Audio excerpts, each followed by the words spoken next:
This is Audible. A note about special content from Colleen Hoover and Griffin Peterson. Maybe Someday is more than just a story. It's more than just a book. It's an experience, and one that we are excited and grateful to share with you. I had the pleasure of collaborating with musician Griffin Peterson in order to provide an original soundtrack to accompany this novel. Griffin and I worked closely together to bring these characters and their lyrics to life, so that you will be provided with the ultimate listening experience. It is recommended these songs be heard in the order they appear throughout the novel. Please visit the website at www.maybesomedaysoundtrack.com to access the songs and bonus material, should you wish to learn more behind the collaboration and implementation of this project. Thank you for being a part of our project. It has been incredible for us to create, and we hope it will be just as incredible for you to enjoy. Prologue. Sydney. I just punched a girl in the face. Not just any girl. My best friend. My roommate. Well, as of 5 minutes ago, I guess I should call her my ex-roommate. Her nose began bleeding almost immediately, and for a second I felt bad for hitting her. But then I remembered what a lying, betraying whore she is, and it made me want to punch her again. I would have, if Hunter hadn't prevented it by stepping between us. So instead, I punched him. I didn't do any damage to him, unfortunately. Not like the damage I'd done to my hand. Punching someone hurts a lot worse than I imagined it would. Not that I spend an excessive amount of time imagining how it would feel to punch people. Although I am having that urge again, as I stare down at my phone, at the incoming text from Ridge. He's another one I'd like to get even with. I know he technically has nothing to do with my current predicament, but he could have given me a heads up a little sooner. Therefore, I'd like to punch him too. Ridge, are you okay? Do you want to come up until the rain stops? Of course I don't want to come up. My fist hurts enough as it is, and if I went up to Ridge's apartment, it would hurt a whole lot worse after I finished with him. I turn around and look up at his balcony. He's leaning against his sliding glass door, phone in hand, watching me. It's almost dark, but the lights from the courtyard illuminate his face. His dark eyes lock with mine, and the way his mouth curls up into a soft, regretful smile makes it hard to remember why I'm even upset with him in the first place. He runs a free hand through the hair hanging loosely over his forehead, revealing even more of the worry in his expression. Or maybe that's a look of regret, as it should be. I decide not to reply and flip him off instead. He shakes his head and shrugs his shoulders as if to say, I tried, and then he goes back inside his apartment and slides his door shut. I put the phone back in my pocket before it gets wet, and I look around at the courtyard of the apartment complex where I've lived for 2 whole months. When we first moved in, the hot Texas summer was swallowing up the last traces of spring, but this courtyard seemed to somehow still cling to life. Vibrant blue and purple hydrangeas lined the walkways leading up to the staircases and the fountain affixed in the center of the courtyard. Now that summer has reached its most unattractive peak, the water in the fountain has long since evaporated. The hydrangeas are a sad, wilted reminder of the excitement I felt when Tori and I first moved in here. Looking at the courtyard now, defeated by the season, is an eerie parallel to how I feel at the moment. Defeated and sad. I'm sitting on the edge of the now empty cement fountain, my elbows propped up on the 2 suitcases that contain most of my belongings, waiting for a cab to pick me up. I have no idea where it's going to take me, but I know I'd rather be anywhere except where I am right now, which is, well, homeless. I could call my parents, but that would give them ammunition to start firing all the "we told you so's" at me. "We told you not to move so far away, Sydney." "We told you not to get serious with that guy." "We told you if you had chosen pre-law over music, we would have paid for it." "We told you to punch with your thumb on the outside of your fist." Okay, maybe they never taught me the proper punching techniques, but if they're so right all the damn time, they should have. I clench my fist and spread out my fingers, then clench it again. My hand is surprisingly sore, and I'm pretty sure I should put ice on it. I feel sorry for guys. Punching sucks. Know what else sucks? Rain. It always finds the most inappropriate time to fall, like right now, while I'm homeless. The cab finally pulls up, and I stand and grab my suitcases. I roll them behind me as the cab driver gets out and pops open the trunk. Before I even hand him the first suitcase, my heart sinks as I suddenly realize that I don't even have my purse on me. Shit.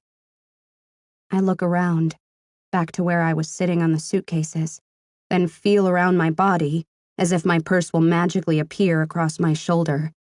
But I know exactly where my purse is. I pulled it off my shoulder and dropped it to the floor, right before I punched Tori in her overpriced Cameron Diaz nose.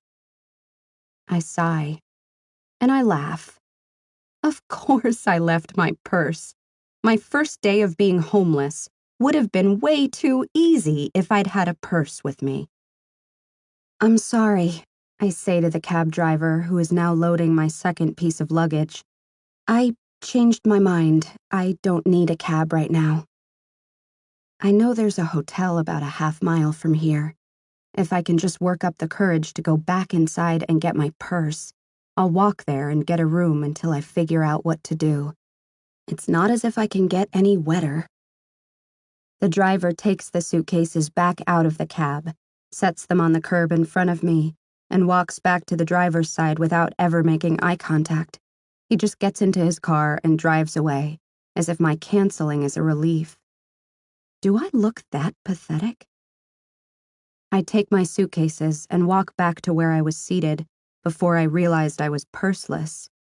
I glance up to my apartment and wonder what would happen if I went back there to get my wallet. I sort of left things in a mess when I walked out the door. I guess I'd rather be homeless in the rain than go back up there. I take a seat on my luggage again and contemplate my situation. I could pay someone to go upstairs for me. But who?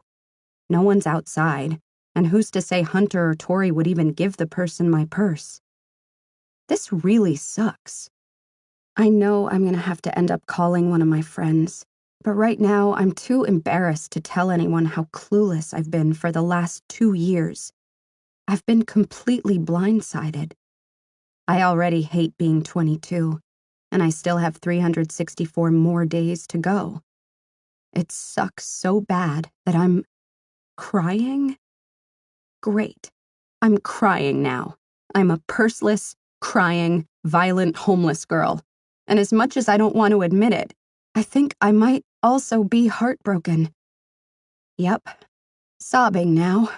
Pretty sure this must be what it feels like to have your heart broken. It's raining. Hurry up. I glance up to see a girl hovering over me. She's holding an umbrella over her head and looking down at me with agitation while she hops from one foot to the other, waiting for me to do something. I'm getting soaked. Hurry. Her voice is a little demanding, as if she's doing me some sort of favor and I'm being ungrateful. I arch an eyebrow as I look up at her, shielding the rain from my eyes with my hand. I don't know why she's complaining about getting wet when there isn't much clothing to get wet. She's wearing next to nothing. I glance at her shirt, which is missing its entire bottom half, and realize she's in a Hooters outfit. Could this day get any weirder? I'm sitting on almost everything I own in a torrential downpour, being bossed around by a bitchy Hooters waitress. I'm still staring at her shirt when she grabs my hand and pulls me up in a huff. Ridge said you would do this. I've got to get to work. Follow me and I'll show you where the apartment is. She grabs one of my suitcases, pops the handle out, and shoves it at me. She takes the other and walks swiftly out of the courtyard. I follow her for no other reason than the fact that she's taken one of my suitcases with her, and I want it back. She yells over her shoulder as she begins to ascend the stairwell. I don't know how long you plan on staying, but I've only got one rule. Stay the hell out of my room. She reaches an apartment and opens the door, never even looking back to see if I'm following her. Once I reach the top of the stairs, I pause outside the apartment and look down at the ferns sitting unaffected by the heat in a planter outside the door.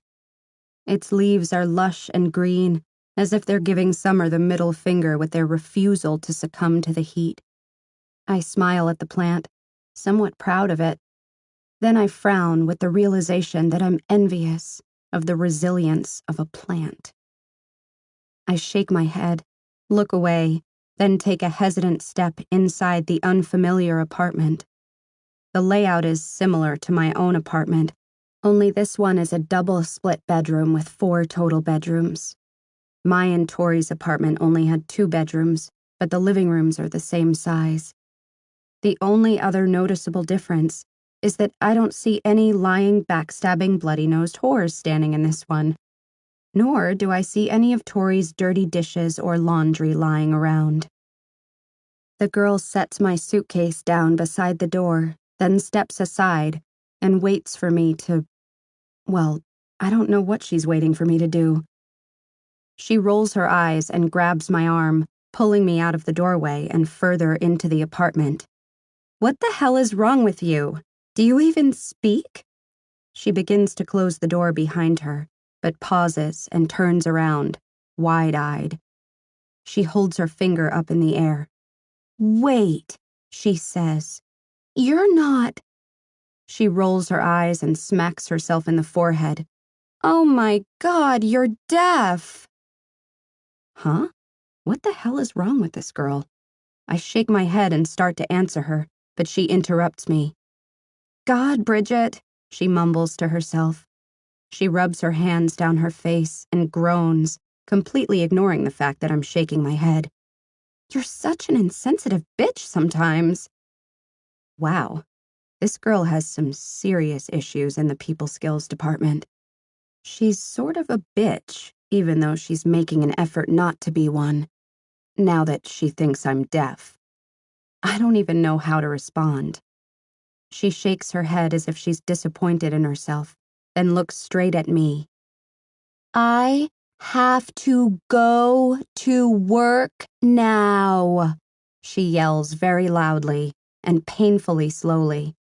I grimace and step back, which should be a huge clue that I can hear her practically yelling, but she doesn't notice. She points to a door at the end of the hallway. Ridge is in his room.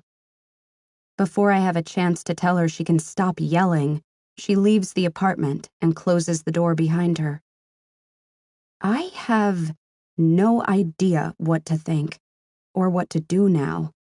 I'm standing, soaking wet, in the middle of an unfamiliar apartment, and the only person besides Hunter and Tori whom I feel like punching is now just a few feet away in another room. And speaking of Ridge, why the hell did he send his psycho Hooters girlfriend to get me? I take out my phone and have begun to text him when his bedroom door opens. He walks out into the hallway with an armful of blankets and a pillow. As soon as he makes eye contact with me, I gasp. I hope it's not a noticeable gasp. It's just that I've never actually seen him up close before, and he's even better looking from just a few feet away than he is from across an apartment courtyard. I don't think I've ever seen eyes that can actually speak. I'm not sure what I mean by that. It just seems as if he could shoot me the tiniest glance with those dark eyes of his, and I'd know exactly what they needed me to do. They're piercing and intense, and Oh my God, I'm staring. The corner of his mouth tilts up in a knowing smile as he passes me and heads straight for the couch. Despite his appealing and slightly innocent-looking face, I want to yell at him for being so deceitful. He shouldn't have waited more than 2 weeks to tell me. I would have had a chance to plan all this out a little better. I don't understand how we could have had 2 weeks' worth of conversations without his feeling the need to tell me that my boyfriend and my best friend were screwing. Ridge throws the blankets and pillows onto the couch. I'm not staying here, Ridge, I say, attempting to stop him from wasting time with his hospitality. I know he feels bad for me, but I hardly know him, and I'd feel a lot more comfortable in a hotel room than sleeping on a strange couch. Then again, hotel rooms require money, something I don't have on me at the moment. Something that's inside my purse, across the courtyard, in an apartment, with the only 2 people in the world I don't want to see right now. Maybe a couch isn't such a bad idea after all. He gets the couch made up and turns around, dropping his eyes to my soaking wet clothes. I look down at the puddle of water I'm creating in the middle of his floor. Oh, sorry, I mutter. My hair is matted to my face. My shirt is now a see-through, pathetic excuse for a barrier between the outside world and my very pink, very noticeable bra. Where's your bathroom? He nods his head toward the bathroom door. I turn around, unzip a suitcase, and begin to rummage through it while Ridge walks back into his bedroom. I'm glad he doesn't ask me questions about what happened after our conversation earlier. I'm not in the mood to talk about it. I select a pair of yoga pants and a tank top, then grab my bag of toiletries and head to the bathroom. It disturbs me that everything about this apartment reminds me of my own, with just a few subtle differences. This is the same bathroom with the Jack and Jill doors on the left and right, leading to 2 bedrooms that adjoin it. One is Ridge's, obviously. I'm curious about who the other bedroom belongs to, but not curious enough to open it. The Hooters girl's one rule was to stay the hell out of her room, and she doesn't seem like the type to kid around. I shut the door that leads to the living room and lock it, then check the locks on both doors to the bedrooms to make sure no one can walk in. I have no idea if anyone lives in this apartment other than Ridge and the Hooters girl, but I don't want to chance it. I pull off my sopping clothes and throw them into the sink to avoid soaking the floor. I turn on the shower and wait until the water gets warm, then step in. I stand under the stream of water and close my eyes, thankful that I'm not still sitting outside in the rain. At the same time, I'm not really happy to be where I am, either. I never expected my 22nd birthday to end with me showering in a strange apartment and sleeping on a couch that belongs to a guy I've barely known for 2 weeks, all at the hands of the 2 people I cared about and trusted the most. Chapter 1. 2 weeks earlier. Sydney. I slide open my balcony door and step outside, thankful that the sun has already dipped behind the building next door, cooling the air to what could pass as a perfect fall temperature. Almost on cue, the sound of his guitar floats across the courtyard as I take a seat and lean back into the patio lounger.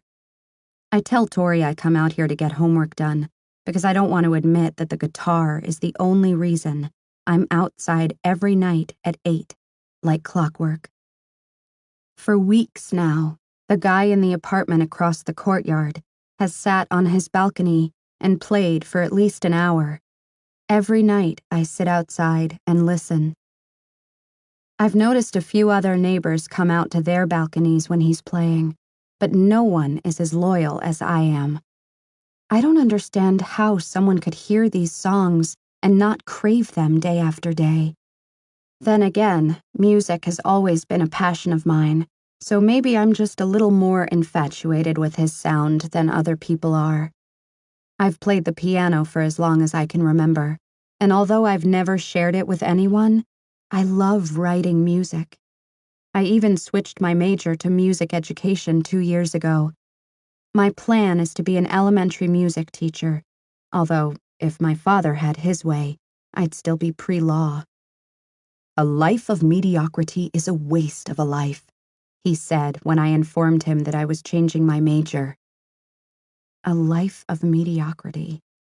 I find that more amusing than insulting, since he seems to be the most dissatisfied person I've ever known. And he's a lawyer. Go figure. One of the familiar songs ends, and the guy with the guitar begins to play something he's never played before. I've grown accustomed to his unofficial playlist, since he seems to practice the same songs in the same order night after night. However, I've never heard him play this particular song before. The way he's repeating the same chords makes me think he's creating the song right here on the spot. I like that I'm witnessing this, especially since after only a few chords, it's already my new favorite. All his songs sound like originals.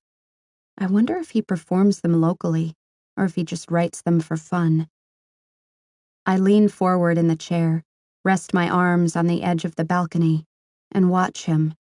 His balcony is directly across the courtyard, far enough away that I don't feel weird when I watch him, but close enough that I make sure I'm never watching him when Hunter's around. I don't think Hunter would like the fact that I've developed a tiny crush on this guy's talent. I can't deny it, though. Anyone who watches how passionately this guy plays would crush on his talent. The way he keeps his eyes closed the entire time, focusing intently on every stroke against every guitar string. I like it best when he sits cross-legged with the guitar upright between his legs. He pulls it against his chest and plays it like a stand-up bass, keeping his eyes closed the whole time. It's so mesmerizing to watch him that sometimes I catch myself holding my breath, and I don't even realize I'm doing it until I'm gasping for air. It also doesn't help that he's cute. At least he seems cute from here. His light brown hair is unruly and moves with him, falling across his forehead every time he looks down at his guitar. He's too far away to distinguish eye color or distinct features, but the details don't matter when coupled with the passion he has for his music. There's a confidence to him that I find compelling. I've always admired musicians who are able to tune out everyone and everything around them and pour all of their focus into their music. To be able to shut the world off and allow yourself to be completely swept away is something I've always wanted the confidence to do, but I just don't have it. This guy has it. He's confident and talented. I've always been a sucker for musicians, but more in a fantasy way. They're a different breed, a breed that rarely makes for good boyfriends. He glances at me as if he can hear my thoughts, and then a slow grin appears across his face. He never once pauses the song while he continues to watch me. The eye contact makes me blush, so I drop my arms and pull my notebook back onto my lap and look down at it. I hate that he just caught me staring so hard. Not that I was doing anything wrong. It just feels odd for him to know I was watching him. I glance up again, and he's still watching me, but he's not smiling anymore. The way he's staring causes my heart to speed up, so I look away and focus on my notebook. Way to be a creeper, Sydney. "There's my girl," a comforting voice says from behind me. I lean my head back and tilt my eyes upward to watch Hunter as he makes his way onto the balcony. I try to hide the fact that I'm shocked to see him, because I'm pretty sure I was supposed to remember he was coming.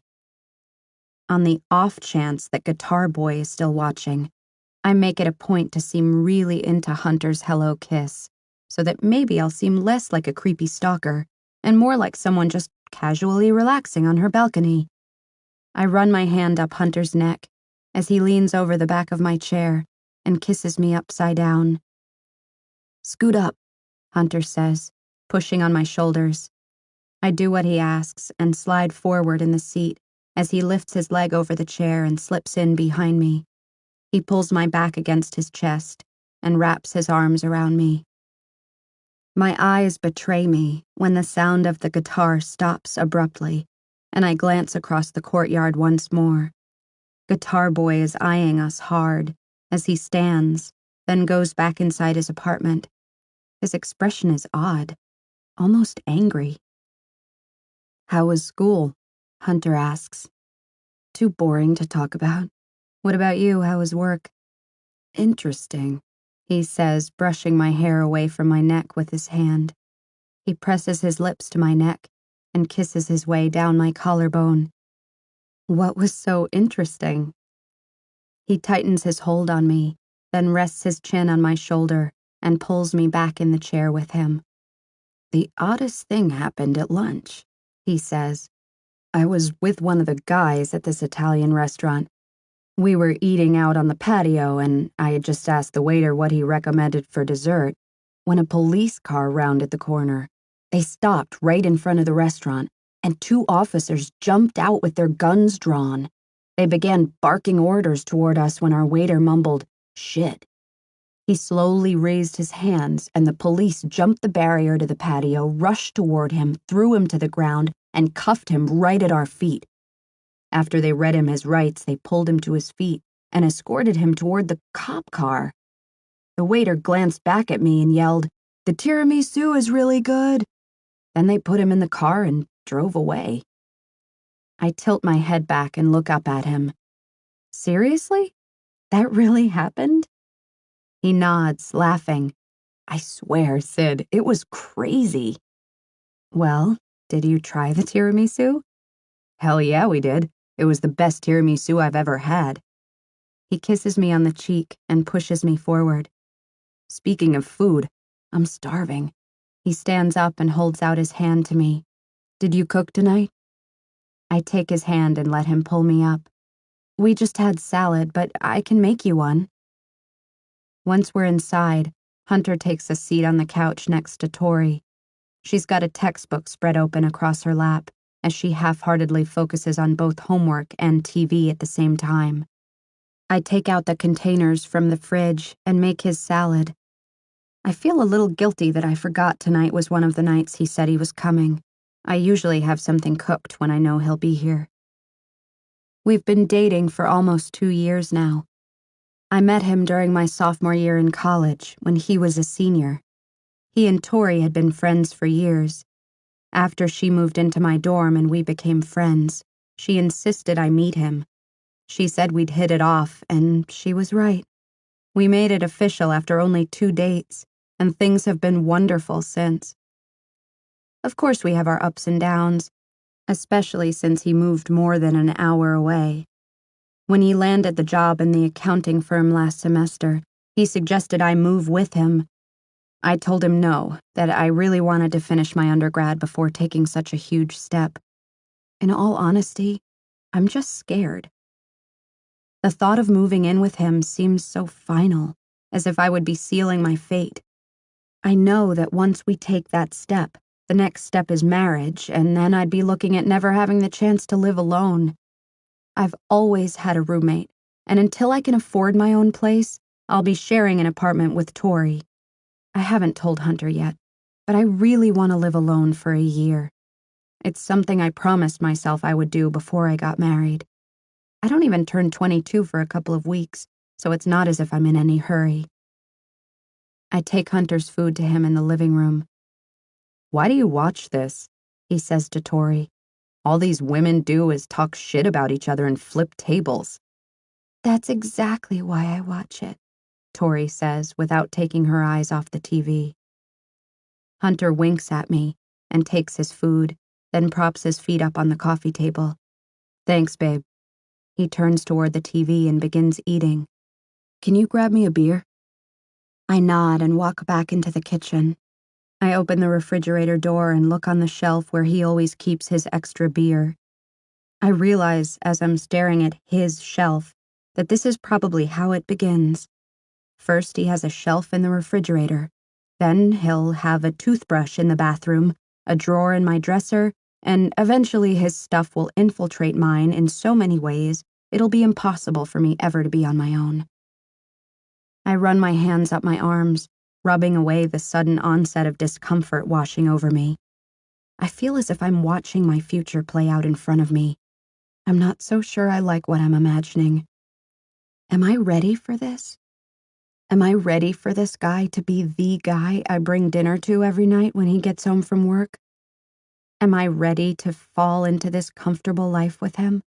One where I teach all day and he does people's taxes, and then we come home and I cook dinner and I grab him beers while he props his feet up and calls me babe, and then we go to our bed and make love at approximately 9 p.m. so we won't be tired the next day in order to wake up and get dressed and go to work and do it all over again? Earth to Sydney, Hunter says. I hear him snap his fingers twice. Beer? Please, babe? I quickly grab his beer, give it to him, then head straight to my bathroom. I turn the water on in the shower, but I don't get in. Instead, I lock the door and sink to the floor. We have a good relationship. He's good to me, and I know he loves me. I just don't understand why every time I think about a future with him, it's not an exciting thought. Bridge. Maggie leans forward and kisses my forehead. I need to go. I'm on my back with my head and shoulders partially propped against my headboard. She's straddling my lap and looking down at me regretfully. I hate that we live so far apart now, but it makes the time we do spend together a lot more meaningful. I take her hand so she'll shut up, and I pull her to me, hoping to persuade her not to leave just yet. She laughs and shakes her head. She kisses me, but only briefly, and then she pulls away again. She slides off my lap, but I don't let her make it very far before I lunge forward and pin her to the mattress. I point to her chest. You, I lean in and kiss the tip of her nose, need to stay one more night. I can't, I have class. I grab her wrists and pin her arms above her head, then press my lips to hers. I know she won't stay another night. She's never missed a day of class in her life, unless she was too sick to move. I sort of wish she was feeling a little sick right now so I could make her stay in bed with me. I slide my hands from her wrists, delicately up her arms until I'm cupping her face, and I give her one final kiss before I reluctantly pull away from her. Go, and be careful. Let me know when you make it home. She nods and pushes herself off the bed. She reaches across me and grabs her shirt, then pulls it on over her head. I watch her as she walks around the room and gathers the clothes I pulled off her in a hurry. After 5 years of dating, most couples would have moved in together by now. However, most people's other halves aren't Maggie. She's so fiercely independent, it's almost intimidating. But it's understandable, considering how her life has gone. She's been caring for her grandfather since I met her. Before that, she spent the majority of her teenage years helping him care for her grandmother, who died when Maggie was 16. Now that her grandfather is in a nursing home, she finally has a chance to live alone while finishing school. And as much as I want her here with me, I also know how important this internship is for her. So for the next year, I'll suck it up while she's in San Antonio and I'm here in Austin. I'll be damned if I ever move out of Austin, especially for San Antonio. Unless she asked, of course. Tell your brother I said good luck. She's standing in my bedroom doorway, poised to leave. And you need to quit beating yourself up, Ridge. Musicians have blocks, just like writers do. You'll find your muse again. I love you. I love you too. She smiles and backs out of my bedroom. I groan, knowing she's trying to be positive with the whole writer's block thing, but I can't stop stressing about it. I don't know if it's because Brennan has so much writing on these songs now or if it's because I'm completely tapped out. But the words just aren't coming. Without lyrics I'm confident in, it's hard to feel good about the actual musical aspect of writing. My phone vibrates. It's a text from Brennan, which only makes me feel worse about the fact that I'm stuck. Brennan. It's been weeks. Please tell me you have something. Me. Working on it. How's the tour? Brennan. Good, but remind me not to allow Warren to schedule this many gigs on the next leg. Me. Gigs are what gets your name out there. Brennan. Our name. I'm not telling you again to stop acting like you aren't half of this. Me. I won't be half if I can't work through this damn block. Brennan. Maybe you should get out more. Cause some unnecessary drama in your life. Break up with Maggie for the sake of art. She'll understand. Heartache helps with lyrical inspiration. Don't you ever listen to country? Me.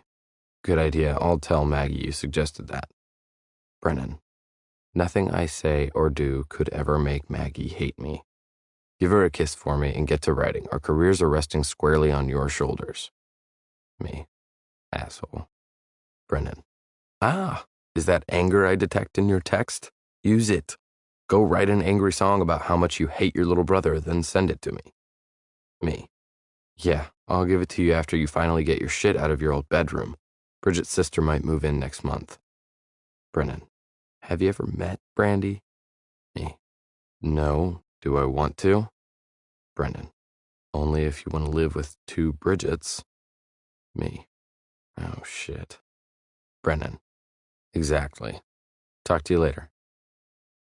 I close out the text to Brennan and open up a text to Warren. Me. We're good to go on the roommate search. Brennan says hell no to Brandy. I'll let you break the news to Bridget since you two get along so well. Warren. Well, motherfucker. I laugh and hop off the bed, then head to the patio with my guitar. It's almost 8, and I know she'll be on her balcony. I don't know how weird my actions are about to seem to her, but all I can do is try. I've got nothing to lose. Chapter 2. Sydney. I'm mindlessly tapping my feet and singing along to his music with my made-up lyrics when he stops playing mid-song. He never stops mid-song, so, naturally, I glance in his direction. He's leaning forward, staring right at me. He holds up his index finger as if to say hold on, and he sets his guitar beside him and runs into his apartment. What the hell is he doing? And oh my God, why does the fact that he's acknowledging me make me so nervous? He comes back outside with paper and a marker in his hands. He's writing. What the hell is he writing? He holds up 2 sheets of paper, and I squint to get a good look at what he's written.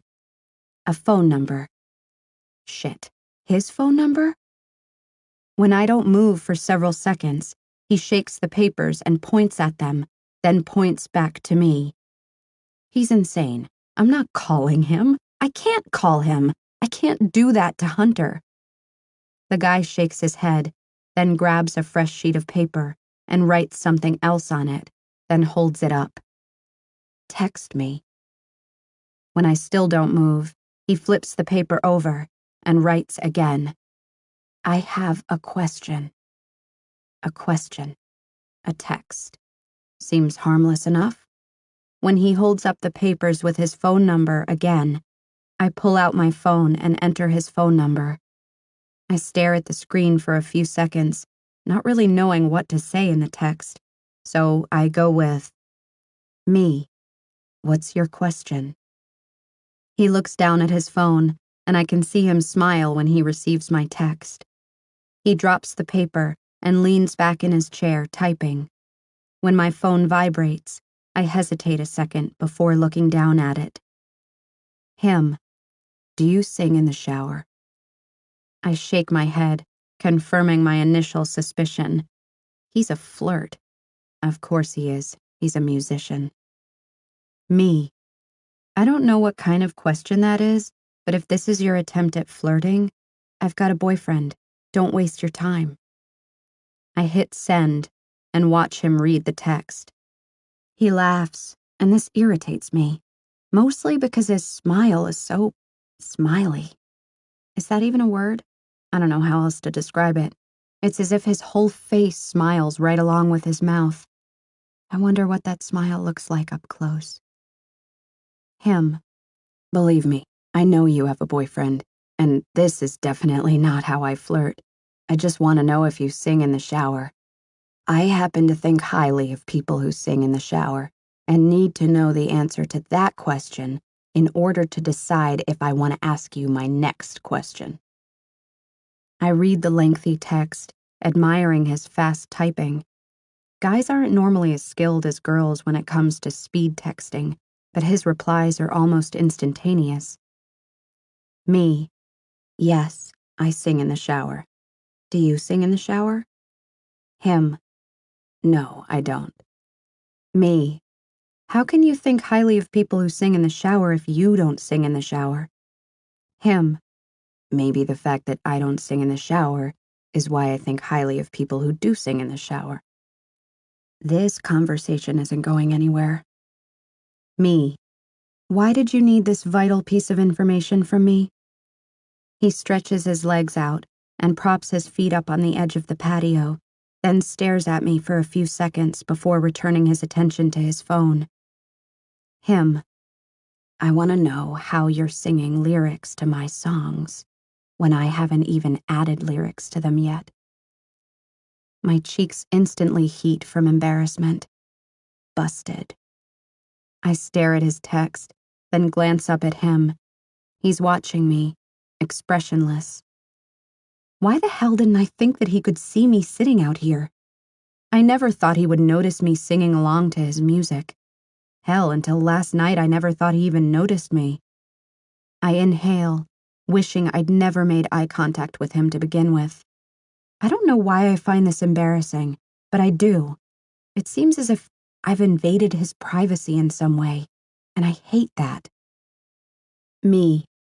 I tend to favor songs with lyrics, and I was tired of wondering what the lyrics to your songs were, so I guess I made up a few of my own. He reads the text, then glances up at me without a hint of his infectious smile. I don't like his serious glances. I don't like what they do to my stomach. I also don't like what his smiley smile does to my stomach. I wish he would stick to a simple, unattractive, emotionless expression, but I'm not sure he's capable of that. Him. Will you send them to me?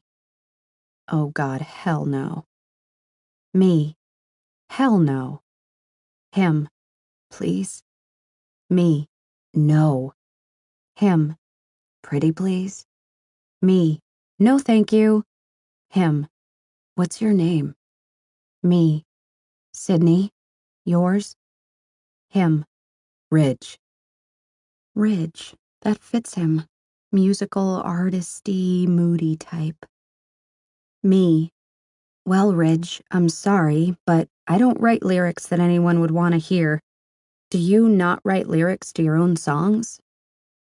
He begins to text, and it's a really long text. His fingers move swiftly over his phone while he types. I'm afraid I'm about to receive an entire novel from him. He looks up at me just as my phone vibrates. Ridge. I guess you could say I'm having a bad case of writer's block. Which is why I really, really wish you would just send me the lyrics you sing while I'm playing. Even if you think they're stupid, I want to read them. You somehow know every single song I play, even though I've never played them for anyone except when I practice out here. How does he know I know all his songs? I bring a hand up to my cheek when I feel it flush, knowing he's been watching me a lot longer than I initially thought. I swear I have to be the most unintuitive person in this entire world.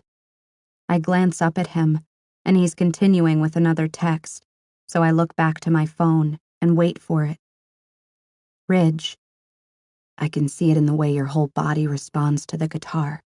You tap your feet, you move your head, and I've even tried to test you by slowing down the song every once in a while to see if you would notice, and you always do.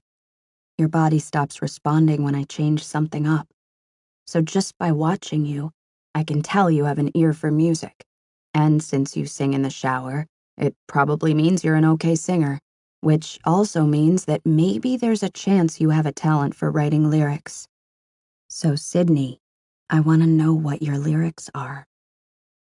I'm still reading when another text comes through.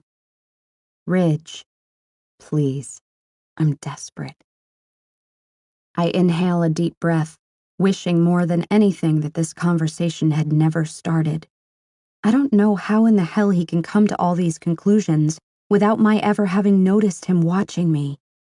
In a way, it eases my embarrassment over the fact that he saw me watching him. But now that he wants to know what lyrics I made up, I'm embarrassed for an entirely different reason. I do sing, but not well enough to do anything with it professionally. My passion is mostly for music itself, not at all for performing it. And as much as I do love writing lyrics, I've never shared anything I've written. It seems too intimate. I'd almost rather he had sent me a vulgar, flirtatious come-on. I jump when my phone vibrates again. Ridge. Okay, we'll make a deal. Pick one song of mine and send me the lyrics to just that one song. Then I'll leave you alone. Especially if they're stupid. I laugh and cringe. He's not gonna let up. I'm gonna have to change my number. Ridge. I know your phone number now, Sydney. I'm not giving up until you send me lyrics to at least one song. Jesus, he's not going away. Ridge. And I also know where you live. I'm not above begging on my knees at your front door. Ugh. Me. Fine. Stop with the creepy threats. One song. But I'll have to write the lyrics down while you play it first because I've never written them out before. Ridge. Deal. Which song? I'll play it right now. Me. How would I tell you which song, Ridge? I don't know the names of any of them. Ridge. Yeah, me neither. Hold up your hand when I get to the one you want me to play. He puts down his phone and picks up his guitar, then begins playing one of the songs. It's not the one I want him to play, though, so I shake my head. He switches to another song, and I continue to shake my head until the familiar chords to one of my favorites meets my ears. I hold up my hand, and he grins, then starts the song over from the beginning. I pull my notebook in front of me and pick up my pen, then begin to write down the lyrics I've put to it. He has to play the song 3 times before I finally get them all out. It's almost dark now, and it's hard to see, so I pick up my phone. Me. It's too dark to read. I'll go inside and text them to you, but you have to promise you'll never ask me to do this again. The light from his phone illuminates his smile, and he nods at me, then picks up his guitar and walks back inside his apartment. I go to my room and sit on the bed, wondering if it's too late to change my mind. I feel as if this whole conversation just ruined my 8 o'clock patio time. I can't go back outside and listen to him ever again. I liked it better when I thought he didn't know I was there. It was like my own personal space with my own personal concert. Now I'll be way too aware of him to actually enjoy listening, and I curse him for ruining that. I regretfully text him my lyrics, then turn my phone on silent and leave it on my bed as I go into the living room and try to forget this ever happened. Ridge. Holy shit. She's good. Really good. Brennan is going to love this. I know if he agrees to use them, we'll need her to sign a release and we'll have to pay her something. But it's worth it, especially if the rest of her lyrics are as good as these. But the question is, will she be willing to help out? She obviously doesn't have much confidence in her talent, but that's the least of my worries. The biggest worry is how I'll persuade her to send me more lyrics, or how to get her to write with me. I doubt her boyfriend would go for that. He has to be the biggest jerk I've ever laid eyes on. I can't believe the balls of that guy, especially after watching him last night. He comes outside on the patio and kisses Sydney, cuddling up to her in the chair like the most attentive boyfriend in the world. Then, the second she turns her back, he's out on the patio with the other chick. Sydney must have been in the shower because the two of them rushed outside as if they were on a timer, and the chick had her legs wrapped around his waist and her mouth on his faster than I could even blink. And it wasn't a first-time occurrence. I've seen it happen so many times I've lost count. It's really not my place to inform Sydney that the guy she's dating is screwing her roommate. I especially can't tell her through a text. But if Maggie were cheating on me, I'd sure as hell want to know about it. I just don't know Sydney well enough to tell her something like that.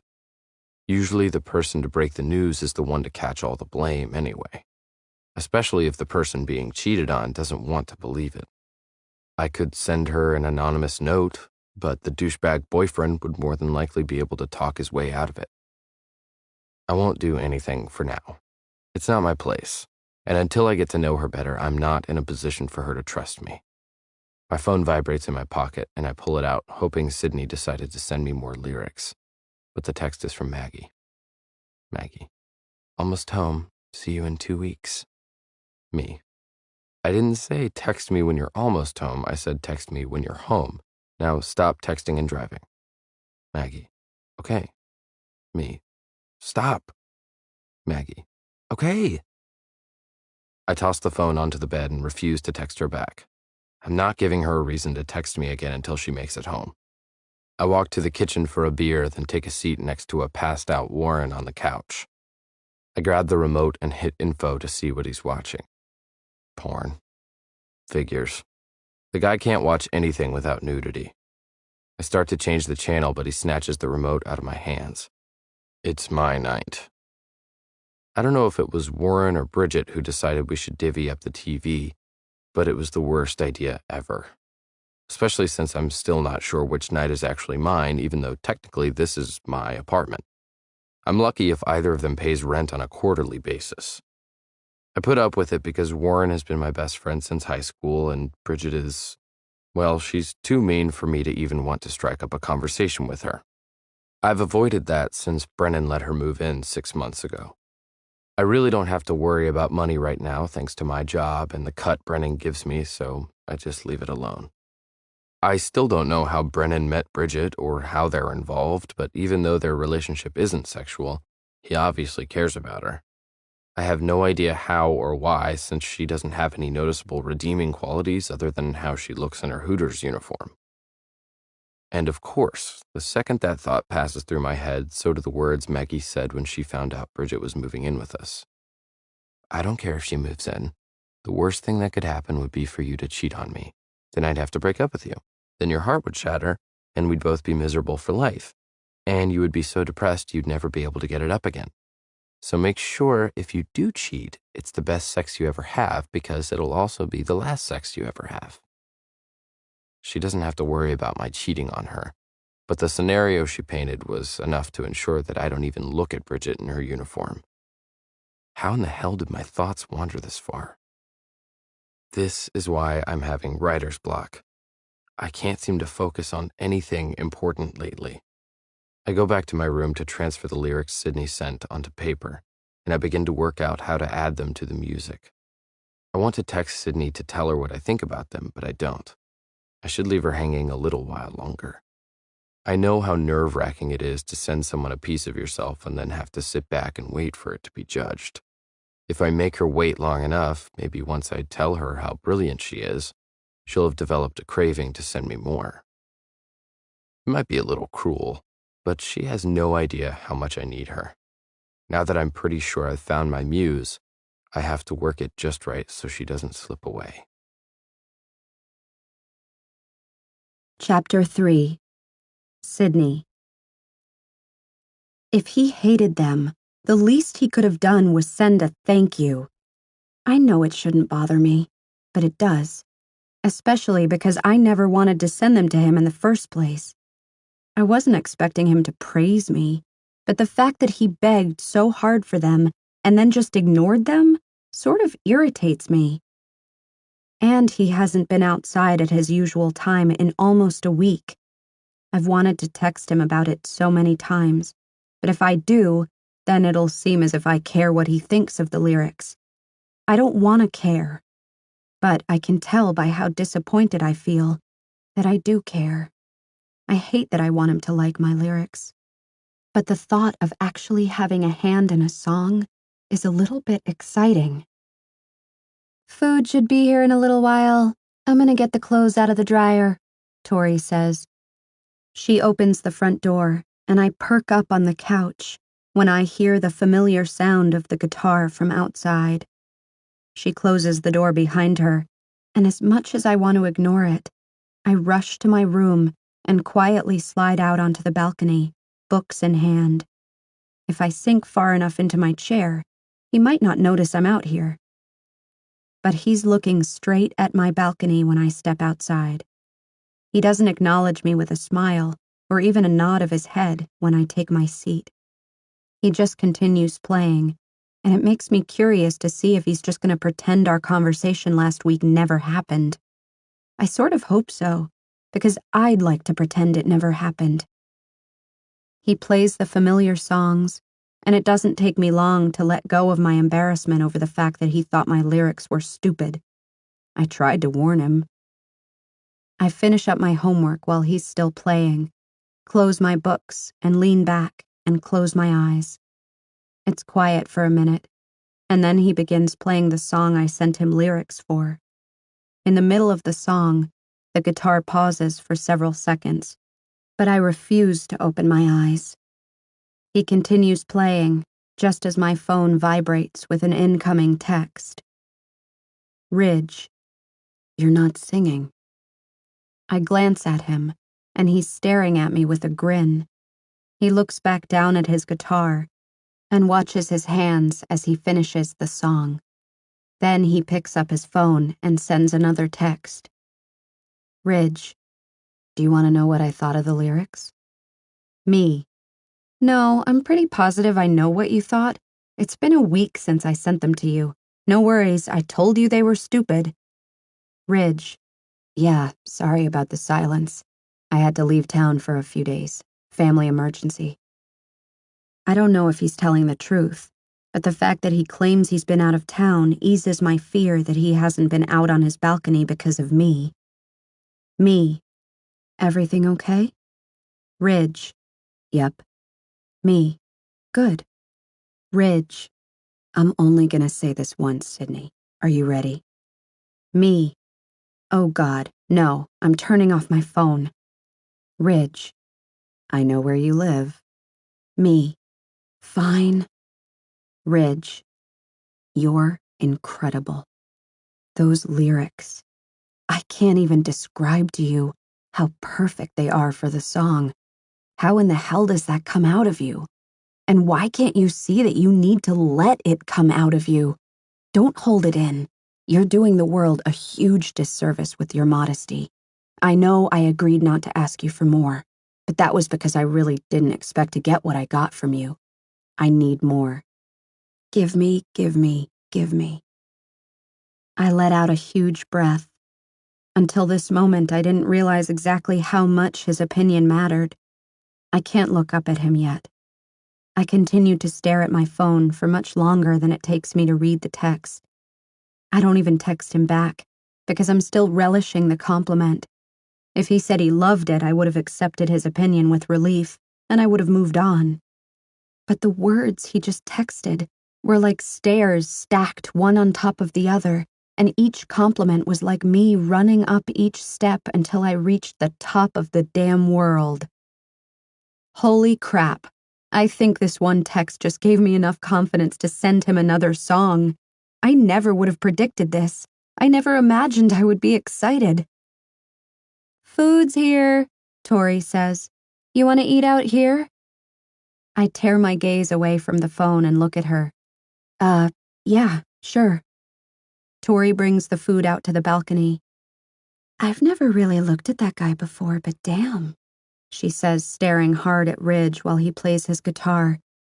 He's really hot, and I don't even like blondes. His hair isn't blonde, it's brown. No, that's blonde, she says. But it's dark blonde, so that's okay, I guess. Almost brown, maybe. I like the messy shag, and that body makes up for the fact that his hair isn't black. Tori takes a drink and leans back in her chair, still staring at him. Maybe I'm being too picky. What do I care what color his hair is? It'll be dark when I have my hands in it anyway. I shake my head. He's really talented, I say. I still haven't responded to his text, but he doesn't seem to be waiting around. He's watching his hands as he plays, not paying a bit of attention to us. I wonder if he's single, Tori says. I'd like to see what other talents he has. I have no idea if he's single, but the way Tori is thinking about him makes my stomach turn. Tori is incredibly cute, and I know she could find out if he had other talents if she really wanted to. She tends to get whomever she wants in the guy department. I've never really minded until now. You don't want to be involved with a musician, I say, as if I have any experience that would qualify me to give her advice. Besides, I'm pretty sure Ridge does have a girlfriend. I saw a girl on his patio with him a few weeks ago. That's technically not a lie, I did see one once. Tori glances at me. You know his name? How do you know his name? I shrug as if it's no big deal, because honestly it is no big deal. He needed help with lyrics last week, so I texted him some. She sits up in her chair. You know his phone number? I suddenly become defensive, not liking the accusatory tone in her voice.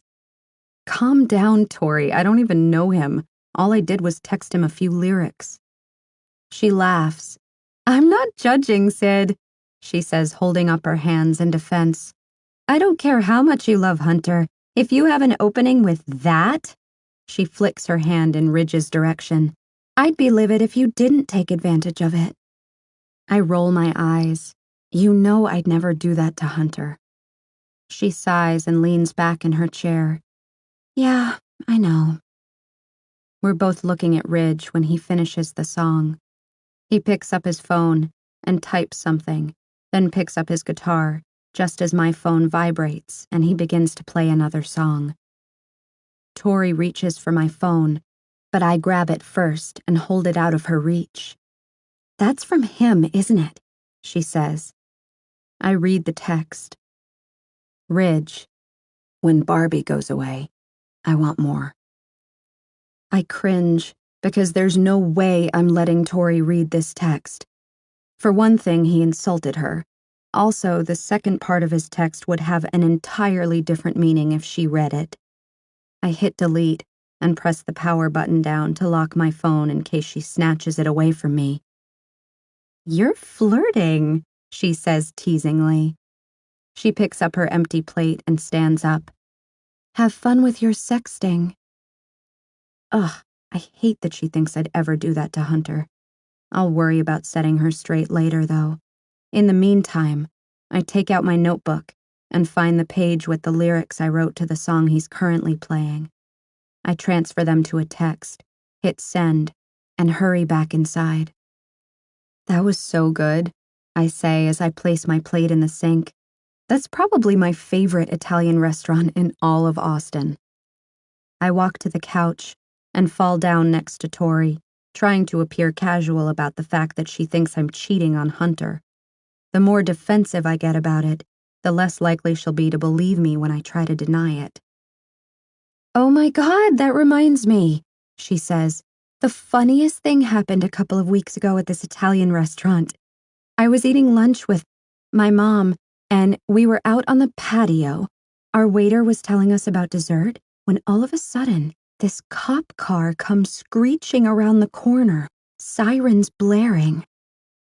I'm holding my breath, scared to hear the rest of her story. What the hell? Hunter said he was with a coworker. The odds of them both being at the same restaurant without being there together is way more than coincidental. But why would they lie about being together? My heart is folding in on itself. I think I'm gonna be sick. How could they? Sid, are you okay? Tori is looking at me with genuine concern. You look like you're about to be sick. I put my hand over my mouth because I'm afraid she might be right. I can't answer her right away. I can't even work up the strength to look at her.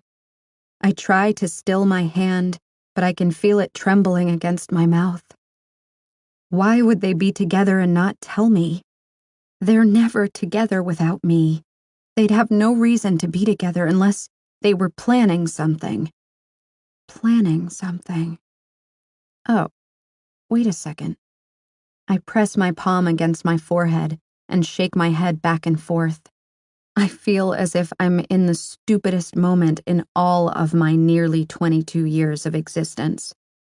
Of course they were together. Of course they're hiding something. It's my birthday next Saturday. Not only do I feel incredibly stupid for having believed they would do something like that to me, but I feel unforgivably guilty. You okay? Tori says. I nod. Yeah. I decide not to mention the fact that I know she was with Hunter. I would feel even worse if I ruined their surprise. I think the Italian food is just making me a little nauseated. I'll be right back. I stand and walk to my bedroom, then sit on the edge of my bed in order to regain my bearings. I'm filled with a mixture of doubt and guilt. Doubt because I know neither of them would do what I briefly thought they had done. Guilt because for a brief moment, I actually believed they were capable of it. Ridge. I was hoping the first set of lyrics wasn't a fluke, but after seeing the second set she sent me and adding them to the music, I text Brennan. I can't not tell him about her any longer. Me. I'm about to send you 2 songs. I don't even need you to tell me what you think of them because I know you'll love them. So let's move past that because I need you to solve a dilemma for me. Brennan. Oh shit. I was just kidding about the Maggie thing. You didn't really dump her for inspiration, did you? Me. I'm being serious. I found a girl who I'm positive was brought to this earth specifically for us. Brennan. Sorry, man, I'm not into that shit. I mean, maybe if you weren't my brother, but still. Me. Stop with the horse shit, Brennan. Her lyrics, they're perfect. And they come so effortlessly to her. I think we need her. I haven't been able to write songs like these since, well, ever. Her lyrics are perfect. And you need to take a look at them because I sort of need you to love them and agree to buy them from her. Brennan. What the hell, Ridge? We can't hire someone to write lyrics for us. She'll want a percentage of the royalties, and between the 2 of us and the guys in the band, it won't be worth it. Me. I'm going to ignore that until you check the email I just sent you. I put my phone down and paced the room, giving him time to take a look at what I just sent him. My heart is pounding, and I'm sweating, even though it's not at all hot in this room. I just can't take his telling me no because I'm scared that if we can't use her, I'll be facing another 6 months of a concrete wall. After several minutes, my phone vibrates. I drop to my bed and pick it up. Brennan. Okay, see what she's willing to take and let me know. I smile and toss the phone into the air and feel like yelling. After I calm down enough to text her, I pick up my phone and think, I don't want to freak her out because I know she's completely new to this kind of thing. Me. I was wondering if we could talk sometime soon. I have a proposition for you. And get your mind out of the gutter. It's completely music related. Sydney. Okay. I can't say I'm looking forward to it because it makes me nervous. You want me to call you when I get off work? Me. You work? Sydney. Yes, campus library. Morning shift mostly, except for this weekend. Me. Oh, I guess that's why I never noticed. I don't usually get out of bed until after lunch. Sydney. So do you want me to call you after I get home? Me. Just text me. You think we can meet up sometime this weekend? Sydney. Probably, but I'd have to talk to my boyfriend. Don't want him to find out and think you're using me for more than my lyrics. Me. Okay, sounds good. Sydney. If you want, you could come to my birthday party tomorrow night. Might be easier because he'll be here. Me. It's your birthday tomorrow? Happy early birthday. And that sounds good. What time? Sydney. Not sure. I'm not supposed to know about it. I'll just text you tomorrow night once I find out more. Me. Okay. Honestly, I don't like the fact that her boyfriend might be there. I want to talk to her about it alone because I still haven't decided what to do about what I know is going on between that asshole and her roommate. But I need her to agree to help me before her heart gets shattered, so maybe my silence has been a little selfish. I do admire the fact that she wants to be honest with him even though he doesn't deserve it, which makes me think maybe this is something I should bring up to Maggie, even though it never occurred to me before that it might even remotely be an issue. Me. Hey, how's my girl? Maggie. Busy. This thesis is kicking my ass. How's my guy? Me. Good. Really good. I think Brennan and I found someone who's willing to write lyrics with us. She's really good, and I've already finished almost 2 songs since you left last weekend. Maggie. Ridge, that's great. I can't wait to read them. Maybe next weekend? Me. You coming here or am I going to you? Maggie. I'll come there. I need to spend some time at the nursing home. Love you. Me. Love you. Don't forget our video chat tonight. Maggie. You know I won't. I already have my outfit picked out. Me. That better be a cruel joke. You know I don't care to see clothes. Maggie. Winky face. 8 more hours. I'm hungry. I toss the phone aside. I pull open my bedroom door and take a step back when the shit that's been piled up on the other side begins to fall in on me. First it's the lamp, then the end table it was resting on, then the end table, the lamp, and the other end table were piled on top of. Damn it, Warren. These pranks are starting to get out of hand. I press my arm into the couch that's been shoved up against my bedroom door.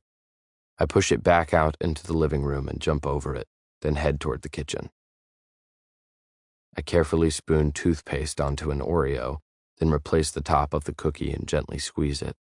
I put it back into the package with the rest of Warren's Oreos and seal the package shut, just as my phone vibrates.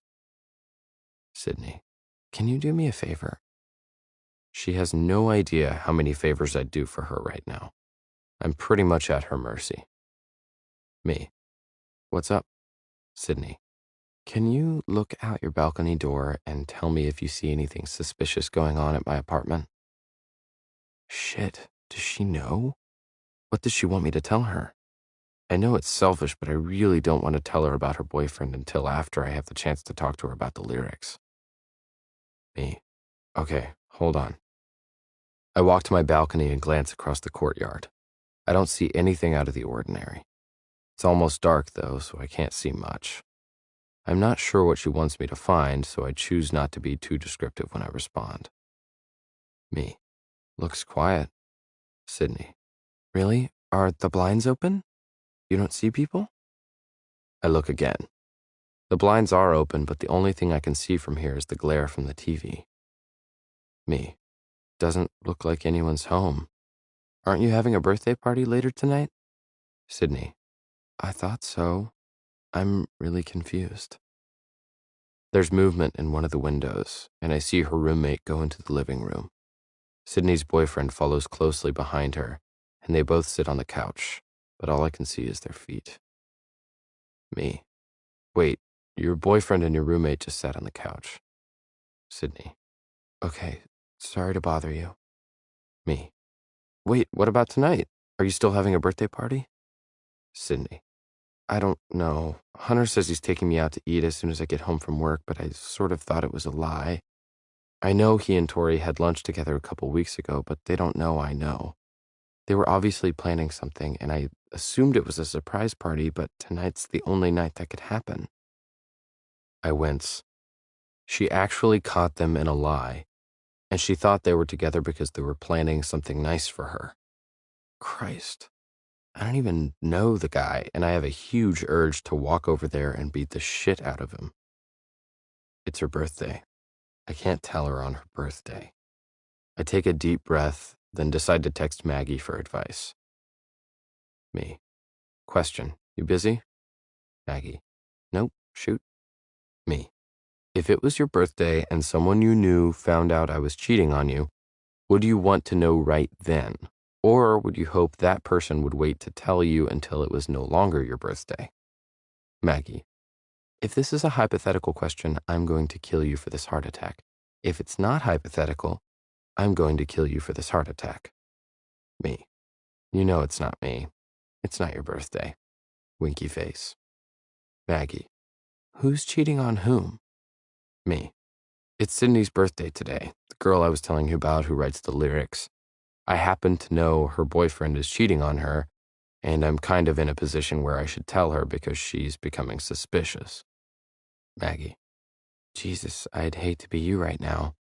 But if she's suspicious and you know for a fact he's cheating, you need to tell her, Ridge. If you don't say anything, you're inadvertently lying. Me. Ugh, that's what I thought you would say. Maggie. Good luck. I'm still going to kill you for the heart attack next weekend. I sit on the bed, then start a text to Sydney. Me. I'm not sure how to say this, Sydney. You're not driving right now, are you? Sydney. Oh, geez. There are people there, aren't there? Lots of them?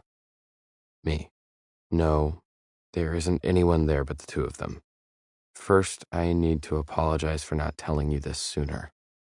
I didn't know how, because we don't know each other that well. Second, I'm sorry for doing it on your birthday, of all days, but I feel like an ass for even waiting this long.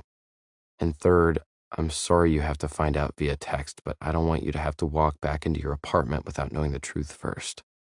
Sydney. You're scaring me, Ridge. Me. I'm just going to rip the Band-Aid off, okay? Something has been going on between your roommate and your boyfriend for a while. I hit send and close my eyes, knowing I'm completely ruining her birthday. If not pretty much every day after today, too. Sydney. Ridge, they've been friends for longer than I've even known Hunter. I think you've misinterpreted everything. Me. If sticking your tongue down someone's throat while straddling him is friendship, then I'm sorry. But I'm positive I'm not misinterpreting anything. It's been going on for weeks. I'm assuming they come out to the patio while you're in the shower because they're never out there long. But it happens a lot. Sydney. If you're being honest, why didn't you tell me when we first started talking? Me. How does one comfortably say this to another person, Sydney? When is there ever an appropriate time? I'm telling you now because you're becoming suspicious, and it's as appropriate a time as it can be. Sydney. Please tell me you have a warped sense of humor because you have no idea what you're doing to my heart right now. Me. I'm sorry, Sydney. Really. I wait patiently for a response. She doesn't text me back. I contemplate texting her, but I know she needs time to absorb this. Damn it, I'm such an asshole. Now she'll probably be pissed at me, but I can't blame her. I guess I can kiss the lyrics goodbye. My door swings open, and Warren barges in, then hurls a cookie straight at me. I duck, and it hits the headboard behind me. Asshole! Warren yells. He turns and marches back out of the bedroom and slams the door. Chapter 4. Sydney. I must be in shock. How the hell did the day turn out like this? How does one girl go from having a best friend, a boyfriend, a purse, and a roof over her head, to being heartbroken and naked, standing frozen in a strange shower, staring at the wall for half an hour straight?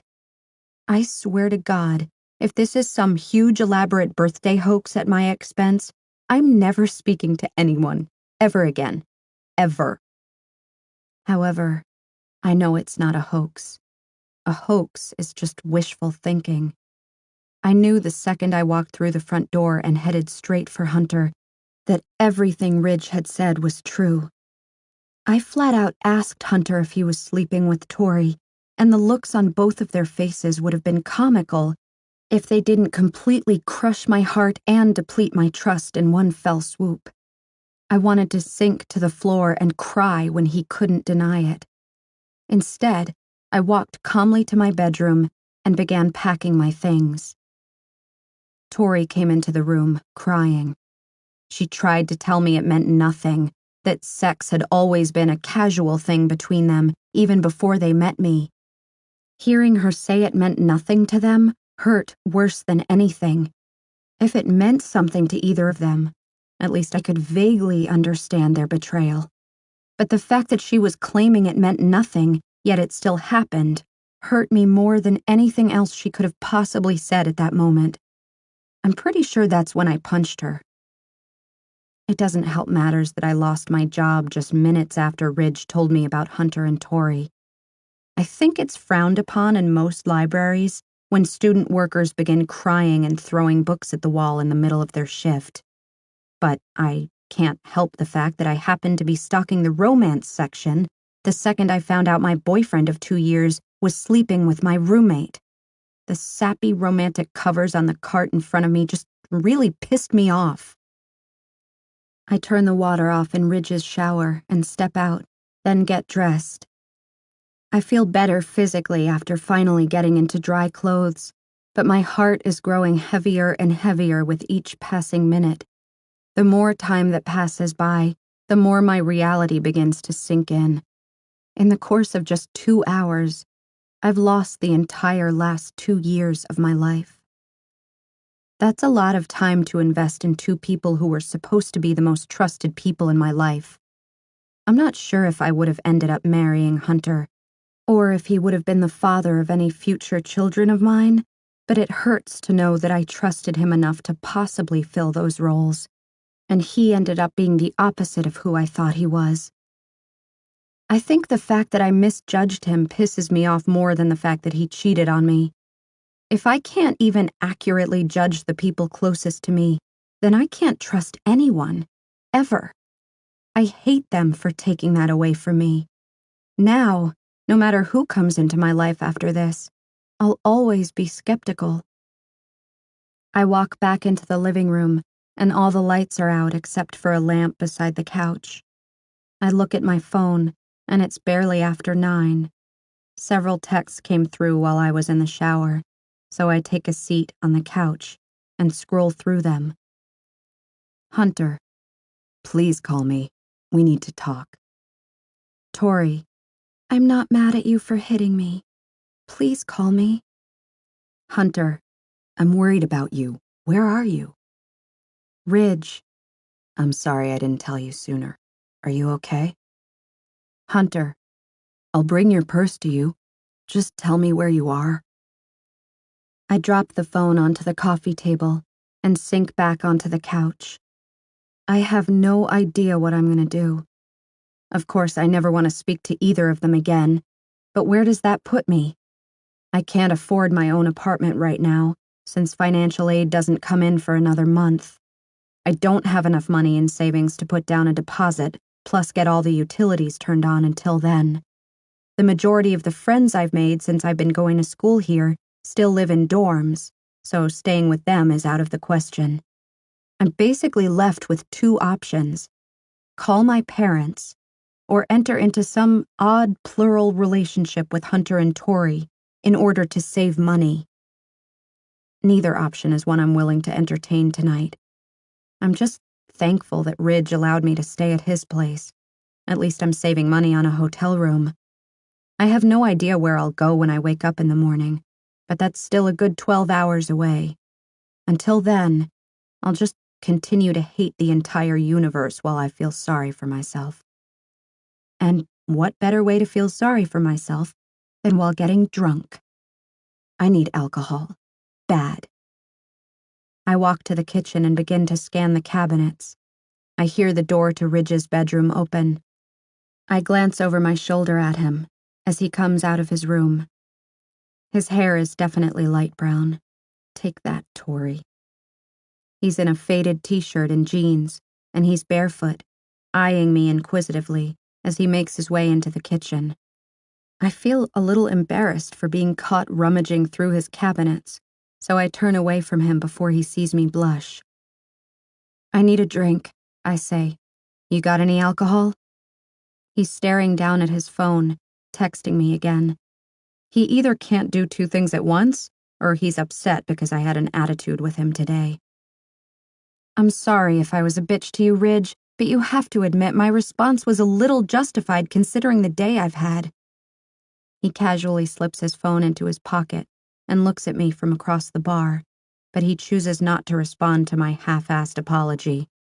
He purses his lips and cocks an eyebrow. I'd like to smack that cocky eyebrow back down where it belongs. What the hell is his problem? The worst thing I did to him was flip him off. I roll my eyes and shut the last cabinet, then walk back to the couch. He's really being a jerk, considering my situation. From the little time I've known him, I was under the impression that he was actually a nice guy, but I'd almost rather go back to my own apartment with Tori and Hunter. I pick up my phone, expecting another text from Hunter, but it's from Ridge.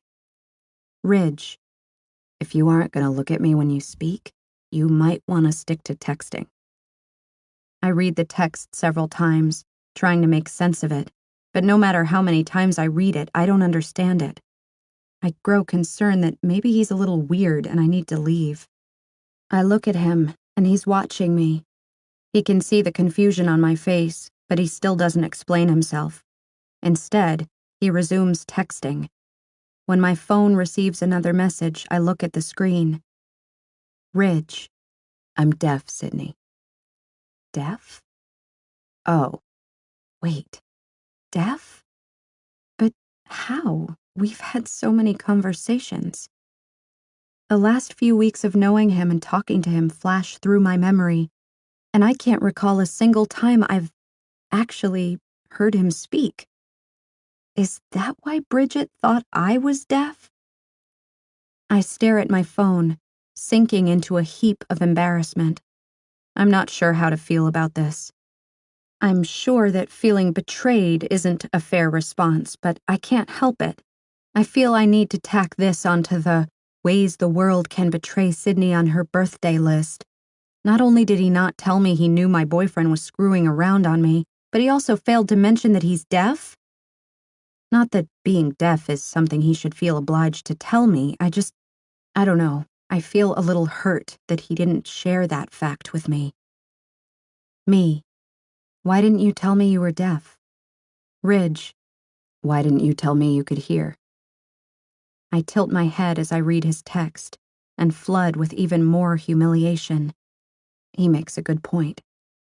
Oh well, at least he won't hear me cry myself to sleep tonight.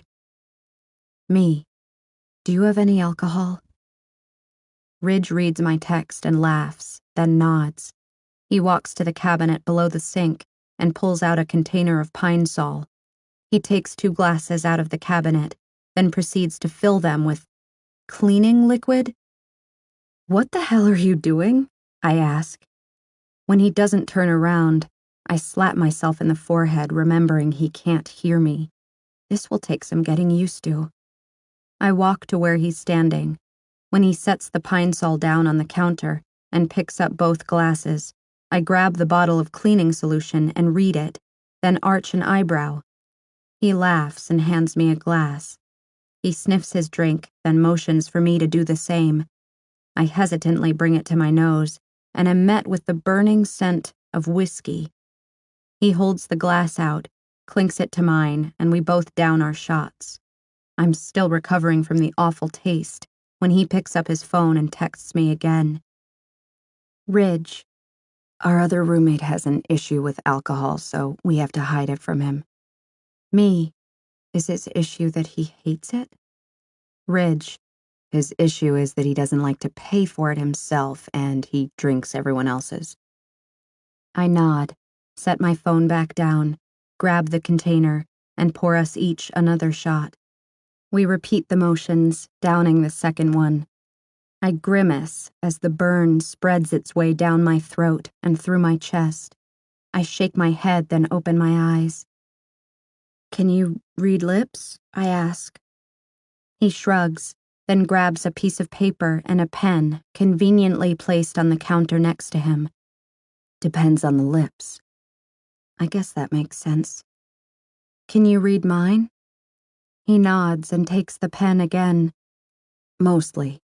I've learned to anticipate what people are going to say more than anything. I take most of my cues from body language and the situations I'm in. What do you mean? I ask. pushing on the counter with my palms and hopping up onto the bar. I've never met anyone who couldn't hear before. I didn't realize I was full of so many questions. It could be that I'm already feeling a buzz, or I just don't want him to go back to his room yet. I don't want to be left alone to think about Hunter and Tori. Ridge sets the notepad down and picks up my phone, then tosses it to me. He pulls one of the bar stools out and sits on it next to where I'm seated on the counter. Ridge, if I'm at the store and a cashier speaks to me, I can mostly guess what they're asking. Same thing with a waitress at a restaurant. It's pretty simple to gather what people are saying when it's a routine conversation. Me. But what about right now? This isn't routine. I doubt you have many homeless girls spend the night on your couch, so how do you know what I'm saying? Ridge. Because you're basically asking me the same questions as anyone else who initially finds out I can't hear. It's the same conversation, just different people. This comment bothers me, because I don't want to seem like those kinds of people at all.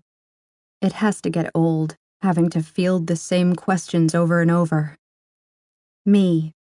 Well, I don't really want to know about it then. Let's change the subject. Ridge looks up at me and smiles. Damn, I don't know if it's the whiskey or the fact that I've been single for 2 hours, but that smile does some serious flirting with my stomach. Ridge, let's talk about music. Okay, I say with a nod. Ridge, I wanted to talk to you about this tonight. You know, before I ruined your life and all that. I want you to write lyrics for my band. For the songs I have written and maybe some future songs, if you're up for it. I pause before responding to him. My initial response is to ask him about his band, because I've been dying to see this guy perform. My second response is to ask him how the hell he can play a guitar if he can't hear, but again, I don't want to be one of those people. My third response is to automatically say no, because agreeing to give someone lyrics is a lot of pressure. Pressure I don't really want right now, since my life has pretty much taken a nosedive today. I shake my head. No, I don't think I want to do that. Ridge, we would pay you. That gets my attention. I suddenly feel an option 3 making its way into the picture. Me. What kind of pay are we talking about? I still think you're insane for wanting me to help you write lyrics, but you may have caught me at a very desperate and destitute moment, being as though I'm homeless and could use some extra money. Ridge, why do you keep referring to yourself as homeless? Do you not have a place to stay? Me, well, I could stay with my parents, but that would mean I'd have to transfer schools my senior year, and it would put me about 2 semesters behind. I could also stay with my roommate, but I don't know how much I'd like to hear her screwing my boyfriend of 2 years at night while I try to sleep. Ridge, you're a smartass. Me, yeah, I guess I've got that going for me. Ridge, you can stay here. We're kind of in search of a 4th roommate. If it means you'll help us with the songs, you can stay for free until you get back on your feet. I read the text twice, slowly. I shake my head. Ridge, just until you can get your own place. Me, no, I don't even know you. Besides, your Hooters girlfriend already hates me. Ridge laughs at that comment. Ridge, Bridget is not my girlfriend, and she's hardly ever here, so you don't have to worry about her. Me, this is too weird. Ridge, what other option do you have? I saw you didn't even have cab fare earlier. You're pretty much at my mercy. Me, I have cab fare. I left my purse in my apartment and I didn't want to go back up to get it, so I didn't have a way to pay the driver. Ridge frowns when he reads my text. Ridge, I'll go with you to get it if you need it. I look up at him. Are you sure? I ask. He smiles and walks toward the front door. So, I follow him. Ridge. It's still raining out, and I know she just put on dry clothes after her shower, so once we reach the bottom of the stairwell, I pull my phone out and text her. Me. Wait here so you don't get wet again. I'll go get it myself. She reads the text and shakes her head, then looks back up at me. No, I'm going with you. I can't help but appreciate the fact that she doesn't respond to my being deaf the way I expect her to. Most people become uneasy once they aren't sure how to communicate with me. The majority of them raise their voices and talk slowly, sort of like Bridget. I guess they think being louder will somehow miraculously make me hear again. However, it does nothing but force me to contain my laughter while they talk to me as if I'm an idiot. Granted, I know people don't do it to be disrespectful. It's just simple ignorance, and that's fine. I'm so used to it I don't even notice anymore. However, I did notice Sydney's reaction, because there really wasn't one. As soon as she found out, she just propped herself up on the counter and continued talking to me, even though she moved from speaking to texting. And it helps that she's a fast texter. We run across the courtyard until we reach the base of the stairs that lead up to her apartment. I begin walking up and notice that she's frozen at the bottom of the stairs. The look in her eyes is nervous, and I instantly feel bad for not realizing how hard this must be for her. I know she's probably hurting a lot more than she's letting on. Learning that your best friend and your boyfriend have betrayed you has to be difficult, and it hasn't even been a day since she found out. I walk back down the stairs and grab her hand and smile at her reassuringly. I tug on her hand. She takes a deep breath and walks with me up the stairs.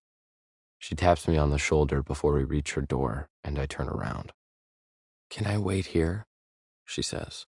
I don't want to see them. I nod, relieved that her lips are easy to read. But how well you asked there for my bird, she says. Or I think that's what she said. I laugh, knowing I more than likely completely misread her lips. She says it again when she sees the confusion on my face, but I still don't understand her. I hold up my phone so she can text me. Sydney, but how will you ask them for my purse? Yeah, I was a little off on that one. Me, I'll get your purse, Sydney. Wait here. She nods. I type out a text as I walk to the front door and knock. A minute passes, and no one comes to the door, so I knock again with more force, thinking maybe my first knock was too soft to be heard. The doorknob turns, and Sydney's friend appears in the doorway. She eyes me curiously for a second, then glances behind her. The door opens wider, and Hunter appears, eyeing me suspiciously. He says something that looks like, "Can I help you?" I hold up the text that says I'm here for Sydney's purse, and he looks down and reads it, then shakes his head. Who the hell are you? He says, apparently not liking the fact that I'm here on Sydney's behalf. The girl disappears from the doorway, and he opens the door even farther, then folds his arms over his chest and glares at me. I motion to my ear and shake my head, letting him know that I can't hear what he's saying. He pauses, then throws his head back and laughs and disappears from the doorway. I glance to Sydney, who is standing nervously at the top of the stairs, watching me. Her face is pale, and I give her a wink, letting her know everything is okay. Hunter comes back, slaps a piece of paper against the door, and writes on it. He holds the paper up for me to read. Are you fucking her? Jesus, what a prick. I motion for the pen and paper, and he hands them to me. I write my response and hand it back to him. He looks down at the paper and his jaw tightens. He crumples up the paper, drops it to the floor, and then, before I can react, his fist is coming at me. I accept the hit, knowing I should have been prepared for it. The girl reappears, and I can tell she's screaming, although I have no idea whom she's screaming at or what she's saying. As soon as I take a step back from the doorway, Sydney is in front of me, rushing into the apartment. My eyes follow her as she runs down the hallway, disappears into a room, and comes back out clutching a purse. The girl steps in front of her and places her hands on Sydney's shoulders, but Sydney pulls her arm back, makes a fist, and punches the girl in the face. Hunter tries to step in front of Sydney to block her from leaving, so I tap him on the shoulder. When he turns around, I punch him square in the nose, and he stumbles back. Sydney's eyes go wide, and she looks back at me. I grab her hand and pull her out of the apartment, toward the stairs. Luckily, the rain has finally stopped, so we both break into a run back toward my apartment.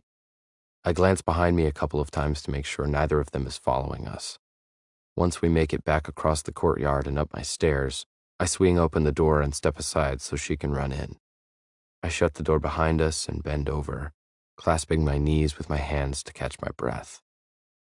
What an asshole. I'm not sure what Sydney saw in him, but the fact that she dated him makes me question her judgment a little bit. I glance up at her, expecting to see her in tears, but instead she's laughing. She's sitting on the floor, attempting to catch her breath, laughing hysterically. I can't help but smile, seeing her reaction. And the fact that she punched that girl right in the face without a moment's hesitation, I've got to hand it to her. She's tougher than I first thought. She looks up at me and inhales a calming breath, then mouths the words, "Thank you," while holding up her purse.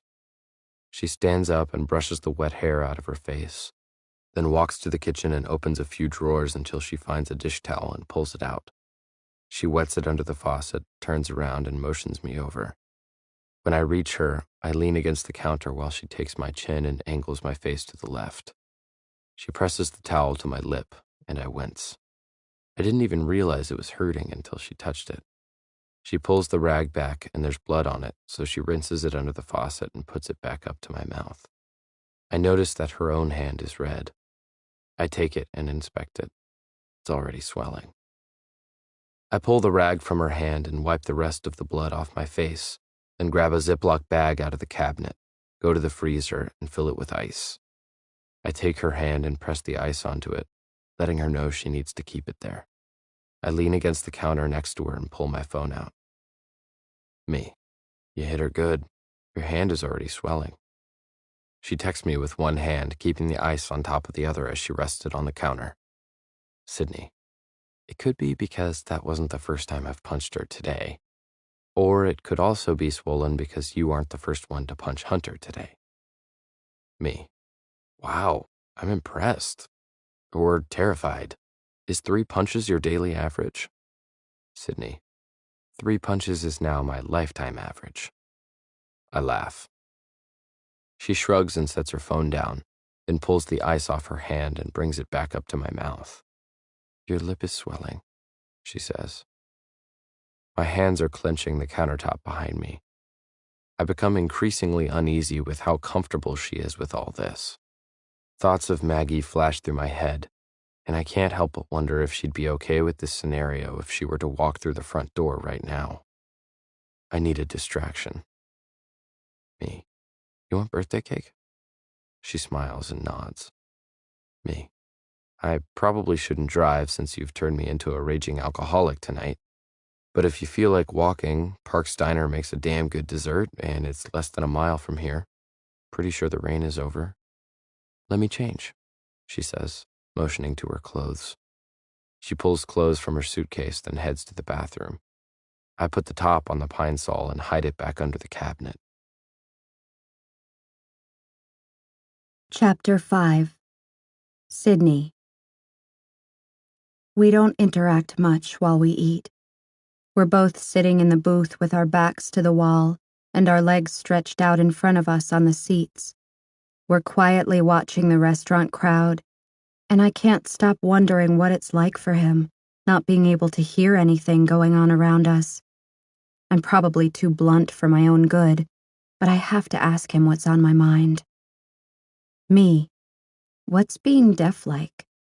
Do you feel like you're in on a secret that no one else knows about?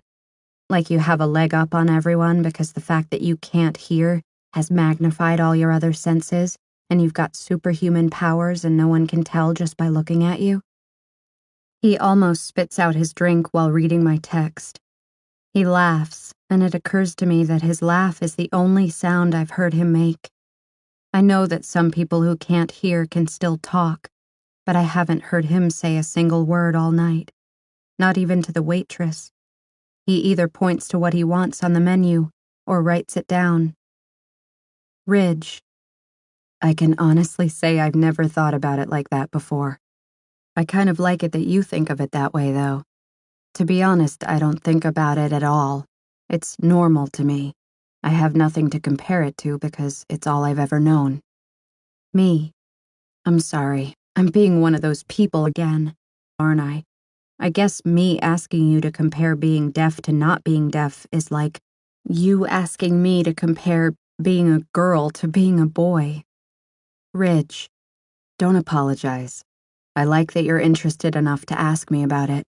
Most people are a little weirded out by it, so they don't say anything at all. I've noticed it's kind of hard to make friends, but that's also a good thing.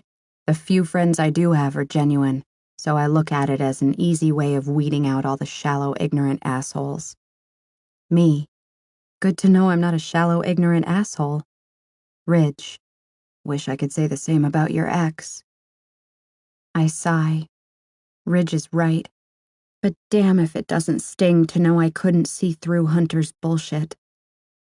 I put my phone down and eat the last of my cake. Thank you, I say as I put my fork down. I honestly forgot for a while that today was my birthday until he offered to take me out for cake. He shrugs as if it isn't a big deal, but it is a big deal. I can't believe after the day I've had that I'm actually in a semi-decent mood. Ridge can take credit for that, because if it weren't for him, I don't know where I'd be tonight or what kind of emotional state I'd be in. He takes a drink of his soda, then sits upright in the booth. He nods his head to the door, and I agree that I'm ready to go. The buzz from the alcohol has worn off, and as we make our way out of the restaurant and back into the dark, I can feel myself beginning to succumb to the heartache again. I guess Ridge sees the look on my face, because he puts his arm around me and briefly squeezes my shoulders. He drops his arm and pulls his phone out. Ridge. For what it's worth, he doesn't deserve you. Me. I know, but it still hurts that I ever thought he deserved me.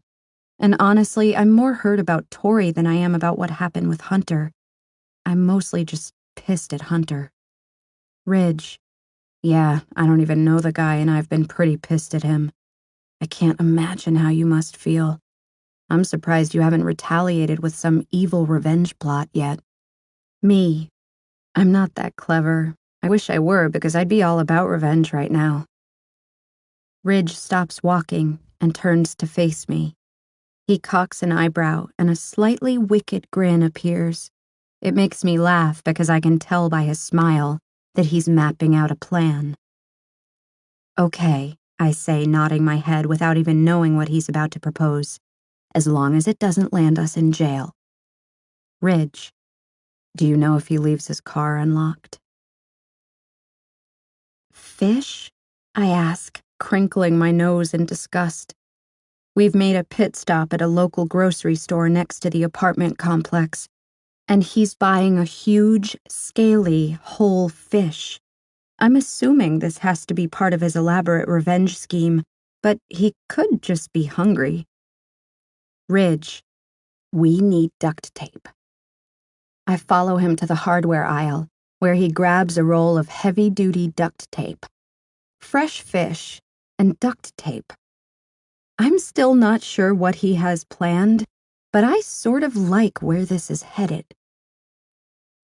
When we're back at the apartment, I point out Hunter's car. I run up to the apartment to grab his spare car key out of my purse, where I still have it, while Ridge wraps the fish with duct tape. I come back downstairs and hand him the key. Me. So what exactly are we about to do with this fish? Ridge. Watch and learn, Sydney. We walk to Hunter's car, and Ridge unlocks the passenger door. He has me tear off several pieces of duct tape while he reaches under the passenger seat. I'm watching closely, in case I need to seek revenge against anyone in the future, and he presses it against the underside of the seat. I hand him several more pieces of duct tape, trying to contain my laughter, while he secures the raw fish with it. After he's sure it won't come loose, he slides out of the car and closes the door, looking around innocently. My hand is over my mouth, stifling my laughter, and he's as cool and composed as can be. We casually walk away from the car, and once we're on the stairs to the apartment, we begin laughing. Ridge, his car is gonna smell like death in a matter of 24 hours. He'll never find it. Me, you're kind of evil. If I didn't know better, I'd think you've done this before. He laughs as we make our way back inside. We kick off our shoes at the door, and he tosses the duct tape onto the counter. I use the bathroom and make sure to unlock the door to his bedroom before I walk back out. In the living room, all the lights are out, except for the lamp by the couch. I lie down and check my phone one last time before turning it on silent. Ridge, good night. Sorry your birthday sucked. Me, thanks to you, it was better than it could have been. I place the phone under my pillow and cover up. I close my eyes, and my smile immediately fades when the silence takes over. I can feel the tears coming, so I cover my head with the blanket and brace myself for a long night of heartache. The respite with Ridge was nice, but I have nothing to distract me now from the fact that I'm having the worst day of my life. I can't understand how Tori could do something like this to me. We've been best friends for almost 3 years. I told her everything. I trusted her with everything. I told her things I would never dream of telling Hunter. Why would she risk our friendship for sex? I've never felt this hurt. I pull the blanket over my eyes and begin to sob. Happy birthday to me. I have the pillow pulled tightly over my head, but it doesn't drown out the sound of gravel crunching beneath shoes. Why is someone walking on a driveway so noisily?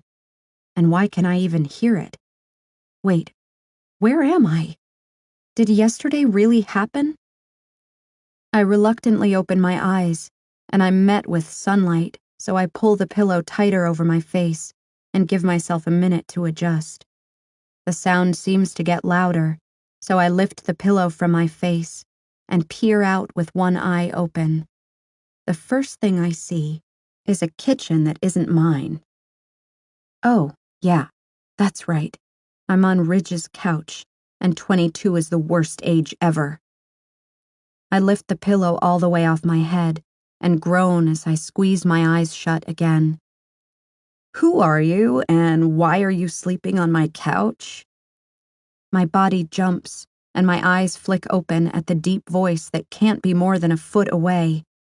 2 eyes peer down at me. I pull my head back against the couch to get more space between me and the curious eyes to get a better look at who they're attached to. It's a guy I've never seen before. He's sitting on the floor directly in front of the couch, and he's holding a bowl. He dips a spoon into the bowl and shoves it into his mouth, then begins the loud crunching again. I'm guessing that's not gravel he's eating. Are you the new roommate? He says with his mouth full. I shake my head. No, I mutter. I'm a friend of Ridge's. He cocks his head and looks at me suspiciously. Ridge only has one friend, the guy says. Me. He shoves another spoonful of cereal into his mouth and fails to back out of my personal space. I push my palms into the couch and sit up so that he's not right in my face. Jealous? I ask. The guy continues to stare at me. What's his last name? Whose last name? Your very good friend Ridge, he says cockily. I roll my eyes and drop my head against the back of the couch. I don't know who the hell this guy is, but I really don't care to compete over our levels of friendship with Ridge. I don't know Ridge's last name. I don't know his middle name. The only thing I know about him is that he's got a mean right hook, and I'm only sleeping on your couch because my boyfriend of 2 years decided it would be fun to screw my roommate, and I really didn't want to stick around to watch. He nods, then swallows. It's Lawson, and he doesn't have a middle name. As if the morning could get any worse, Bridget appears from the hallway and walks into the kitchen. The guy on the floor takes another spoonful of cereal and looks at Bridget, finally breaking his uncomfortable lock on me. "Good morning, Bridget," he says with an odd, sarcastic tone to his voice. "Sleep well?" She looks at him briefly and rolls her eyes. "Screw you, Warren," she snaps. He turns his gaze back to mine with a mischievous grin. "That's Bridget," he whispers. "She pretends to hate me during the day, but at night, she loves me." I laugh, not really trusting that Bridget is capable of loving anyone. "Shit!" she yells, catching herself on the bar before she trips. "Jesus Christ!" She kicks one of my suitcases, still on the floor next to the bar. "Tell your little friend if she's staying here, she needs to take her shit to her room." Warren makes a face as if he's scared for me, then turns his head toward Bridget. "What am I, your bitch? Tell her yourself." Bridget points to the suitcase she almost tripped over. "Get your shit out of the kitchen," she says before marching back to her bedroom. Warren slowly turns his head back to face me and laughs. "Why does she think you're deaf?" I shrug. I have no idea. She came to that conclusion last night, and I failed to correct her. He laughs again, much louder. "Oh, this is classic," he says. "Do you have any pets?" I shake my head. "Are you opposed to porn?" I don't know how we just began playing 20 questions, but I answer him anyway. Not opposed to the principle of porn, but opposed to being featured in one. He nods, contemplating my answer for a beat too long. "Do you have any annoying friends?" I shake my head. My best friend is a backstabbing whore, and I'm no longer speaking to her. "What are your showering habits?" I laugh. Once a day with a skip day every now and then, no more than 15 minutes. "Do you cook?" "Only when I'm hungry." "Do you clean up after yourself?" "Probably better than you," I say, taking in the fact that he's used his shirt for a napkin no fewer than 3 times during this conversation. "Do you listen to disco?" "I'd rather eat barbed wire." "All right then," he says. "I guess you can stay." I pull my feet up and sit cross-legged. I didn't realize I was being interviewed. He glances at my suitcases, then back to me. "It's obvious you need a place to stay, and we've got an empty room.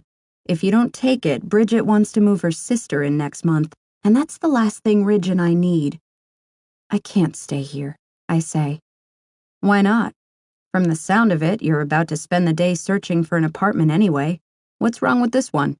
You won't even have to walk very far to get here." I want to say that Ridge is the problem. He's been nice, but I think that might be the issue. I've been single for less than 24 hours, and I don't like the fact that although I should have been consumed with nightmares about Hunter and Tori all night, instead, I had a slightly disturbing dream involving an extremely accommodating Ridge.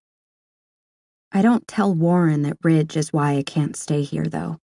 Partly because that would give Warren more ammunition for questions, and partly because Ridge just walked into the kitchen and is looking at us. Warren winks at me, then stands up and walks with his bowl to the sink. He looks at Ridge. "Have you met our new roommate?" Warren asks. Ridge signs something to him. Warren shakes his head and signs back. I sit on the couch and watch their silent conversation, slightly in awe that Warren knows sign language. I wonder if he's learned it for Ridge's benefit. Maybe they're brothers? Warren laughs and Ridge glances in my direction before walking back to his bedroom. "What did he say?" I ask, suddenly worried that Ridge no longer wants me here. Warren shrugs and begins walking back toward his bedroom. "Exactly what I thought he'd say." He walks into his room, then comes back out with a cap on and keys in his hand. He said you two already worked out a deal.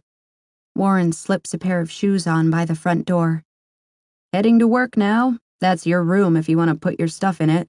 You might have to throw all of Brennan's shit in the corner, though. He opens the door and steps outside, then turns back around. Oh, what's your name? Sydney. Well, Sydney, welcome to the weirdest place you'll ever live. He shuts the door behind him. I'm not sure I'm comfortable with this, but what other choice do I have? I pull my phone out from under my pillow. I start to text Ridge because I don't recall closing a deal last night regarding my living arrangements. Before I finish the text, he sends me one first. Ridge, are you okay with this? Me, are you? Ridge, I asked you first. Me, I guess, but only if you are. Ridge, well then, I guess that means we're roommates. Me, if we're roommates, can you do me a favor? Ridge, what's that? Me, if I ever start dating again, don't be like Tori and sleep with my boyfriend, okay? Ridge, I can't make any promises. A few seconds later, he walks out of his bedroom and goes straight to my suitcases. He picks them up and carries them through the other bedroom door. He opens it and nods his head toward the room, indicating that I should come with him. I stand up and follow him into the bedroom. He lays the suitcases on the bed, then pulls his phone out again. Ridge, Brennan still has a lot of stuff in here. I'll box it up and put it in the corner until he can get it all. Other than that, you might want to change the sheets. He shoots me a wary look regarding the condition of the sheets, and I laugh. He points to the bathroom. Ridge, we share the bathroom. Just lock the main door to the hallway and both doors to the bedrooms when you're in there. I obviously won't know when you're in the shower, so unless you want me barging in on you, make sure to lock up. He walks to the bathroom and flips a light switch on the outside of the door, which turns the lights on and off inside the bathroom, then turns his attention back to the phone. Ridge, I added switches on the outside because it's an easy way for someone to get my attention since I can't hear a knock. Just flip the switch if you need to come into the bathroom so I'll know. The whole apartment is set up this way. There's a switch outside my bedroom door that turns my lights on and off, if you need me. But I usually have my phone on me, so there's always texting. He shows me where clean sheets are, and then cleans out what's left in the dresser, while I put the new sheets on the bed. Do I need furniture? Ridge shakes his head. Ridge, he's leaving it. You can use what's here. I nod, taking in the bedroom that has unexpectedly just become my new home. I smile at Ridge to let him know I appreciate his help. Thank you. He smiles back. Ridge, I'll be in my room working for the next few hours if you need anything. I have to go to the store this afternoon. You can go with me and get what you need for the apartment. He backs out of the bedroom and gives me a salute. I sit down on the edge of the bed and salute him back as he shuts the door. I fall back onto the bed and let out a huge sigh of relief. Now that I have a place to live, all I need is a job. And maybe a car, since Tori and I mostly shared hers. Then maybe I'll call my parents and tell them I moved. Or maybe not. I'll give this place a couple of weeks in order to see how things turn out. Ridge. Oh, and BTW, I didn't write that on your forehead. What? I run to the dresser and look in the mirror for the first time today. Written across my forehead, in black ink, it says, "Someone wrote on your forehead." Ridge. Me. Morning. How's the thesis coming along? Maggie. Do you want me to sugarcoat it, or are you honestly giving me an opening to vent? Me. Wide open. Vent away. Maggie. I'm miserable, Ridge. I hate it. I work on it for hours every day, and I just want to take a bat to my computer and go all Office Space on it. If this thesis were a child, I'd put it up for adoption and not even think twice about it. If this thesis were a cute, fuzzy puppy, I'd drop it off in the middle of a busy intersection and speed away. Me. And then you would do a U-turn and go back and pick it up and play with it all night. Maggie. I'm serious, Ridge. I think I'm losing my mind. Me. Well, you already know what I think. Maggie. Yes, I know what you think. Let's not get into that right now. Me.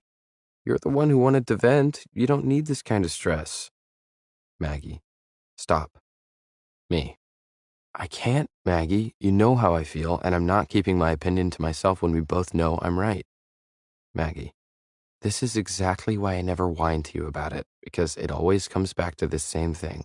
I asked you to stop. Please, Ridge, stop. Me. Okay. Me. I'm sorry. Me.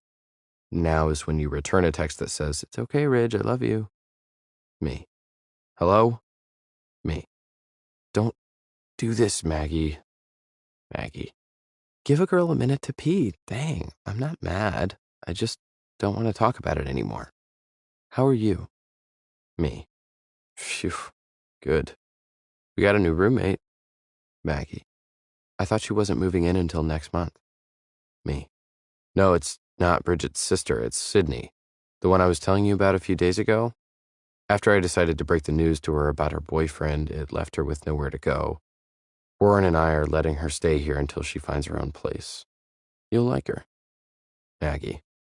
So I guess she believed you about her boyfriend? Me. Yeah, she was pretty pissed at first that I didn't tell her sooner, but she's had a few days to let it sink in, so I think she gets it. So what time will you be here Friday? Maggie. Not sure. I would say it depends on whether I get enough work done on my thesis, but I'm not mentioning my thesis to you ever again. I guess I'll get there when I get there. Me. Well, then I guess I'll see you when I see you. Love you. Let me know when you're on your way. Maggie. Love you too. And I know you're just concerned. I don't expect you to agree with my decisions, but I do want you to understand them. Me. I do understand, babe. I do. I love you. Maggie. Love you too. I dropped my head forcefully against the headboard and rubbed my palms up and down my face out of sheer frustration. Of course I understand her decision, but I'll never feel good about it. She's so frustratingly determined, I seriously don't see how I'll ever get through to her. I stand up and put my phone into my back pocket, then walk to my bedroom door. When I swing it open, I'm met with a smell that I'm positive is exactly what heaven will smell like. Bacon. Warren looks up at me from the dining room table and grins, pointing to his plate full of food. She's a keeper, he signs. The eggs suck, though. I'm only eating them because I don't want to complain or she might never cook for us again. Everything else is great. He signs everything he's saying without verbalizing it. Warren usually verbalizes all of his signed communication out of respect for others around us. When he doesn't verbalize, I know he wants our conversation to remain between the two of us. Like the silent one we're having right now while Sydney's in the kitchen. And she even asked how we liked our coffee, he signs. I glance into the kitchen. Sydney smiles, so I smile back. I'm shocked to see her in a good mood today. After we got back from our trip to the store a few days ago, she's been spending most of the time in her room. At one point yesterday, Warren went in to ask her if she wanted any dinner, and he said she was on her bed crying, so he backed out and left her alone. I've wanted to check on her, but there isn't really anything I can do to make her feel better. All she can do is give it time, so I'm glad she's at least out of bed today. And don't look right now, Ridge, but did you see what she's wearing? Did you see that dress? He bites the knuckles on his fist and winces, as if simply looking at her is causing him actual physical pain. I shake my head and take a seat across from him. I'll look later.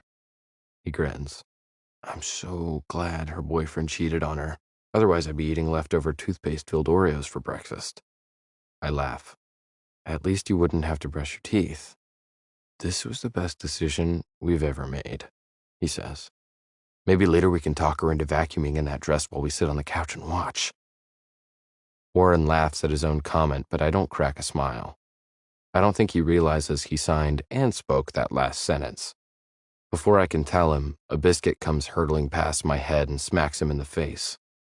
He jumps back in shock and looks at Sydney. She's walking to the table with a "don't mess with me" look on her face. She hands me a plate of food, then sets her own plate down in front of her and takes a seat. I said that out loud, didn't I? Warren asks. I nod. He looks at Sydney and she's still glaring at him. At least I was complimenting you, he says with a shrug. She laughs and nods once as if he just made a good point. She picks up her phone and begins to text. She glances at me briefly, giving her head a slight shake when my phone vibrates in my pocket. She texted me something, but apparently doesn't want me to make it obvious. I casually slide my hand into my pocket and pull my phone out, then read her text under the table. Sydney, don't eat the eggs. I look at her and arch an eyebrow, wondering what the hell is wrong with the eggs. She casually sends another text while she holds a conversation with Warren. Sydney, I poured dish soap and baby powder in them. It'll teach him not to write on my forehead again. Me, what the hell? When are you going to tell him? Sydney, I'm not. Warren, what are you and Sydney texting about? I look up to see Warren holding his phone, staring at me. He picks up his fork and takes another bite of the eggs, and the sight makes me laugh. He lunges across the table and grabs my phone out of my hands, then begins scrolling through the texts. I try to grab it back from him, but he pulls his arm out of my reach. He pauses for a few seconds as he reads, then immediately spits his mouthful back onto his plate. He tosses me back my phone and reaches for his glass. He calmly takes a drink, sets it back down on the table, then pushes his chair back and stands up. He points to Sydney. You just messed up, little girl, he says. This means war.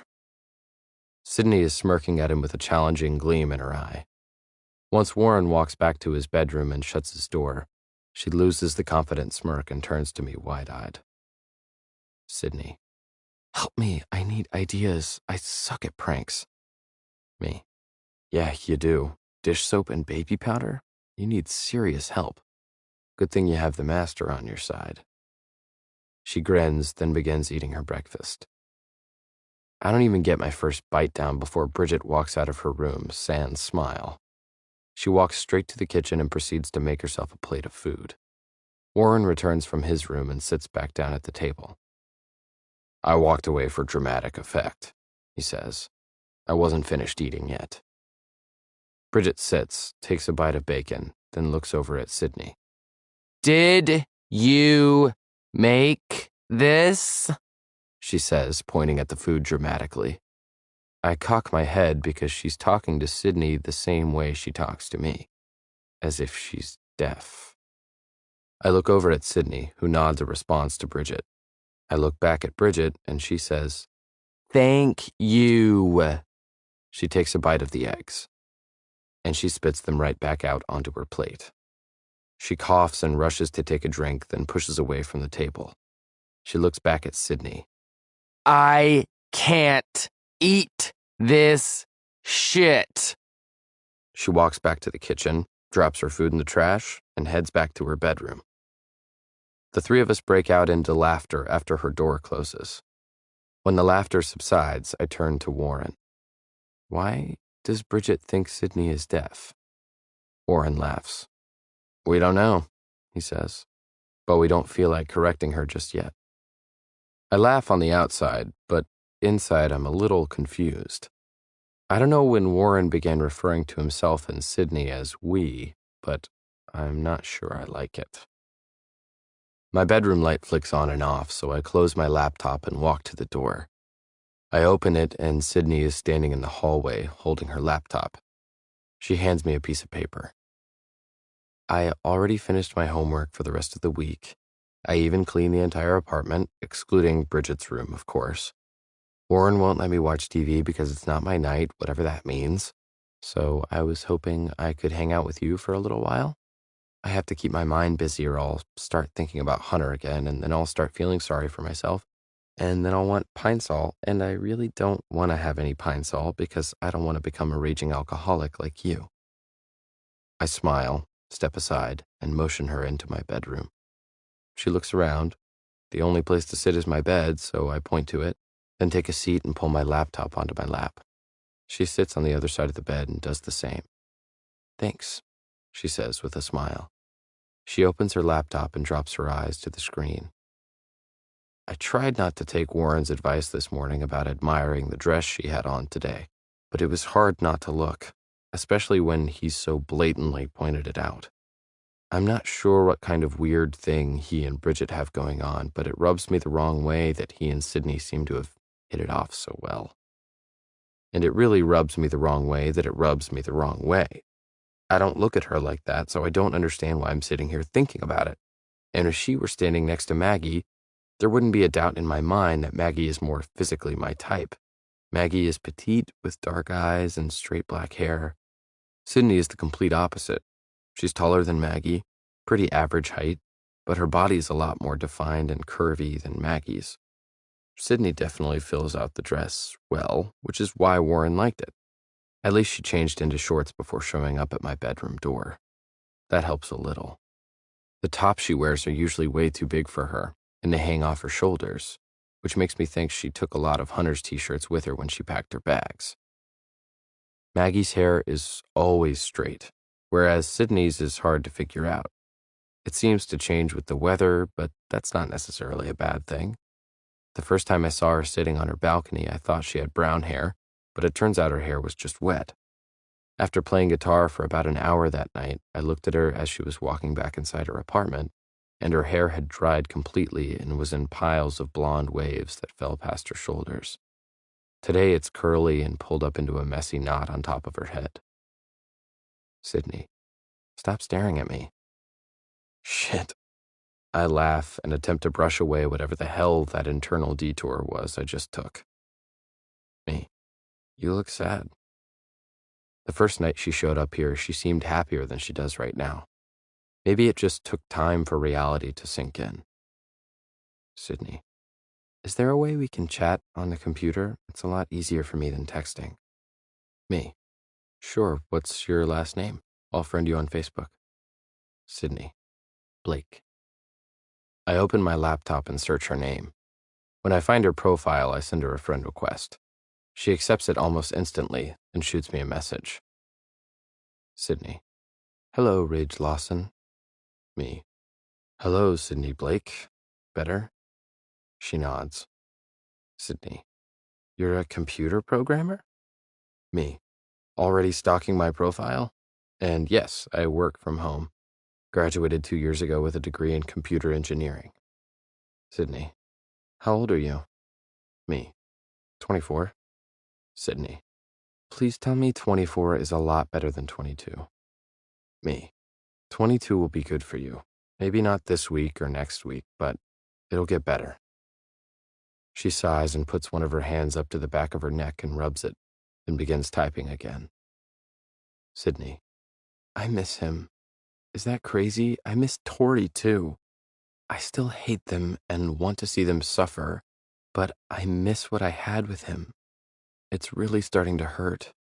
When it first happened, I thought maybe I was better off without him, but now I just feel lost. I don't want to be harsh in my response, but at the same time, I'm not a girl, so I'm not about to tell her what she's feeling is normal. Because to me, it's not normal. Me, you only miss the idea of him. You weren't happy with him even before you found out he was cheating. You were only with him because it was comfortable. You just miss the relationship, but you don't miss Hunter. She looks up at me and cocks her head, narrowing her eyes in my direction for a few seconds before dropping them back to the computer. Sydney, how can you say I wasn't happy with him? I was, until I found out what he was doing. I honestly thought he was the one. Me, no, you didn't. You wanted him to be, but that's not how you really felt. Sydney, you're kind of being a jerk right now, you know that? I set my laptop beside me and walked to my desk. I pick up my notebook and a pen and go back to the bed and take a seat next to her. I flip open my notebook to the first set of lyrics she sent me. "Read these," I write at the top of the page. I set the notebook in her lap. She looks down at the lyrics, then takes the pen. "I don't need to read them," she writes. "I wrote them." I scoot closer to her and put the notebook in my lap, then circle a few lines of her chorus. I point to them again. "Read these as if you weren't the one who wrote them." She reluctantly looks down at the notebook and reads the chorus. "You don't know me like you think you do. I pour me one when I really want two. Oh, you're living a lie, living a lie. You think we're good, but we're really not. You could have fixed things, but you missed your shot. You're living a lie, living a lie." When I'm certain she's had time to read them, I pick up the pen and write, "These words came from somewhere inside you, Sydney. You can tell yourself you were better off with him, but read the lyrics you wrote. Go back to what you were feeling when you wrote them." I circle several lines, then read her words along with her. "With a right turn, the tires start to burn. I see your smile. It's been hiding for a while, for a while. Your foot pushes down against the ground. The world starts to blur. Can't remember who you were, who you were." I look at her, and she's still staring at the paper. A single tear trickles down her cheek, and she quickly wipes it away. She picks up the pen and begins writing. "They're just words, Rich." I reply, "They're your words, Sydney. Words that came from you. You say you feel lost without him, but you felt lost even when you were with him. Read the rest." She inhales a deep breath, then looks down at the paper again. I yell, "Slow down. We're almost out of town. The road gets rough. Have you had enough? Enough?" You look at me, start heading for a tree. I open up the door. Can't take any more. Then I say, "You don't know me like you think you do. I pour me one when I really want two. Oh, you're living a lie, living a lie. You think we're good, but we're really not. You could have fixed things, but you missed your shot. You're living a lie, living a lie." Chapter 6. Sydney. I continue to stare at the words in the notebook. Is he right? Did I write them because that's how I really feel? I never give it much thought when I write lyrics, because I've always felt no one would read them, so it doesn't matter what the meaning is behind the words. But now that I think about it, maybe the fact that I don't give them much thought proves that they really are a reflection of how I feel. To me, lyrics are harder to write when you have to invent the feelings behind them.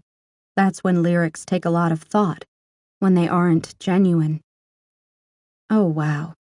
Rich is absolutely right. I wrote these lyrics weeks ago, long before I knew about Hunter and Tori. I lean back against the headboard and open my laptop again. Me. Okay, you win. Ridge. It's not a competition. Just trying to help you see that maybe this breakup is exactly what you needed. I don't know you very well, but based on the lyrics you wrote, I'm guessing you've been craving the chance to be on your own for a while now. Me. Well, you claim not to know me very well, but you seem to know me better than I know myself. Ridge. I only know what you told me in those lyrics. Speaking of which, you feel like running through them? I was about to compile them with the music to send to Brennan, and could use your ears. Pun intended. I laugh and elbow him. Me. Sure, what do I do? He stands and picks up his guitar, then nods his head toward the balcony. I don't want to go out on that balcony. I don't care if I was ready to leave Hunter. I sure wasn't ready to leave Tori, and being out there will be too much of a distraction. I crinkle my nose and shake my head. He glances across the courtyard at my apartment, then pulls his lips into a tight, thin line and slowly nods his head in understanding. He walks over to the bed and sits on the mattress next to me. Ridge, I want you to sing the lyrics while I play. I'll watch you so I can make sure we're on the same page with where they need to be placed on the sheet music. Me, no, I'm not singing in front of you. He huffs and rolls his eyes. Ridge, are you afraid I'll laugh at how awful you sound? I can't hear you, Sydney. He's smiling his irritating smile at me. Me, shut up. Fine. He sets the phone down and begins playing the song. When the lyrics are supposed to come in, he looks up and I freeze. Not because I'm nervous, though. I freeze because I'm doing that thing again, where I'm holding my breath because seeing him play is just, he's incredible. He doesn't miss a beat when I skip my intro. He just starts over from the beginning and plays the opening again. I shake myself out of my pathetic awe and begin singing the words. I would probably never be singing lyrics in front of anyone one-on-one like this, but it helps that he can't hear me. He does stare pretty hard, though, which is a little unnerving. He pauses after every stanza and makes notes on a page. I lean over and look at what he's writing. He's putting musical notes on blank sheet music paper, along with the lyrics. He points to one of the lines, then grabs his phone. Ridge, what key do you sing this line in? Me, B. Ridge, do you think it would sound better if you took it a little higher? Me, I don't know, I guess we could try. He plays the second part of the song again, and I take his advice and sing in a higher key. Surprisingly, he's right. It does sound better. How did you know that? I ask. He shrugs. Ridge, I just do. Me, but how? If you can't hear, how do you know what sounds good and what doesn't? Ridge, I don't need to hear it. I feel it. I shake my head, not understanding. I can maybe understand how he's taught himself to play a guitar. With enough practice and a good teacher and maybe a ton of studying, it's possible for him to play as he does.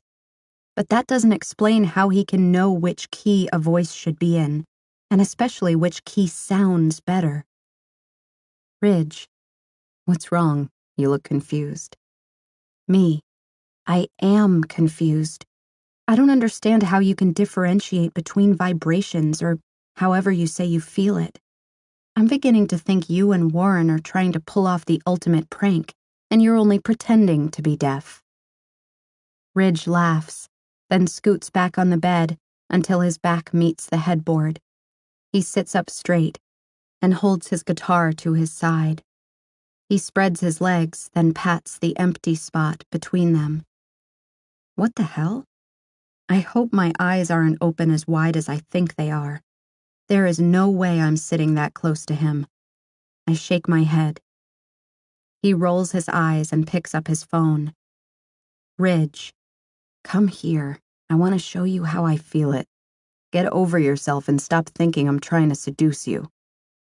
I hesitate a few more seconds, but the agitation on his face makes me think I'm being a little immature.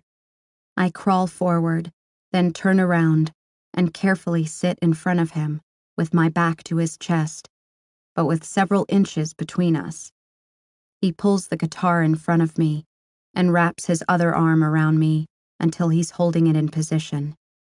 He pulls it closer, which pushes me flush against him.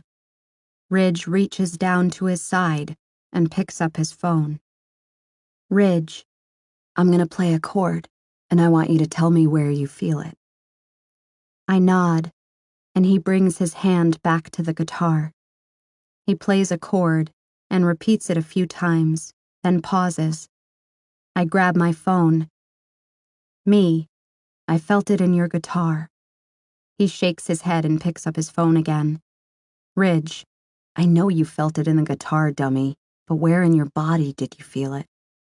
Me, play it again. I close my eyes this time and try to take this seriously. I've asked him how he feels it, and he's trying to show me, so the least I can do is try to understand. He plays the chord a few times, and I'm really trying hard to concentrate, but I feel the vibration everywhere, especially in the guitar pressed against my chest. Me. It's hard for me, Ridge. It just feels like it's everywhere. He pushes me forward, and I scoot up.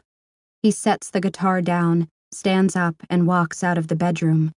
I wait for him, curious about what he's doing. When he comes back, he's holding something in his fist. He holds his fist out, so I hold up my palm. Earplugs. He slides in behind me, and I scoot back against his chest again, then put the earplugs in.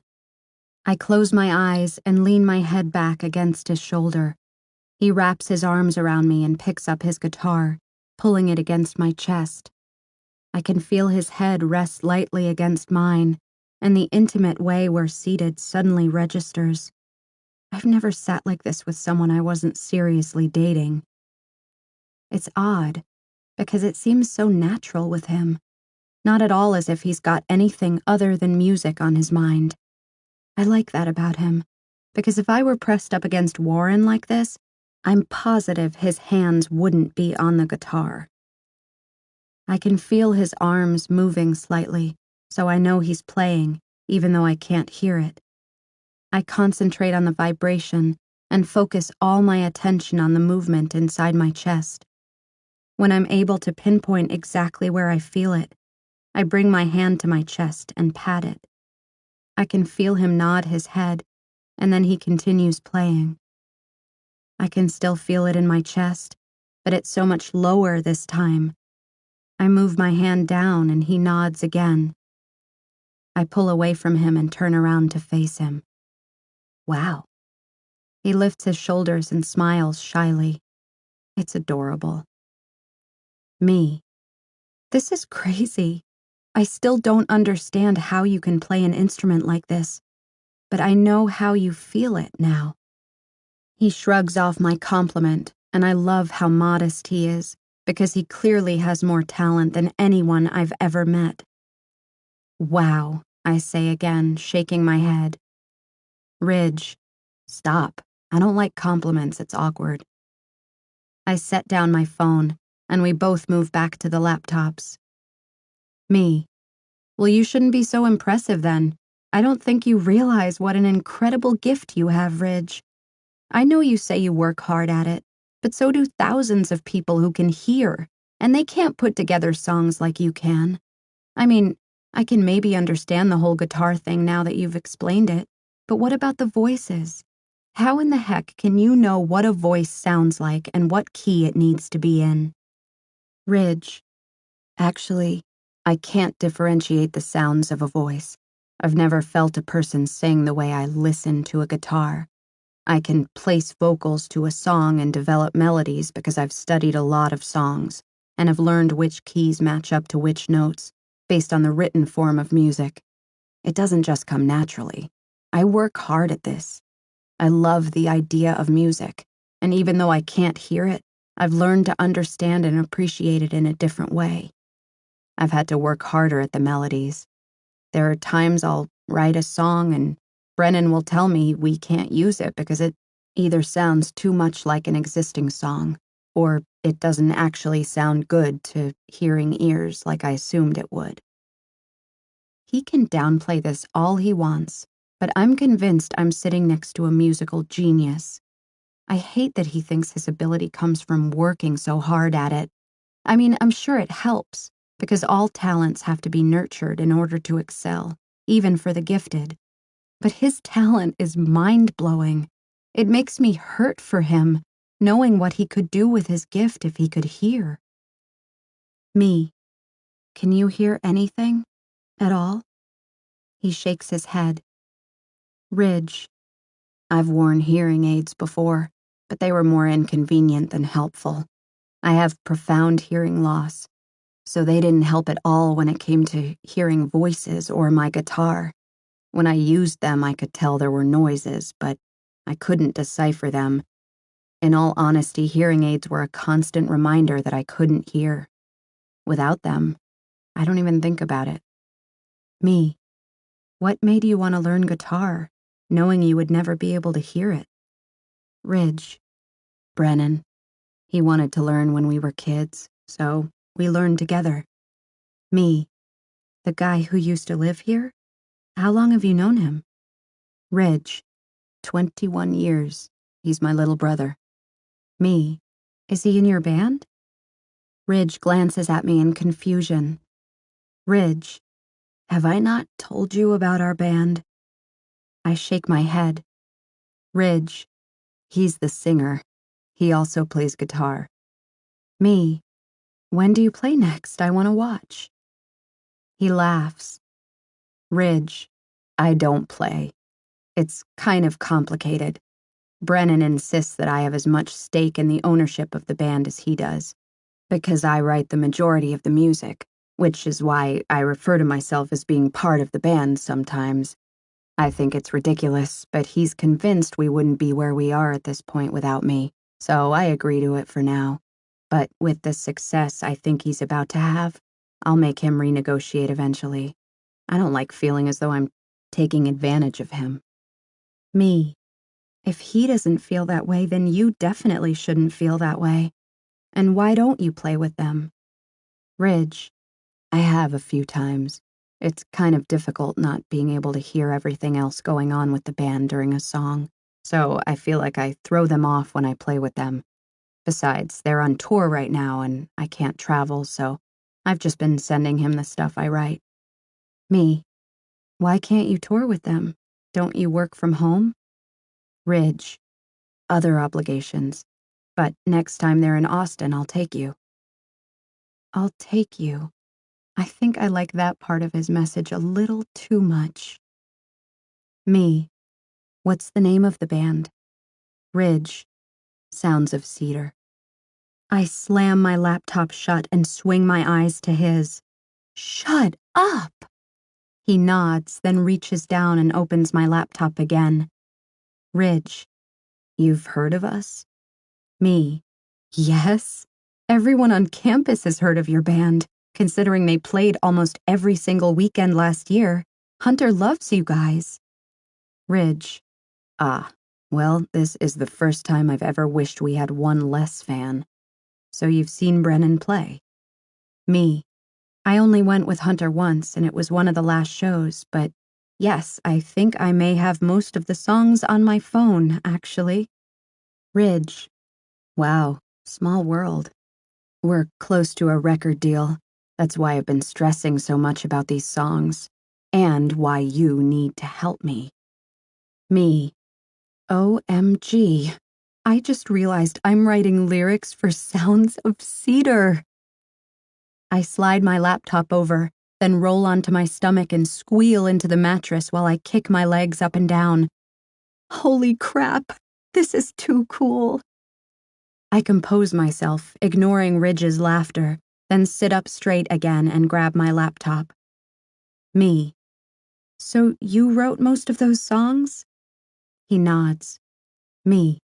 Did you write the lyrics to the song Something? He nods again. I seriously can't believe this is happening right now. Knowing he wrote those lyrics and now I'm sitting here next to him is exciting me way too much. Me. I'm about to listen to your song. Since you get to decipher my lyrics, it's my turn to decipher yours. Ridge. I wrote that song 2 years ago. Me. Still, it came from you. From somewhere inside you, Ridge. Winky face. He picks up a pillow and throws it at my head. I laugh and scroll through the music folder on my phone until I find the song, and I hit play. Something. I keep on wondering why I can't say bye to you, and the only thing I can think of is the truth. It's hard to start over. Keep checking that rear view, too.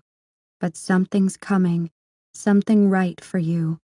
Just wait a bit longer. You'll find something you wanted, something you needed. something you want to have repeated. Oh, that feeling's all right. You'll find that if you listen, between all the kissing. What made it work wound up missing. Oh, that seems about right. I guess I thought that we would always stay the same, and I can tell that you find somebody to blame. And I know in my heart, in my mind, it's all a game.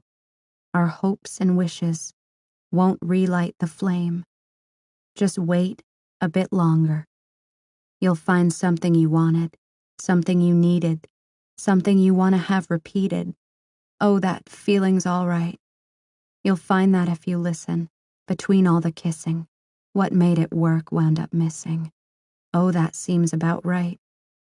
You don't ever have to wonder, 'cause you will always know that what we had was for sure, for sure. Now that thing is no more, no more. You'll find what you wanted. You'll find what you needed. You'll find what you wanted. You'll find what you needed. You'll find what you needed. When the song ends, I sit back up on the bed. I would ask him about the lyrics and the meaning behind them right now, but I'm not sure I want to. I want to listen to it again without him watching me, because it's really hard to concentrate when he's staring at me. He's resting his chin in his hands, casually watching me. I try to hide my grin, but it's hard. I see a smile spread across his lips before he looks down at his phone. Ridge, why do I feel like you're fangirling right now? Probably because I am. Me, I'm not fangirling. Don't flatter yourself.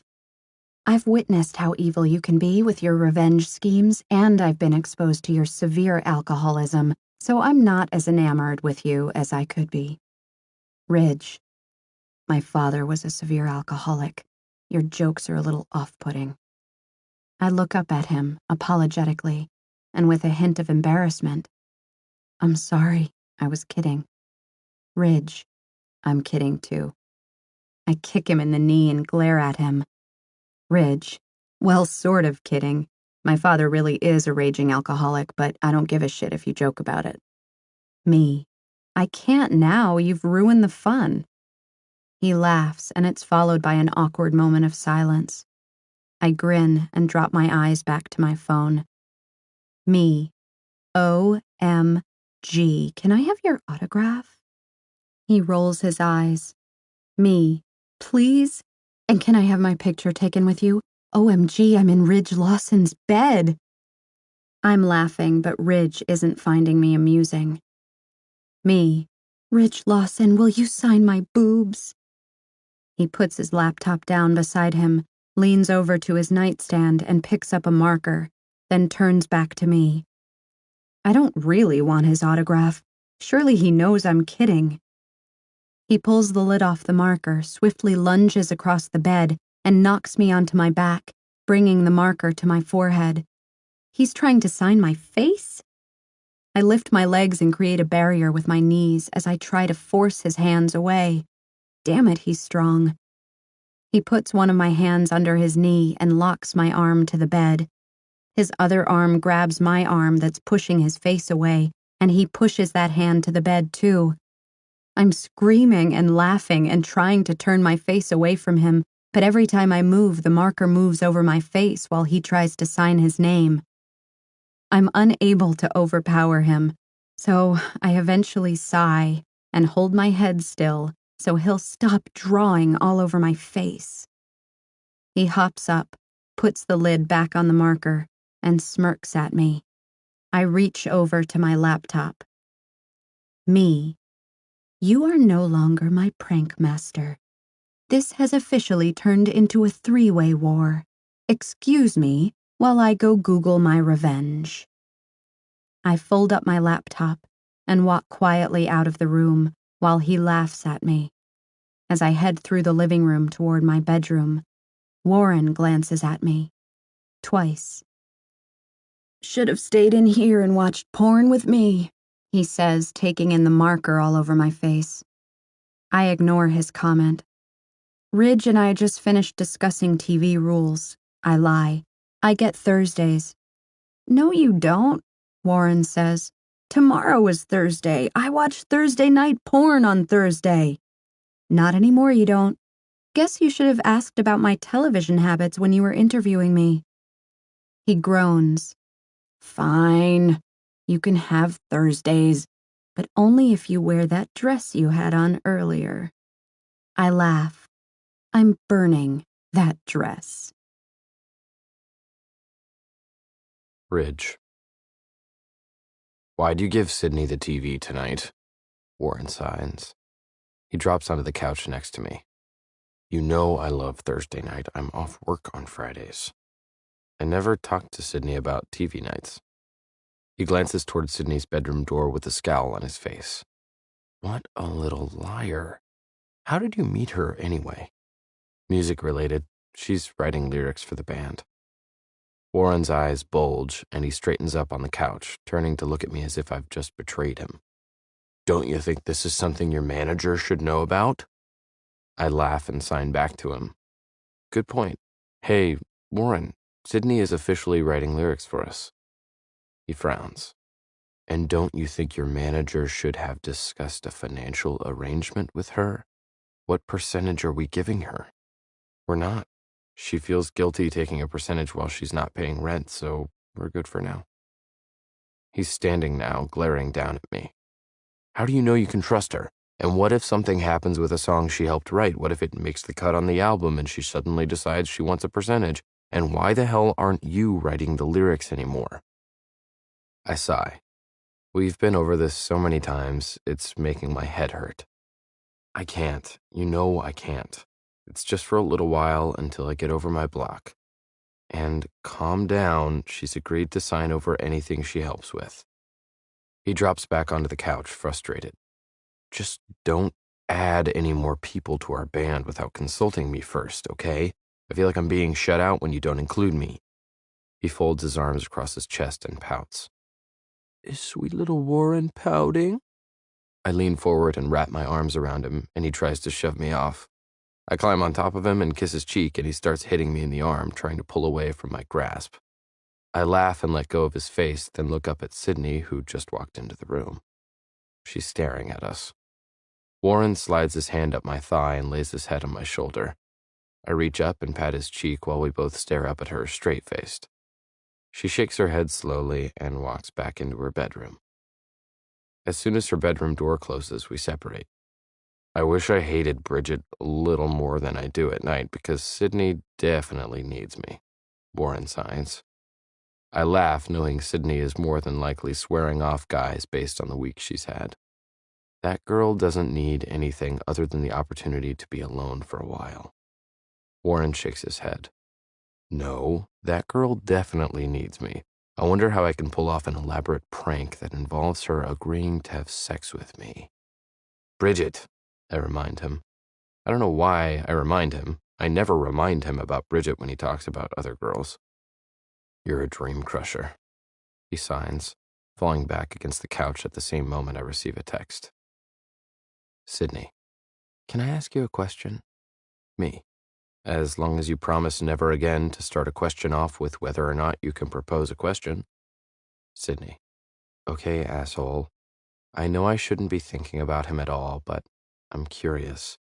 What did he write on that paper when we went to get my purse, and what did you write back that made him hit you? Me. I agree that you shouldn't be thinking about him at all, but I'm honestly shocked it's taken you this long to ask me about it. Sydney. Well? Ugh. I hate writing it verbatim, but she wants to know, so. Me. He wrote, "Are you fucking her?" Sydney. Oh my God, what a prick. Me. Yep. Sydney. So what did you say back to him that made him punch you? Me. I wrote, "Why do you think I'm here for her purse? I gave her 100 for tonight and now she owes me change." I reread the text and I'm not so sure it sounds as funny as I thought it did. My eyes dart up to her bedroom door, which is now swinging open. She runs into the living room, directly toward the couch.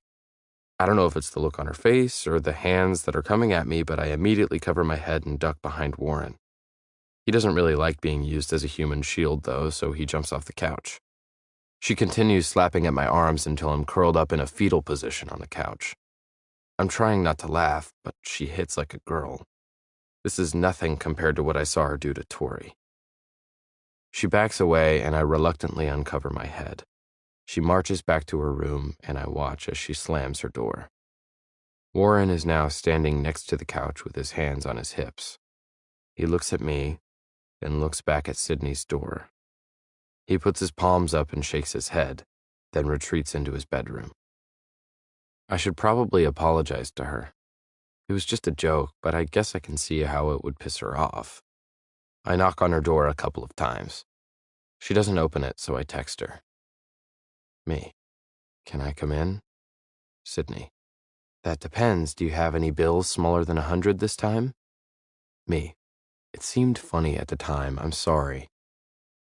A few seconds pass, and then her door opens and she steps aside. I raise my eyebrows and smile, attempting to look innocent. She shoots me a dirty look and walks back to her bed. Sydney. It wasn't what I would have wanted you to say, but I can see why you said it. He's a jerk, and I probably would have wanted to piss him off in that moment too. Me. He is a jerk, but I probably should have responded differently. I'm sorry. Sydney. Yes, you should have. Maybe instead of insinuating that I was a whore, you could have gone with, if I could only be so lucky.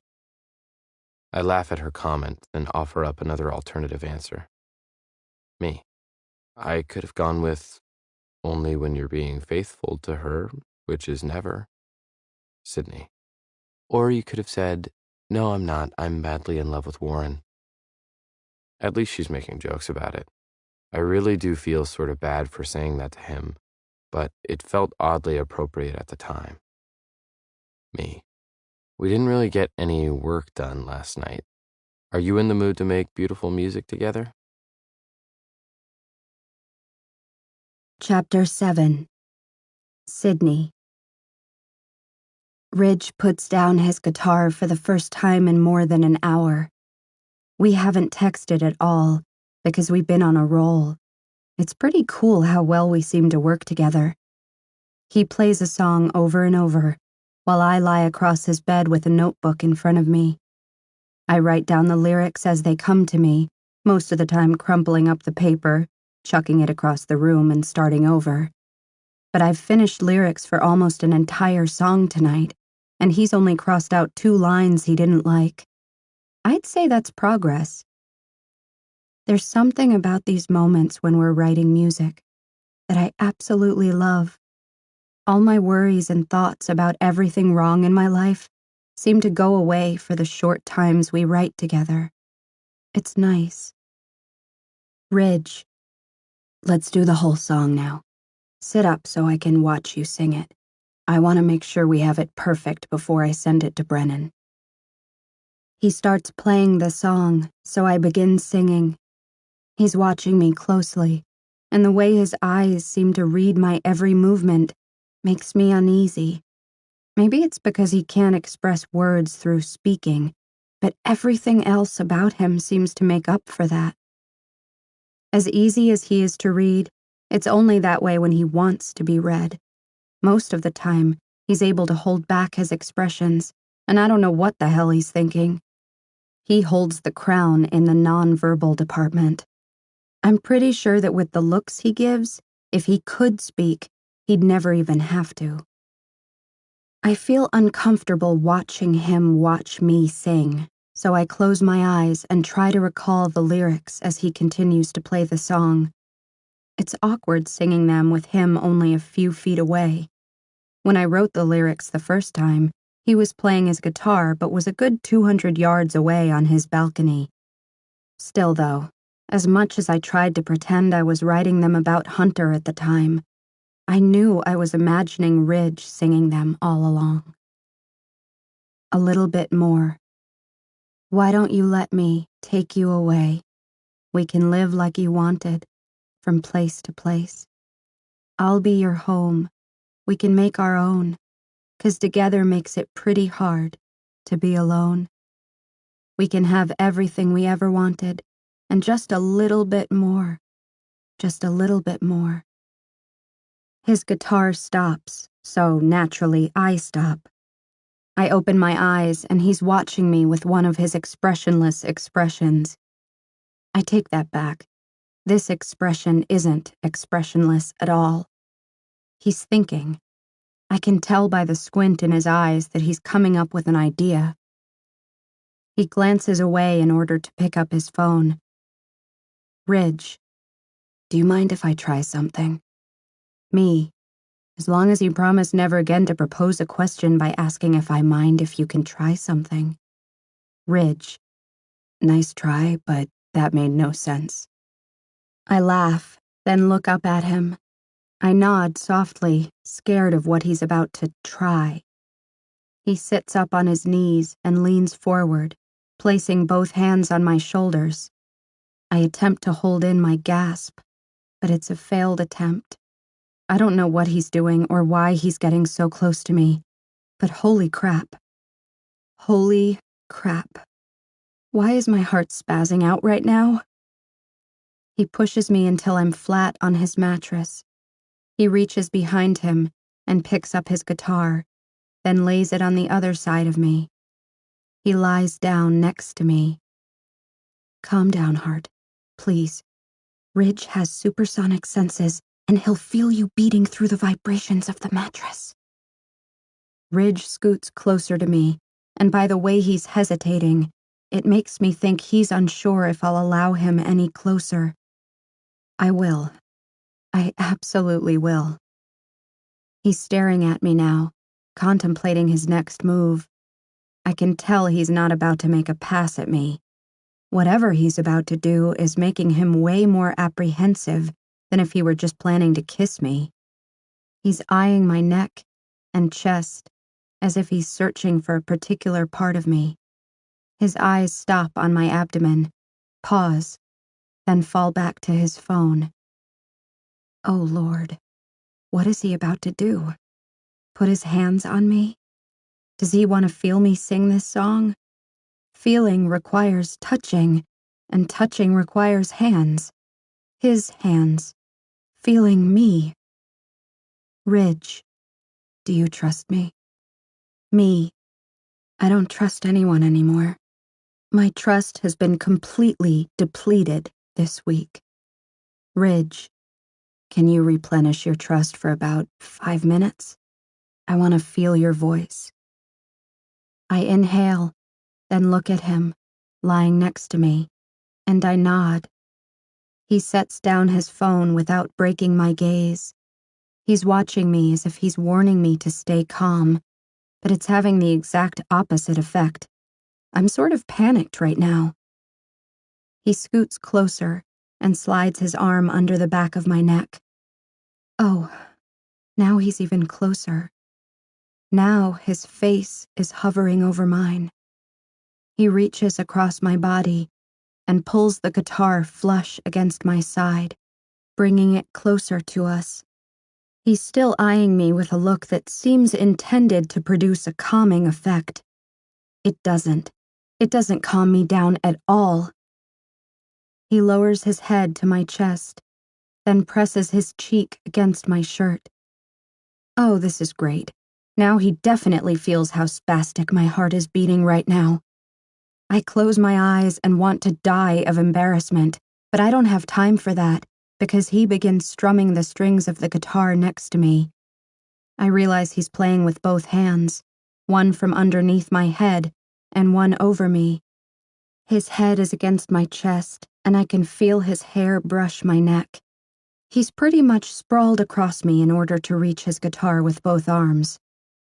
Oh, my dear sweet baby Jesus in a wicker basket. How does he expect me to sing? I try to calm down by regulating my breathing, but it's hard when we're positioned like this. As usual, when I miss an intro, he seamlessly starts the song over again from the beginning. When he reaches the point where I come in, I begin singing. Sort of. It's really quiet, because I'm still waiting for air to find its way back into my lungs. After the first few lines, I find a steadiness to my voice. I close my eyes and do my best to imagine I'm simply sitting up on his bed right now, the way I have been for the last hour. I'll bring my suitcase. You bring that old map. We can live by the book, or we can never go back. Feeling the breeze never felt so right. We'll watch the stars until they fade into light. We can have everything we ever wanted, and just a little bit more. Just a little bit more. He finishes the last chord, but doesn't move. His hands remain stilled on his guitar. His ear remains firmly pressed against my chest. My breaths are heavier now that I've just sung an entire song, and his head rises with each intake of air. He sighs a deep sigh, then lifts his head and rolls onto his back without making eye contact with me. We lie in silence for a few minutes. I'm not sure why he's being so unresponsive, but I'm too nervous to make any sudden movements. His arm is still underneath me, and he's making no effort to remove it, so I'm not even sure if he's finished with this little experiment yet. I'm also not sure I'd even be able to move. Sydney, Sydney, Sydney, what are you doing? I absolutely, positively do not want to be having this reaction right now. It's been a week since I broke up with Hunter. The very last thing I want, or even need, is to develop a crush on this guy. However, I'm thinking that may have happened before this week. Crap. I tilt my head and look at him. He's watching me, but I can't tell what his face is trying to convey. If I had to guess, I'd say he's thinking, "Oh, hey, Sydney, our mouths sure are close together. Let's do them a favor and close this gap." His eyes drop to my mouth, and I'm incredibly impressed with my telepathic abilities. His full lips are slightly parted as he quietly takes in several slow, deep breaths. I can actually hear him breathing, which surprises me because that's another of his sounds that he keeps complete and total control over. I like that he can't seem to control it right now. As much as I claim to want to be unattached from guys and independent and strong, the only thing I'm thinking is how much I wish he would take complete and total control over me. I want him to dominate this situation by rolling on top of me and forcing that incredible mouth onto mine, rendering me completely dependent on him for breath. My phone receives a text, interrupting my clearly overactive imagination. Ridge closes his eyes and turns to face the opposite direction. I sigh, knowing he didn't even hear the text, so turning away was of his own accord. Which means I'm feeling pretty awkward right now for just having that rich internal dialogue sweep through my mind. I reach behind my head and feel around until I find my phone. "Hunter, are you ready to talk yet?" I roll my eyes. Way to ruin the moment, Hunter. I was hoping that after days of avoiding his texts and phone calls, he would finally get a clue.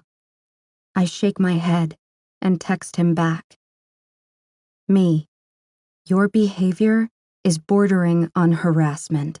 Stop contacting me. We're done." Ridge. Stop with the guilt trip, Ridge. You didn't do anything wrong. You aren't doing anything wrong. Your heart is beating like this simply because you've never felt anyone sing before. It was overwhelming. You had a normal reaction to an overwhelming event. That's all. My eyes are still closed and my arm is still underneath her. I should move it, but I'm still trying to recover. And I really want to hear another song. This might be making her uncomfortable, but I have to get her to push through her discomfort because I can't think of any other situation where I'll be able to do this. Me. Can I play another one? She's holding her phone, texting someone who's not me. I wonder if she's texting Hunter, but I don't peek at her phone as much as I want to. Sydney. Okay. The first one didn't do anything for you? I laugh. I think it did a little too much, in more ways than I'd like to admit. I'm almost positive it was also obvious to her by the end of the song, with the way I was pressed against her. But feeling her voice and what it was doing to all the other parts of me was way more important than what she was doing to me. Me. I've never listened to anyone like that before. It was incredible. I don't even know how to describe it. I mean, you were here, and you were the one singing, so I guess you don't really need me to describe it. But I don't know. I wish you could have felt that. Sydney. You're welcome, I guess? I'm not really doing anything profound here. Me. I've always wanted to feel someone sing one of my songs, but it would be a little awkward doing this with one of the guys in the band. Know what I mean? She laughs, then nods. Me. I'll play the one we practiced last night, and then I want to play this last one again. Are you okay? If you're tired of singing, just tell me.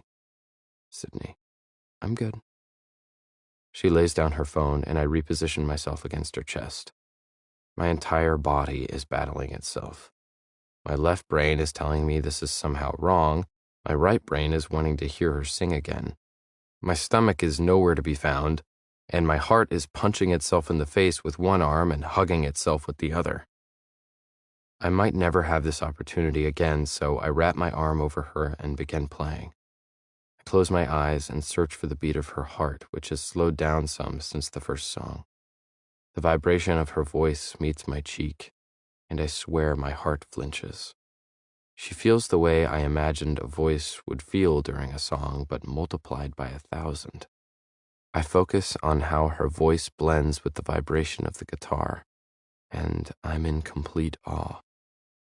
I want to feel the range of her voice, but it's hard without using my hands to feel it. I pull my hand away from the guitar and stop playing. Just like that, she stops singing. I shake my head no and motion a circle in the air with my finger, wanting her to keep singing even though I'm no longer playing the chords. Her voice picks back up, and I keep my ear pressed firmly to her chest while I lay my palm flat against her stomach. Her muscles clench beneath my hand, but she doesn't stop singing. I can feel her voice everywhere. I can feel it in my head, in my chest, against my hand. I relax against her and listen to the sound of a voice for the very first time. I wrap my arm around Maggie's waist and pull her in closer. I can feel her struggling beneath me, so I pull her even tighter. I'm not ready for her to go home yet. Her hand smacks my forehead, and she's lifting me off her chest as she attempts to wiggle out from beneath me. I roll onto my back to let her off the bed, but instead she's slapping my cheeks. I open my eyes and look up to see Sydney hovering over me. Her mouth is moving, but my vision is too fogged over to see what she's trying to say. Not to mention that the strobe light isn't helping. Wait, I don't have a strobe light. I sit straight up on the bed. Sydney hands me my phone and begins to text me, but my phone is dead. Did we fall asleep? The lights are going on and off. I grab Sydney's phone out of her hand and check the time. 8:15 a.m. I also read the text you just tried to send me. Sydney, someone's at your bedroom door. Warren wouldn't be up this early on a Friday. It's his day off. Friday. Maggie. Shit. I hurriedly jump off the bed and grab Sydney's wrist, then swing her to her feet. She looks shocked that I'm panicking, but she needs to get the hell back to her room. I open the bathroom door and motion for her to take that route. She walks into the bathroom, then turns and heads back into my bedroom. I grab her by the shoulders and force her back into the bathroom. She slaps my hands away and points into my bedroom. I want my phone, she says, pointing toward my bed. I retrieve her phone, but before I hand it to her, I type a text on it. Me. I'm sorry, but I think that's Maggie. You can't be in here or she'll get the wrong idea. I hand her the phone and she reads the text, then looks back up at me. Who's Maggie? Who's Maggie? How the hell can she not remember? Oh, is it possible I've never mentioned Maggie to her before? I grab her phone again. Me. My girlfriend. She looks at the text and her jaw tightens. She slowly brings her eyes back to mine and she snatches the phone out of my hand, grabs the doorknob, and steps back into the bathroom. The door closes in my face. So, was not expecting that reaction. But I don't have time to respond because my light is still flickering. I head straight to the bedroom door and unlock it, then open it. Warren is standing in the doorway with his arm pressed against the frame. There's no sign of Maggie. My panic instantly subsides as I walk backward and fall onto my bed. That could have been ugly. I glance up at Warren because he's obviously here for something. "Why aren't you answering my texts?" he signs from the doorway. "My phone died." I reach over to my phone and place it on the charging base on the nightstand. "But you never let your phone die." "First time for everything," I sign. He nods his head, but it's an annoying, suspicious, "you're hiding something" kind of nod. Or maybe I'm just being paranoid. "You're hiding something," he signs. Or maybe I'm not being paranoid. "And I just checked Sydney's room." He arches a suspicious brow. She wasn't in there. I glance to the bathroom, then look back at Warren, wondering if I should even lie about it. All we did was fall asleep. "I know, she was in here." He holds his stern expression. "All night?" I nod casually. "We were working on lyrics. I guess we fell asleep." He's acting strange. If I didn't know him better, I'd think he was jealous. Wait, I do know him better. He is jealous. "Does this bother you, Warren?" He shrugs and signs back. "Yeah, a little." "Why? You spend almost every night in Bridget's bed." He shakes his head. "It's not that." "What is it then?" He breaks his gaze and I can see the discomfort cross his face before he exhales. He makes the sign that indicates Maggie's name. He brings his eyes back to mine. "You can't do this, Ridge. You made this choice for yourself years ago, and I tried to tell you then what I thought about it. But you're in it now, and if I have to be the annoying friend to remind you of that, so be it."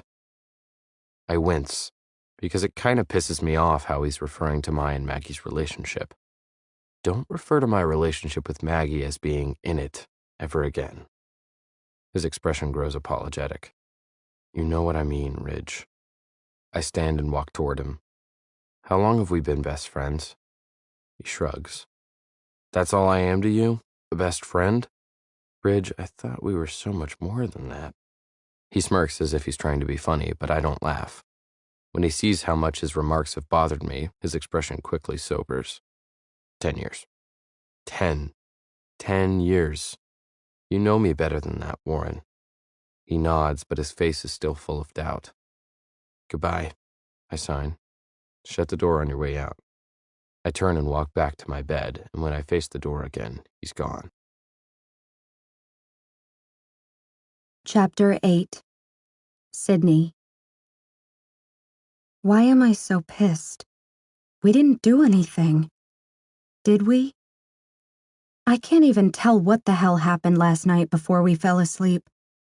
Technically, it wasn't anything, but then again it was, which is probably why I'm so pissed, because I'm so freaking confused. First, he doesn't tell me about Hunter for 2 solid weeks. Then, he fails to mention that he's deaf, although I really have no right to be upset about that. That's not something I should feel obligated to have been told. But Maggie? Girlfriend? How could he fail to mention in the 3 weeks I've been talking to him that he has a girlfriend? He's just like Hunter. He is a dick and 2 balls and no heart, and that makes him Hunter's twin. I should probably just start calling him Hunter. I should just call them all Hunter. From here on out, all men shall be referred to as Hunter.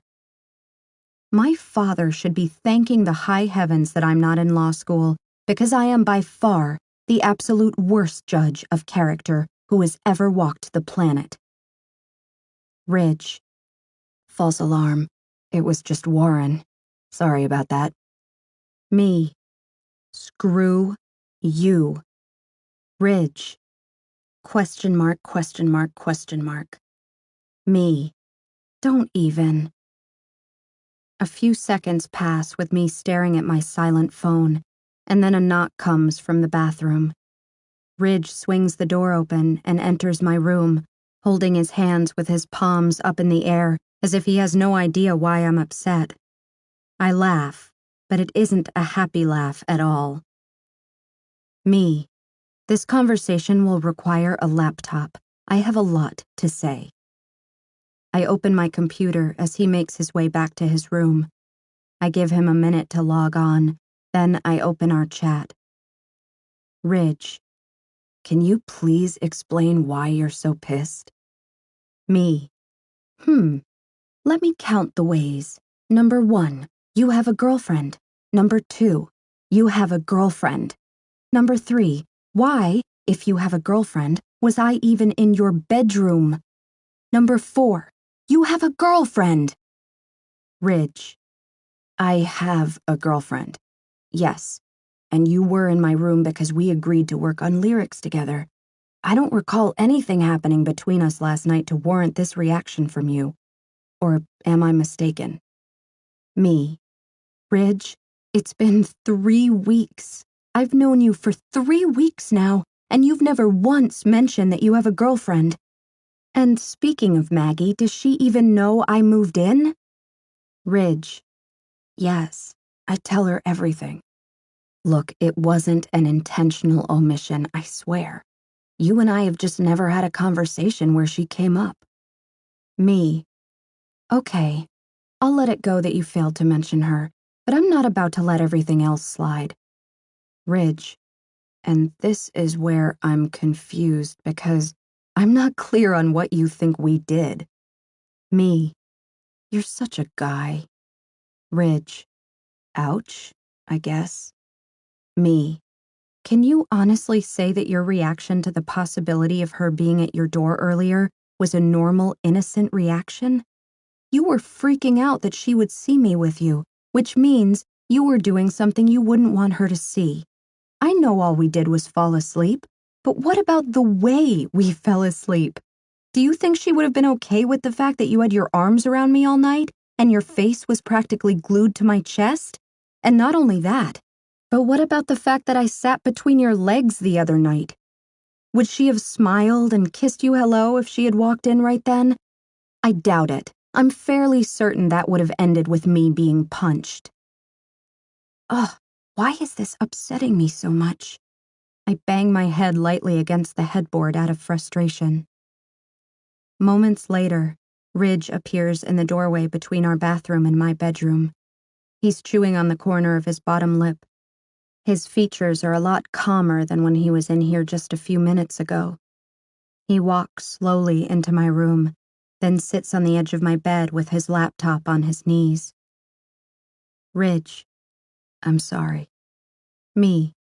Yeah, good, whatever, go away. Ridge. Really, Sydney, I haven't been looking at it like that at all. The last thing I want is for things to be weird between us. I like you. I have fun with you. But if for 1 second I led you to believe that something was going to happen between us, I am so, so sorry.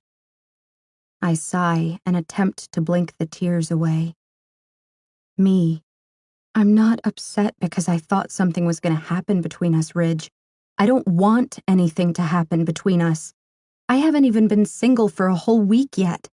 I'm upset because I feel like there was a moment, or maybe 2, when, as much as neither of us wants to cross the line, we almost did. And you can deal with your actions on your own, but the fact that I was unaware that you had a girlfriend was really unfair to me. I feel like... I lean my head back against the headboard and squeeze my eyes shut, long enough to force back the tears once more. Ridge, you feel like what? Me. I feel like you almost made me a Tory. I absolutely would have kissed you last night, and the fact that I didn't know you were involved with someone would have made me a Tory. I don't want to be a Tory, Ridge. I can't tell you how much their betrayal hurts me, and I will never, ever do that to another girl. So that's why I'm upset. I don't even know Maggie, yet you made me feel like I've already betrayed her. And as innocent as you may be, I'm blaming you for that one. Ridge finishes reading my message, then calmly lies back on the bed. He brings his palms to his forehead and inhales a deep breath. We both remain still as we think about the situation. After several quiet minutes, he sits back up. Ridge, I don't even know what to say right now, other than, I'm sorry. You're right. Even though I thought you knew about Maggie, I can absolutely see what you're saying. But I also need you to know that I would never do something like that to her. Granted, what happened between us last night is not something I would ever want Maggie to see, but that's mostly because Maggie doesn't understand the process of writing music. It's a very intimate thing, and because I can't hear, I do have to use my hands or my ears to understand things that come naturally to others. That's all it was. I wasn't trying to cause anything to happen between us. I was just curious. I was intrigued. And I was wrong. Me. I understand. I never thought for a second that your intentions weren't genuine when you asked me to sing for you. Everything just happened so fast earlier, and I was still trying to recover from the fact that I woke up in your bed and the lights were flickering. Then you go and flash the word girlfriend in my face. It's a lot to process, and I believe you when you say you thought I knew about her. Ridge, thank you. Me, just promise me one thing. Promise me you will never be a hunter, and I will never, ever be a Tory. Ridge, I promise. And that's impossible because we're so much more talented than they are. He glances up and smiles his smiley smile at me, which makes me automatically smile in return. Me, now get out of here. I'm going back to sleep because someone spent the whole night drooling on my boobs and snoring way too loud. Ridge laughs, but before he leaves, he messages me one last time. Ridge, I'm excited for you to meet her. I really think you'll like her. He closes his laptop, stands, and walks back to his room. I close my laptop and pull the covers over my head. I hate that my heart is wishing so bad that he didn't have a girlfriend. No, she already moved in, Bridget says. Her cell phone is propped up on her shoulder, and from the sound of it, she just broke the news to her sister that I've taken the empty bedroom. Bridget completely ignores that I'm even in the same room with her and continues talking about me. I know the fact that I haven't clarified that I'm not deaf is a little mean, but who is she to assume I can't read lips? I don't know, she's a friend of Ridge's. I should have ignored him when he asked if I would go in the rain, mind you, and bring her up to the apartment. Apparently her boyfriend dumped her and she had nowhere else to go. She pulls a seat out at the bar and sits with her back facing me. She laughs at something the person on the other end of the line says. Tell me about it. He seems to enjoy taking in strays, doesn't he?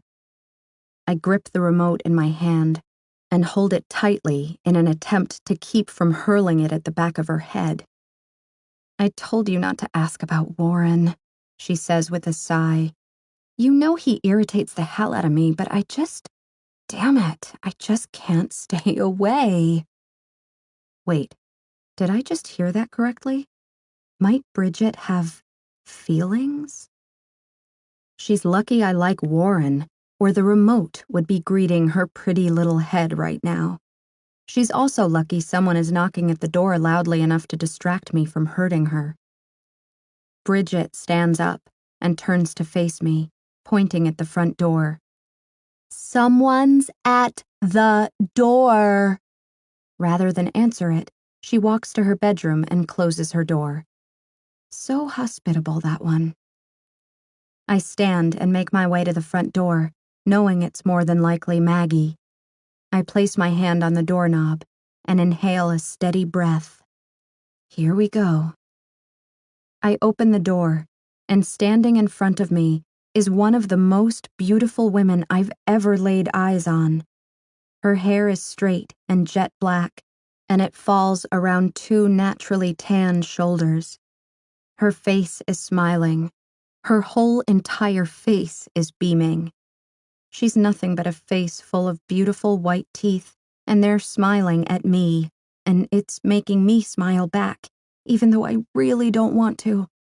I was really hoping she was ugly. I don't know why. "Sydney?" she says. It's just one word, but I can tell by her voice that she's deaf, like Ridge. But unlike Ridge, she speaks, and she enunciates really well. "You must be the girlfriend," I say with feigned excitement. Is it feigned? Maybe not. Her entire demeanor is making me feel sunny and happy, and maybe I am a tiny bit excited to meet her. Weird. She steps forward and gives me a hug. I close the door behind us, and she slips off her shoes and heads to the refrigerator. "Ridge has told me a lot about you," she says as she pops open a soda, then walks to the cabinet for a glass. "I think it's great that you're helping him through his writer's block. Poor guy has been stressing for months now." She fills her cup with ice and soda. "So how are you fitting in? I see you've survived Bridget, and Warren has to be a pain in the ass." She looks at me expectantly, but I'm still loving the fact that she's so pleasant, likable, cheerful. I smile back at her and lean against the counter. I'm trying to figure out exactly how to respond to her. She's speaking to me as if she can hear me, so I reply the same way. "I like it," I say. "I've never lived with this many people before, so it's taking some getting used to." She smiles and tucks a lock of her hair behind her ear. Ugh, even her ears are pretty. "Good," she says. "Ridge told me about your shitty birthday last weekend and how he took you out for cake, but it didn't make up for you never having the chance to celebrate." I have to be honest. It bothers me that he told her he took me out for cake. It bothers me because maybe he's right and he does tell her everything. And it also bothers me because he seems to tell me nothing. Not that I've earned that right from him. God, I hate feelings. Or I hate my conscience. The two are constantly at war, and I'm not sure which one I'd rather turn off. "So," she says, "we're going out tonight to celebrate." I pause. "We?" She nods. "Yeah, me, you, Ridge, Warren, if he's not too busy. We can invite Bridget, but that's laughable." She walks past me toward Ridge's bedroom, then turns to face me again. "Can you be ready in an hour?" I shrug. "Okay." She opens Ridge's bedroom door and slips inside. I stand frozen, listening. Why am I listening? I hear Maggie giggling behind the closed door, and it makes me wince. Oh, yay. This should be fun. Ridge. "Are you sure you don't want to stay in tonight?" Maggie shakes her head. That poor girl needs to have some fun with the week she's had, and I've been so overwhelmed with my internship and the T word. I need a night out. She leans forward and kisses me on the chin. "Do you want to get a cab so you can drink, or do you want to drive?" She knows I won't drink around her. I don't know why she always tries her reverse psychology on me. "Nice try," I sign. "I'll drive." She laughs. "I have to change and get ready. We're leaving in an hour." She tries to slide off me, but I grip her waist and roll her onto her back. I know for a fact that it never takes her more than half an hour to get ready. That leaves a good 30 minutes. "Allow me to help you out of your clothes, then." I pull her shirt off over her head, and my eyes drop to the very thin, intricately laced bra she has on. I grin. "Is this new?" She nods and smiles her sexy smile. "I bought it for you. Front clasp, just how you like it." I pinch the clasp and undo it. Thank you. I can't wait to try it on. She laughs and slaps my arm. I take off her bra, then lower myself on top of her and drop my mouth to hers. I spend the next half hour reminding myself how much I've missed her. I remind myself how much I love her. I remind myself how good it feels when we're together. I keep reminding myself over and over because for the past week, it felt as if I was starting to forget. Me. Be ready in 30 minutes. We're going out. Warren. I don't want to go. Have an early shift tomorrow. No, he has to go. I can't go out with Maggie and Sydney by myself. Me. No, you're going. Be ready in 30 minutes. Warren. No, I'm not. Have fun. Me. You're going. 30. Warren. Not going. Me. Going. Warren. Not. Me. Yes. Warren. No. Me. Please?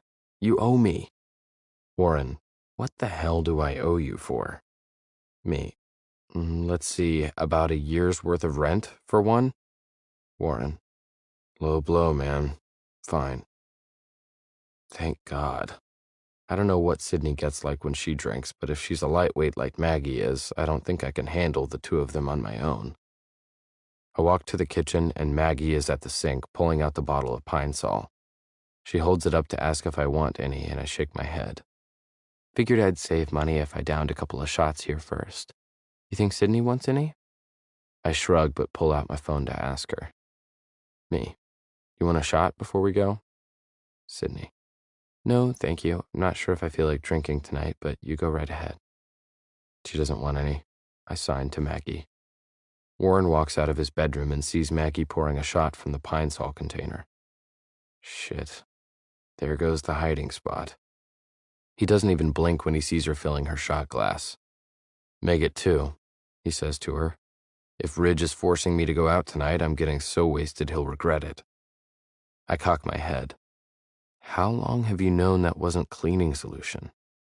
He shrugs.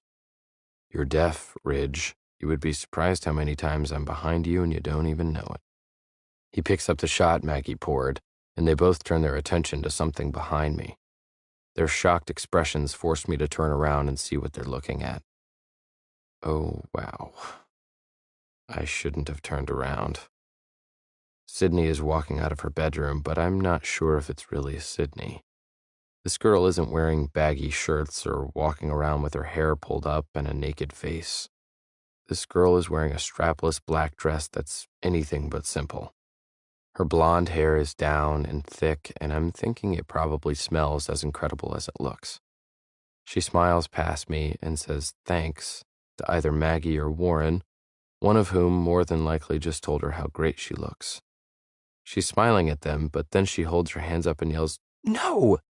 just as a mist of liquid rains down on me from behind. I spin around, and Warren and Maggie are both coughing and spitting into the sink. Warren is sipping straight from the faucet, making a face that says he didn't enjoy whatever just went down his throat. What the hell? Maggie says, scrunching up her face and wiping her mouth. Sydney runs into the kitchen with her hand over her mouth. She's shaking her head, trying not to laugh, but she looks apologetic at the same time. I'm sorry, she keeps saying over and over. What the hell just happened? Warren composes himself, then turns to Sydney. He speaks and signs at the same time, which I appreciate. He can't know how isolating it feels when you're in a group of people who hear, but no matter what, he always signs when I'm in the room with him. Did we actually just almost drink an entire shot of Pine Sol? He's eyeing Sydney hard. She answers him, and he signs her response for my benefit. She says, "You two weren't supposed to drink it. It was supposed to be Ridge. And no, I didn't actually put Pine Sol in there, idiot. I'm not trying to kill the guy. It was apple juice and vinegar."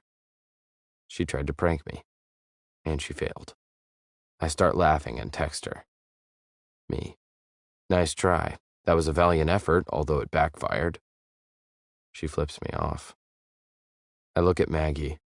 Luckily, she's laughing about it. There is no way I could live here, she says.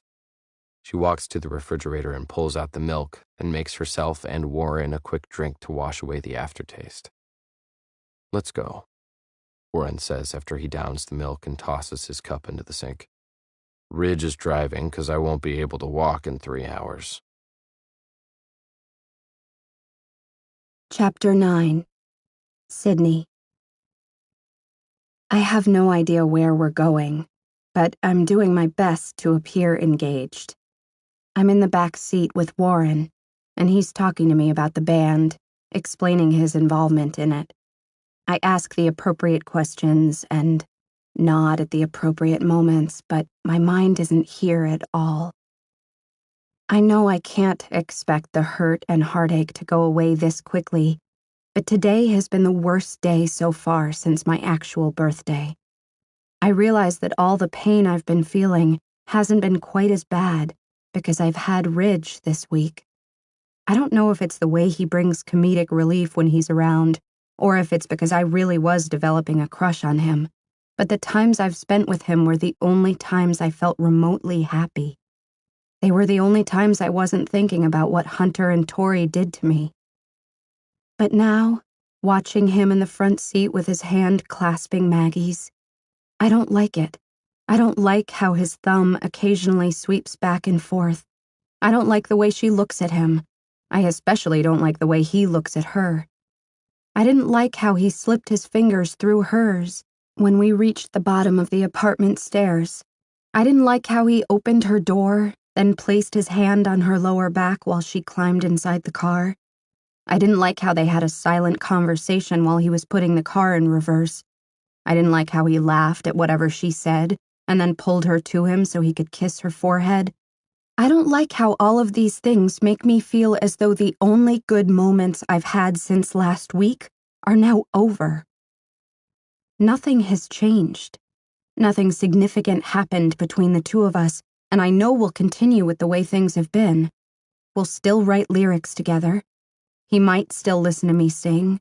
We'll still continue to interact the way we've done since I met him, so this situation shouldn't be bothering me.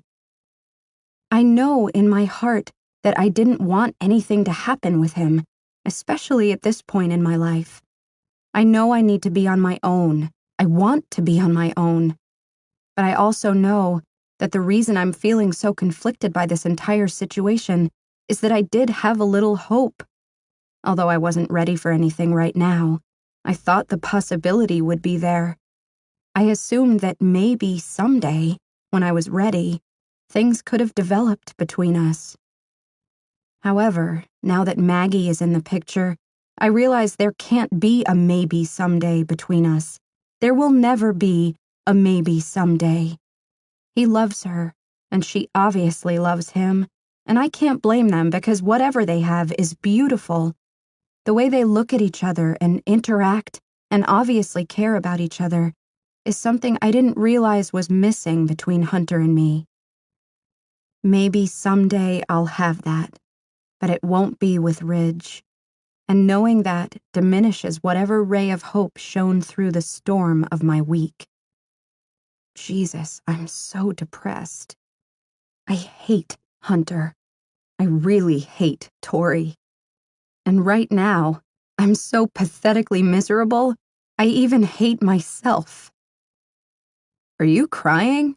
Warren asks. "No." He nods. "Yes, you are. You're crying." I shake my head.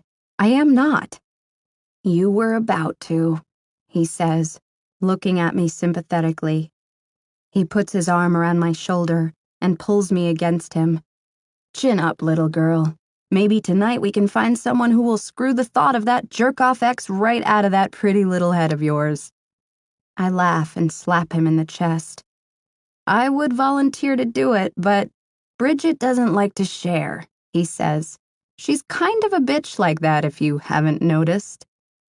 I laugh again, but when my eyes meet Ridge's in the rearview mirror, my smile fades. His jaw is firm and his eyes lock with mine for a few seconds before he refocuses on the road in front of him. He's unreadable most of the time, but I could swear I saw a small flash of jealousy behind those eyes. And I don't like how seeing him jealous that I'm leaning against Warren actually feels good. Turning 22 has rotted my soul. Who am I, and why am I having these awful reactions? We pull into the parking lot of a club. I've been here a few times with Tori, so I'm relieved that it won't be completely unfamiliar. Warren takes my hand and helps me out of the car, then puts an arm around my shoulders and walks with me toward the entrance. "I'll make you a deal," he says. "I'll keep my hands off you tonight so guys won't assume you're madly in love with me. I hate cockblockers and I refuse to be one, but if anyone makes you uncomfortable, just look at me and give me a signal so I can swoop in and pull you out of the situation." I nod. Sounds like a plan. What kind of signal do I give you? I don't know, you can lick your lips seductively, maybe squeeze your breasts together. I elbow him in the side. Or maybe I can just scratch my nose. He shrugs. That works too, I guess. He opens the door and we all make our way inside. The music is overwhelming, and the second the doors close behind us, Warren leans in to shout into my ear, "There are usually booths open on the balcony level. Let's go there." He tightens his grip on my hand, then turns to Ridge and Maggie and motions for them to follow. I haven't had to use the secret code Warren and I agreed on, and we've been here more than 2 hours now. I've danced with several people, but as soon as the song ends, I make it a point to smile politely and head back to the booth. Warren and Maggie seem to have made a nice dent in the liquor stock, but Ridge hasn't had a drop. Other than a shot Warren persuaded me to take when we first arrived, I haven't had anything to drink either. My feet hurt, I say. Maggie and Ridge have danced a couple of times, but that was to slow songs, so I make it a point not to watch them. "No," Warren says, attempting to pull me back up. "I want to dance." I shake my head. He's drunk and loud, and every time I try to dance with him, he ends up butchering my feet almost as badly as he butchers the moves. "I'll dance with you," Maggie says to him. She climbs over Ridge in the booth, and Warren takes her hand. They head down to the lower level to dance, and it's the first time Ridge and I have been alone in the booth. I don't like it. I like it. I don't. I do. See? Rotten soul. Corrupted, rotten soul. Ridge. Having fun? I'm not really, but I nod because I don't want to be that annoying, broken-hearted girl who wants everyone around her to feel how miserable she is. Ridge. I need to say something, and I may be way off base here, but I'm attempting to improve on how I unintentionally omit things from you. I look up at him and nod again. Ridge. Warren is in love with Bridget. I read his text twice. Why would he need to say that to me? Unless he thinks I like Warren. Ridge. He's always been a flirt, so I just wanted to clear that up. I don't want to see you get hurt again, that's all. Me. Appreciate your concern, but it's unnecessary.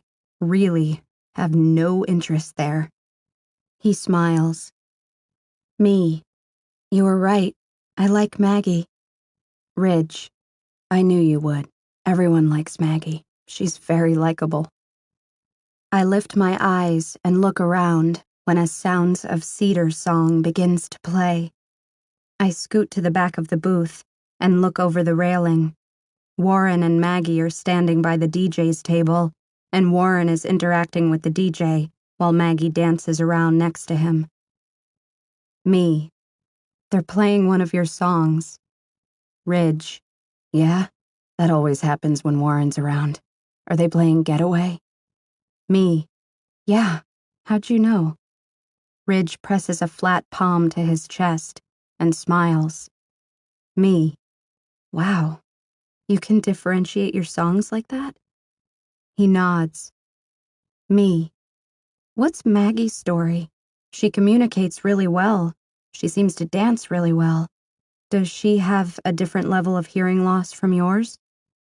Ridge. Yes, she has mild hearing loss. She hears most things with hearing aids, which is why she also speaks so well. And she does dance well. I stick to slow songs when she wants me to dance with her, since I can't hear them. Me. Is that why Maggie speaks out loud and you don't? Because she can hear? His eyes swing up to mine for a few seconds, and then he looks back at his phone.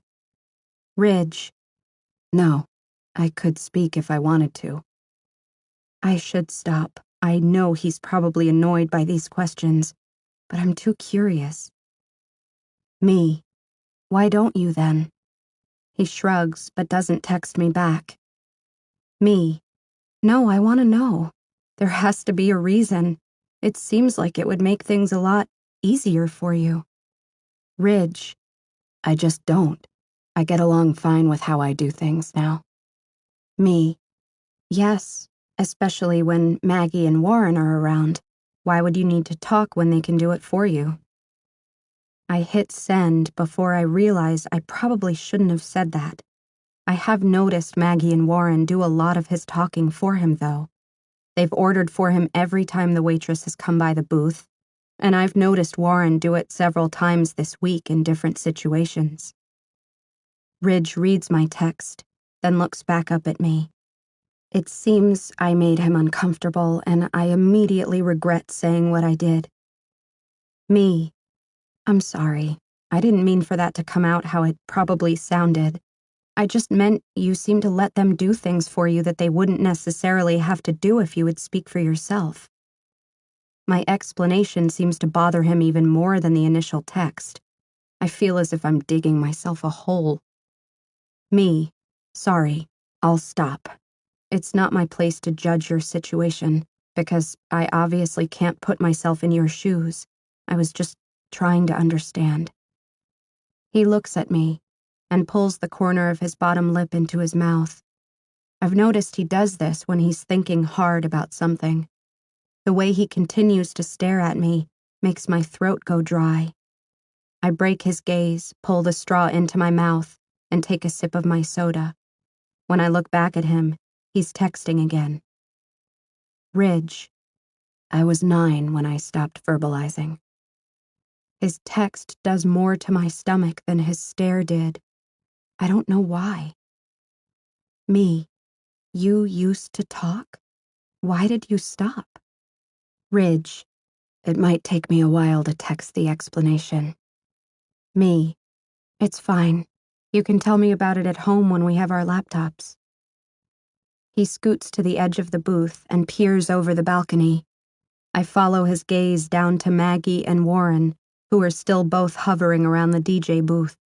When he sees that they're still occupied, he moves away from the railing and leans forward across the table, resting his elbows in front of him as he begins to text. Ridge. They don't look like they're ready to leave, so I guess we have time now. Brennan and I didn't luck out in the parent department. They both had issues with addiction. They might still have them, but we wouldn't know because we haven't spoken to either of them in years. My mother spent most of our childhood in bed, doped up on pain pills. Our father spent most of our childhood in bars. When I was 5, I was enrolled in a school for the deaf. That's where I learned sign language. I would come home and teach Brennan because neither of my parents knew ASL. I taught him because I was 5 years old and had never had a conversation with anyone before. I was so desperate to communicate. I was forcing my 2-year-old brother to learn signs like cookie and window, just so I would have someone to talk to. My heart sinks to my stomach. I look up at him, but he's still texting. Ridge. Imagine walking into your first day of school to the realization that there is actually a way to communicate.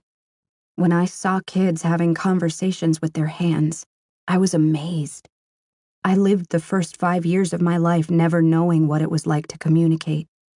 The school began teaching me how to form words using my voice, how to read, how to sign.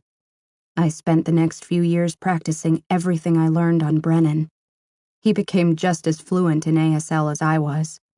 I wanted him to know it, but I also didn't want to use him as my way to communicate with my parents. So, when I would talk to them, I would always speak my words.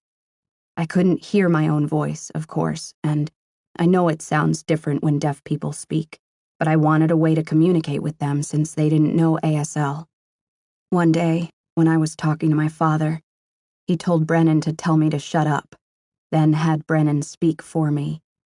I didn't understand why, but he was angry.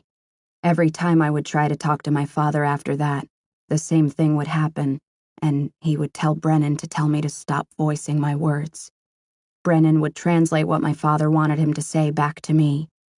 I finally realized my father didn't want me to talk because he didn't like the way my voice sounded. It embarrassed him that I couldn't hear. He didn't like for me to speak when we were in public because people would know I was deaf, so he would tell me to shut up every time I did it. One day at home, he became so angry that I was still doing it that he started yelling at Brennan. He assumed that since I continued speaking my words, Brennan wasn't relaying the fact that he didn't want me to speak. He was really drunk that day and took his anger too far, which wasn't uncommon. But he hit Brennan so hard upside the head it knocked him out. Tears begin to well in my eyes, and I have to inhale a calming breath. Ridge. He was only 6 years old, Sydney. 6. I never wanted to give my father another reason to hit him, so that was the last day I ever spoke out loud. I guess it just became habit after that. He lays his phone on the table and folds his arms in front of him. He doesn't seem to be waiting for a response from me. He may not even want one. He watches me, and I know he sees the tears falling down my cheeks, but he doesn't react to them. I take a deep breath, then reach over and pick up a napkin and wipe my eyes. I wish he wouldn't see me responding like this, but I can't hold it back. He smiles softly and begins to reach across the table for my hand, and then Warren and Maggie reappear at the booth. Ridge pulls his hand back and looks up at them. Maggie's arms are draped across Warren's shoulders, and she's laughing at nothing in particular. Warren keeps trying to grab the back of the booth. It looks as if he's about to need support too, but he can't seem to grasp anything. Ridge and I both stand up and assist them. Ridge pulls Maggie off Warren, and I wrap Warren's arm around my shoulders. He presses his forehead to mine. Sid, I'm so happy you got cheated on. I'm so happy you moved in. I laugh and push his face away from mine. Ridge nods his head toward the exit, and I nod in agreement. Another drink and we would probably have to carry these two out. I like that dress you wear, Sid, that blue one, but please don't wear it again. Warren is leaning his head against mine as we make our way toward the stairs. I don't like your ass in it because I think I might love Bridget, and your dress makes me love your ass. Wow, he's really drunk if he's admitting that he might love Bridget. I already told you I was burning that dress, I say, laughing. Good, he says with a sigh. We reach the exit, and I notice Ridge is carrying Maggie now. Her arms are draped around his neck, and her eyes are closed. Once we reach the car, she opens her eyes as Ridge tries to stand her up. She attempts to take a step, but ends up stumbling. Ridge opens the back door, and she practically falls inside. He scoots her to the other side of the seat, and she falls against the door, closing her eyes again. Ridge steps out of the way and motions for Warren to climb in. Warren steps forward and reaches up to Ridge's face. He pats Ridge's cheek and says, I feel bad for you, buddy. I bet it's really hard not to kiss Sydney, 'cause it's hard for me and I don't even like her like you do. Warren climbs inside the car and falls against Maggie. I'm thankful that he was too drunk to sign any of that, because I know that Ridge didn't understand what he said. I can tell by the confused look Ridge is giving me. He laughs and bends down, lifting Warren's leg, which is still hanging out of the car. He pushes it inside the car and closes the door, and my mind is still stuck on Warren's words. Ridge reaches in front of me and pulls on the handle of the front passenger door, then opens it. I step forward, but the second Ridge's hand rests against my lower back, I pause. I glance up at him, and he's looking straight down at me. His hand remains on my lower back as I force myself to slowly close the gap between myself and the car. The second I begin to lower myself into the seat, his hand slips away and he waits until I'm all the way inside the car, then closes the door. I lean my head back into the seat and close my eyes, terrified of what that simple gesture just did to me. I hear him take his position behind the wheel, and the car cranks, but I continue to keep my eyes closed. I don't want to look at him. I don't want to feel what I feel when I look at him. I don't like how every minute I spend with him, I feel more and more like a Tory. My phone receives a text, so I'm forced to open my eyes. Ridge is holding his phone, watching me. Ridge. She doesn't do this a lot. Probably not even 3 times a year. She's been under a lot of stress lately and she likes to go out. It helps. Me. I wasn't judging her. Ridge. I know. I just wanted you to know she's not a raging alcoholic like I am. He winks at me, and I laugh. I glance into the back seat, where Warren is draped across Maggie. They're both out cold. I turn back around in my seat and text him again. Me. Thank you for telling me all that earlier. You didn't have to, and I know you probably didn't want to, but thank you. He gives me a sideways glance, then returns his attention to his phone. Ridge. I've never told anyone that story. Not even Brennan. He was probably too young to even remember it. He sets his phone down and puts the car in reverse, then begins to back out. Why is it that the only question I wish I could ask him right now is the most inappropriate one? I want to ask him if he's ever told Maggie, but his answer shouldn't matter to me. It shouldn't matter at all, but it does. He begins to drive, and he reaches down and turns on the radio, which confuses me. He can't hear it, so I don't understand why he would care if it was on or off. But then I realize he didn't do it for himself. He turned it on for me. Ridge. After stopping at a drive-thru for food, we pull up to the apartment complex. I put the car in park. Me. Take the food up and unlock the door while I wake them up. She picks up our 2 drinks and the bag of food. She heads up to the apartment, and I walk to the back door and open it. I shake Warren awake and help him out of the car. Then I wake Maggie up and help her out. She's still too out of it to walk, so I pick her up and shut the door behind me. I make sure Warren walks ahead of me up the stairs because I'm not positive he won't fall down them. When we make it inside, Warren stumbles to his bedroom, and I walk Maggie into my room. I lay her on the bed and take off her shoes, then her clothes. I pull the covers over her, then head back into the dining room where Sydney has laid out our food. It's almost midnight, and we haven't eaten since lunch. I take a seat in front of her. Me. So now that you know one of my deep, dark secrets, I want to know one of yours. We both have our phones out on the table while we eat. She smiles and begins to text me back. Sydney. You have more than one deep, dark secret? Me. We're talking about you right now. If we're going to be working together, I need to know what I'm getting myself into. Tell me about your family. Any raging alcoholics? Sydney. No, just raging assholes. My father is a lawyer, and he hates that I'm not going to law school. My mother stays home. She's never worked a day in her life. She's a great mom, but she's also one of those perfect moms, you know? Think Leave It to Beaver meets Stepford Wives. Me. Siblings? Sydney. Nope, only child. Me. I wouldn't have pegged you as an only child, nor would I have guessed you were a lawyer's daughter. Sydney. Why? Because I'm not pretentious and spoiled? I smile at her and nod. Sydney. Well, thanks. I try. Me. I don't mean for this to come off as insensitive, but if your father is a lawyer and you still have a relationship with your parents, why did you not call them last week when you had nowhere to go? Sydney. The primary thing my mother instilled in me was the fact that she didn't want me to be her. She had no education and has always been completely dependent on my father.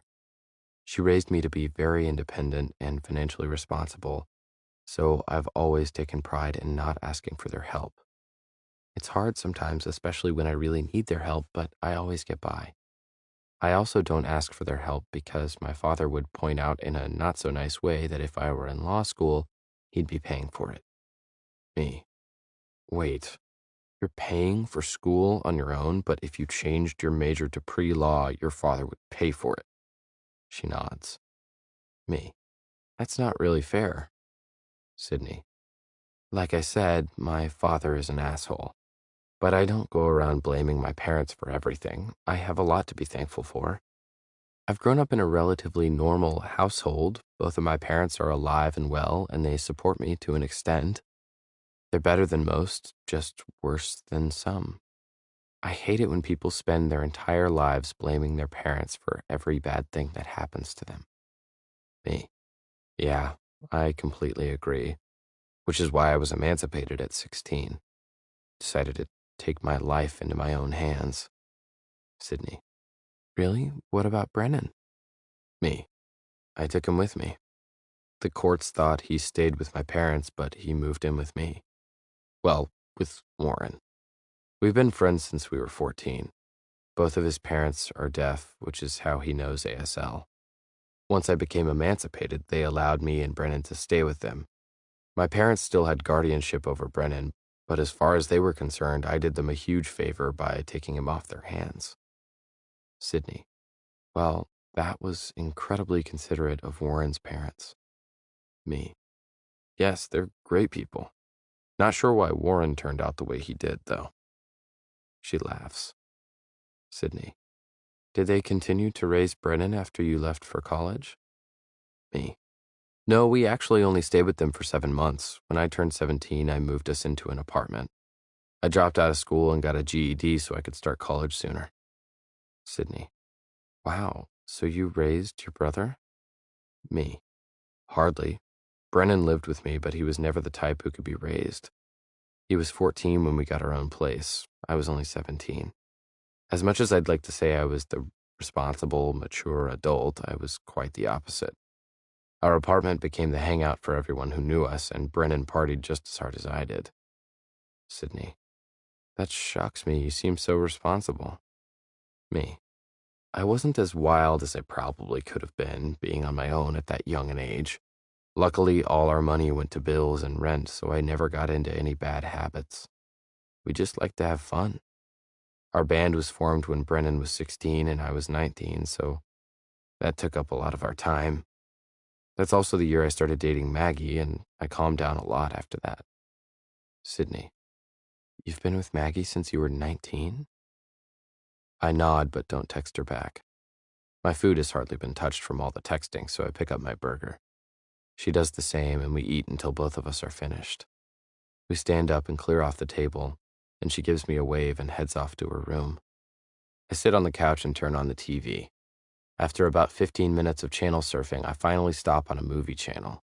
The captioning has been turned off on the TV, but I don't bother turning it back on. I'm too tired to read and follow along with the movie anyway. The door to Sydney's bedroom opens, and she walks out, looking slightly startled when she sees I'm still awake. She's in one of her baggy shirts again, and her hair is wet. She walks back to her room, then comes out with her phone and sits on the couch with me. Sydney. I'm not tired. What are you watching? Me. I don't know, but it just started. She pulls her feet up and rests her head on the arm of the couch. Her eyes are on the TV, but my eyes are on her. I have to admit, the Sydney who went out tonight is a completely different Sydney from the one lying here. Her makeup is gone, her hair is no longer perfect, her clothes even have holes in them, and I can't help but laugh just looking at her. If I were Hunter, I'd be punching myself in the face right now. She's beginning to lean forward for her phone when she cuts her eyes in my direction. I want to look back at the TV and pretend she didn't just catch me staring at her, but that would make this even more awkward. Luckily, she doesn't seem to care that I was looking at her because she gives her attention to her phone. Sydney, how are you watching this without captions? Me, too tired to read along right now. Sometimes I just like to watch movies without captions and try to guess what they're saying. Sydney, I want to try it. Put it on mute and we'll deaf watch it together. I laugh. Deaf watch. That's a new one. I point the remote to the TV and press the mute button. She turns her attention back to the TV, but once again, I fail to look away from her. I don't understand my sudden obsession with staring at her, but I can't seem to stop. She's several feet away. We aren't touching. We aren't speaking. She isn't even looking at me. Yet the simple fact that I'm staring at her makes me feel incredibly guilty, as if I'm doing something wrong. Staring is harmless, so why do I feel so guilty? I attempt to talk myself out of the feelings of guilt, but deep down, I know exactly what's happening. I don't feel guilty simply because I'm staring at her. I feel guilty for how it's making me feel. This makes twice in a row I've been woken up like this. I push away the hand that's slapping me and open my eyes. Warren is standing over me. He slaps a piece of paper on my chest and whacks his hand against the side of my head. He walks to the front door and grabs his keys, then leaves for work. Why is he going to work this early? I pick up my phone and it says 6 a.m. I guess he's not leaving early. I sit up on the couch and see Sydney still curled up at the other end, sound asleep. I pull the paper from Warren off my chest and look down at it. How about you go to your room and sleep in the bed with your girlfriend? I wad up the note and stand, then take it to the trash can and bury it. I go back to the couch, put my hand on Sydney's shoulder, and shake her awake. She rolls onto her back and rubs her eyes, then looks up at me. She smiles when she sees me. That's it. All she did just now was smile, but all of a sudden my chest is on fire, and it feels as if a wave of heat just rolled down the entire length of my body. I recognize this feeling, and it's not good. It's not good at all. I haven't felt this way since I was 19, since I first began developing feelings for Maggie. I point to Sydney's room to let her know she should go to bed, then quickly turn around and head into my bedroom. I pull off my jeans and t-shirt and softly slide into bed next to Maggie. I wrap my arms around her, pull her against my chest, and spend the next half hour falling asleep to a broken record of reminders. You're in love with Maggie. Maggie's perfect for you. You're perfect for her. She needs you. You're happy when you're with her. You're with the one and only girl you're meant to be with. Chapter 10. Sydney. It's been 2 weeks since Ridge and I have worked on lyrics together. A few days after Maggie went home, Ridge ended up leaving for 6 days because of a family emergency. He was vague about what the emergency was, but it reminded me of when I still lived with Tori and he was absent from his balcony for several days. A family emergency was his excuse then, too. Based on conversations I've heard Warren have on the phone with Brennan, I know it didn't have anything to do with Brennan. But he's never mentioned having family other than Brennan. When Ridge returned a few days ago, I asked him if everything was okay, and he said things were fine. He didn't seem to want to share any details, and I'm trying to remind myself that his personal life is none of my concern. I've immersed myself in school, and every now and then, I'll attempt to write lyrics on my own, but it isn't the same when I don't have the music to go along with it. Ridge has been home for a few days now, but he's spent most of his time in his room catching up on work, and I can't help but wonder if he's kept his distance for other reasons. I've been hanging out with Warren a lot and have learned more about his relationship with Bridget. I haven't had any more interactions with her, so as far as I know, she still assumes I'm deaf. Based on what Warren has told me, their relationship is anything but typical. Warren never met Bridget before she moved in 6 months ago, but she's a longtime friend of Brennan's. Warren says that he and Bridget don't get along at all, and during the day they live separate lives. But at night, it's a completely different story. He has tried to go into more detail than I care to hear, so I force him to shut up when he begins to overshare. I'm really wishing he would shut up right now, because he's in the midst of one of his oversharing moments. I have to leave for class in half an hour, and I'm trying to finish reading a last-minute chapter, but he's intent on telling me all about last night and how he wouldn't let her take her Hooters uniform off because he likes to role play, and oh my God, why does he think I care to hear this? Luckily, Bridget walks out of her room, and it's more than likely the first time I've ever been happy to see her. "Good morning, Bridget," Warren says, his eyes following her across the living room. "Sleep well?" "Screw you, Warren," she says in return. I'm beginning to understand that this is their typical morning greeting. She walks into the kitchen and glances at me, then at Warren, seated next to me on the couch. She narrows her eyes at him and turns toward the refrigerator. Ridge is at the dining room table, concentrating on his laptop.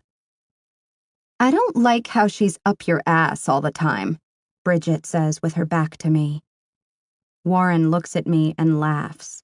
Apparently, Bridget still assumes I can't hear her, but I'm not finding much humor in the fact that she's talking shit about me. She spins around and eyes Warren. "You think that's funny?" she says to him. "The girl obviously has it bad for you, and you can't even respect me enough to distance yourself from her until I'm out of the house?" She turns her back to us again. First, she gives Ridge some sob story so he'll let her move in, and now she's taking advantage of the fact that you know sign language so she can flirt with you. Bridget, stop. Warren isn't laughing anymore, because he can see how white my knuckles are, clasped around my book. I think he's afraid Bridget's about to get hit upside the head with a hardback. He's right to be afraid. "You stop, Warren," she says, turning back around to face him. "Either stop crawling into bed with me at night, or stop shacking up on the couch with her during the day." I drop my book onto my lap with a loud slap, then kick my feet up and down against the floor out of frustration, anger, and flat-out annoyance. I can't put up with this girl for another second. "Bridget, please," I yell. "Shut up! Shut up, shut up, shut up! Christ, I don't know why you think I'm deaf, and I'm definitely not a whore, and I'm not using sign language to flirt with Warren. I don't even know sign language. And from now on, please stop yelling when you speak to me." Bridget cocks her pretty little head, and her mouth hangs open in shock. She silently stares at me for several seconds. No one in the room makes a move. She turns her attention to Warren, and the anger in her eyes is replaced with hurt. She immediately looks away once the hurt takes over, and she heads straight back to her room. I glance over to see Ridge staring at me, more than likely wondering what the hell just happened. I lean my head back against the couch and sigh. I was hoping that would feel good, but it didn't feel good at all. "Well," Warren says, "there goes my chance to act out all the role-playing scenes I've been imagining. Thanks a lot, Sydney." "Screw you, Warren," I say, understanding a little bit where Bridget's attitude comes from. I slide my book off my lap and stand up, then walk to Bridget's door. I knock, but she doesn't open it. I knock again, turn the knob, and push the door slightly open to peek inside. "Bridget?"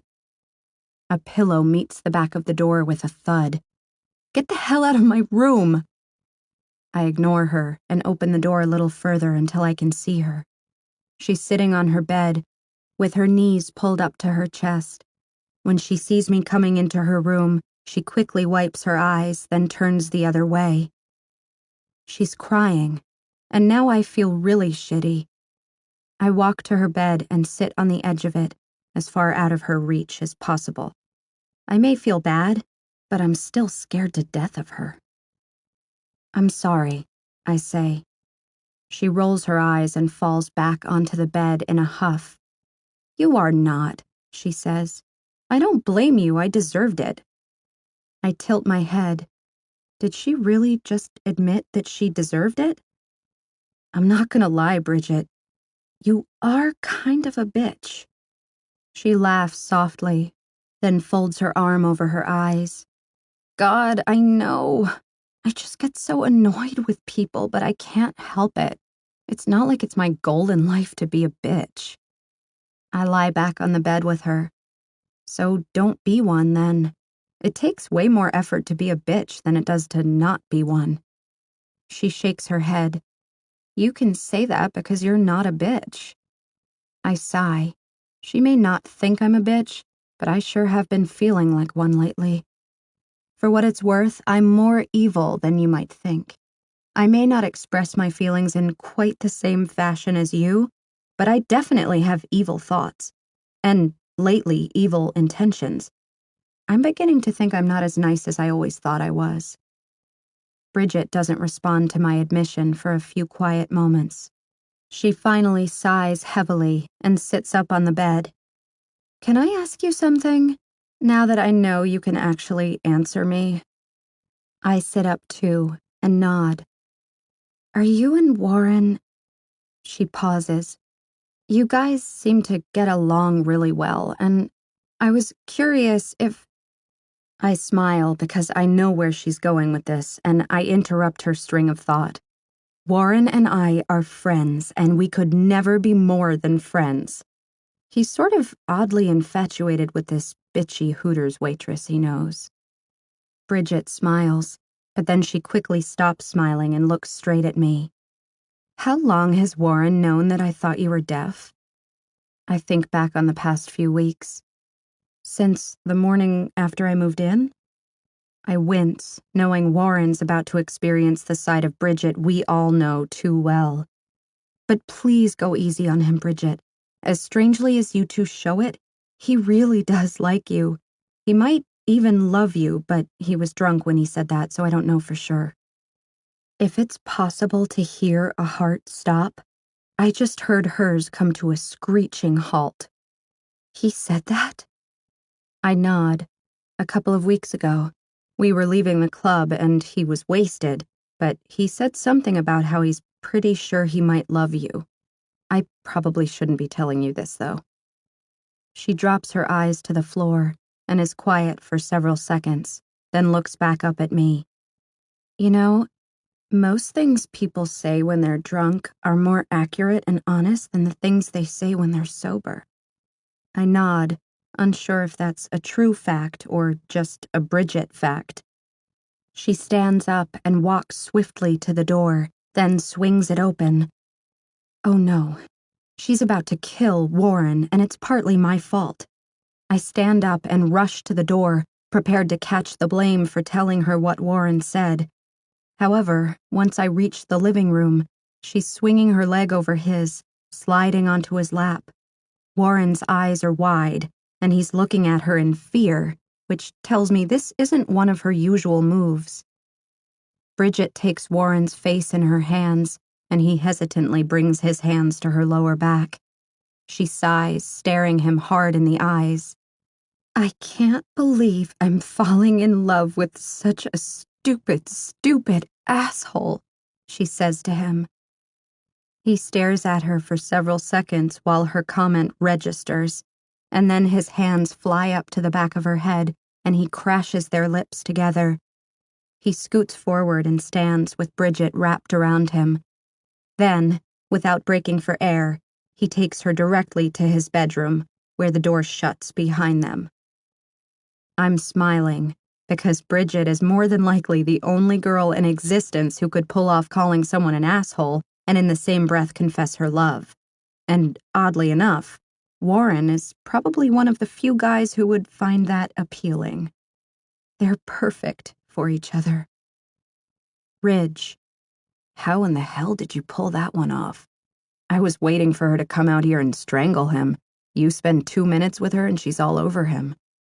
Me, she's actually not as bad as she seems. Ridge, really? Me, well, maybe she is, but I guess I admire that about her.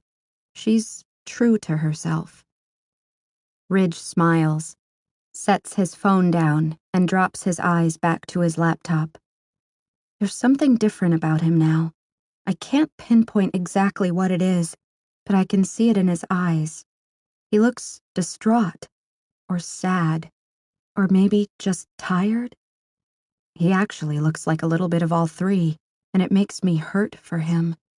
When I first met him, he seemed to have everything together. Now that I've gotten to know him better, I'm beginning to think that's not the case. The guy standing in front of me right now looks as if his life is a mess, and I haven't even begun to scratch the surface.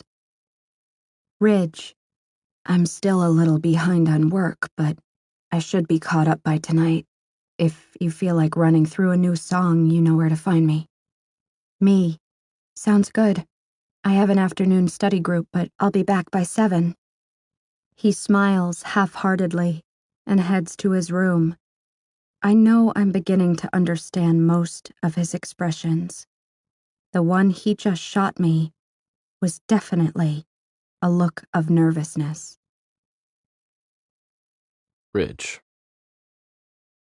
I assumed she didn't feel like riding tonight when she didn't show, and I told myself I was okay with that. However, it's a few minutes past 8 and my light just flickered. I can't ignore the rush of adrenaline pumping through me. I tell myself my body is having the reaction it's having because I'm passionate about writing music, but if that were the case, why don't I get this excited when I write alone? Or with Brennan? I close my eyes and gently lay my guitar next to me while inhaling a steady breath. It's been weeks since we've done this.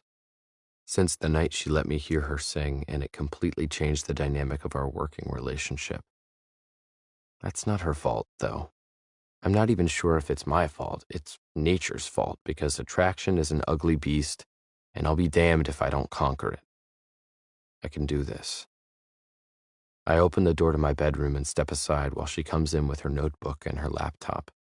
She walks confidently toward the bed and drops down on it, then opens her laptop. I sit back down and open mine. Sydney. I couldn't pay attention in class today because all I wanted to do was write lyrics. I wouldn't let myself write any, though, because it comes so much better when you play. I've missed this. I didn't think I would like it at first, and it made me nervous, but I love writing lyrics. Love, love, love it. Let's go. I'm ready.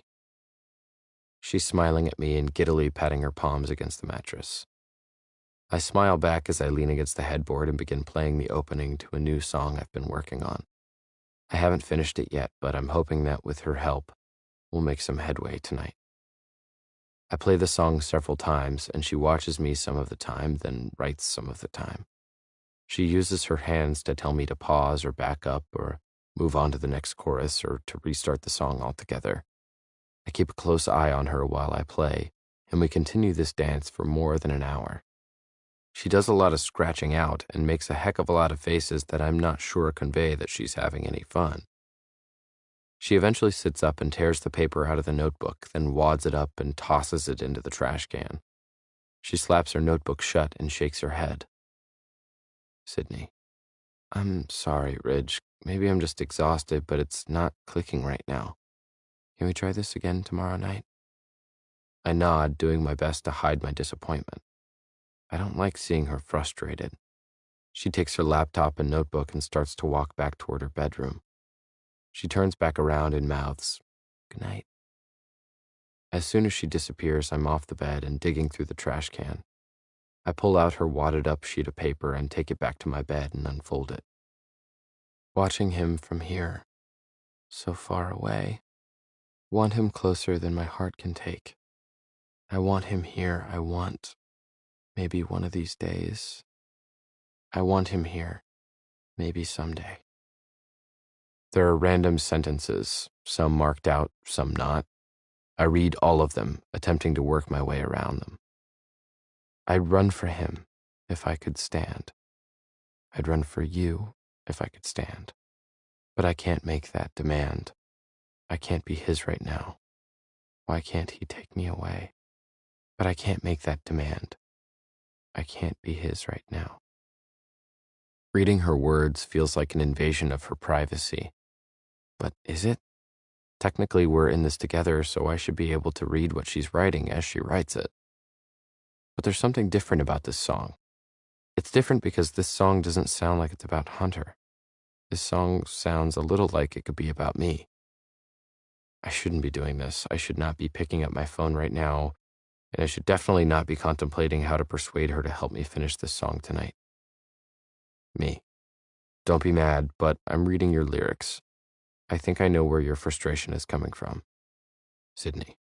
Could it be coming from the fact that I suck at writing lyrics and a few songs is all I had in me? I pick up my guitar and head to her bedroom. I knock and open her door, assuming she's still decent since she just left my room 2 minutes ago. I walk to her bed and sit, then grab her notebook and pen and place her lyrics on top of the notebook. I write a note and hand it to her. You have to remember the band you're writing lyrics for is all guys. I know it's hard to write from a male point of view since you're obviously not male. If you stop writing this song from your own point of view and try to feel it from a different point of view, the lyrics might come. Maybe it's been hard because you know a guy will be singing it, but the feelings are coming from you. Just flip it around and see what happens. She reads my note, then picks up the pen and shifts back on her bed. She looks at me and nods her head toward my guitar, indicating that she'll give it a try. I scoot off the bed and onto the floor, then stand my guitar upright and pull it against my chest. When I'm working out chords to a new song, it helps to play this way sometimes so I can feel the vibrations more clearly. I close my eyes, lean my head against the guitar, and begin playing.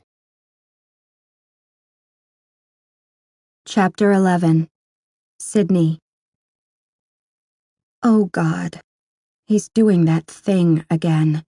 The mesmerizing thing. When I've seen him play his guitar like this in the past, it was before I knew he couldn't hear himself play. I thought maybe he just played this way to get a different angle on the strings, but now I know he does it so he can feel the music better.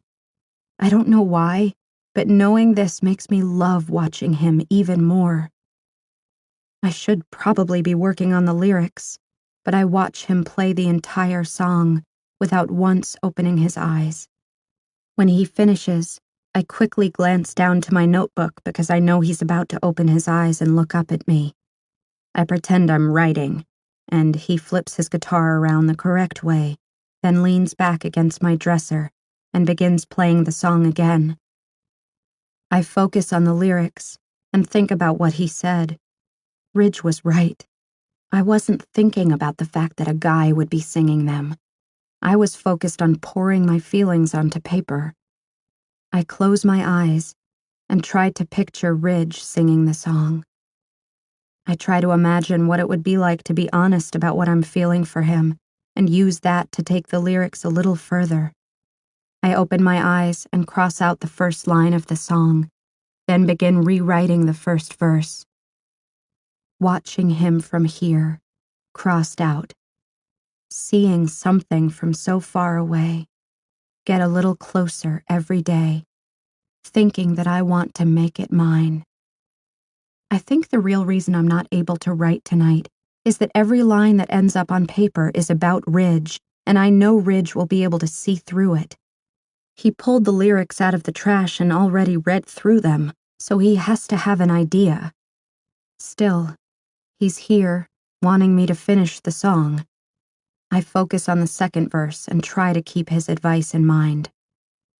I'd run for him, crossed out you, if I could stand.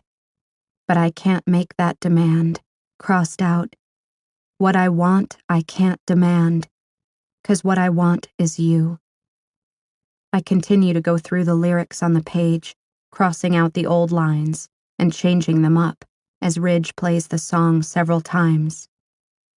If I could be his, I would wait, crossed out. And if I can't be yours now, I'll wait here on this ground, till you come, till you take me away. Maybe someday, maybe someday. The page becomes messy and hard to read, so I set it aside and open my notebook to rewrite everything. Ridge stops playing for a few minutes while I transfer everything onto the new page. When I look up at him, he points to the page, wanting to read what I've written. I nod. He walks to the bed and sits next to me, leaning in toward me to read what I've got so far.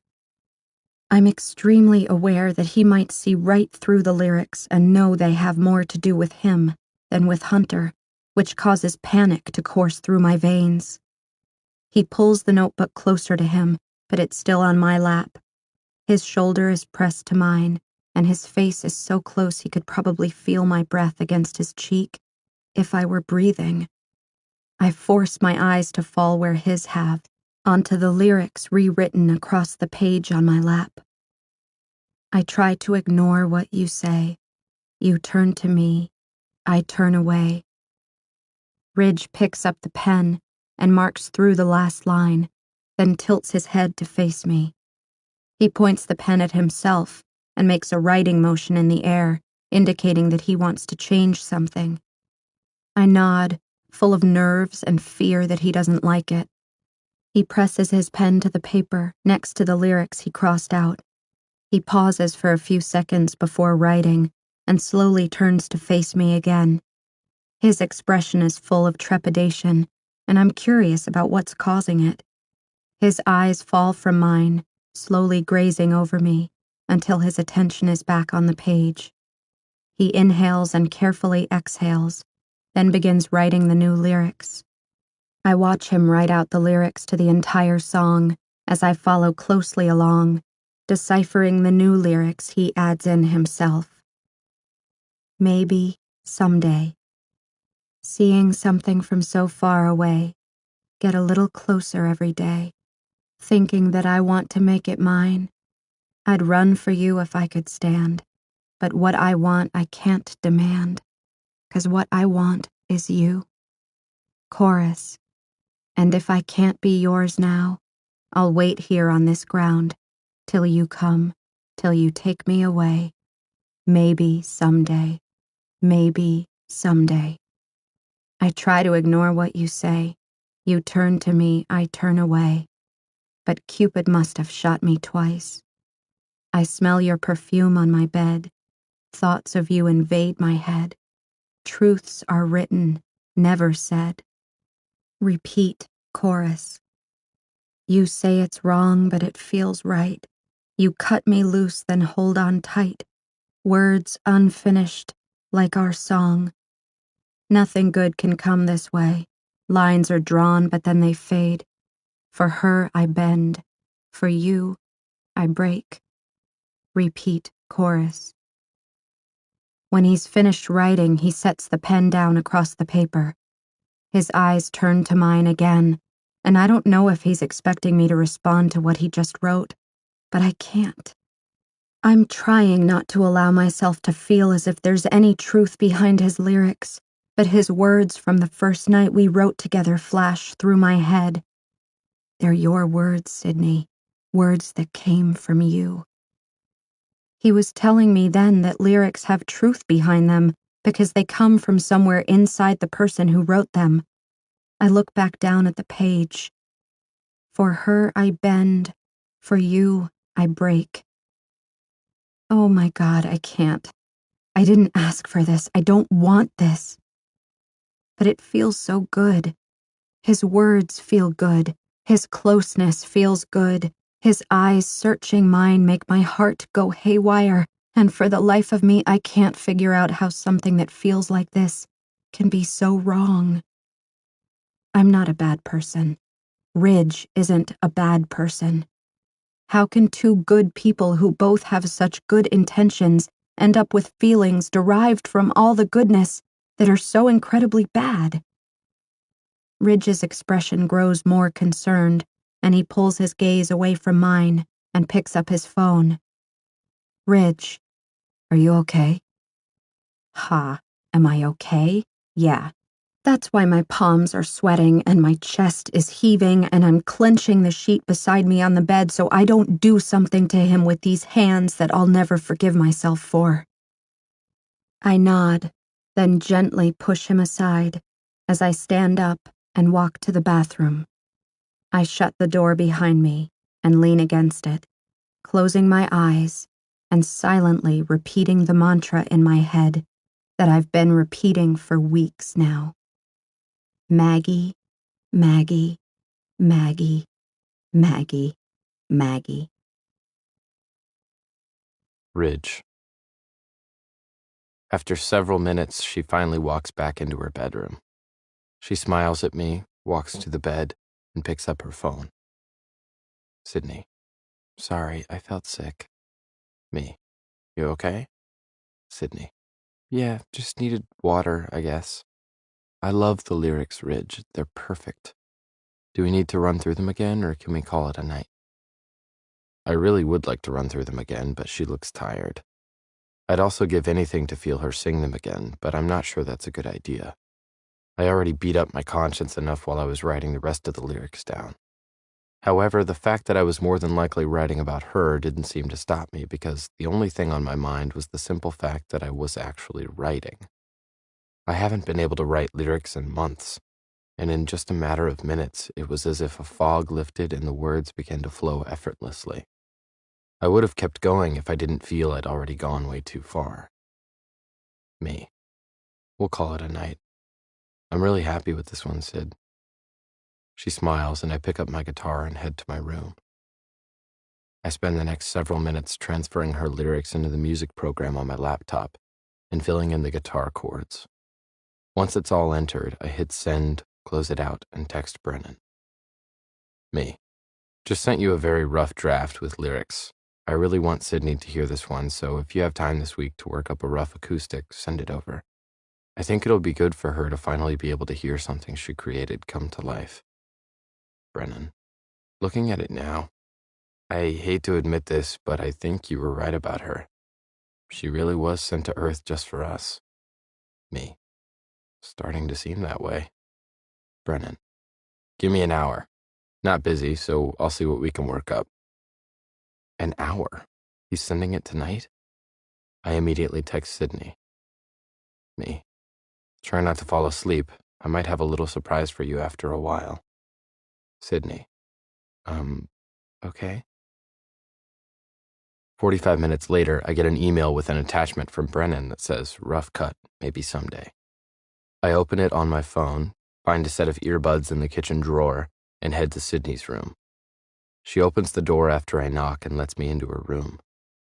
I walk over to sit on her bed and motion to the spot on the mattress beside me. She looks at me questioningly, but walks to the bed. I hand her the earbuds and pat her pillow so she lies down and places them in her ears. She continues to watch me warily, as if I'm about to pull an elaborate prank on her. I scoot down next to her and prop myself up on my elbow, then hit play. I set the phone down between us and watch her. A few seconds pass and her head swings in my direction. And oh my God, passes her lips. And she's looking at me as if I've just given her the world. And it feels pretty damn good.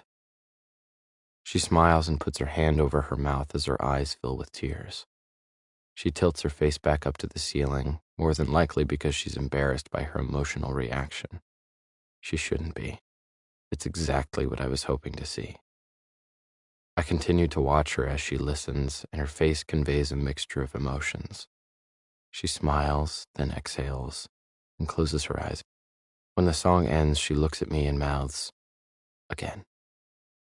I smile and hit play on my phone again.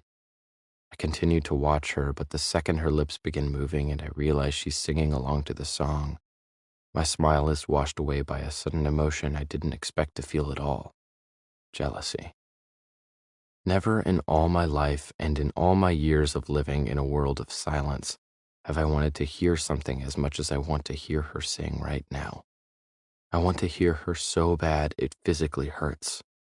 The walls of my chest feel as if they're closing in on my heart, and I don't even realize that my hand has moved to her chest until she turns to me, startled. I shake my head, not wanting her to stop. She nods slightly, but the beat of her heart against my hand is increasing by the second. I can feel the vibration of her voice against my palm, but the material between my hand and her skin hinders my ability to feel her the way I want to. I move my hand upward until it's at the base of her throat, and then I slide it up even further until my fingers and palm are flush against her neck. I scoot closer to her so that my chest is pressed against her side, because the overwhelming need to hear her has completely taken over, and I don't allow myself to think about where the invisible lines are drawn. The vibration of her voice stops, and I feel her swallow as she looks up at me with the exact emotions that inspired most of the lines in this song. Say it's wrong, but it feels right. There's no other way to describe how I feel. I know that the way I think about her and feel about her is wrong, but I struggle so much with how right it feels when I'm with her. She's no longer singing. My hand is still wrapped around her throat, and her face is tilted toward mine. I slide my hand a little higher until it's grazing her jaw. I run my finger around the cord to the earbuds and pull them away from her. I return my fingers to her jaw, slowly slipping my hand behind her neck. My palm conforms so perfectly to the back of her head, it's as if my hands were made to hold her like this. I gently pull her toward me, and she turns her body slightly toward mine. Our chests meet, and it creates a force so powerful that every other part of me is demanding to be pressed against every other part of her. She reaches her hands up to my neck and lightly places her palms against my skin, then slowly eases her fingers up and into my hair. Having her so close feels as though we've created our own personal space, and nothing from outside our world can make its way in, and nothing from inside our world can make its way out. Her breaths fall in waves against my lips, and although I can't hear them, I imagine they sound like how a heartbeat feels. I let my forehead fall against hers, and I feel a rumble from deep within my chest rise up my throat. The sound I feel past my lips causes her mouth to open in a gasp, and the way her lips are slightly parted causes my mouth to immediately connect with hers in search of the relief I desperately need. Relief is exactly what I find the second our lips meet. It's as if every pent-up, denied feeling I've held toward her is suddenly uncaged, and I'm able to breathe for the first time since I met her. Her fingers continue to sift through my hair, and my grip tightens against the back of her head, pulling her closer. She allows my tongue to slip inside and find hers. She's warm and soft, and the vibrations from her moans begin to leave her mouth and flow straight into mine. My lips softly close over hers, and then I part them, and we do it all over again, but with less hesitation and more desperation. Her hands are now running down my back, and my hand is slipping to her waist, and my tongue is exploring the incredible way hers dances against mine to a song only our mouths can hear. The desperation and speed at which we're escalating this kiss make it apparent that we're both attempting to get as much out of each other as we can before the moment ends, because we both know it has to end. I grip her waist tightly as my heart begins to tear in two, half of it remaining where it's always been, with Maggie, and the other half being pulled to the girl beneath me. Nothing in my life has ever felt so good yet hurt so achingly bad. I tear my mouth away from hers, and we both gasp for breath as the desperate grip she has on me keeps me locked against her. I refuse to allow our mouths to reconnect as I struggle to figure out which half of my heart I want to save. I press my forehead to hers and keep my eyes closed, inhaling and exhaling in rapid succession. She doesn't attempt to kiss me again, but I can feel her chest as her movements change from begging for breath to fighting back tears. I pull back and open my eyes, looking down on her. Her eyes are shut tightly, but the tears are beginning to fall. She turns her face and covers her mouth with her hand as she tries to roll onto her side, away from me. I lift up onto my hands and look down at what I've done to her. I've done the one thing I promised her I would never do. I just made her a Tory. I wince and drop my forehead to the side of her head and press my lips against her ear. I find her hand and reach for the pen beside us on the nightstand. I turn her hand over and press the tip of the pen to her palm. I'm so sorry. I kiss her palm and crawl off the bed and back away. She opens her eyes long enough to look at her hand. She makes a tight fist and pulls her hand to her chest, then begins to sob into her pillow. I take my guitar, my phone, and my shame, and I leave her completely alone. Chapter 12. Sydney. I don't want to get out of bed. I don't want to go to class. I definitely don't want to go job hunting again. I don't want to do anything but keep this pillow pulled over my eyes because it's creating a nice barrier between myself and every mirror in this apartment. I don't want to look in the mirror because I'm scared I'll see myself for who I really am this time. A girl with no morals or respect for other people's relationships. I can't believe I kissed him last night. I can't believe he kissed me. I can't believe I broke into tears the second he pulled away from me and I saw the look on his face. I didn't think it was possible to cram so much regret and sorrow into one expression. Seeing how much he regretted being in that moment with me was one of the biggest blows my heart has ever taken. It hurt worse than what Hunter did to me. It hurt worse than what Tori did to me. But as much as it hurt seeing the regret on his face, it was nothing compared to the guilt and shame I felt when I thought of what I had done to Maggie, what he had done to Maggie. I knew the moment he put his hand on my chest and moved closer to me that I should have flown off the bed and made him leave the room. But I didn't. I couldn't. The closer he moved, and the longer we stared at each other, the more my body was consumed by need. It wasn't a basic need, like a need for water when I'm thirsty or a need for food when I'm hungry. It was an insatiable need for relief. Relief from the want and desire that had been pent up for so long. I never realized how powerful desire could be. It consumes every part of you, enhancing your senses by a million. When you're in the moment, it enhances your sense of sight, and all you can do is focus on the person in front of you. It enhances your sense of smell, and suddenly you're aware of the fact that his hair has just been washed and his shirt is fresh out of the dryer.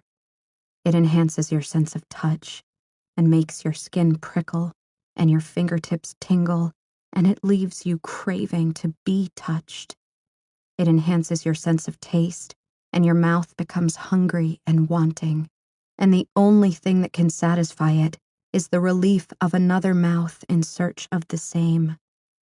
But the sense my desire enhanced the most? Hearing. As soon as Ridge placed the headphones in my ears and the music began to play, the hair on my arms rose, chills erupted from my skin, and it felt as if my heart rate slowly conformed to the beat of the song. As much as Ridge craved that sense, too, he couldn't experience it. In that moment, all of his other senses combined failed to make up for the one sense he desired the most. He wanted to hear me just as much as I wanted him to hear me.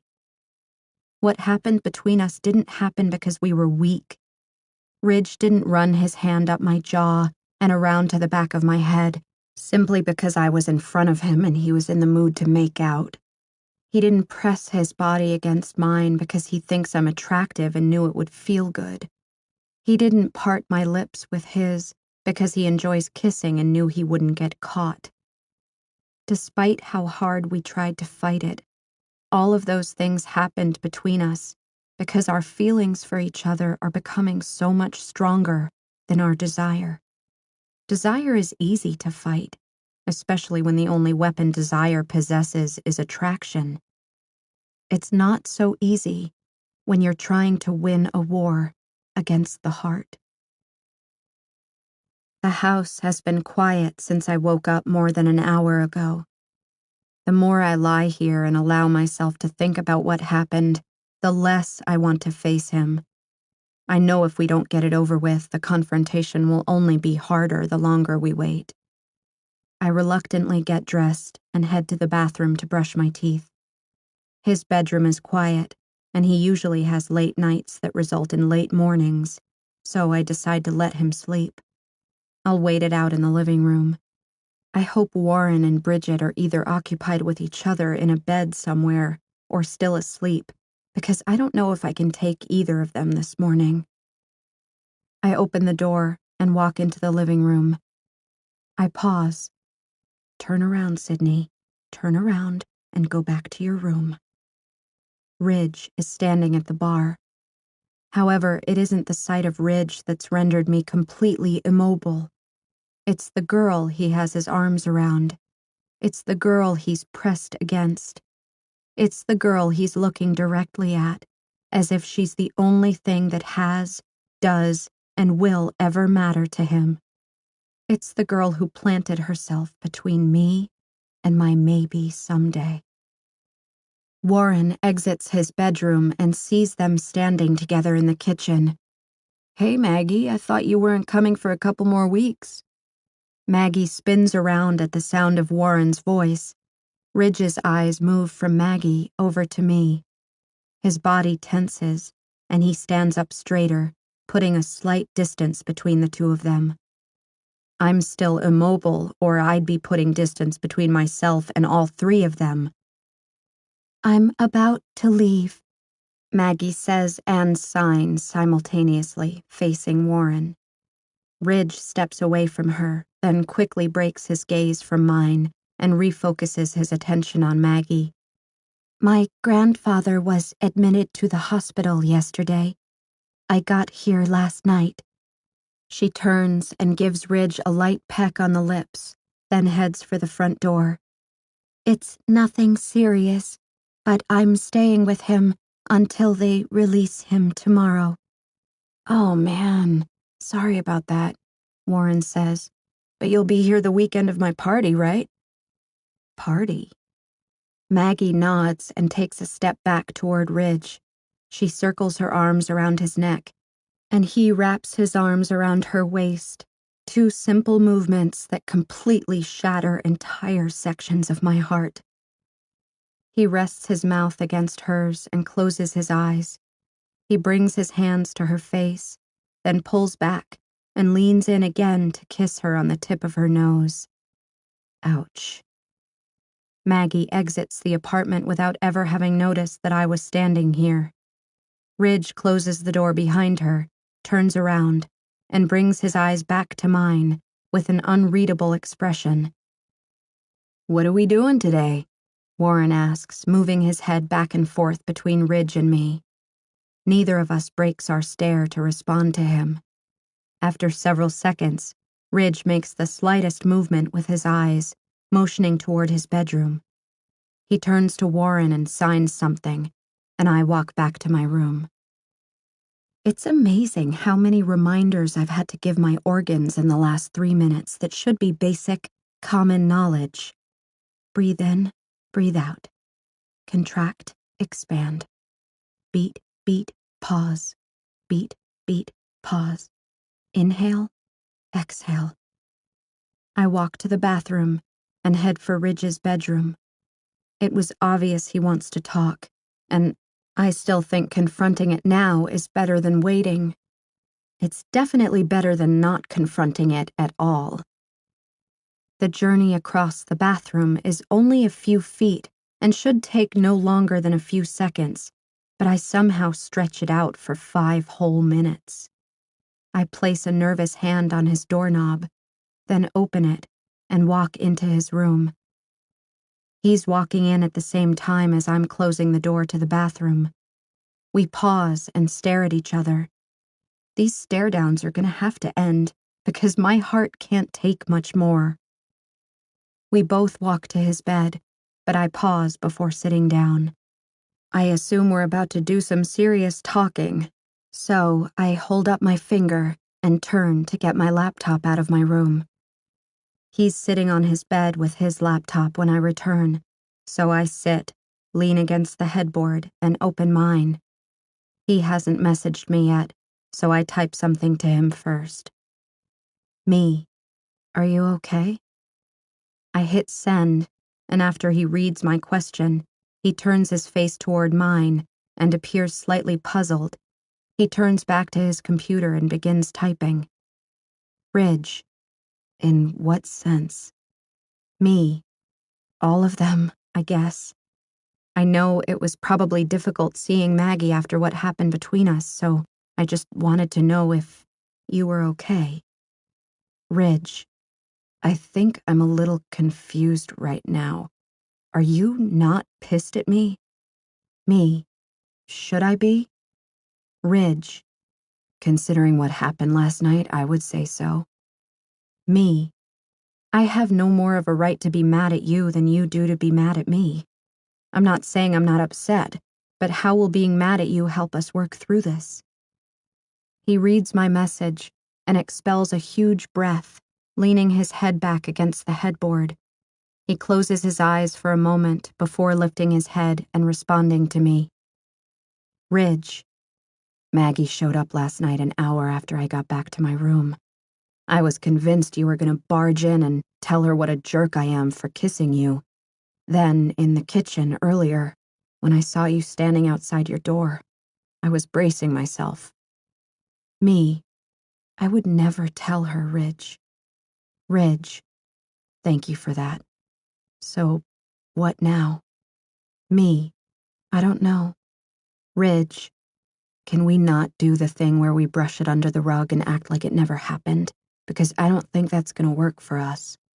I have a lot I need to say, and I'm scared if I don't say it right now, I'll never say it. Me. I have a lot to say, too. Ridge. You first. Me. No, you first. Ridge. How about we go at the same time? When we're both finished typing, we'll hit send together. Me. Deal. I have no idea what he's about to say to me, but I don't let it influence what I need to say to him. I tell him exactly what I want him to know. Then I pause and wait for him to finish typing. When he finally stops, we look at each other, and he nods, and we both hit enter. Me. I think what happened between us happened for a lot of reasons. We're obviously attracted to each other. We have a lot in common, and under any other circumstance, I honestly believe we'd be good for each other. I could see myself with you, Ridge. You're smart, talented, funny, compassionate, sincere, and a little bit evil, which I like. Winky face. And last night, I can't even describe it. It is by far the most I've ever felt while kissing someone. Although the feelings aren't all good, there's a lot of guilt mixed in there too. So as much as the thought of us being together makes sense, it also makes no sense whatsoever. I can't leave a relationship with as much hurt as I did and expect to find happiness within a few short weeks. It's too fast, and I still want to be on my own no matter how right something might feel. I don't know where your head is, and honestly, I'm scared to hit enter on this message because I want us to be on the same page. I want us to work together to try to push past whatever it is we're feeling so we can continue to make music and be friends and pull ridiculous pranks on Warren. I'm not ready for that to end, but if my being here is too hard or makes you feel guilty when you're with Maggie, I'll leave. Just say the word and I'll go. Well, I guess you can't really say the word. You could type the word and I'll go.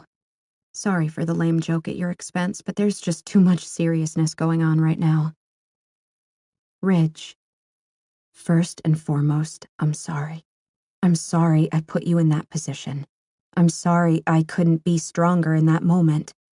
I'm sorry I broke my promise to you about never becoming a hunter. But I'm mostly sorry for leaving you crying on your bed last night. Walking out and leaving that whole situation unresolved was the worst move I could have made. I wanted to come back and talk to you, but when I finally worked up the courage, Maggie showed up. If I knew she was coming, I would have warned you. After what I did to you last night and then seeing the look on your face when you saw us together this morning, I knew it was one of the most hurtful things I could have done. I have no idea what's going through your head, but I have to say this, Sydney. No matter how I feel about you or how much I think we could work, I will never, ever leave her. I love her. I've loved her since the moment I met her, and I'll love her until the moment I die. But please don't let that take away from how I feel about you. I never thought it was possible to have honest feelings for more than one person, but you've convinced me of how incredibly wrong I was.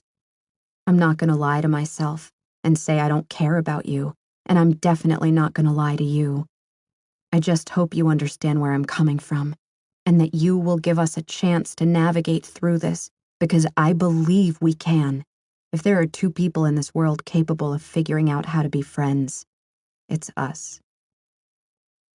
We read through each other's messages. I read his more than once. I didn't expect him to be so forthcoming and honest, especially about the fact that he cares about me. I never for 1 second expected him to contemplate leaving Maggie for me. That would be the worst outcome of all of this. If he left her and we attempted to build a relationship from that, it would never work. The entire relationship would be built on betrayal and deceit, and those two things have never made and will never make for a good foundation. Ridge. Wow, I'm impressed with us. We're both so mature. His comment makes me laugh. Me. Yes, we are. Ridge. Sydney, I can't tell you what your message just did for me. Seriously, I feel like the weight of all 9 planets, because yes, Pluto will always be a planet to me, has been crushing my chest since the moment I walked away from you last night. But knowing that you don't hate me, and that you're not mad, and that you aren't concocting an evil revenge scheme feels so damn good right now. Thank you for that. Me. Hold on. I never said I wasn't concocting an evil revenge scheme. Winky face. Also, while we're being so blunt, can I ask you a question? Ridge, what did I tell you about initiating a question with whether or not you can propose a question? Me. Oh my God, I can't believe I ever kissed you. You're so annoying. Ridge. LOL. What's your question? Me. I'm concerned. We obviously have an issue with the fact that we're attracted to each other. How do we get past that? I want to write music with you, but I also know that the few moments we've had that wouldn't make Maggie very happy have all been while we're writing music.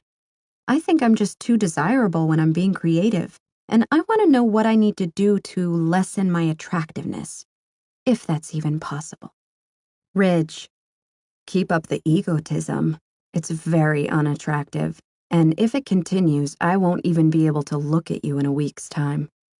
Me, deal. But what do I do about my attraction to you? Tell me some personal flaws that I can engrave into my memory. He laughs. Ridge, I sleep so late on Sundays I don't even brush my teeth until Monday. Me, that's a start. I need a few more. Ridge, let's see.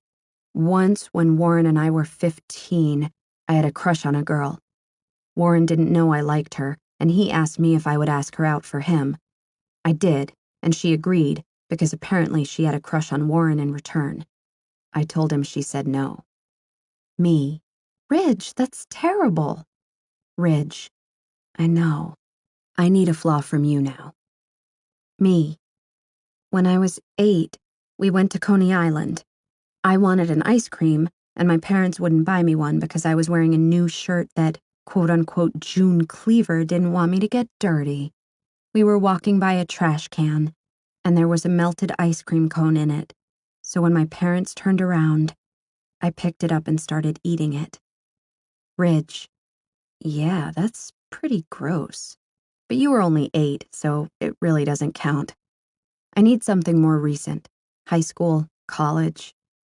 Me. Oh, one time in high school, I spent the night at a girl's house who I didn't know very well. We made out. I wasn't into it, and it was really gross, but I was 17 and curious. Ridge. No, that does not count as a flaw. Sydney, Jesus Christ, work with me here. Me. I like the smell of puppy breath. Ridge. Better. I can't hear my own farts, so sometimes I'll forget that other people can hear them. Me. Oh my God, yes, this is the type of thing that definitely sheds a different light on you. I think I'll be good for a while. Ridge. One more from you, and then I think we'll be equally repulsed. Me. A few days ago, when I was getting off the campus bus, I noticed Tori's car was gone. I used my extra key to let myself into her apartment because I needed a few things I had forgotten. Before I left, I opened all her bottles of liquor and spit in them. Ridge. For real? I nod because I'm too ashamed to type the word yes. He laughs. Ridge. Okay, I think we're good. Meet me here at 8 tonight, and we'll see if we can navigate through a song. If we need to take breaks from the music every now and then in order to replenish our repulsiveness with a few more flaws, just let me know. Me. Deal. I close my laptop and begin to slide off the bed, but he grabs my wrist. I turn around, and he's looking at me with a serious expression. He leans over and grabs a pen, then picks up my hand and writes, "Thank you." I press my lips together and nod. He releases my hand, and I walk back to my room, attempting to ignore the fact that all the repulsive details in the world couldn't stop my heart from reacting to that simple gesture. I look down at my chest. Hey, heart, are you listening? You and I are officially at war. Ridge. As soon as she's out of my bedroom and the door shuts behind her, I close my eyes and exhale. I'm thankful that she isn't angry. I'm thankful that she isn't vindictive. I'm thankful that she's reasonable. I'm also thankful that she appears to have more willpower than I do, because whenever I'm around her, I've never felt so weak. Chapter 13. Sydney. Not much has changed in the way we practice together, other than the fact that we now practice 5 feet apart from each other. We've completed a couple of songs since the kiss, and although the first night was a little awkward, we seem to have found our groove. We haven't talked about the kiss, and we haven't talked about Maggie, and we haven't discussed why he plays on the floor and why I write alone on the bed. There's no reason to discuss it, because we're both very aware of all of it. The fact that we've admitted our attraction to each other doesn't seem to have eliminated it the way we'd hoped. For me, it's like a huge elephant in the room. It feels as if it takes up so much space when I'm with him that it presses me against the wall, squeezing the last traces of breath out of me. I keep telling myself it'll get better, but it's been almost 2 weeks since the kiss, and it hasn't gotten easier at all. Luckily, I have 2 interviews next week, and if I get hired, at least it'll get me out of the house more. Warren and Bridget both work and go to school, so they're not here a whole lot. Ridge works from home, so the fact that we're both here alone the majority of the day is always at the front of my mind. Out of all the hours in the day, though, the hour I hate the most is when Ridge is in the shower, which means I really hate this hour, since that's where he is right now. I hate where my thoughts go when I know he's one wall away from me, completely unclothed. Jesus, Sydney. I hear the water turn off and the shower curtain slide open, and I squeeze my eyes shut, trying once again not to picture him. This would probably be a good time of day to turn on some music to drown out my thoughts. As soon as the door closes between the bathroom and his bedroom, there's a knock at the front door. I gladly jump off the bed and head toward the living room to get my mind off the fact that I know Ridge is in his room, getting dressed right now. I don't even bother looking through the peephole, which is a very bad oversight on my part. I swing open the door to find Hunter standing sheepishly at the top of the stairs. He eyes me, his expression apologetic and nervous. My heart drops to my stomach at the mere sight of him. It's been weeks since I last laid eyes on him. I was beginning to forget what he looked like. His dark hair is longer since I last saw him, and it reminds me that I'm always the one to schedule his hair appointments. The fact that he hasn't even bothered to make his own appointment makes him that much more pathetic to me. Should I give Tori the number for your barber? Her hair looks awful.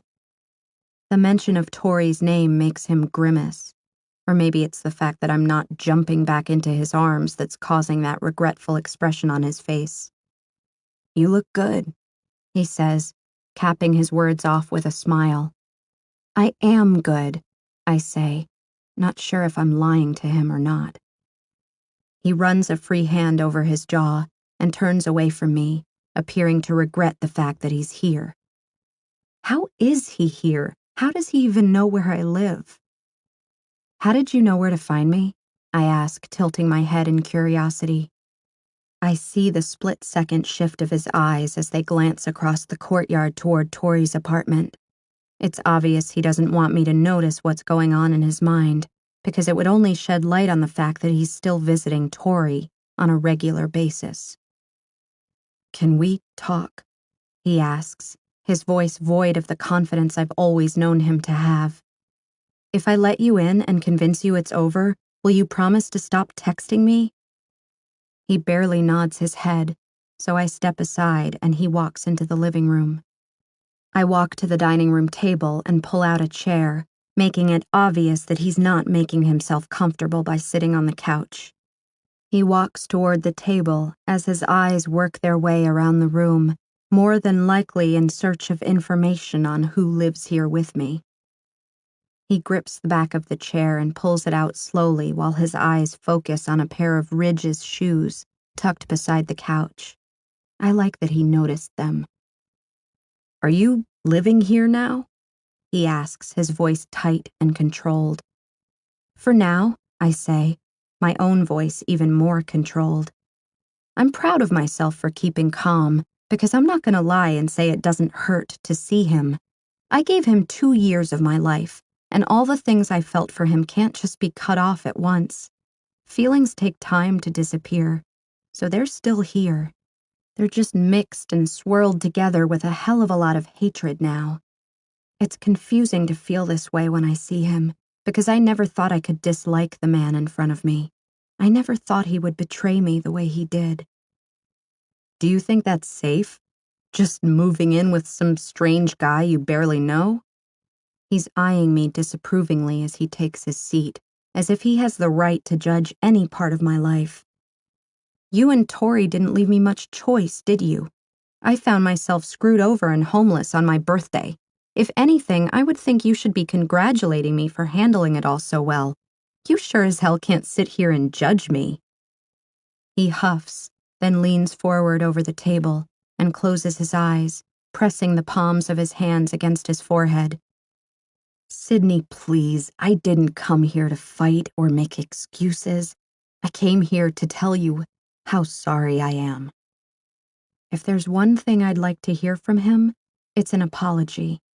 If there are 2 things I'd like to hear, it's an apology followed by a goodbye. Well, you're here now, I say quietly. Have at it. Tell me how sorry you are. My voice isn't confident anymore. In fact, I want to punch myself because it sounds really sad and heartbroken, and that's the last thing I want him to think I feel. I'm sorry, Sydney, he says, spitting the words out fast and desperately. I'm so sorry. I know it won't make it better, but things have always been different between Tori and me. We've known each other for years, and I know it's not an excuse, but our relationship was sexual before you even met us. But that's all it was. It was just sex, and once you were in the picture, neither of us could figure out how to just put a stop to something that had been going on between us for years. I know this doesn't make sense, but what I had with her was completely separate from what I had with you. I love you. If you'll just give me one more chance to prove myself, I'll never speak to Tori again. My heart is pounding as hard as it was the moment I found out they were sleeping together. I'm inhaling controlled breaths in an effort not to climb across the table and beat the shit out of him. I'm also clenching my fists in an effort not to climb across the table and kiss him.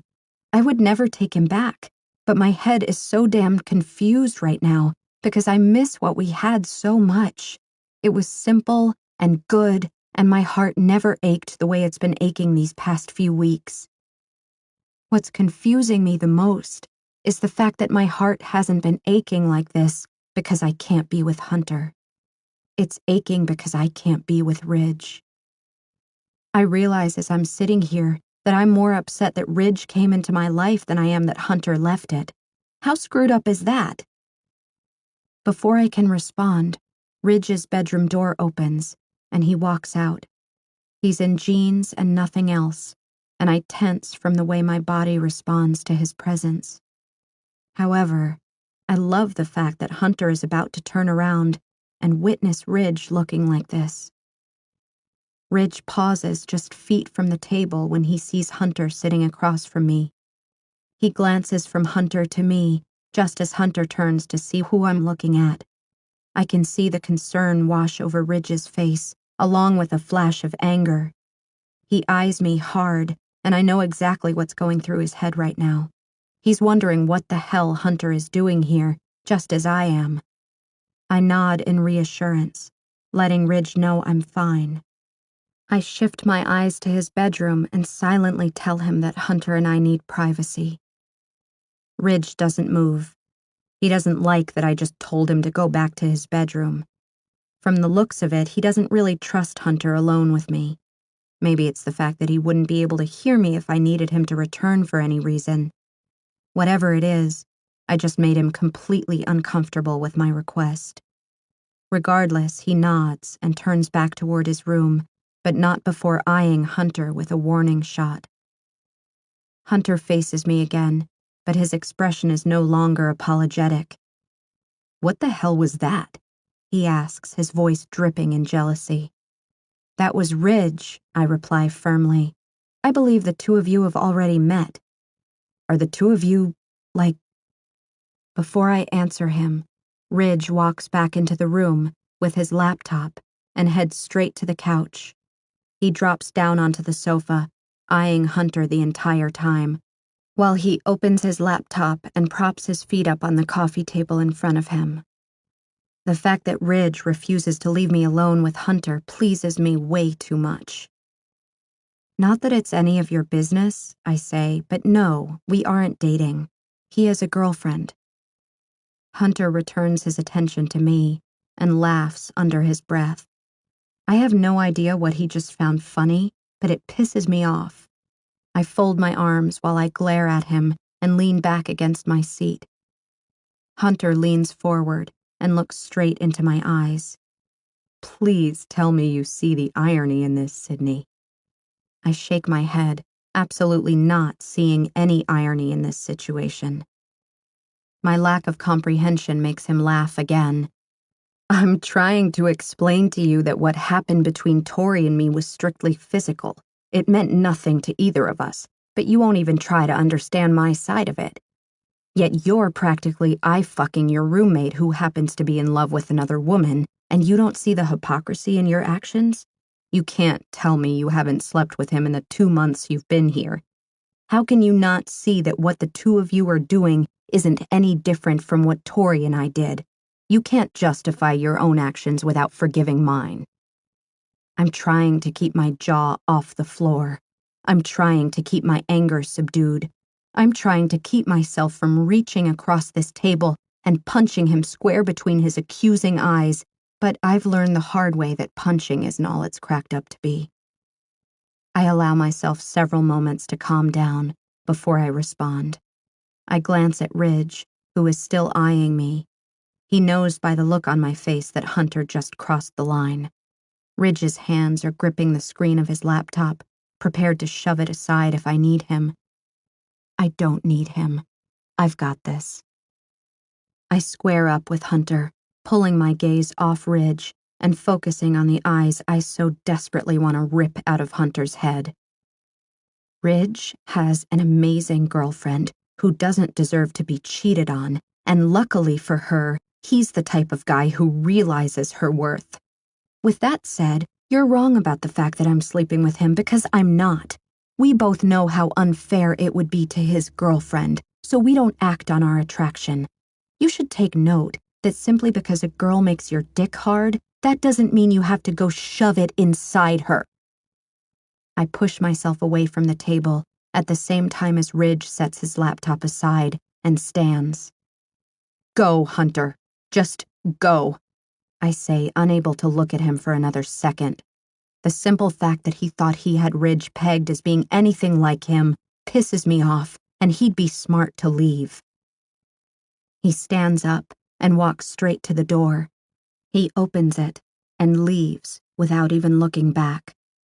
I'm not sure if his exit was so simple because he finally understands that I'm not willing to take him back, or if it's because Ridge looked as if he was about to kick his ass. I have a good feeling I won't be hearing from Hunter anymore. I'm still staring at the door when my phone sounds off. I take it out of my pocket and turn to Ridge. He's holding his phone, looking at me with concern. Ridge, why was he here? Me, he wanted to talk. Ridge, did you know he was coming over? I look up at Ridge after reading his text, and for the first time, I notice his jaw is tense and he doesn't look very happy. I'd almost label his reaction as slightly jealous, but I don't want to admit that. Me, no. Ridge, why did you let him in? Me, I wanted to hear him apologize. Ridge, did he? Me, yes. Ridge, don't let him in here again. Me, I wasn't planning on it. BTW, you're kind of being a jerk right now. He glances up at me and shrugs. Ridge, it's my apartment, and I don't want him here. Don't let him in again. I don't like his attitude right now. And to be honest, the fact that he just referred to this as his apartment doesn't sit right with me. It feels like a low blow to remind me that I'm at his mercy. I don't bother responding. In fact, I toss the phone onto the couch so he can't text me, and I head toward my room. When I reach my bedroom door, my emotions catch up with me. I'm not sure if it's seeing Hunter again and having all of those hurtful feelings resurface, or if it's the fact that Ridge is being an asshole. Whatever it is, the tears begin to well in my eyes, and I hate that I'm letting either of them get to me in the first place. Ridge grabs my shoulder and turns me around to face him, but I keep my eyes trained on the wall behind him. I don't even want to look him in the eye. He puts my phone back in my hand, wanting me to read whatever he just texted, but I still don't want to. I throw the phone toward the couch again, but he intercepts it, then tries to force it back into my hand. I take it this time, but I press the power button down until the phone shuts off, and then I toss it onto the couch again. I look him in the eye now, and his expression is angry. He takes 2 steps toward the coffee table, grabs a pen out of the drawer, and walks back to me. He takes my hand, but I pull it from him, still not wanting to know what he has to say to me. I've had enough apologies for tonight. I try to turn away from him, but he grabs my arm and presses it against the door, holding it forcefully while he writes on it. When he's finished writing, I pull my arm away and watch as he tosses his pen onto the couch, then walks back to his bedroom. I look down at my arm. Let him in next time if he's really what you want. My barrier completely breaks. Reading his angry words depletes me of whatever strength I had left to hold back my tears. I rush through my bedroom door and straight into the bathroom. I turn on the faucet and squirt soap into my hands, then begin scrubbing his words off my arm while I cry. I don't even look up when the door to his bedroom opens, but I see him out of my peripheral vision as he closes the door behind him and slowly walks toward me. I'm still scrubbing the ink off my arm and sniffling back the tears when he reaches across me for the soap. He dispenses some onto the palm of his hand, then wraps his fingers around my wrist. The tenderness in his touch lashes out and scars my heart. He runs the soap up my wrist, where the words begin, and lathers my skin as I drop my other hand away and grip the edge of the sink, allowing him to wash his words away. He's apologizing. He massages his thumbs into the words, rubbing them away with the water. I'm still staring down at my arm, but I can feel his gaze directly on me. I'm aware of the exaggerated breaths I have to take in now that he's next to me, so I attempt to slow them down until there are no longer traces of ink on my skin. He grabs a hand towel and dries my arm, then releases me. I bring my arm to my chest and hold it with my other hand, not knowing what move to make now. I finally bring my eyes to meet his, and I instantaneously forget why I'm even upset with him in the first place. His expression is reassuring and apologetic, and maybe even a little longing. He turns and walks out of the bathroom, then returns seconds later with my phone. He powers it on and hands it to me while he leans against the counter, still looking at me regretfully. Ridge, I'm sorry. I didn't mean what I said. I thought maybe you were entertaining the thought of accepting his apology, and it upset me. You deserve better than him. Me. He showed up unannounced. I would never take him back, Ridge. I was just hoping an apology from him would help me move on from the betrayal a little quicker. Ridge, did it help at all? Me. Not really. I feel even more pissed than before he showed up. As Ridge reads my text, I notice the tension ease in his expression. His reaction to my situation with Hunter borders on jealousy, and I hate that this makes me feel good. I hate that every time something Ridge-related makes me feel good, it's immediately followed up with guilt. Why do things between the two of us have to be so complicated? I wish we could keep things simple, but I have no idea how to do that. Ridge, let's go write an angry song about him. That might help. He looks at me with a sly grin, and it makes my insides swirl and melt.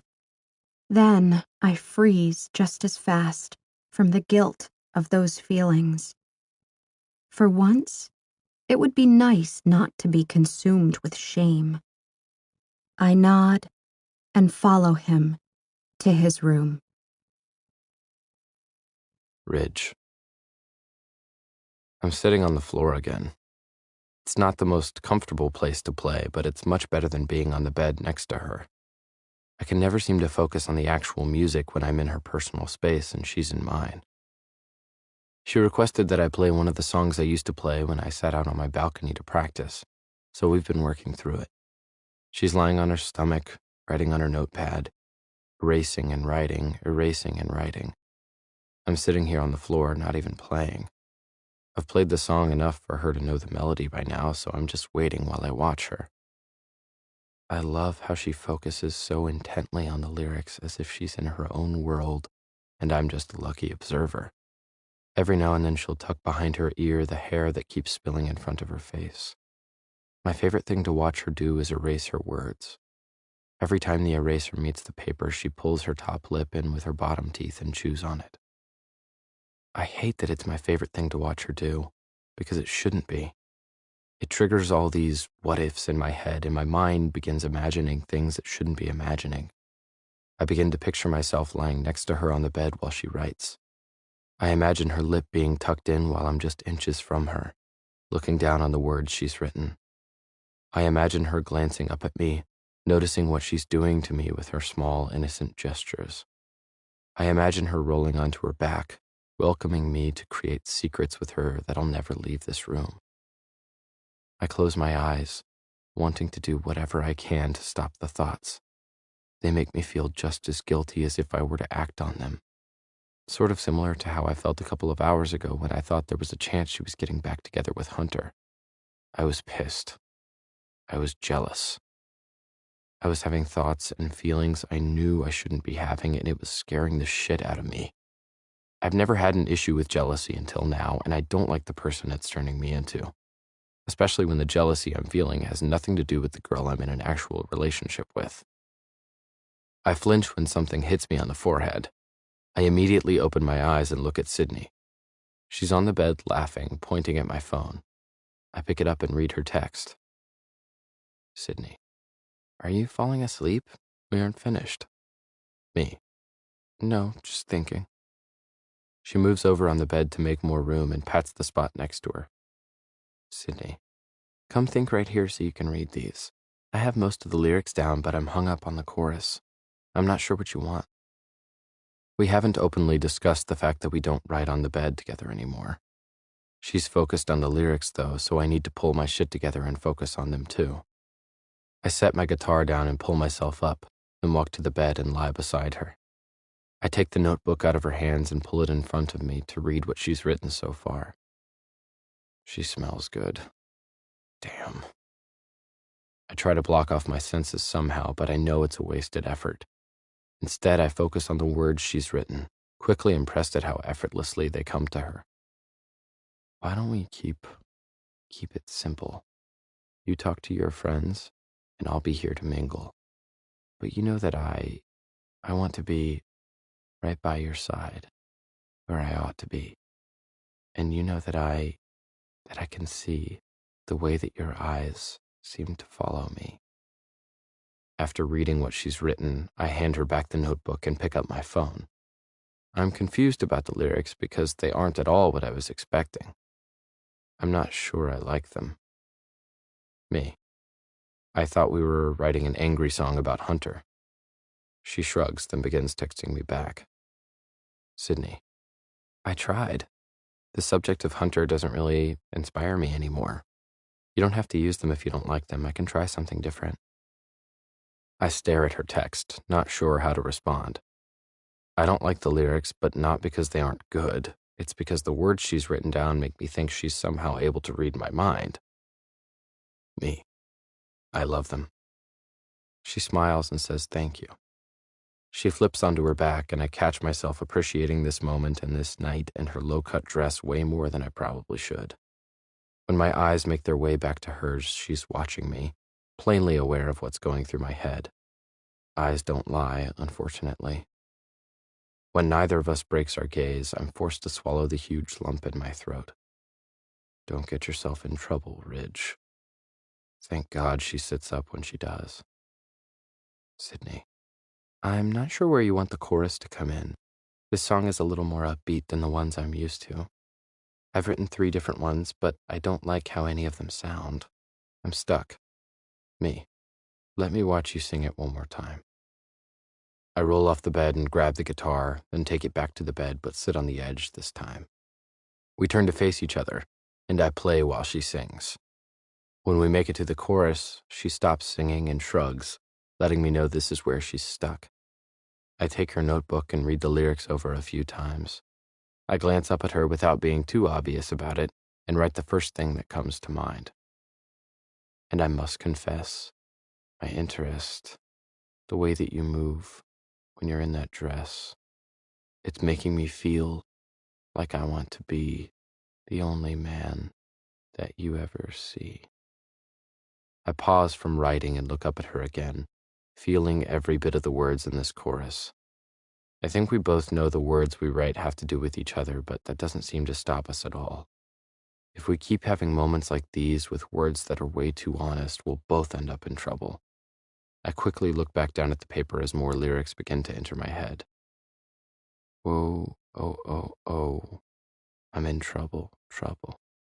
Whoa, oh, oh, oh, I'm in trouble now. I refuse to look up at her again while I write.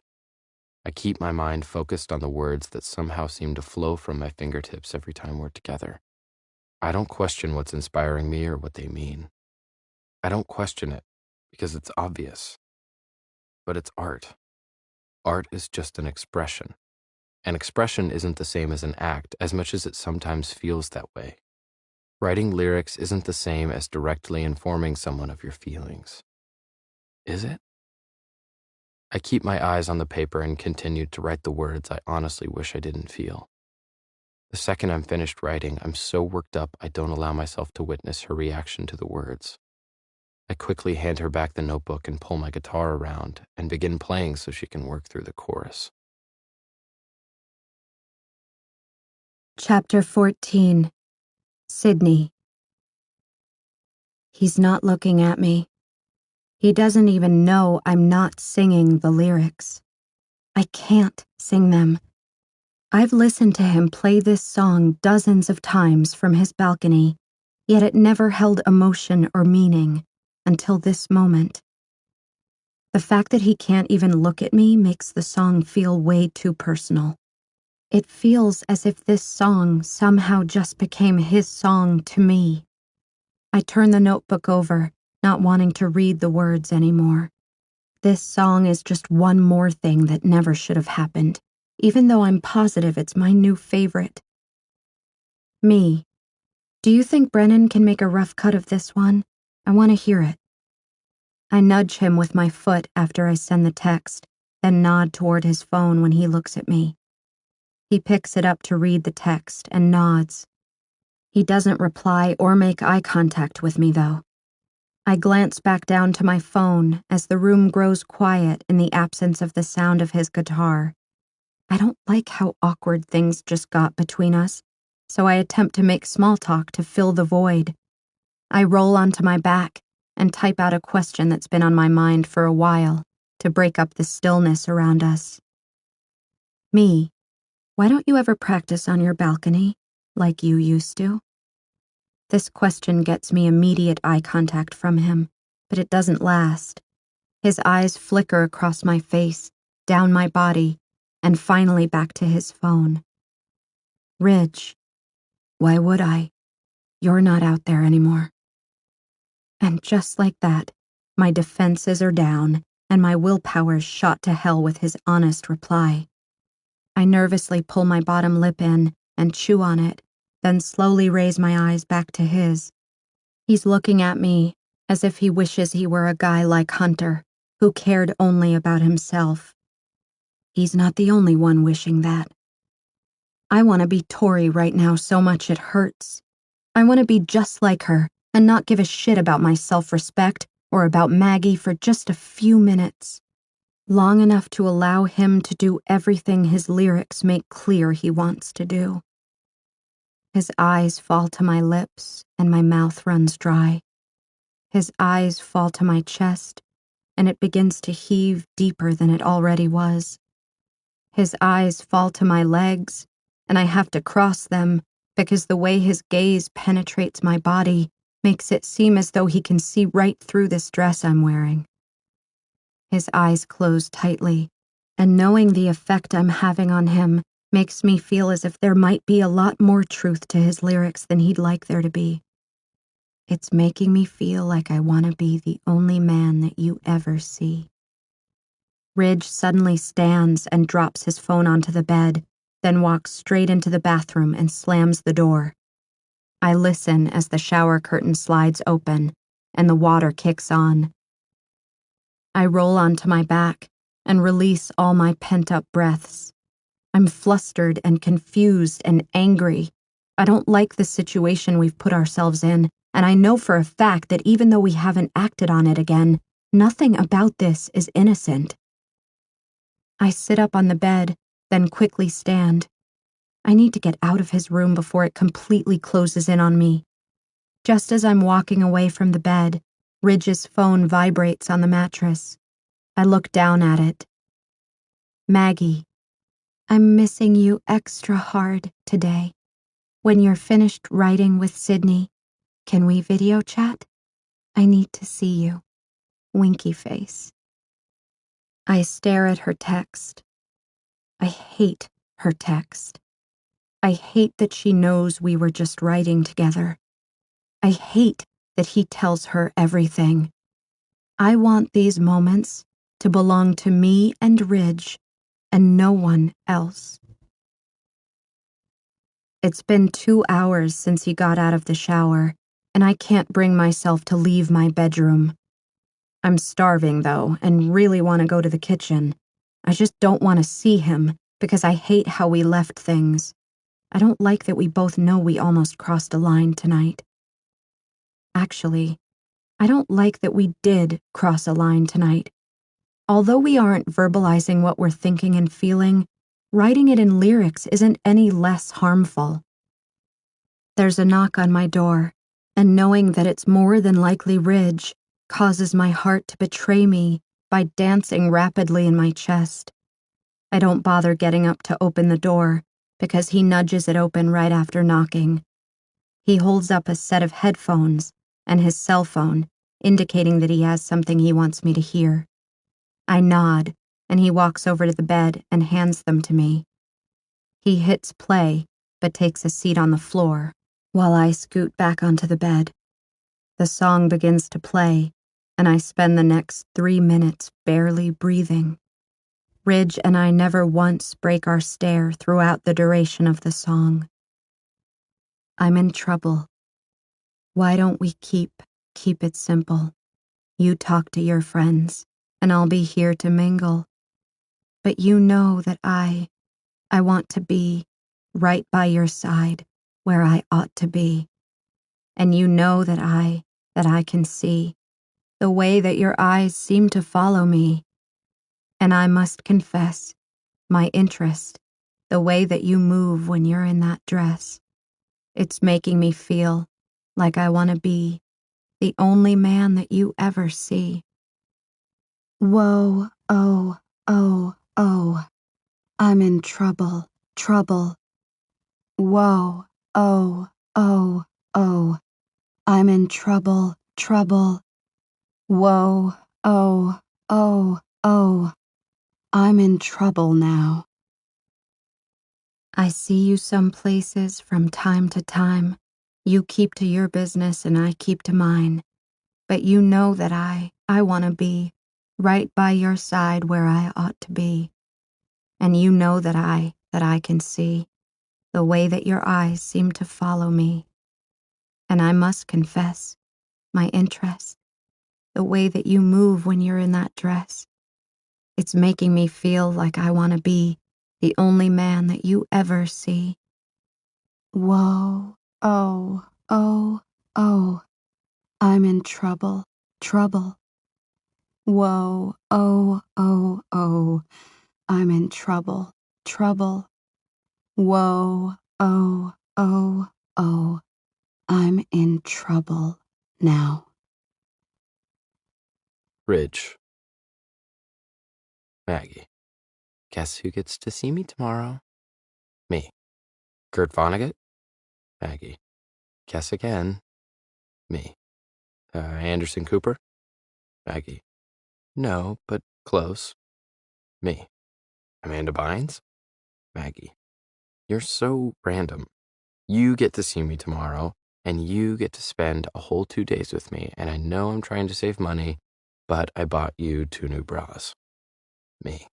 How did I ever get so lucky to find the one and only girl who supports and encourages my transvestite tendencies? Maggie. I ask myself that same question every day. Me. What time do I get to see you? Maggie. Well, it all depends on the dreaded T word again. Me. Ah, yes. Well, we shall discuss it no further. Try to be here by 6, at least.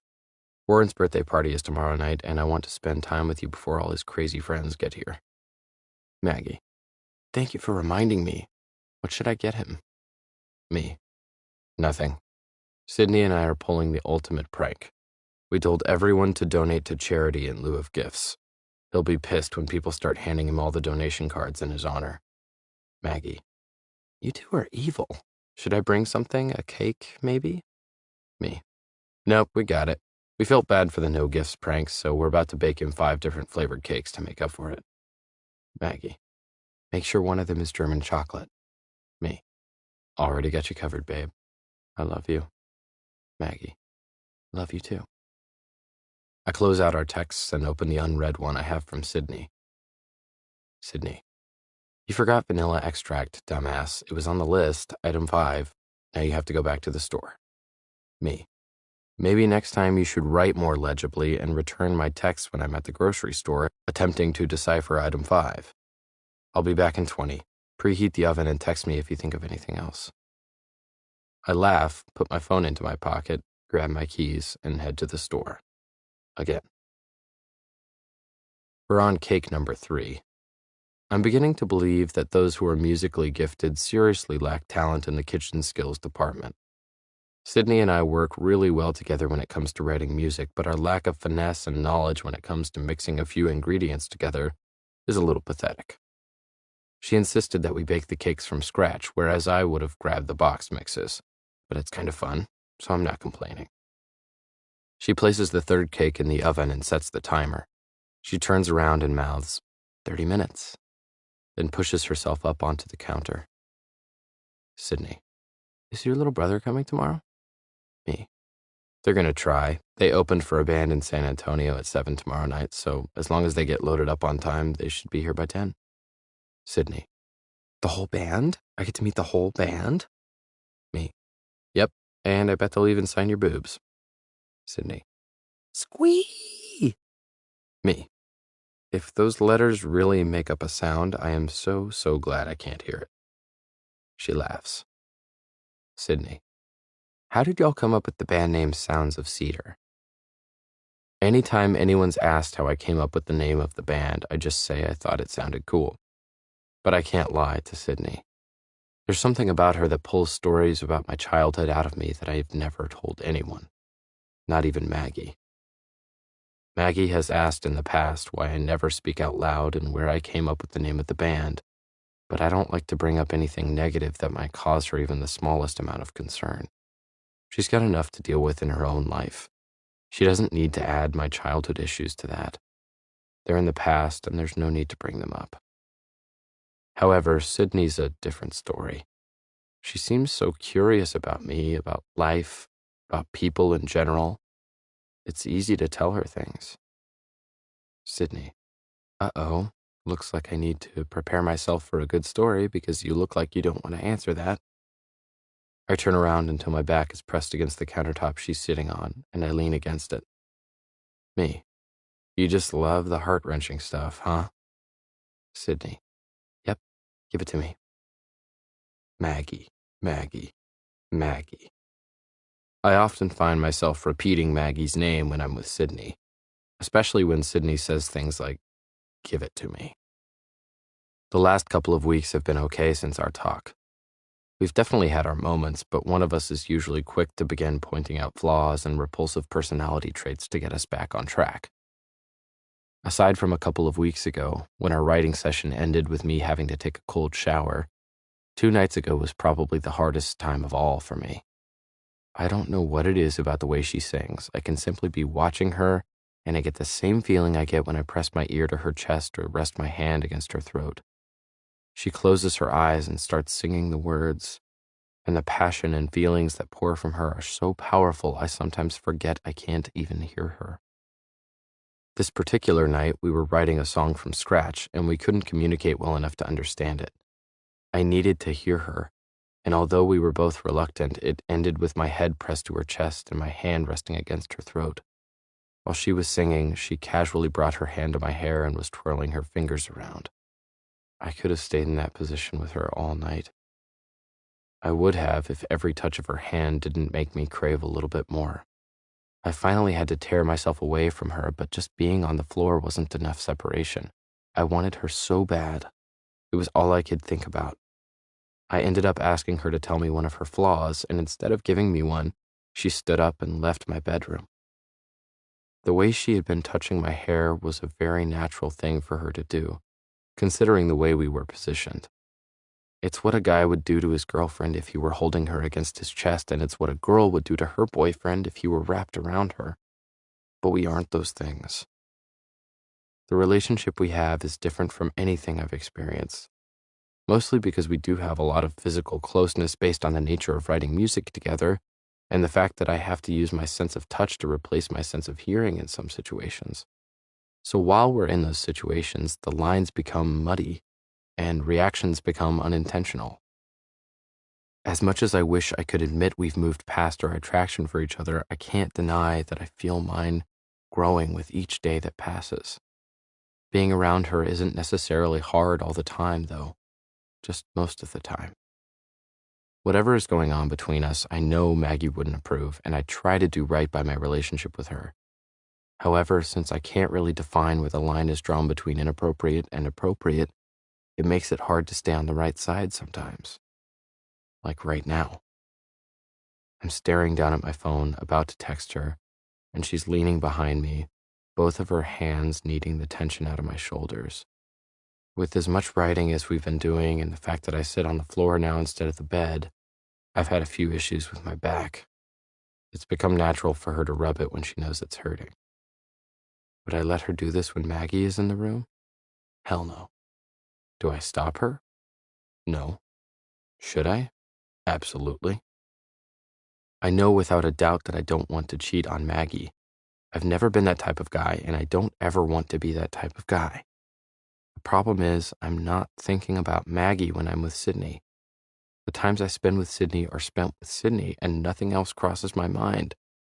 But the times I spend with Maggie are spent with Maggie. I don't think about Sydney.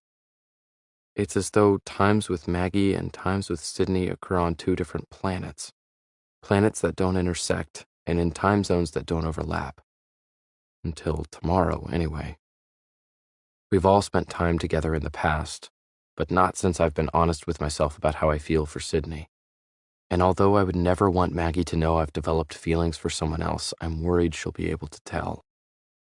I tell myself that with enough effort, I can learn to control my feelings. But then Sydney will do or say something or give me a look, and I can literally feel the part of my heart that belongs to her getting fuller, as much as I want it to empty. I'm worried that feelings are the one thing in our lives that we have absolutely no control over.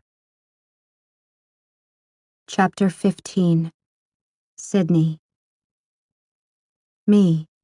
What's taking you so long? Are you writing a damn book? I don't know if my rubbing his shoulders is putting him to sleep, but he's been staring at his phone for 5 solid minutes. Ridge. Sorry, lost in thought. Me. I can see that. So, sounds of cedar? Ridge. It's kind of a long story. Let me grab my laptop.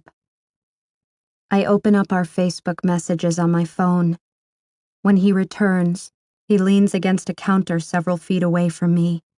I'm aware of the fact that he's put space between us, and it makes me feel somewhat uncomfortable because I know I shouldn't have been rubbing his shoulders.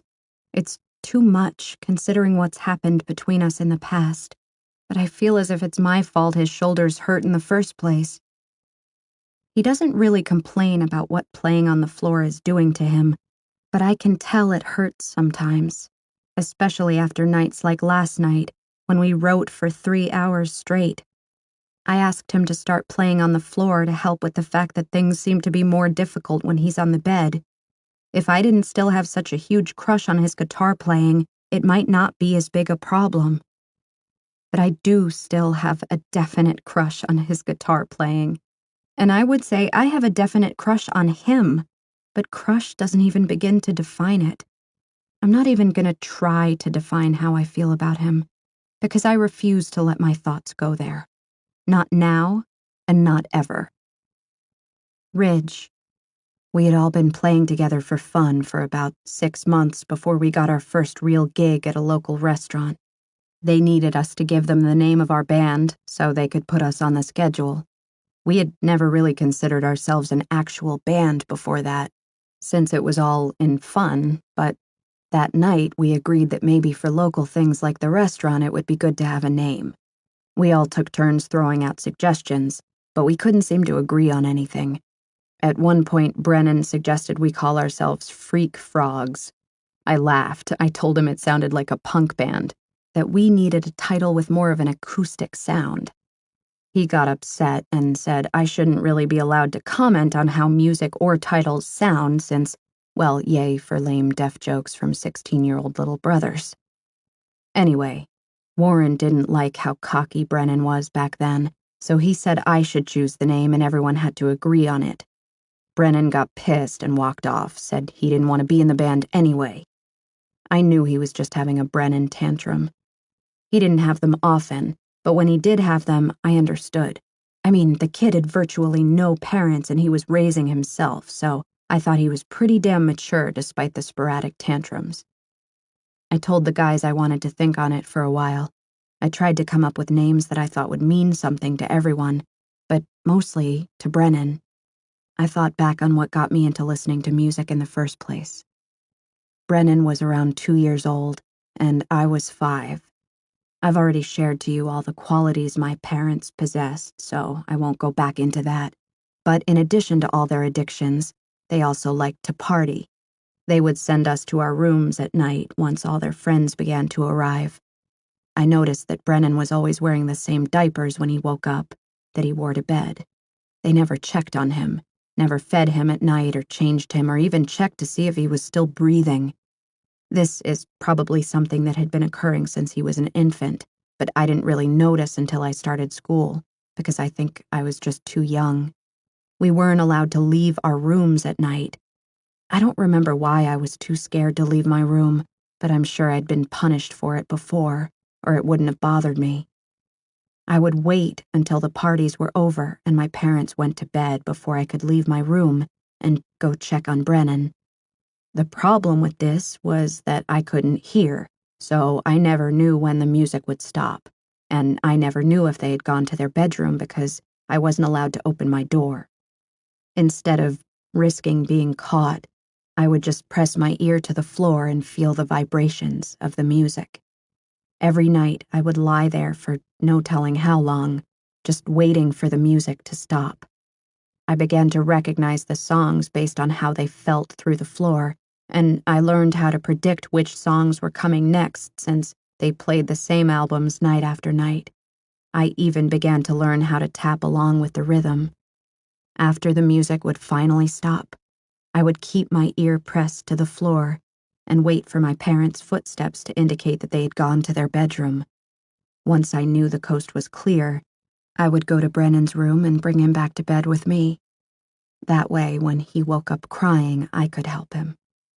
Which brings me back to the point of this story, how I came up with the band name. I learned how to differentiate chords and sounds through all the nights my body and my ears were pressed against the cedar floor. Hence, Sounds of Cedar. Inhale, exhale. Beat, beat, pause. Contract, expand. I don't even realize how on edge I am until I see the white in my knuckles as I grip my phone. We both remain still for several moments while I attempt to get the image of the 5-year-old Ridge out of my head. It's gut-wrenching. Me. I guess that explains how you can differentiate vibrations so well. And I guess Brennan agreed once you told him the name because how could he not appreciate that? Ridge. Brennan doesn't know that story. Once again, you're the first person I've ever shared it with. I lift my eyes back to his and inhale, but for the life of me, I can't remember how to exhale. He's a good 3 feet away, but I feel as if every single part of me that his eyes fall on is being directly touched by him. For the first time in a while, the fear etches its way back into my heart. Fear that one of these moments will be one neither of us can resist. He sets his laptop on the counter and folds his arms across his chest. Before his eyes meet mine, his gaze falls on my legs, and then he slowly works his eyes up the entire length of my body. His eyes are narrow and focused. The way he's looking at me makes me want to lunge for the freezer and crawl inside. His eyes are fixed on my mouth, and he quietly swallows, then reaches beside him and picks up his phone. Ridge. Hurry, Sid. I need a serious flaw, and I need it now. I force a smile, although my insides are screaming for me not to text him back a flaw. It's as if my fingers are fighting with themselves as they fly over the screen in front of me. Me. Sometimes when I'm frustrated with you, I wait until you look away and then I yell mean things at you. He laughs and looks back up at me. Thank you, he silently mouths. It's the first time he's ever mouthed words, and if he weren't walking away from me right now, I'd be begging him to do it again. Heart 1.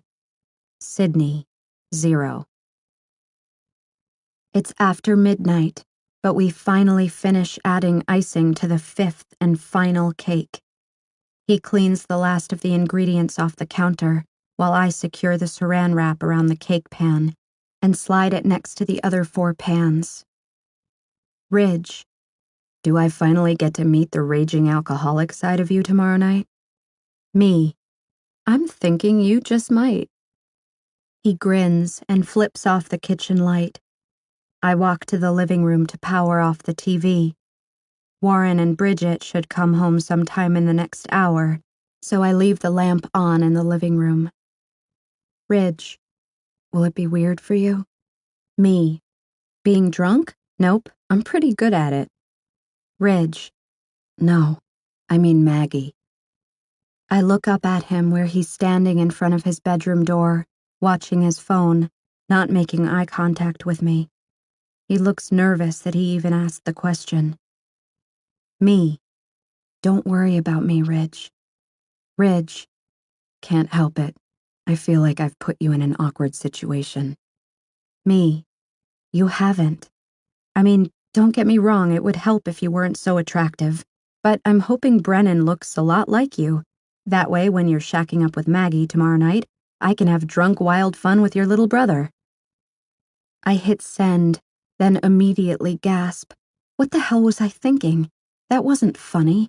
It was supposed to be funny, but it's after midnight, and I'm never funny after midnight. Shit. Ridge is still looking down at the screen on his phone.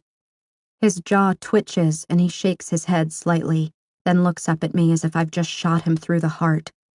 He drops his arm and runs his free hand through his hair, then turns to walk to his room. I suck. I rush to him and put my hand on his shoulder, urging him to turn back around. He rolls his shoulder to brush my hand off, but pauses, only partially turning to face me, with a guarded expression. I step around to his front, so he's forced to look at me. I was kidding, I say, slowly and very seriously. I'm sorry. His face is still tense and hard and even a little disappointed, but he lifts his phone and begins texting again. Ridge. And therein lies the problem, Sydney. You should be able to screw whoever you want to screw, and I shouldn't give a shit. I suck in a breath. At first it pisses me off, but then I focus in on the one word that reveals the entire truth behind his statement. Shouldn't. He didn't say I don't give a shit. He said I shouldn't give a shit. I look up at him, and his face is so full of pain it's heartbreaking. He doesn't want to feel like this. I don't want him to feel like this. What the hell am I doing to him? He runs both of his hands through his hair, looking up at the ceiling, and squeezes his eyes shut. He stands like this for a while, then exhales and drops his hands to his hips, lowering his eyes to the floor. He feels so guilty he can't even look at me. Without making eye contact, he lifts an arm and grabs my wrist, then pulls me toward him. He crushes me to his chest, wraps one arm around my back, and curves his other hand against the back of my head. My arms are folded up and tucked between us, while his cheek rests against the top of my head. He sighs heavily. I don't pull away from him in order to text him a flaw, because I don't think he's in need of one right now. The way he's holding me is different, unlike all the times in the past few weeks when we've had to separate ourselves in order to breathe. He's holding me now as if I'm a part of him, a wounded extension of his heart. and he's realizing just how much that extension needs to be severed. We stand like this for several minutes, and I begin to get lost in the way he's wrapped himself around me. The way he's holding me gives me a glimpse of what things could be like between us. I try to push those two little words into the back of my head, the two words that always inch their way forward when we're together. Maybe someday. The sound of keys hitting a counter behind me jerks me to attention. I pull back, and Ridge does the same, as soon as he feels my body flinch against his. He looks over my shoulder and toward the kitchen, so I spin around. Warren has just walked through the front door. His back is toward us, and he's slipping off his shoes. "I'm only gonna say this once, and I need you to listen," Warren says. He still isn't facing us, but I'm the only one in the apartment who can hear him, so I know he's directing his comment to me. "He will never leave her, Sydney." He walks to his bedroom without once looking over his shoulder, leaving Ridge to believe he never even saw us. The door to Warren's bedroom closes, and I turn back to face Ridge. His eyes are still on Warren's door. When they flick back to mine, they're full of so many things I know he wishes he could say. But he doesn't. He just turns and walks into his room, closing the door behind him. I remain completely motionless as two huge tears spill from my eyes, scarring their way down my cheeks in a trail of shame. Ridge. Brennan. Gotta love rain. Looks like I'll be there early. I'm coming alone, though. The guys can't make it. Me. See you when you get here. Oh, and before you leave tomorrow, make sure you get all your shit out of Sydney's room. Brennan. Will she be there? Do I finally get to meet the girl who was brought to this earth for us? Me. Yeah, she'll be here. Brennan. I can't believe I've never asked this, but is she hot? Oh, no. Me. Don't even think about it. She's been through too much shit to be added to your list of concubines. Brennan. Territorial, are we? I toss my phone onto the bed and don't even bother with a reply. If I make her too off limits to him, it'll just make him try that much harder with her. When she made the joke last night about screwing him, she was just trying to add humor to the seriousness of the situation, but the way her text made me feel terrified me. It wasn't the fact that she texted about hooking up with someone. What terrified me was my knee-jerk reaction. I wanted to throw my phone against the wall and smash it into a million pieces, then throw her against the wall and show her all the ways I could ensure that she never thinks about another man again. I didn't like feeling that way. I probably should encourage Brennan. Maybe it would be better for my relationship with Maggie if Sydney actually started dating someone else. Whoa. The wave of jealousy that just rolled over me felt more like a tsunami. I walk out of my bedroom and head to the kitchen to help Sydney get things together for dinner before everyone gets here. I pause when I see her bent over, rummaging through the contents of the refrigerator.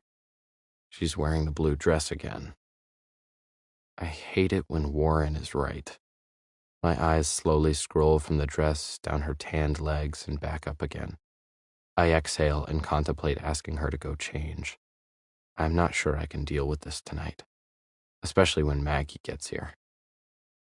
Sydney straightens up, pulls away from the refrigerator, and turns toward the counter. I notice she's talking, but she isn't talking to me. She pulls a bowl out of the refrigerator, and her mouth is still moving, so naturally my eyes scan the rest of the apartment to see who it is she's talking to. And that's when both halves of my heart, which were somehow still connected by a small, invisible fiber, snap apart and separate completely. Maggie is standing in front of the bathroom door, eyeing me hard. I can't read her expression because it's not one I've ever been exposed to before. The half of my heart that belongs to her immediately begins to panic. Look innocent, Ridge. Look innocent. All you did was look at her. I smile. There's my girl, I sign as I walk to her. The fact that I'm somehow able to hide my guilt seems to ease her concern. She smiles back and wraps her arms around my neck when I reach her. I slip my arms around her waist and kiss her for the first time in 2 weeks. God, I've missed her. She feels so good, so familiar. She smells good, she tastes good, she is good. I missed her so damn much.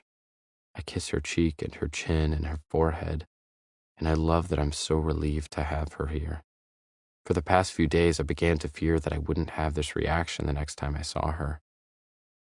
I have to go really bad. Long drive. She winces and points to the door behind her, and I give her another quick kiss. Once she's inside the bathroom, I slowly turn back around to gauge Sydney's reaction. I've been as upfront and honest with Sydney as I can possibly be about my feelings for Maggie, but I know it's not easy for her to see me with Maggie. There's just no way around it. Do I compromise my relationship with Maggie to spare Sydney's feelings? Or do I compromise Sydney's feelings to spare my relationship with Maggie? Unfortunately, there's no middle ground, no right choice. My actions are becoming split directly down the middle, just like my heart. I face her, and our eyes meet briefly. She refocuses her attention down to the cake in front of her and inserts candles. When she finishes, she smiles and looks back up at me. She sees the concern in my expression, so she pats her chest and makes the okay sign with her hand. She's reassuring me that she's fine. I practically have to pry myself away from her every night, and then I maul my girlfriend right in front of her. And she's reassuring me? Her patience and understanding with this whole screwed-up situation should make me happy, but they have the opposite effect. They disappoint me because they make me like her that much more. I can't win for losing. Oddly enough, Maggie and Sydney seem to be having fun together in the kitchen, prepping ingredients for a pot of chili. I couldn't hang, so I retreated to my room and claimed I had a lot of work to catch up on. As good as Sydney is with this, I'm not as skilled. It was awkward for me every time Maggie would kiss me or sit on my lap or trail her fingers seductively up my chest. Which, come to think of it, was a bit odd. She's never really all that touchy-feely when we're hanging out, so she's either feeling a tad bit territorial, or she and Sydney have already been hitting the Pine Sol. Maggie comes into the bedroom just as I'm shutting the laptop. She kneels down on the edge of the bed, leans forward, and inches her way toward me. She's looking up at me with a flirtatious smile, so I set the laptop aside and smile back at her. She crawls her way up my body until she's face to face with me, and then she sits back on her heels, straddling me. She cocks an eyebrow and tilts her head. You were checking out her ass. Shit. I was hoping that moment had come and gone. I laugh and cup my hands around Maggie's backside and scoot her a little closer. I let go and bring my hands back around in front of her and answer her. I walked out of my room to a rear end pointed toward my bedroom door. I'm a guy. Guys notice things like that, unfortunately. I kiss her mouth, then pull back. She's not smiling. She's really nice, Maggie signs. And pretty, and funny, and talented, and... The insecurity in her words makes me feel like a jerk, so I grab her hands and still them. She's not you, I tell her. No one can ever be you, Maggie. Ever. She smiles half-heartedly and places her palms on the sides of my face and slowly runs them down to my neck. She leans forward and presses her mouth to mine with so much force I can feel the fear rolling off of her. Fear that I put there. I grab her face and kiss her with everything I have, doing all I can to erase her worries. The last thing this girl needs is something else to stress her out. When she breaks apart from me, her features are still full of every single negative emotion I've spent the past 5 years helping her drown out. Ridge.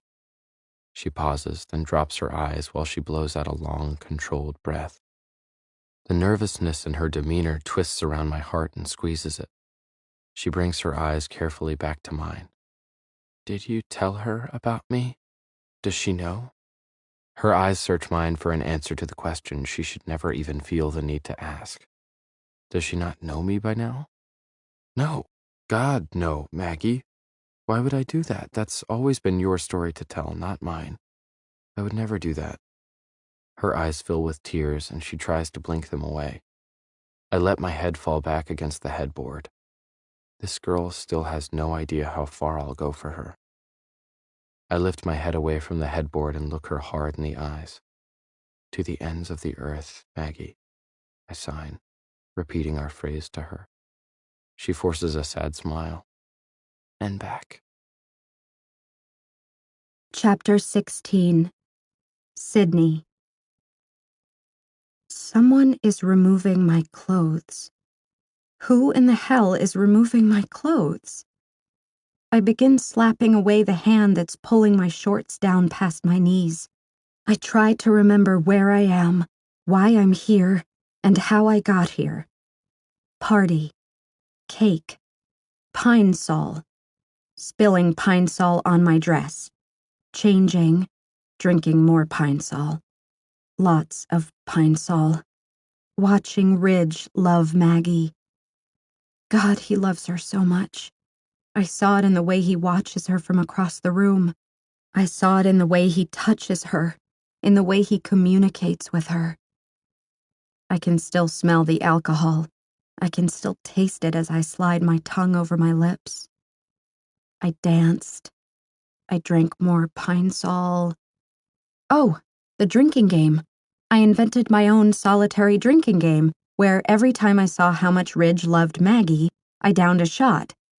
Unfortunately, that made for a hell of a lot of shots. Who in the hell is pulling off my shorts? I try to open my eyes, but I can't tell if it's working. They feel open, but it's still dark inside my head.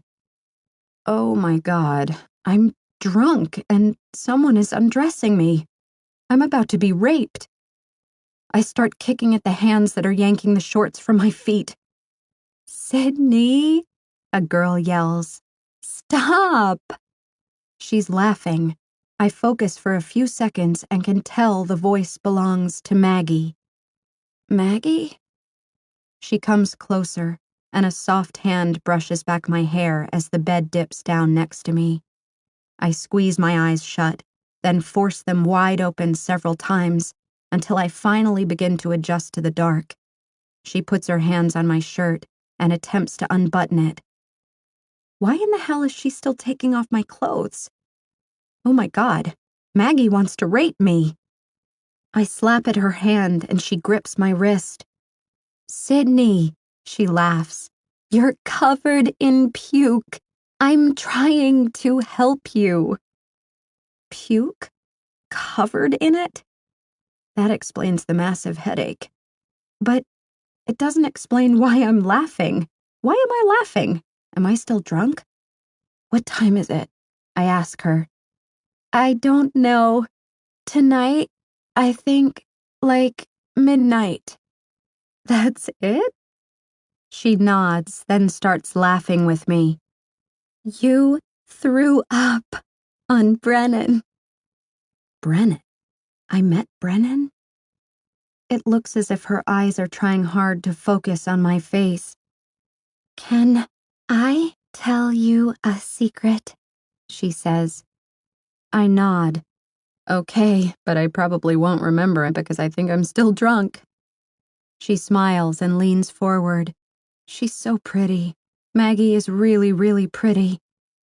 I can't stand Bridget, she says quietly. I laugh.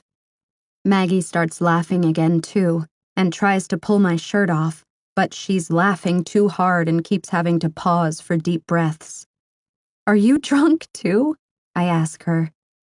She inhales again, attempting to pause her laughter, and then she exhales. So drunk. I thought I took your shirt off already, but your shirt keeps coming back on. And I don't know how many shirts you have, but... She lifts the edge of my shirt sleeve, which is still on my arm, and looks at it in confusion. Oh my God, I really thought I took it off already, and here it is again. I lift myself up on the bed, then help her pull my shirt off.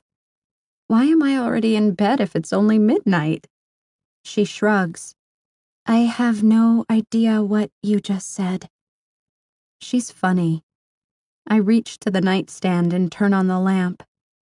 Maggie scoots off the bed and lowers herself to the floor.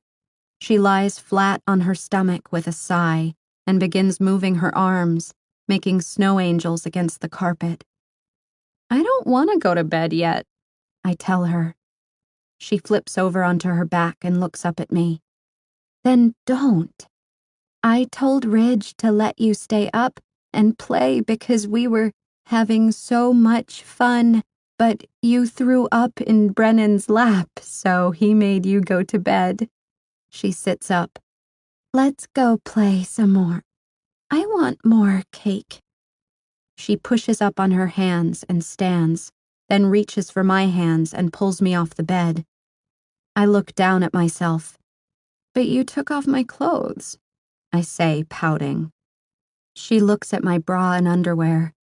Where do you get that bra? It's so cute. JCPenney. Oh, Ridge likes the kind that clasp in the front, but yours is really cute. I want one. You should get one, I say, smiling. We could be bra twins. She pulls me toward the door. Let's go see if Ridge likes it. I want him to buy me one. I smile. I hope he likes it. Okay. Maggie opens the door to my room and pulls me behind her into the living room. Ridge, she yells. I laugh because I don't know why she's yelling for him. He can't hear her. Hey, Warren, I say, grinning when I see him on the couch. Happy birthday. Bridget is seated next to him, glaring at me. She's looking me up and down, probably jealous because my bra really is cute. Warren shakes his head and laughs. That's only the 50th time you've said that tonight, although it's a little more fitting now that you're practically in your birthday suit. Ridge is sitting on the other side of Bridget. He's shaking his head like Warren. Maggie wants to know if you like my bra, I say to Ridge. I pull on Maggie's hand so she'll turn around and sign to him. It's a very nice bra, Ridge says, staring at it with a cocked eyebrow. I smile. Then I frown. Did he just... I yank my hand out of Maggie's and turn back toward Ridge. Did you just speak? He laughs. Did you not just ask me a question? I glare at him hard, especially when Warren bursts out into a fit of laughter. Oh my God. He's not deaf? This whole time he's been lying to me? It's been a prank? I instantly want to strangle him, both of them. Tears sting at my eyes, and the second I lunge forward, a strong hand grips my wrist and yanks my arm back. I turn and look up at... Ridge? I turn back to the couch and look at... Ridge? Warren is doubled over Bridget's lap now. He's laughing so hard. Ridge number 1 is laughing now, too. His whole face doesn't laugh when he laughs, like Ridge number 2's face does. And his hair is shorter than Ridge number 2's hair, and darker. Ridge number 2 has his arm wrapped around my waist, and he's picking me up. Now I'm upside down. Not good for my stomach. My face is toward his back, and my stomach is slumped over his shoulder as he carries me back toward my bedroom.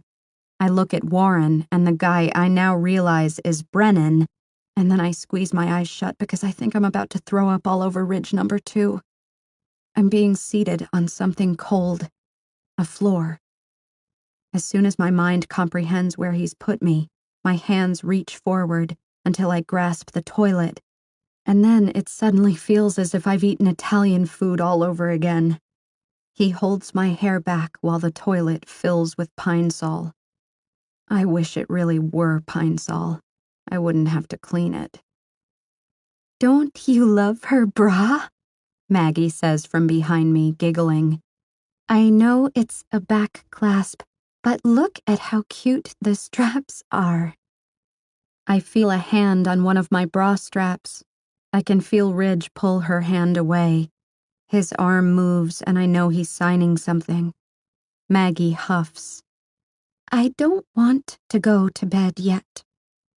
He signs something else, and then she sighs and walks into his bedroom. When I'm finished, Ridge wipes my face with a rag. I allow my back to fall against the wall of the tub, and I look up at him. He doesn't look very happy. In fact, he looks a little angry. It's a party, Ridge, I mumble and close my eyes again. His hands are under my arms, and I'm being carried again.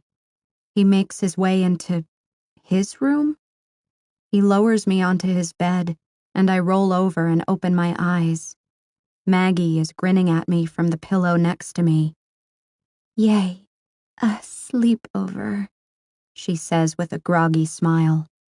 She grabs my hand and holds it. Yay, I say, smiling. Covers are pulled over both of us, and I close my eyes. Ridge. How did you get yourself into this mess? Warren and I are both standing at the edge of my bed, staring down at Maggie and Sydney. They're asleep. Sydney is spooning Maggie on the left side of the bed because the right side of the bed is now covered in Maggie's puke. I sigh. This has been the longest 12 hours of my life. Warren nods, then pats me heavily on the back. Well, he signs, I wish I could stay and help you nurse them back to health, but I'd rather pretend I have something better to do and leave. He turns and walks out of my room as Brennan makes his way in. I'm headed out, he signs. Got my stuff out of Sydney's room. I nod and watch as his eyes fall on Sydney and Maggie. I wish I could say it was fun getting to know Sydney, but I have a feeling I didn't even meet the real Sydney. I laugh. Believe me, you didn't. Maybe next time. He waves and walks out of my bedroom. I turn and look at them, at both halves of my heart, cuddled tightly together in a bed of irony. I spent the entire morning assisting them as they alternated between the trash can and the bathroom. By lunch, Sydney's vomiting had subsided, and she made her way back to her own room. It's late afternoon now, and I'm spoon-feeding Maggie liquids and forcing her to down medicine. I just need sleep, she signs. I'll be fine. She rolls over and pulls the covers up to her chin. I tuck a lock of hair behind her ear, then run my hand down to her shoulder, where I trace circles with my thumb. Her eyes are now closed, and she's curled up in a fetal position.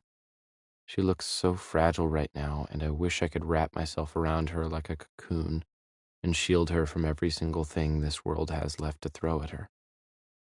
I look over at the nightstand when the screen on my phone lights up. I tuck the covers more securely around Maggie and bend forward and kiss her cheek, then reach for my phone. Sydney, not that you haven't done enough, but could you please tell Warren to turn the volume down on the porn? I laugh and text Warren. Me. Turn the porn down. It's so loud even I can hear it. I stand and walk into Sydney's room to check on her. She's flat on her back, staring up at the ceiling. I sit on the edge of her bed, reach to her face, and brush back a strand of hair from her forehead. She tilts her face toward me and smiles, and picks up her phone. Her body is so weak she makes it look as if the phone weighs 50 pounds when she tries to text me. I take the phone from her and shake my head, letting her know she just needs to rest. I set the phone on her nightstand and bring my attention back to her. Her head is relaxed against the pillow. Her hair is in waves, trailing down her shoulders. I run my fingers over a section of her sun-kissed hair, admiring how soft it is. She tilts her face toward my hand until her cheek is resting flush against it. I brush across her cheekbone with my thumb and watch as her eyes fall closed. The lyrics I wrote about her flash through my mind. Lines are drawn, but then they fade. For her I bend, for you I break. What kind of man does that make me? If I can't prevent myself from falling for another girl, do I even deserve Maggie? I refuse to answer that because I know that if I don't deserve Maggie, I also don't deserve Sydney. The thought of losing either of them, much less both of them, is something I can't bring myself to entertain. I lift my hand and trace the edge of Sydney's face with my fingertips, running them across her hairline, down her jaw, and up her chin, until my fingers reach her lips. I slowly trace the shape of her mouth, feeling the warm waves of breath pass her lips each time I circle around them. She opens her eyes, and the familiar pool of pain floats behind them. She lifts a hand to my fingers. She pulls them firmly to her mouth and kisses them, then pulls our hands away, bringing them to rest on her stomach. I'm looking at our hands now. She opens a flat palm, and I do the same, and we press them together. I don't know a lot about the human body, but I would be willing to bet there's a nerve that runs directly from the palm of the hand, straight to the heart. Our fingers are outstretched until she laces them together, squeezing gently when our hands connect completely, weaving together. It's the first time I've ever held her hand. We stare at our hands for what feels like an eternity. Every feeling and every nerve are centered in our palms, in our fingers, in our thumbs, occasionally brushing back and forth over one another. Our hands mold together perfectly, just like the two of us, Sydney and me. I'm convinced that people come across others in life whose souls are completely compatible with their own. Some refer to them as soulmates. Some refer to it as true love. Some people believe their souls are compatible with more than one person, and I'm beginning to understand how true that might be. I've known since the moment I met Maggie years ago that our souls were compatible, and they are. That's not even a question. However, I also know that my soul is compatible with Sydney's, but it's also so much more than that. Our souls aren't just compatible, they're perfectly attuned. I feel everything she feels. I understand things she never even has to say. I know that what she needs is exactly what I could give her, and what she's wishing she could give me is something I never even knew I needed. She understands me. She respects me. She astounds me. She predicts me. She's never once, since the second I met her, made me feel as if my inability to hear is even an inability at all. I can also tell just by looking at her that she's falling in love with me. It serves as further proof that I need to do what should have been done a long time ago. I very reluctantly lean forward, reach over to her nightstand and grab a pen. I pull my fingers from hers and open her palm to write on it. I need you to move out.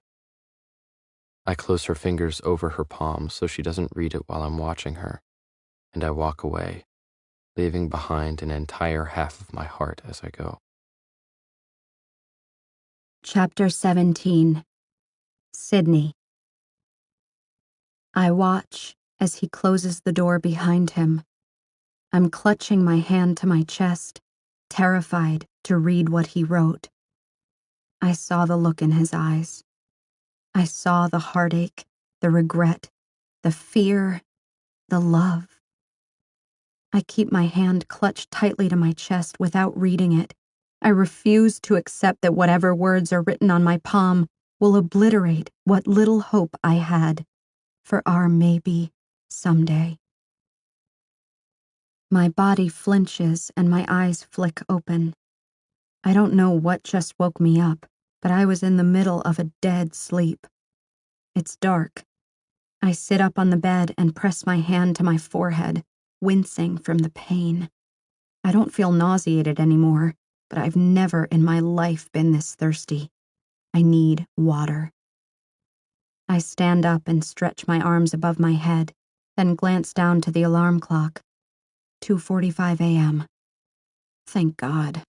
I could still use about 3 more days of sleep to recover from this hangover. I'm walking toward Ridge's bathroom when an unfamiliar feeling washes over me. I pause before reaching the door. I'm not sure why I pause, but I suddenly feel out of place. It feels strange, walking toward this bathroom right now. It doesn't feel as if I'm walking toward my bathroom. It doesn't feel as if it belongs to me at all, unlike how my bathroom felt in my last apartment. That bathroom felt like my bathroom, as if it belonged partly to me.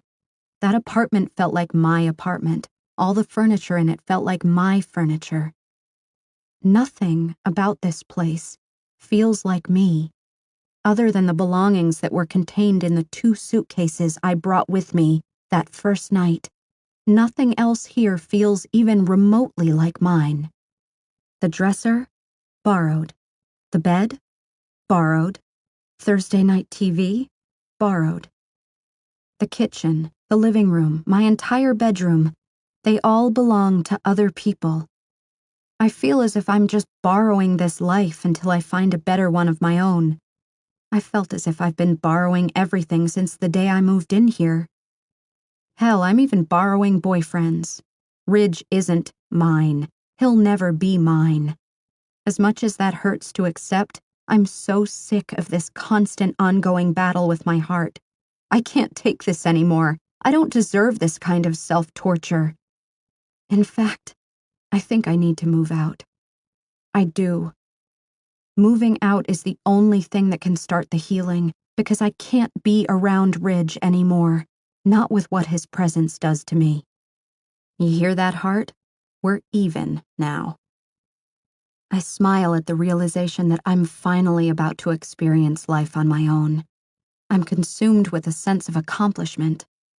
I open the bathroom door and flip on the light, then immediately fall to my knees. Oh God. Oh no. No, no, no, no! I grab her by the shoulders and turn her over, but her whole body is limp. Her eyes are rolled back in her head, and her face is pale. Oh my God. Ridge! I crawl over her and reach for the door to his bedroom. I'm screaming his name so loudly my throat feels as if it's ripping apart. I attempt to turn the doorknob several times, but my hand keeps slipping. She begins to convulse, so I lunge over her and lift her head, then drop my ear to her mouth to make sure she's breathing. I'm sobbing, screaming his name over and over. I know he can't hear me, but I'm scared to let go of her head. Maggie, I cry.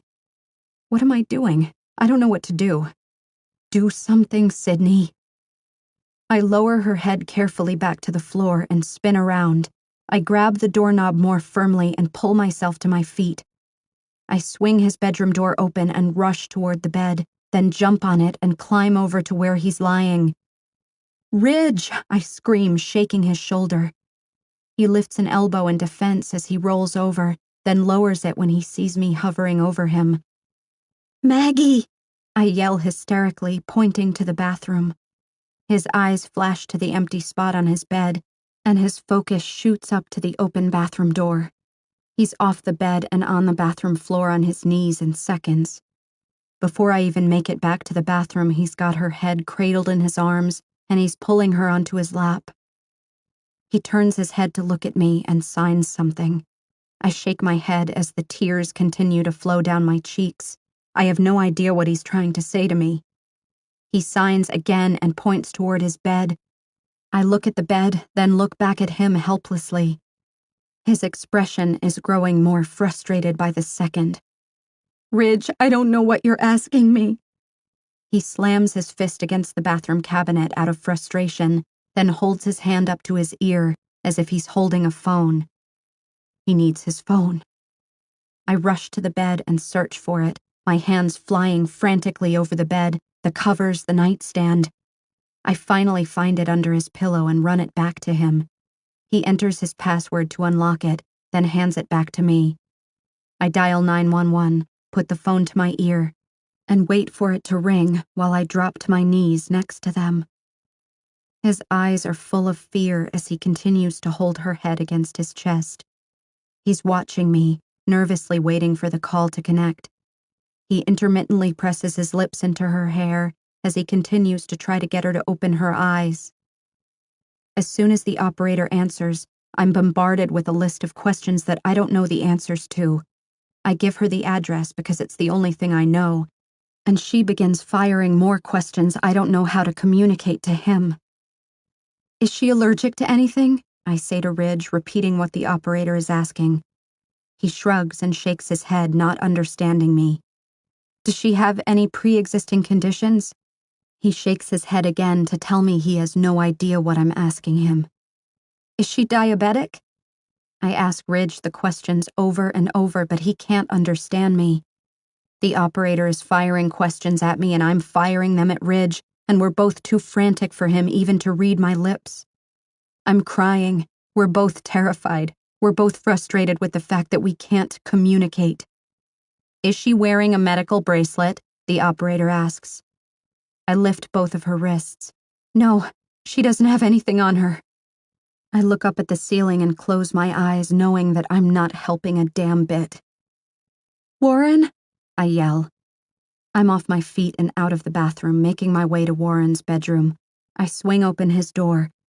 Warren! I run to his bed and shake him while I hold the phone in my hand. Warren, we need your help. It's Maggie. His eyes open wide and he throws off his covers, springing into action. I push the phone toward him. It's 911, and I can't understand anything Ridge is trying to tell me. He grabs the phone and puts it to his ear. She has CFRD, he yells hastily into the phone. Stage 2 CF. CFRD. I follow him to the bathroom and watch as he signs to Ridge while holding the phone in the palm of his hand, away from his ear. Ridge signs something back, and Warren runs into the kitchen. He opens the refrigerator, reaches toward the back of the second shelf, and pulls out a bag. He runs with it to the bathroom and drops to his knees next to Ridge. He lets the phone fall to the floor and shoves it aside with his knee. Warren, she has questions. I yell, confused about why he tossed the phone aside. We know what to do until they get here, Sid, he says. He pulls a syringe from the bag and hands it to Ridge. Ridge pulls the lid off of it and injects Maggie in the stomach. Is she diabetic? I ask, watching helplessly as Warren and Ridge silently converse. I'm ignored, but I don't expect anything different. They're in what looks like familiar territory for both of them, and I'm too confused to keep watching. I turn around and lean against the wall, then squeeze my eyes shut in an attempt to calm myself. A few silent moments pass, and then there's banging at the door. Warren is running toward the door before I can even react. He lets the paramedics inside, and I step out of the way, watching as everyone in the room around me seems to know what the hell is going on. I continue to back out of everyone's way until my calves meet the couch, and I fall down onto it. They lift Maggie onto the gurney and begin pushing her toward the front door. Ridge walks swiftly behind them. Warren comes from Ridge's bedroom and tosses him a pair of shoes. Ridge puts them on, then signs something else to Warren and slips out the door behind the gurney. I watch as Warren rushes to his room. He reemerges with a shirt and shoes on and his baseball cap in hand. He grabs his keys off the bar and heads back into Ridge's bedroom. He comes back out with a bag of Ridge's things and heads for the front door. Wait, I yell. Warren turns to look at me. His phone. He'll need his phone. I rush to the bathroom, grab Ridge's phone from the floor, and take it back to Warren. I'm coming with you, I say, slipping my foot into a shoe by the front door. No, you're not. I look up at him, somewhat in shock at the harshness of his voice, as I slip my other shoe on. He begins to pull the door shut on me, and I slap a palm against it. I'm coming with you, I say again, more determined this time. He turns and looks at me with hardened eyes. He doesn't need you there, Sydney. I have no idea what he means by that, but his tone pisses me off. I push against his chest and step outside with him.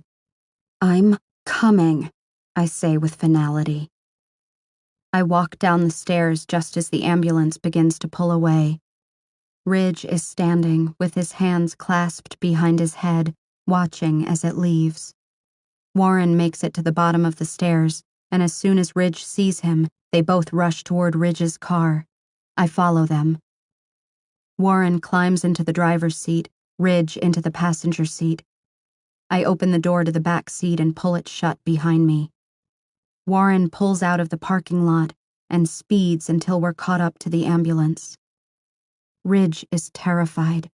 I can see it in the way his arms are wrapped around himself, and he's shaking his knee, fidgeting with the sleeve of his shirt, chewing on the corner of his bottom lip. I still have no idea what's wrong with Maggie, and I'm scared that she might not be okay. It still doesn't feel like my business, and I'm definitely not about to ask Warren what's going on. The nervousness seeping from Ridge is making my heart ache for him. I move to the edge of the back seat and reach forward, placing a comforting hand on his shoulder. He lifts his hand to mine and grabs it, then squeezes it tightly. I want to help him, but I can't. I don't know how. All I can think about is how completely helpless I feel, how much he's hurting, and how scared I am that he might lose Maggie, because it's so painfully obvious how that would kill him. He brings his other hand up to mine, which is still gripping his shoulder. He squeezes both of his hands around mine, desperately, then tilts his face toward his shoulder. He kisses the top of my hand, and I feel a tear fall against my skin. I close my eyes and press my forehead against the back of his seat, and I cry. We're in the waiting room. Well, Warren and I are in the waiting room.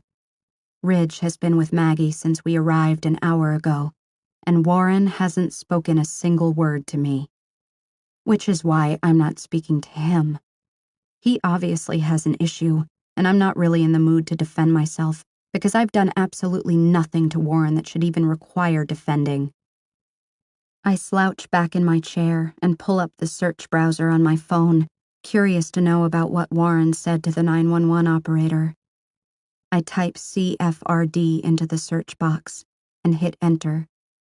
My eyes are pulled to the very first result: managing cystic fibrosis-related diabetes. I click on the link, and it explains the different types of diabetes, but doesn't explain much more. I've heard of cystic fibrosis, but don't know enough about it to know how it affects Maggie.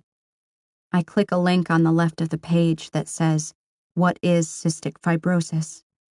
My heart begins to pound, and my tears are flowing as I take in the same words that stick out on every single page, no matter how many pages I click.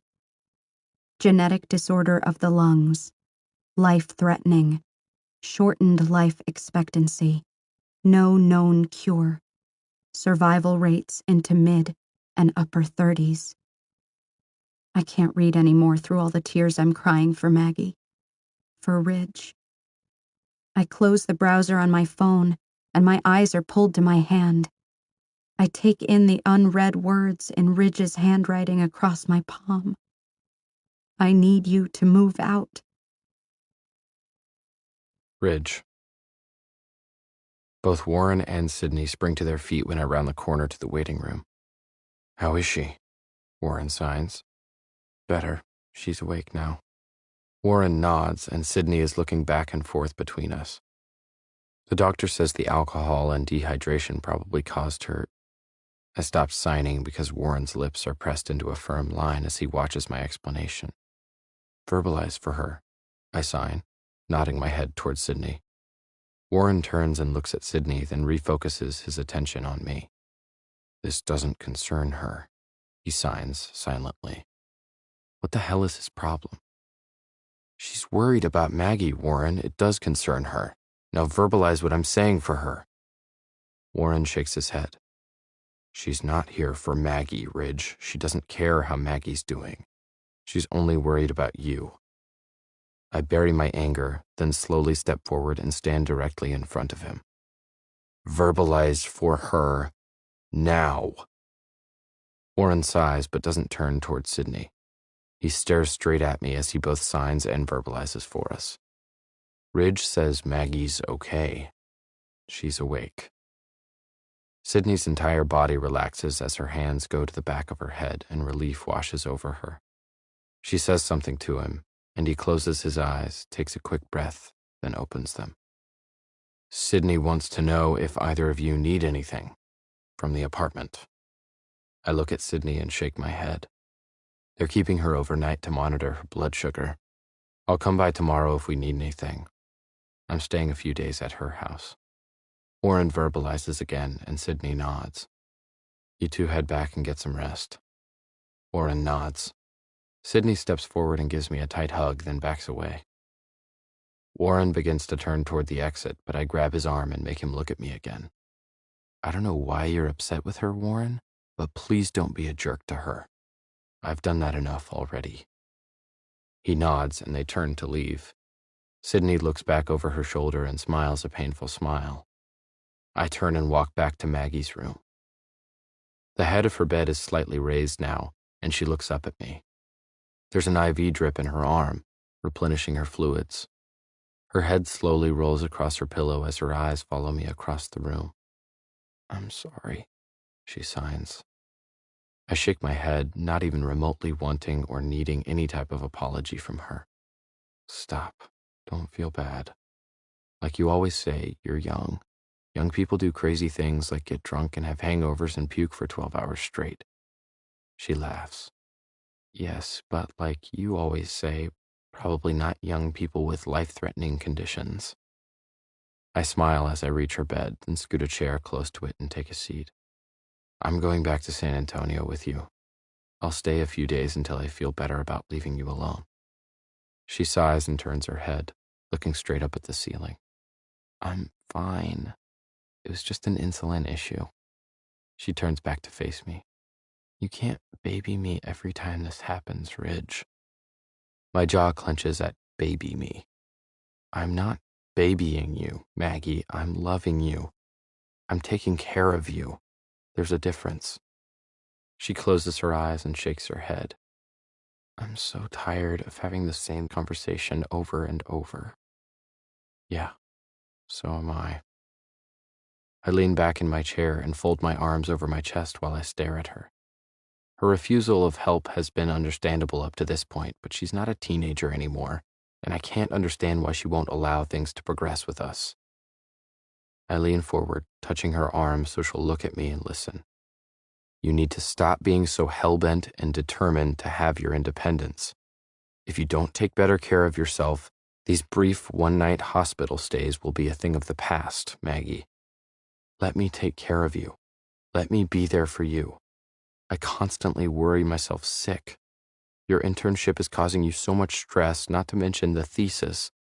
I understand why you want to live a normal life and do all the things other people our age do, like go to college and have a career. I pause to run my hands through my hair and focus on the point I want to make. If we lived together, I could do so much more for you. Things would be easier for both of us. And when things like this happen, I'll be there to help you so you don't convulse alone on the bathroom floor until you die. Breathe, Reg. Okay, that was harsh. Way too harsh. I roll my neck and look down at the floor because I'm not ready for her to respond yet. I close my eyes and try to hold back my frustration. Maggie, I sigh, looking at her tear-soaked eyes. I love you.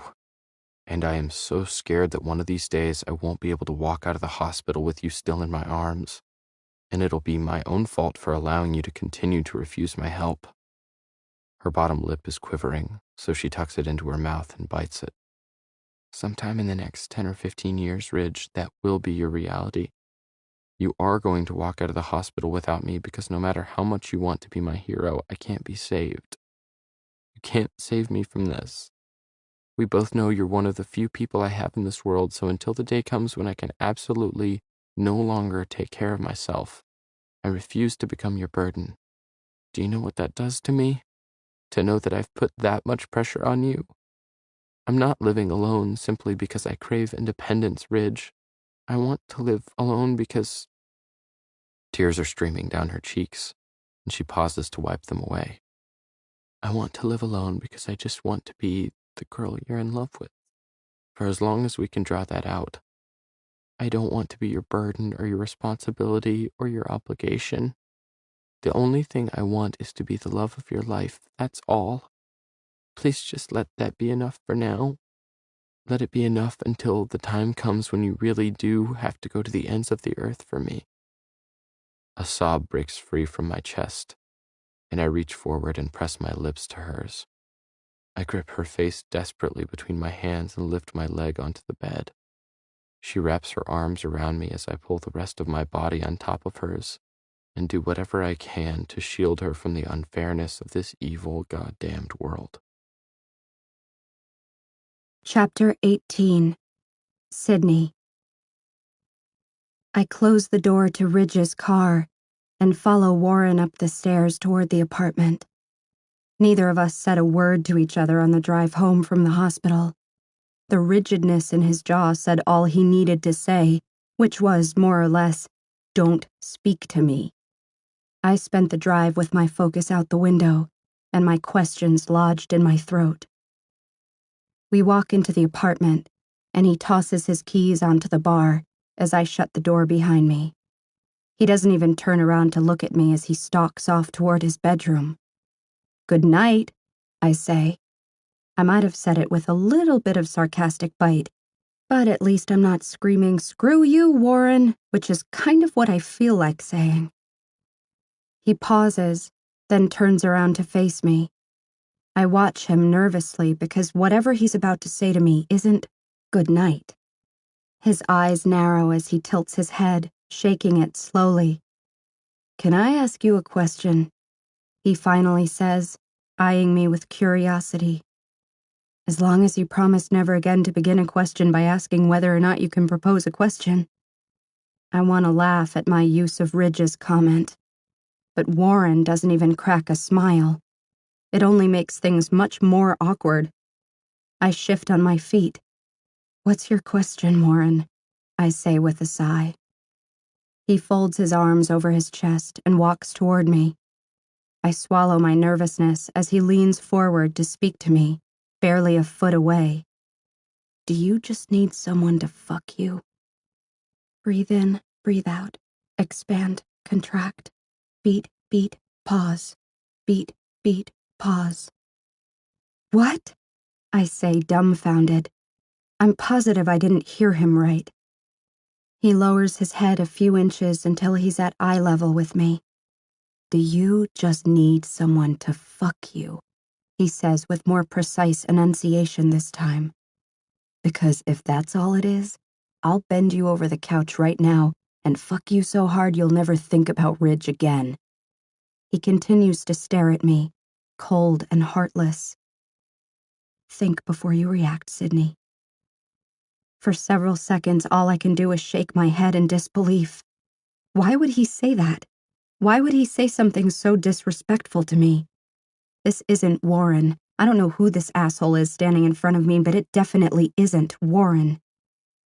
Before I allow myself time to think, I react.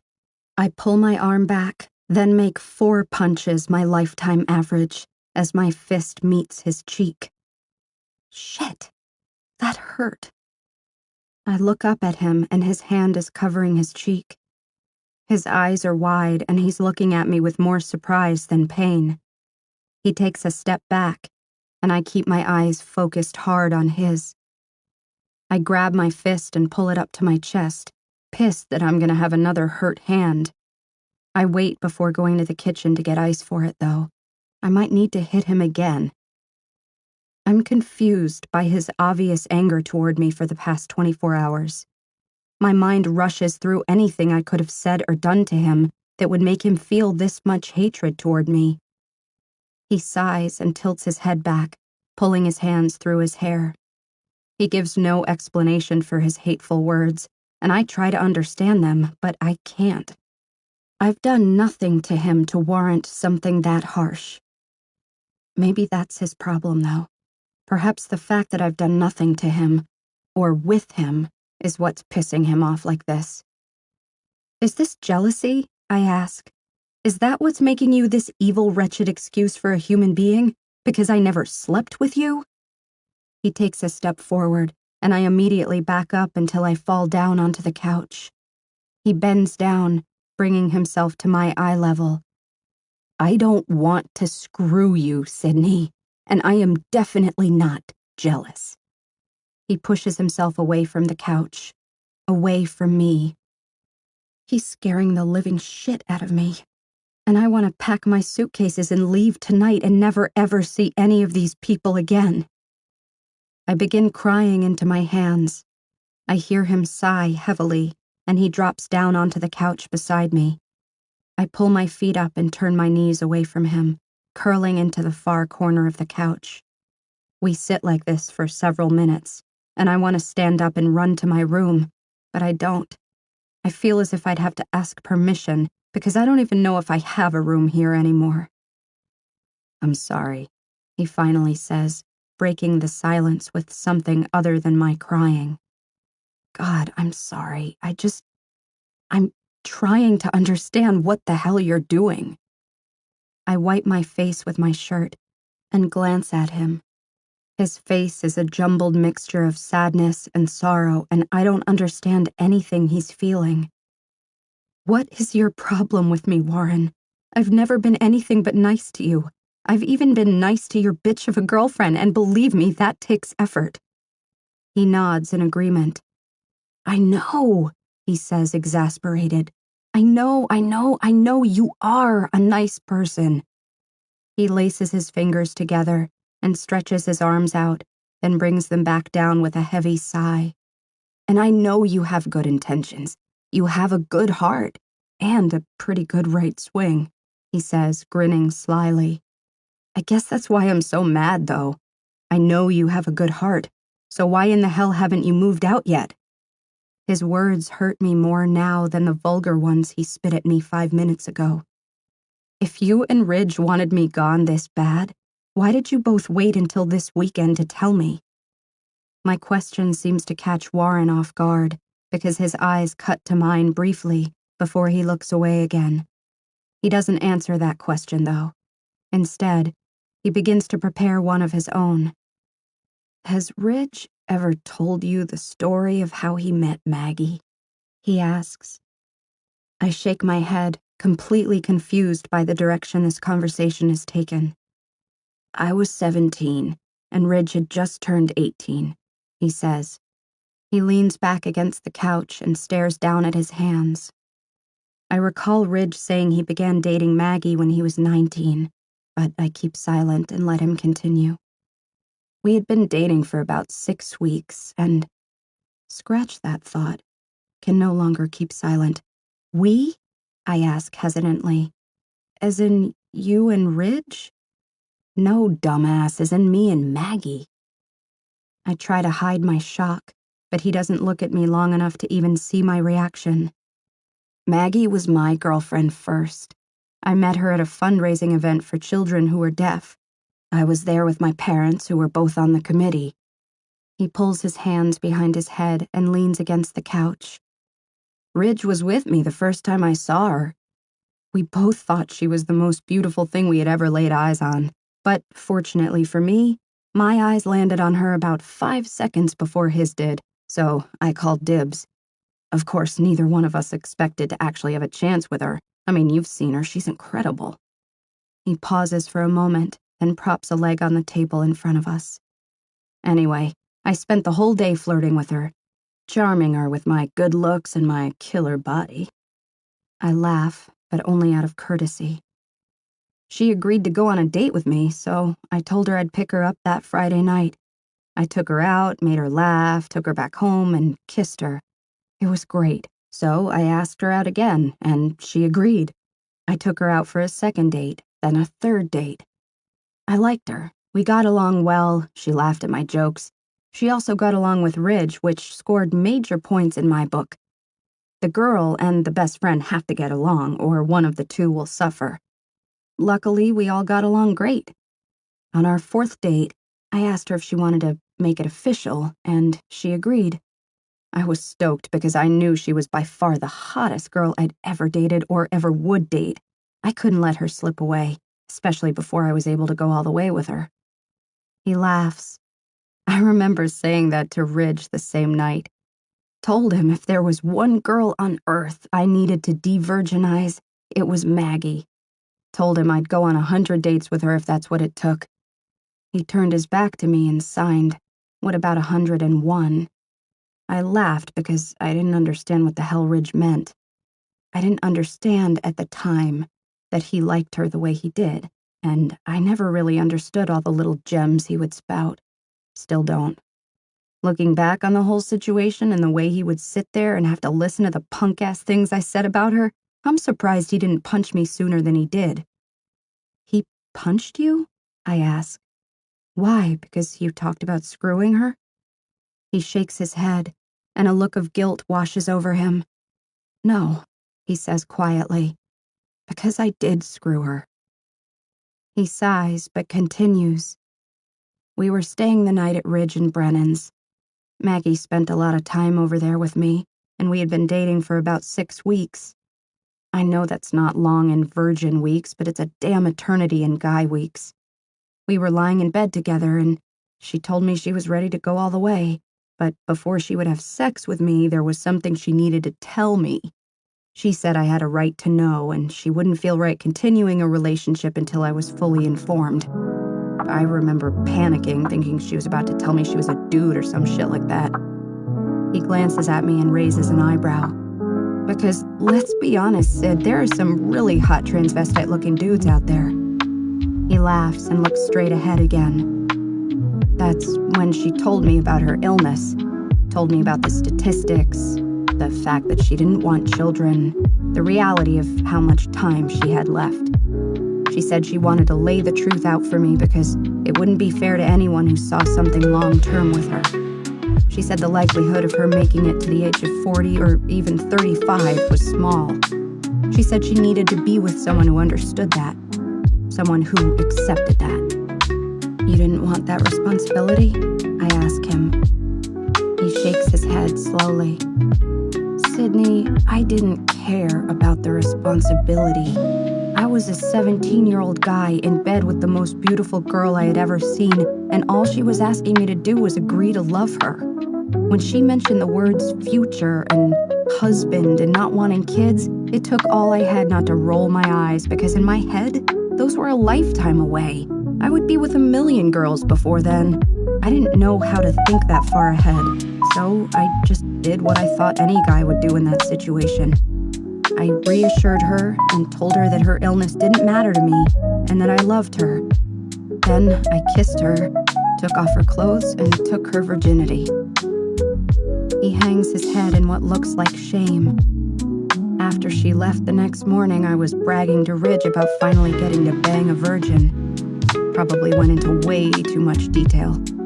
I also mentioned the conversation we had beforehand and told him all about her illness. I was brutally honest with him to a fault sometimes. I told him that her whole situation kind of freaked me out and that I was going to give it 2 weeks before I broke up with her so I wouldn't look like such a douche. That's when he beat the living shit out of me. My eyes widen. Good for Ridge, I say. Warren nods. Yeah. Apparently, he liked her a whole lot more than he let on, but he just kept his mouth shut and allowed me to make an ass of myself for the whole 6 weeks I dated her. I should have caught on about how he felt, but Ridge is a lot more selfless than I am. He would have never done anything to betray what we had, but after that night, he lost a whole lot of respect for me. And that hurt Sydney. He's like my brother. I felt like I had disappointed the one person I looked up to the most. So you broke up with Maggie and Ridge started dating her? Yes and no. We had a long conversation about it that afternoon, because Ridge is big on sharing his thoughts and shit. We agreed we had to honor the bro code, and it wouldn't really be good for us if he picked up and started dating a girl I had just screwed. But he liked her a lot, and even though I knew it was hard for him, he waited until the term ended before he asked her out. The term? Warren nods. Yeah, don't ask where we came up with it, but we agreed 12 months was a decent length of time before the bro code became null. We figured enough time would have passed, and If he wanted to ask her out after a year, it wouldn't be so weird. By that time, she might have dated other people and wouldn't be going straight from my bed into Ridge's. As much as I could have tried to be cool about it, it would have been too weird, even for us. Did Maggie know how he felt about her? During the 12 months? Warren shakes his head. Nope, Maggie never even knew he liked her like he did. He liked her so much he didn't go on a single date for the entire 12 months I made him wait. He had the date circled on a calendar. I saw it once in his room. He never mentioned her, never asked about her, but I'll be damned if the day that year was up, he wasn't knocking on her front door. And it took her a while to come around, especially knowing she would have to interact with me. But things eventually worked themselves out. She ended up with the right guy in the end, thanks to Ridge's persistence. I exhale. Wow, I say. Talk about devotion. He turns his head toward mine, and our eyes meet. Exactly, he says firmly, as if I just summed up his whole point. I have never in my life met another human being with more devotion than that man. He's the best damn thing that's ever happened to me, the best thing that's ever happened to Maggie. He pulls his feet up onto the couch and faces me full on. He's gone through hell and back for that girl, Sydney. All the hospital stays, driving back and forth to take care of her, promising her the world and giving up so much of himself in return. And she deserves it. She's one of the purest, most selfless people I've ever met. And if there are two people who deserve each other in this world, it's the two of them. So when I see how he looks at you, it pains me. I saw the way the two of you watched each other at the party the other night. I saw the jealousy in his eyes every time you spoke to Brennan. I've never seen him struggle with his choice or the sacrifices he's made for Maggie until you showed up. He's falling in love with you, Sydney, and I know you know that. However, I also know his heart, and he'll never leave Maggie. He loves her. He would never do that to her. So seeing him torn apart because of the way he feels about you and knowing his life is with Maggie, I just don't understand why you're still here. I don't understand why you're putting him through that much pain. Every day you're still here, and I see him looking at you the same way he used to look at Maggie. It makes me want to shove you out the damn door and tell you to never come back. And I know that's not your fault. I know that. Hell, you didn't even know the half of what he's going through until tonight. But now you do. And as much as I love you and think you're one of the coolest damn chicks I've ever met, I also never want to see your face again. Especially now that you know the truth about Maggie. And forgive me if this is harsh, but I don't want you getting it into your head that the love you have for Ridge will be enough to hold you over until the day Maggie dies. Because Maggie isn't dying, Sydney. Maggie's living. She'll be around a lot longer than Ridge's heart could ever survive you. My head rolls forward into my hands as the sobs erupt from my chest. Warren's arm folds over my back, and he pulls me against him.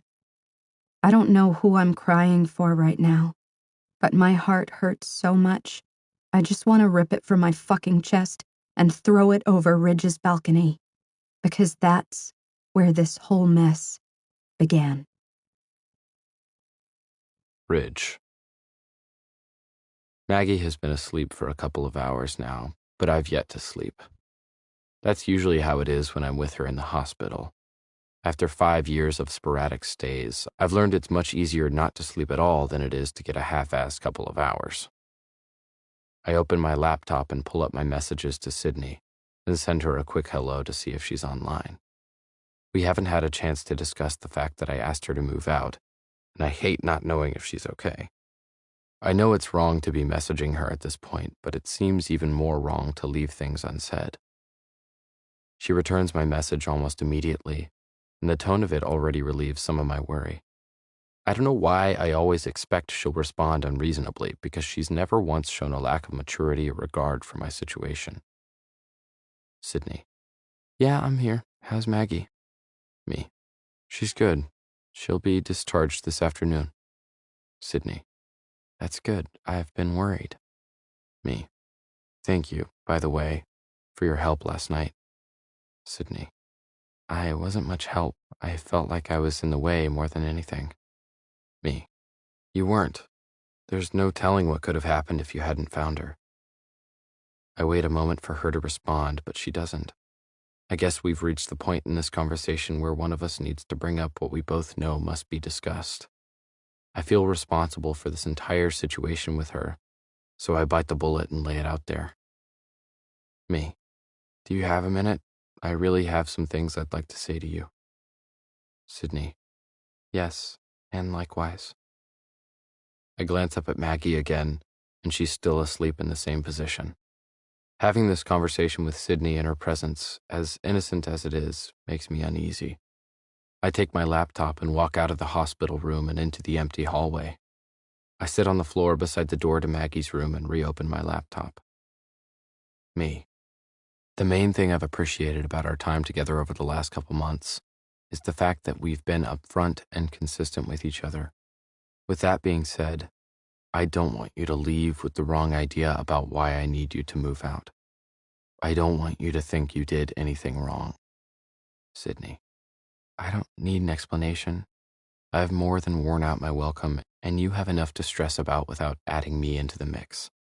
Warren found an apartment for me this morning, but it isn't available for a few days. Is it okay if I stay here until then? Me. Of course. When I said I needed you to move, I didn't literally mean today, I just meant soon, before things become too hard for me to continue to walk away. Sydney. I'm sorry, Ridge. I didn't mean for any of this to happen. I know she's referring to the way we feel about each other. I know exactly what she means because I didn't mean for it to happen either. In fact, I've done everything I could to stop it from happening, but somehow my heart never got the message. If I know it wasn't intentional on my part, I know it wasn't intentional on her part, so she has nothing to apologize for. Me. Why are you apologizing? Don't apologize. It's not your fault, Sydney. Hell, I'm not even sure it's my fault. Sydney. Well, usually when something goes wrong, someone is at fault. Me.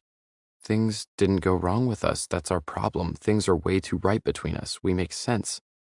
Everything about you feels so right, but I pause for a few moments to gather my thoughts because I don't want to say anything I'll regret. I inhale, then type out the best way to describe how I feel about our entire situation. Me. There isn't a doubt in my mind that we could be perfect for each other's life, Sydney. It's our lives that aren't perfect for us. Several minutes pass without a response. I don't know if I crossed the line with my comments, but however she's reacting to them, I needed to say what I had to say before I could let her go. I'm beginning to close my laptop when another message pops up from her. Sydney, if there's one thing I've learned from this whole experience, it's that my ability to trust wasn't completely broken by Hunter and Tori like I initially thought. You've always been upfront with me about how you feel. We've never skirted around the truth. If anything, we've worked together to find a way to change our course. I want to thank you for that. Thank you so much for showing me that guys like you actually exist and not everyone is a hunter. She somehow has a way of making me sound so much more innocent than I actually am. I'm not nearly as strong as she thinks I am. Me. Don't thank me, Sydney. You shouldn't thank me because I failed miserably at trying not to fall in love with you. I swallow the lump forming in my throat and hit send. Saying what I've just said to her fills me with more guilt than the night I kissed her. Words can sometimes have a far greater effect on a heart than a kiss. Sydney. I failed first. I read her last message, and the finality of our imminent goodbye hits me full force. I feel it in every single part of me, and I'm shocked at the reaction I'm having to it. I lean my head against the wall behind me and try to imagine my world before Sydney entered it. It was a good world, a consistent world. But then she came along and shook my world upside down as if it were a fragile, breakable snow globe. Now that she's leaving, it feels as if the snow is about to settle and my whole world will be upright and still and consistent again. As much as that should make me feel at ease, it actually terrifies me. I'm scared to death that I'll never again feel any of the things I felt during the little time she's been in my world. Anyone who has made this much of an impact deserves a proper goodbye. I stand and walk back into Maggie's hospital room. She's still asleep, so I walk over to her bed, give her a light kiss on the forehead, and leave her a note explaining that I'm heading to the apartment to pack a few things before she's released.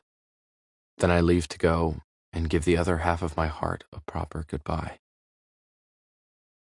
I'm outside Sydney's bedroom door, preparing to knock. We've said everything that needs to be said, and even a lot that probably shouldn't have been said. But I can't not see her one last time before I go. She'll be gone by the time I get back from San Antonio. I have no plans to contact her after today, so the fact that I know this is definitely goodbye is pressing on the walls of my chest, and it fucking hurts like hell. If I were to look at my situation from an outsider's point of view, I would be telling myself to forget about Sydney's feelings, that my loyalty should lie solely with Maggie. I would be telling myself to leave and that Sydney doesn't deserve a goodbye, even after all we've been through. Is life really that black and white, though? Can a simple right or wrong define my situation? Do Sydney's feelings not count in this mix somewhere despite my loyalty to Maggie? It doesn't seem right just to let her go, but it's unfair to Maggie not to just let her go. I don't know how I ever got myself into this mess to begin with, but I know the only way to end it is to break off all contact with Sydney. I knew the moment I held her hand last night that there wasn't a flaw in the world that could have stopped my heart from feeling what it was feeling. I'm not proud of the fact that Maggie doesn't make up all of my heart anymore. I fought it. I fought it hard because I didn't want it to happen. Now that the fight is finally coming to an end, I'm not even sure if I'm winning or losing. I'm not even sure which side I'm rooting for, much less which side I was on. I knock lightly on Sydney's door, then place my palms flat against the door frame and look down, half of me hoping she refuses to open it, and half of me restraining myself from breaking down the damn door to get to her. Within seconds, we're face to face for what I know is the last time. Her blue eyes are wide with fear and surprise, and maybe even a small amount of relief when she sees me standing in front of her. She doesn't know how to feel about seeing me here, but her confusion is comforting. It's good to know I'm not alone in this, that we're both sharing the same mixture of emotions. We're in this together, Sydney and me. We're just two completely confused souls, scared of a much unwanted yet crucial goodbye. Chapter 19. Sydney. Be still, heart. Please be still. I don't want him to be standing here in front of me. I don't want him to be looking at me, wearing the expression that mirrors my own feelings. I don't want him to hurt like I'm hurting. I don't want him to miss me like I'll miss him. I don't want him to be falling for me like I've been falling for him. I want him to be with Maggie right now. I want him to want to be with Maggie right now, because it would make this so much easier knowing our feelings were less a reflection of each other's and more like a one-way mirror.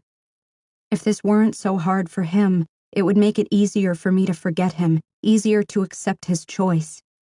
Instead, it makes my heart hurt twice as much, knowing that our goodbye is hurting him just as much as it's hurting me. It's killing me, because nothing and no one could ever fit my life the way I know he could. I feel as though I'm willingly forking over my one chance for an exceptional life, and in return, I'm accepting a mediocre version without Ridge in it. My father's words ring in my head, and I'm beginning to wonder if he had a point after all. A life of mediocrity is a waste of a life. Our eyes remain in their silent embrace for several moments, until we both break our gaze, allowing ourselves to take in every last thing about each other. His eyes scroll carefully over my face, as if he's committing me to memory. His memory is the last place I want to be. I would give anything to always be in his present. I lean my head against my open bedroom door and stare at his hands still gripping the doorframe. The same hands I'll never see play a guitar again. The same hands that will never hold mine again. The same hands that will never again touch me and hold me in order to listen to me sing. The same hands that are suddenly reaching for me, wrapping themselves around me, gripping my back in an embrace so tight I don't know if I could break away even if I tried. But I'm not trying to break away. I'm reciprocating. I'm hugging him with just as much desperation.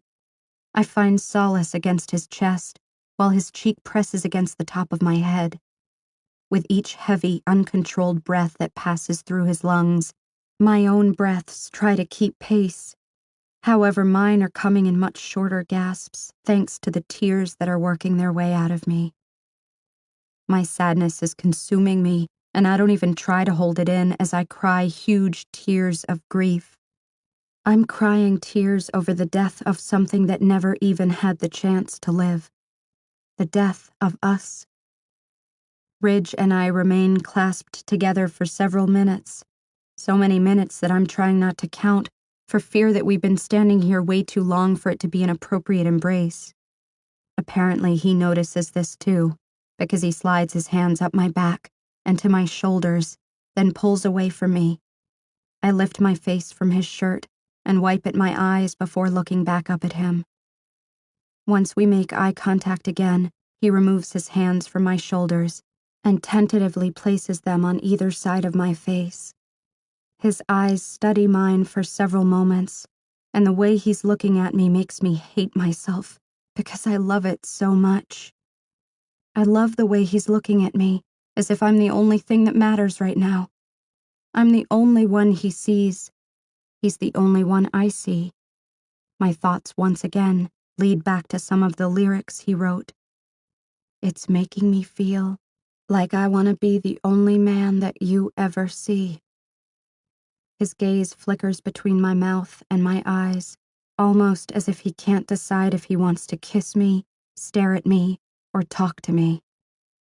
Sydney, he whispers. I gasp and clutch a hand to my chest. My heart just disintegrated at the sound of his voice. I don't speak well, he says with a quiet and unsure voice. Oh, my heart. Hearing him speak is almost too much to take in. Each word that meets my ears is enough to bring me to my knees, and it's not even the sound of his voice or the quality of his speech. It's the fact that he's choosing this moment to speak for the first time in 15 years. He pauses before finishing what he needs to say, and it gives my heart and my lungs a moment to catch up with the rest of me. He sounds exactly as I imagined he would sound after hearing his laughter so many times. His voice is slightly deeper than his laughter, but somewhat out of focus. His voice reminds me of a photograph in a way. I can understand his words, but they're out of focus. It's as if I'm looking at a picture, and the subject is recognizable but not in focus, similar to his words. I just fell in love with his voice, with the out-of-focus picture he's painting with his words. With him. He inhales softly, then nervously exhales before continuing. I need you to hear this, he says, cradling my head in his hands. I will never regret you. Beat, beat, pause. Contract, expand. Inhale, exhale. I just officially lost the war on my heart. I don't even bother verbalizing a response to him. My reaction can be seen in my tears. He leans forward and presses his lips to my forehead. Then he drops his hands and slowly backs away from me. With each move he makes to pull apart from me, I feel my heart crumbling. I can almost hear us being ripped apart. I can almost hear his heart tearing in two, crashing to the floor right next to mine. As much as I know he should leave, I'm a breath away from begging him to stay. I want to fall to my knees right next to our shattered hearts and beg him to choose me. The pathetic part of me wants to beg him just to kiss me, even if he doesn't choose me. But the part of me that ultimately wins is the part that keeps her mouth shut, because I know Maggie deserves him more than I do. I keep my hands to my sides as he backs away another step, preparing to turn through my bedroom door. Our eyes are still locked, but when my phone sounds off in my pocket, I jump, quickly tearing my gaze from his. I hear his phone vibrate in his pocket. The sudden interruption of both of our phones is only obvious to me until he sees me opening my cell phone at the same time as he pulls his out of his pocket. Our eyes meet briefly, but the interruption of the outside world seems to have brought us both back to the reality of our situation, back to the fact that his heart belongs with someone else, and this is still goodbye. I watch as he reads his first text. I'm unable to take my eyes off of him in order to read mine. His expression quickly becomes tortured by whatever words he's reading, and he slowly shakes his head. He winces. Until this very moment, I'd never seen a heart break right before my eyes. Whatever he just read has completely shattered him. He doesn't look at me again. In one swift movement, he grips his phone tightly in his hand as if it's become an extension of him, and he heads straight for the front door and swings it open. I step out into the living room, watching him in fear as I walk toward the front door. He doesn't even shut the door behind him as he takes the stairs 2 at a time, jumping over the edge of the railing to shave off another half a second in his frantic race to get to wherever it is he desperately needs to be. I look down at my phone and unlock the screen.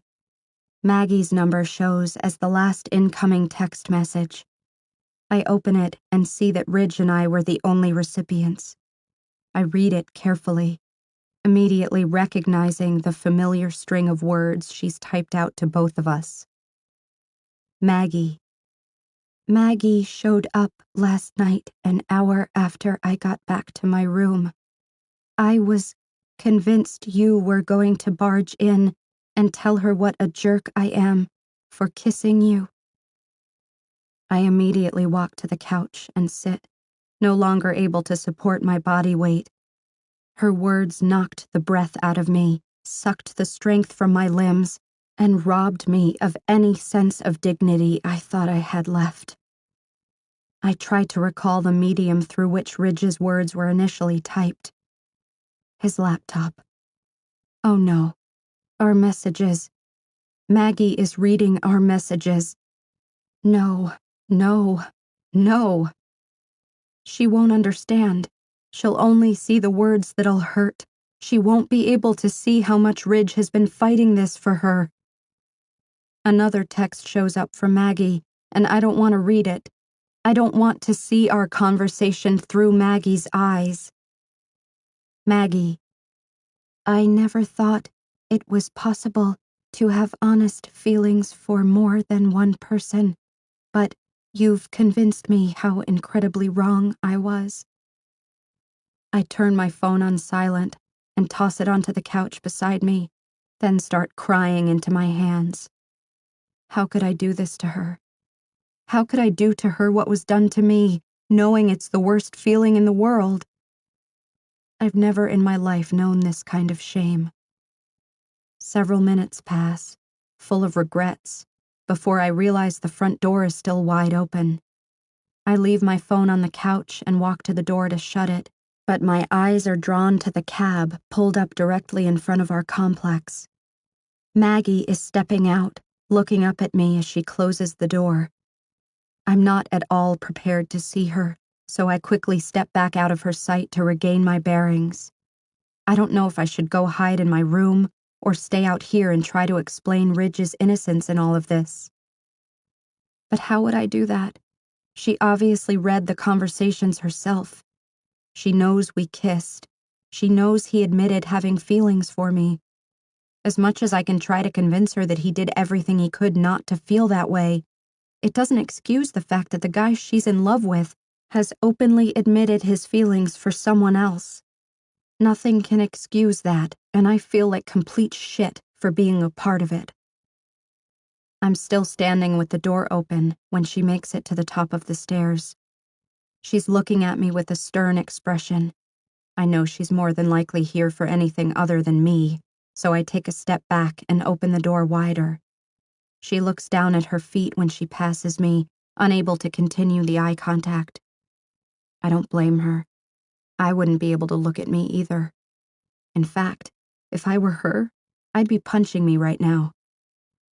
She heads to the kitchen counter and she drops Ridge's laptop onto it without delicacy. Then she heads straight to Ridge's room. I hear her rummaging through stuff, and she eventually comes out with a bag in one hand and her car keys in the other.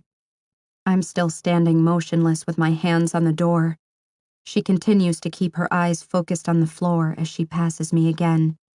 But this time, she makes a quick movement with her hand and wipes away a tear. She walks out the door, down the stairs, and straight to her car, never speaking a word.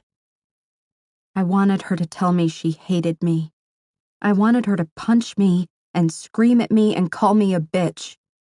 I wanted her to give me a reason to be angry, because right now, my heart is breaking for her, and I know there isn't a damn thing I could say to make her better. I know this for a fact, because I've recently been in the same situation that Ridge and I have just put her in. We just made her a Sydney. Ridge. The third and final text comes through when I pull up to the hospital. I know it's the final text because it's pulled from the conversation I had with Sydney less than 2 hours ago. It's the very last thing I messaged her. Maggie, don't thank me, Sydney. You shouldn't thank me because I failed miserably at trying not to fall in love with you. I can't take any more. I throw the phone into the passenger seat and exit the vehicle, then sprint into the hospital and straight up to her room. I push open the door and rush inside, preparing to do whatever I can to persuade her to hear me out. When I'm inside her room, I'm instantly gutted. She's gone. I press my palms against my forehead and pace the empty room, trying to figure out how I can take it all back. She read everything. Every single conversation I've ever had with Sydney on my laptop. Every single honest feeling I've shared. Every joke we've made, every flaw we've listed. Why was I so damn careless? 24 years I've lived without ever experiencing this type of hatred. It's the type of hatred that completely overwhelms the conscience. It's the type of hatred that excuses otherwise inexcusable actions. It's the type of hatred that can be felt in every facet of the body and in every inch of the soul. I've never known it until this moment. I've never hated anything or anyone with as much intensity as I hate myself right now. Chapter 20. Sydney. Are you crying? Bridget asks without compassion as she comes through the front door. Warren follows closely behind her, but he pauses the second his eyes meet mine. I don't know how long I've been sitting motionless on the couch, but it still isn't long enough for reality to have been absorbed just yet. I'm still hoping this is a dream or a nightmare. This isn't how things were supposed to turn out. Sydney? Warren says hesitantly. He knows something is wrong because I'm sure my swollen, bloodshot eyes clearly give me away. I attempt to form an answer, but I fail to come up with one. As much a part of this as I am, I still feel that Ridge and Maggie's situation isn't mine to be sharing. Luckily, Warren doesn't have to ask me what's wrong, because I'm spared by Ridge's presence.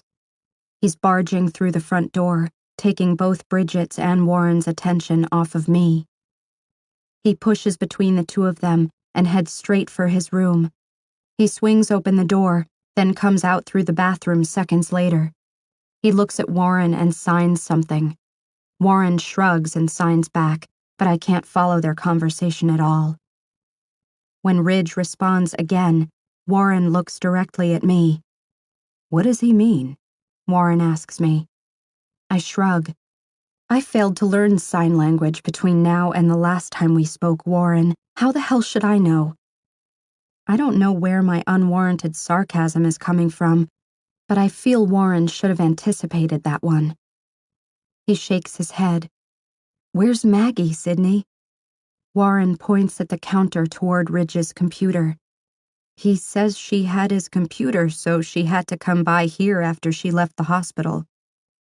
I look at Ridge to answer, but can't deny the fact that jealousy is coursing through me at watching his reaction when it comes to Maggie. I don't know where she went. All she did was walk in, set your computer down, and grab her things. She's been gone for half an hour. Warren is signing everything I'm saying to Ridge. When he finishes, Ridge runs a frustrated hand through his hair, then takes a step toward me. His eyes are angry and hurt, and he begins signing with forceful movements of his hands. His obvious anger makes me wince, but his disappointment in me fills me with my own share of anger. He wants to know how you could just let her leave, Warren says. I immediately stand up and look Ridge directly in the eye.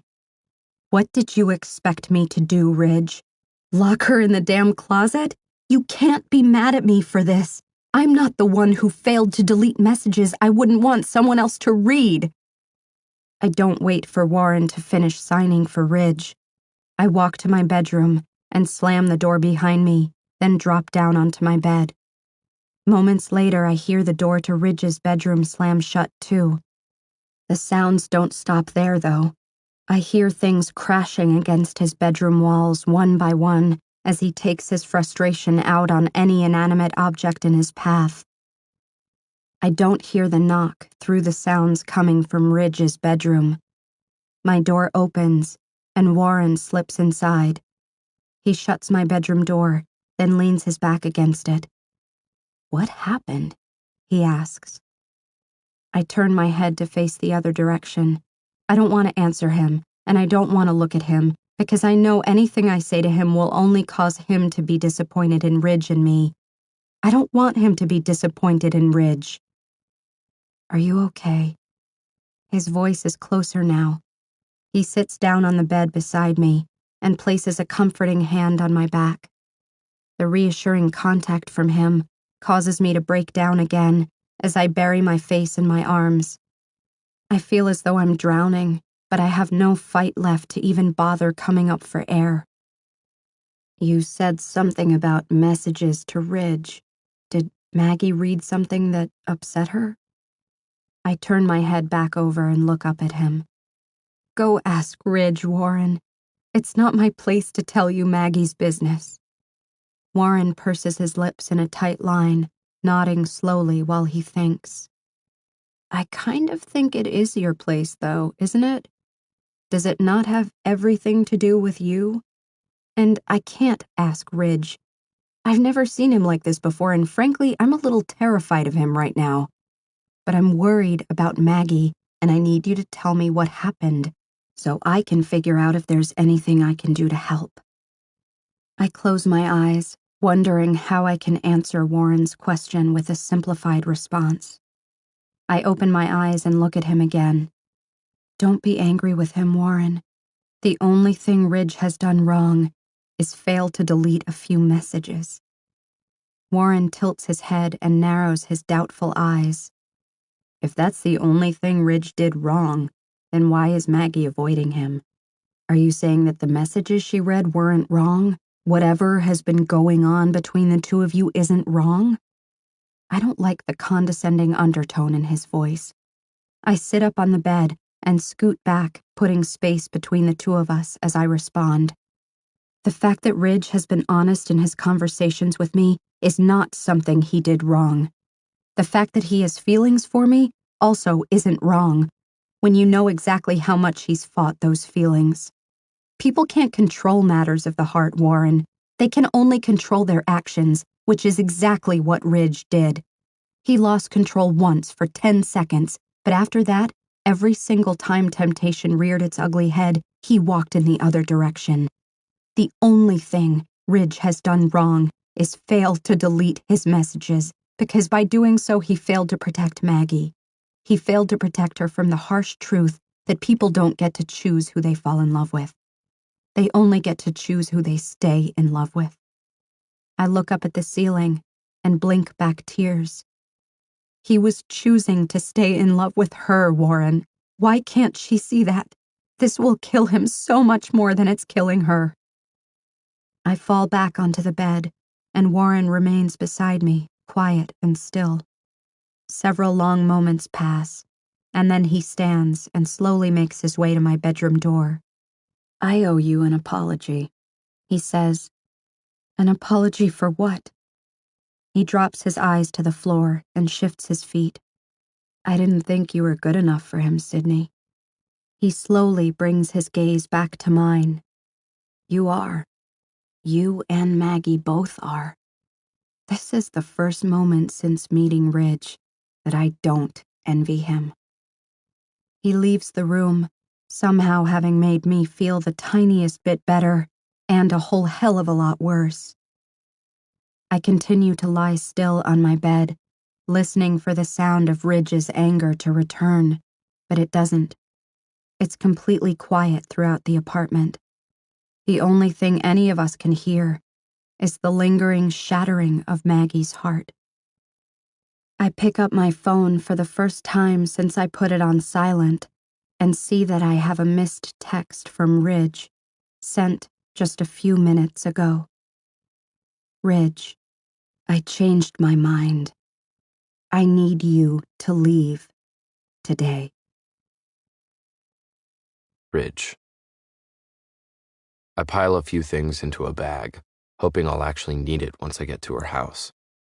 I have no idea if Maggie will even allow me to step through her front door, but the only thing I can do right now is be optimistic because the alternative is unacceptable. It just is. I refuse to accept that this is it. I know she's hurt, and I know she hates me right now, but she has to understand how much she means to me and how my feelings for Sydney were never intentional. I clench my fists again, wondering why in the hell I ever had those conversations with Sydney in the first place, or why I failed to delete them. I never thought Maggie would be in a position to read them. I guess in a way, I just didn't feel guilty. The way I felt towards Sydney wasn't something I wanted to happen, but the feelings are there, and refusing to act on them since our initial kiss has taken a hell of a lot of effort. In an oddly sadistic way, I've actually been proud of myself for being able to fight it the way I have. But Maggie won't see that side of it, and I completely understand.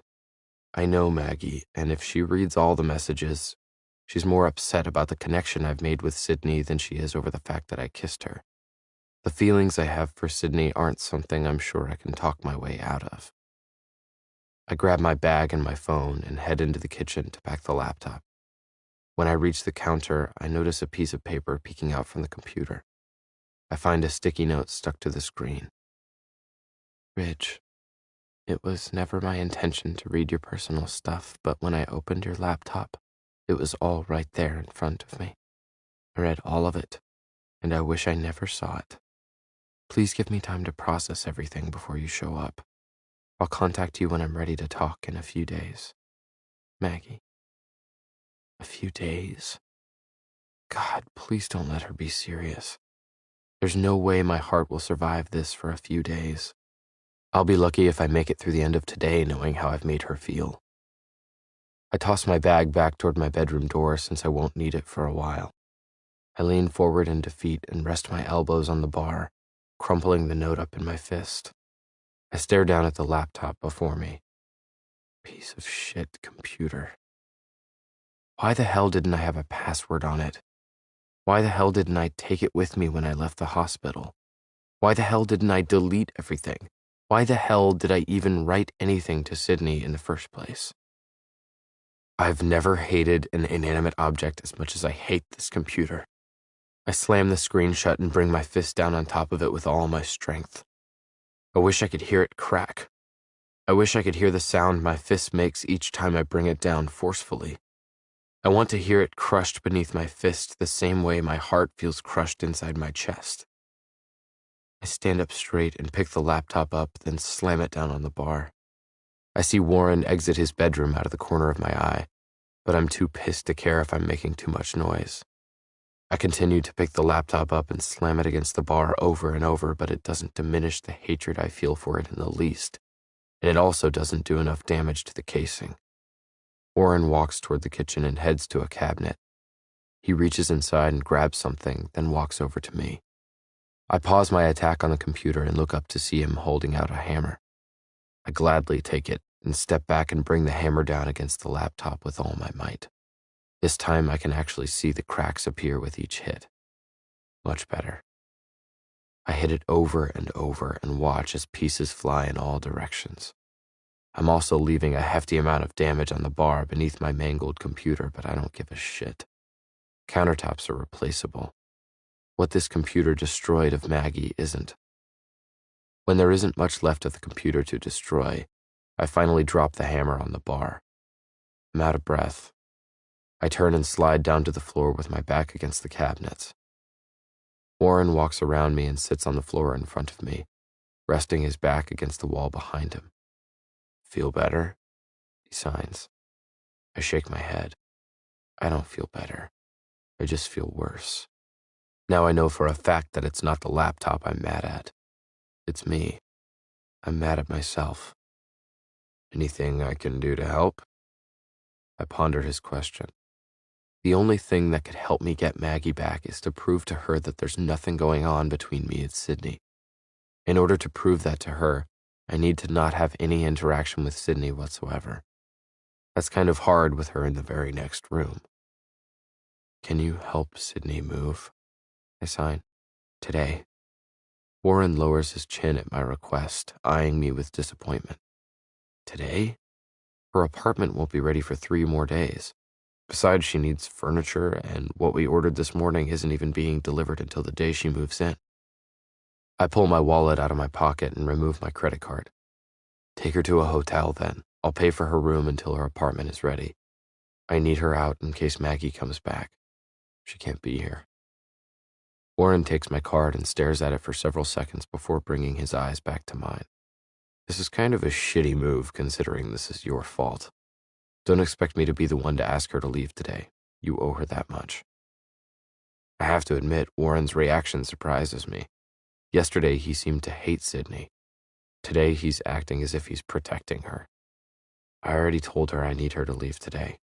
Do me a favor and make sure she gets moved in okay this week. Get her everything she needs, groceries, extra furniture, whatever. I'm beginning to stand up when the door to Sydney's room opens. She's walking out backward, pulling both of her suitcases. Warren scrambles to his feet next to me, and as soon as she turns around and her eyes lock with mine, she freezes. The guilt over what I'm having her do hits me when I see the tears in her eyes.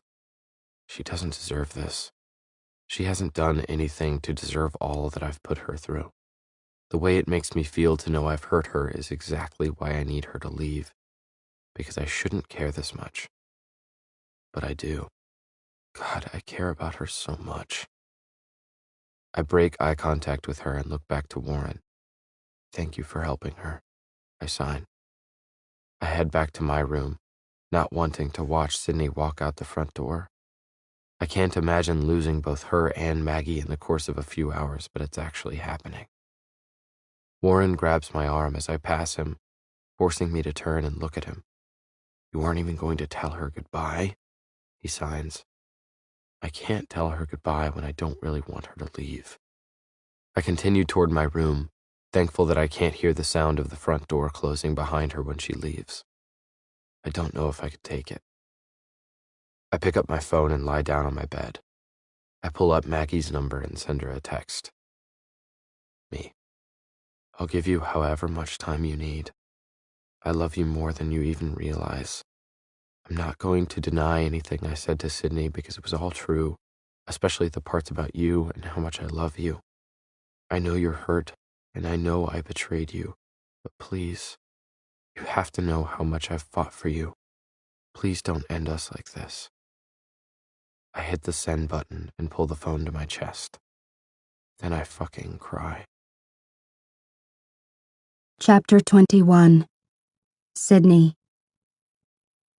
Let me get those, Warren says as he bends to pick up my suitcases. He carries them down the steps and I follow him. Once we make it to his car, I realize I don't even know where I'm going. I haven't thought this far ahead.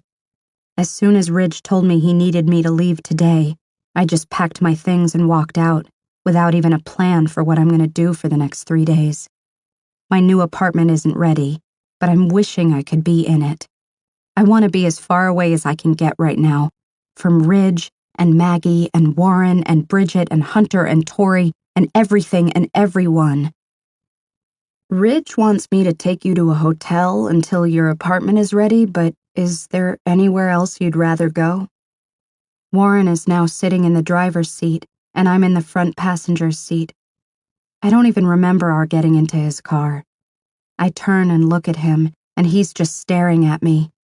The car hasn't even been cranked yet. God, I feel so pathetic. I feel like a burden. It's laughable, isn't it? I say.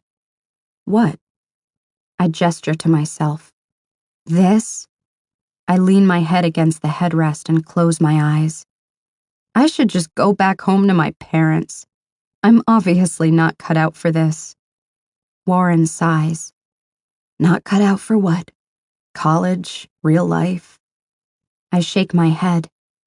Independence in general, really. Hunter was right when he told me I'd be better off living with him than on my own. He was right about that, at least. I've been in Ridge's life less than 3 months, and I've successfully ruined his entire relationship with Maggie. I look out the window, up to his empty balcony. I've also ruined his entire friendship with me. Warren cranks the car, then reaches over and squeezes my hand. Today is a really bad day, Sid. A really, really bad day. Sometimes in life we need a few bad days in order to keep the good ones in perspective. He lets go of my hand and backs out of the parking spot. And you've made it this long without having to go back to your parents? You can make it 3 more days. I can't afford a hotel, Warren. I spent my savings on furniture and the deposit for the new apartment. Just take me to the bus station. I'll go stay with my parents for a few days. I pick up my phone in order to bite the bullet and call them, but Warren pulls it out of my hands. First of all, you need to stop blaming yourself for what's happening with Ridge and Maggie. Ridge is his own person, and he knows right from wrong. He was the one in the relationship, not you. Second, you need to allow Ridge to pay for this hotel because he's the one making you leave without a notice. As much as I love the guy, he sort of owes you big time. I watch the empty balcony as we drive away. Why do I feel like I've been taking Ridge's handout since the day I met him? I look away from the balcony, feeling the anger building in my chest, but I don't even know who I'm mad at. Love, maybe? I think I'm mad at love. I don't know why you feel the way you do, Warren says, but you need to stop. You've never asked any of us for a single thing. I nod, trying to agree with him. Maybe Warren is right. Ridge is just as guilty in this as I am. He's the one in the relationship. He should have asked me to leave as soon as he knew he was developing feelings for me. He also should have given me more than 5 minutes to move out. He made me feel like more of a liability than someone he's supposed to care about. You're right, Warren. And you know what? If Ridge is paying, I want you to take me to a really nice hotel. One with room service and a mini bar full of tiny bottles of Pine Sol. Warren laughs. That's my girl. Ridge. It's been 72 hours. 3 days.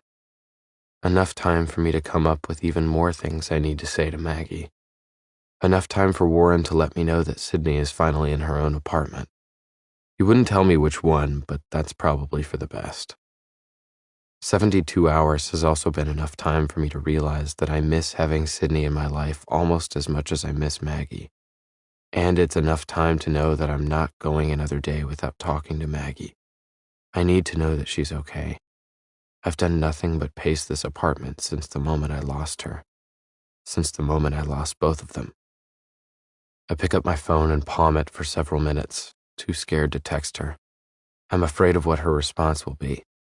When I finally do type out a text, I close my eyes and hit send. Me, are you ready to talk about it? I stare at my phone, waiting for her to respond. I want to know if she's okay.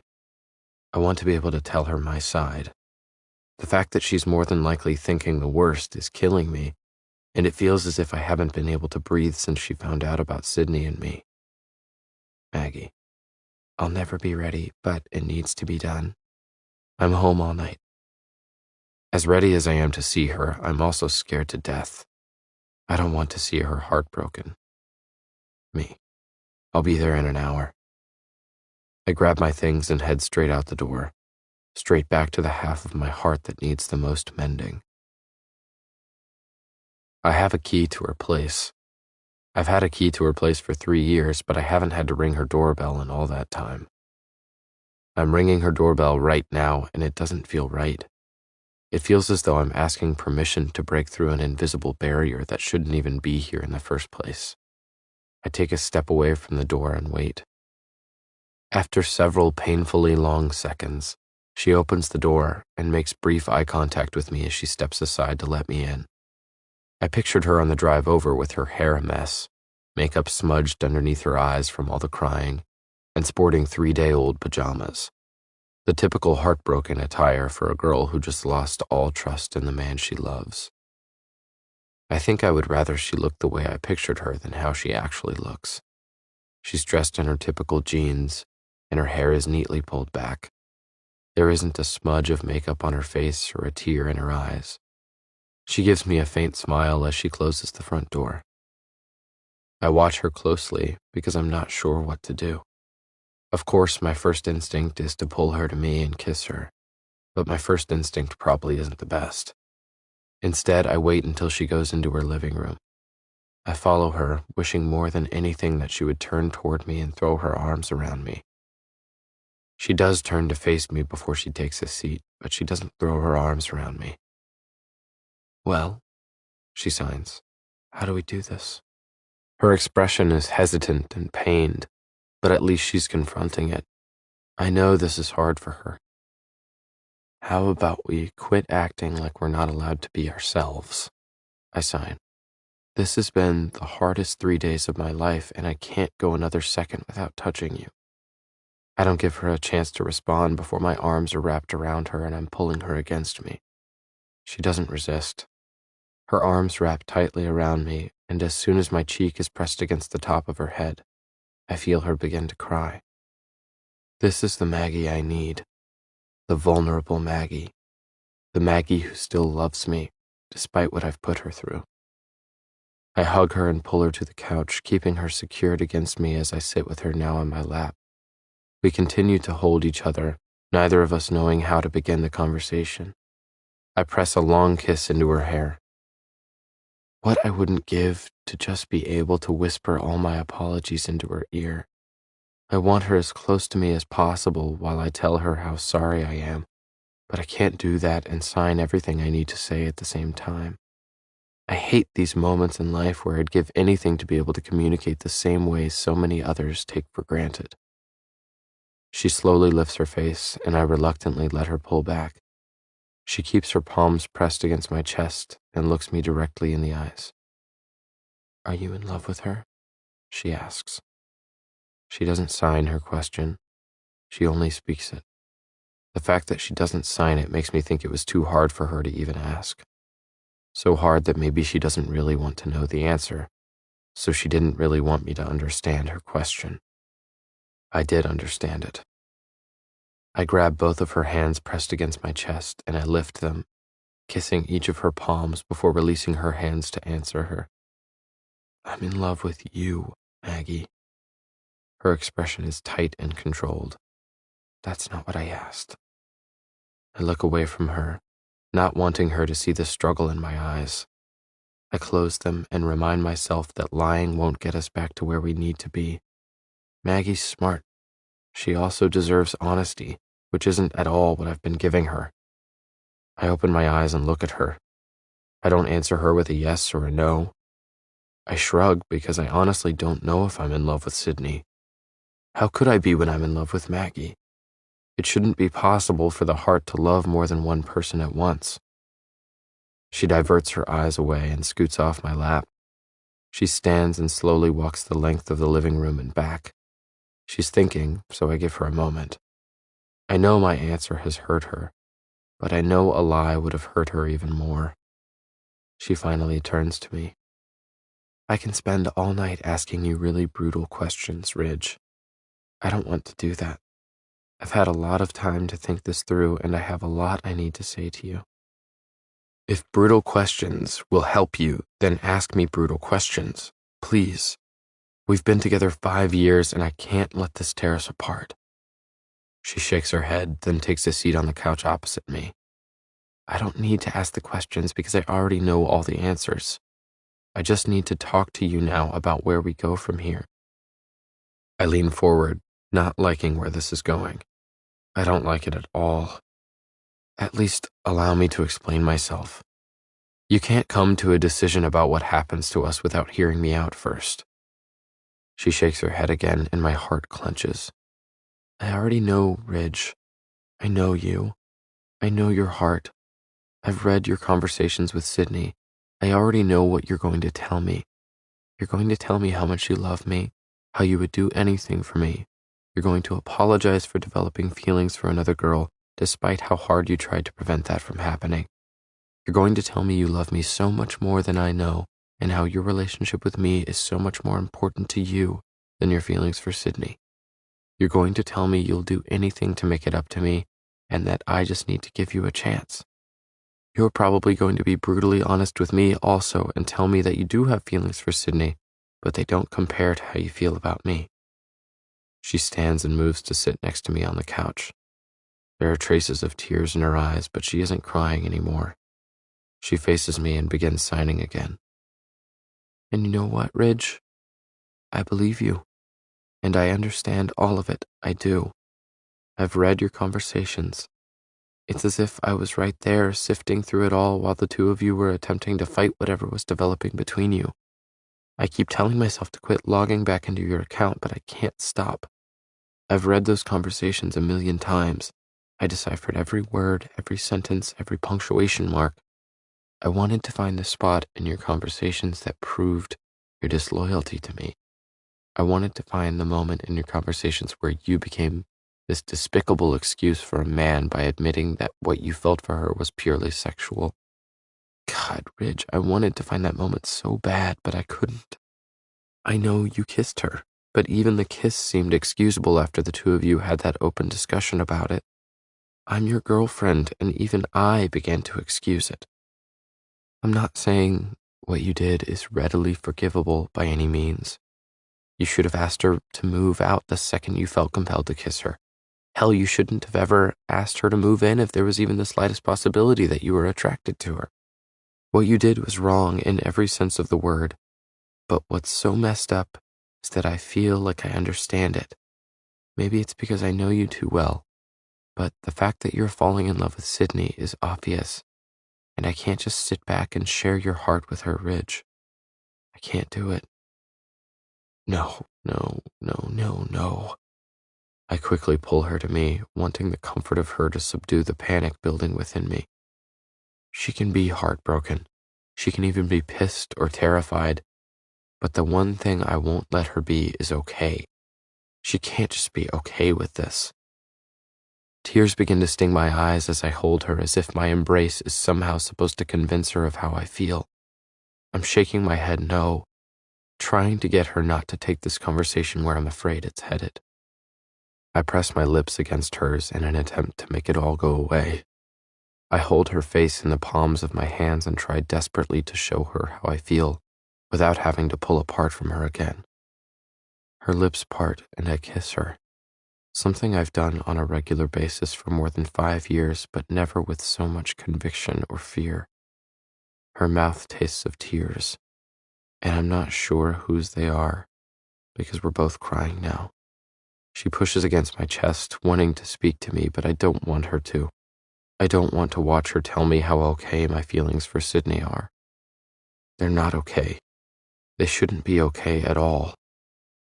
She sits up and pushes me away from her and wipes her tears. I lean my elbow onto the couch and cover my mouth with my trembling hand. There's more. There's so much more I need to tell you, and I need you to give me the opportunity to get it out, okay? I simply nod, when all I want to do is tell her how hearing her out is the last thing my heart can take right now. She adjusts herself and pulls her legs onto the couch. She wraps her arms around them and rests her cheek on her knee, looking away from me. She's still and quiet and contemplating. I'm a complete wreck as I sit here and wait. She unwraps her hands from around her legs and slowly lifts her head to look me in the eyes. "Remember the day we met?" she asks. There's a faint smile in her eyes, and my panic eases slightly at the pleasantness in her memory.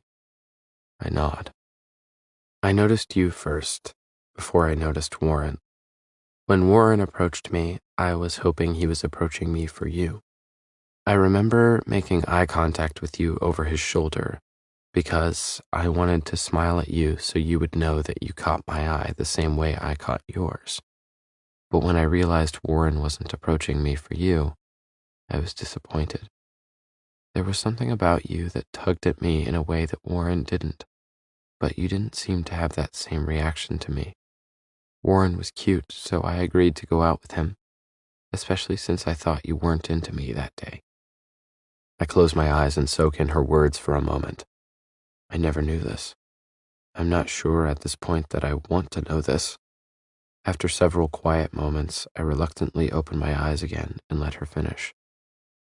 "For the short time I dated Warren, you and I would have these brief conversations and moments of eye contact that always seemed to make you uncomfortable. And I knew it made you uncomfortable because you were developing feelings for me. But your loyalty to Warren was so strong that you wouldn't allow yourself to go there. I always admired that about you because I knew the two of us would have worked so well. To be honest, I was secretly hoping you would betray his friendship and just kiss me or something, because you were all I thought about. I'm not even sure I was with Warren for Warren. I think I was with him for you all along. Then, a few weeks after Warren and I broke up, I began to think I'd never see you again, because you never came for me like I hoped you would. The thought of that terrified me, so I showed up at your apartment one day. You weren't there, but Brennan was. I think he knew why I was there, so he told me not to worry, that I just needed to give you time. He told me about the deal you and Warren made, and that you really did have feelings for me, but didn't feel right pursuing them yet. He even showed me the date you had circled on the calendar. I'll never forget how that made me feel, and from that point on, I counted down the days until you showed up at my front door." She wipes away a tear.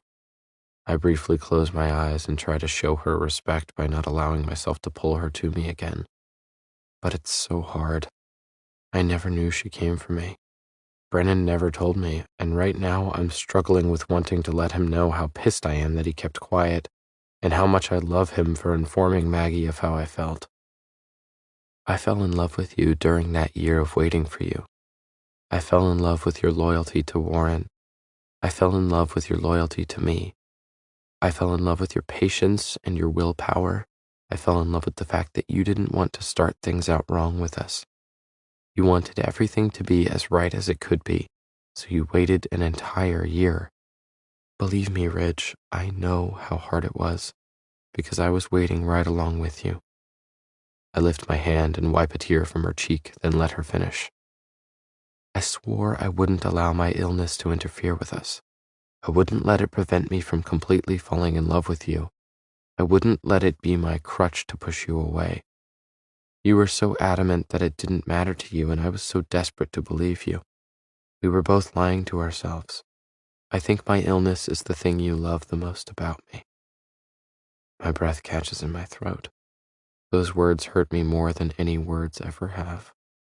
Why would you say something like that, Maggie? I know it sounds absurd to you because you don't see it that way. It's who you are. You're loyal. You love people to a fault.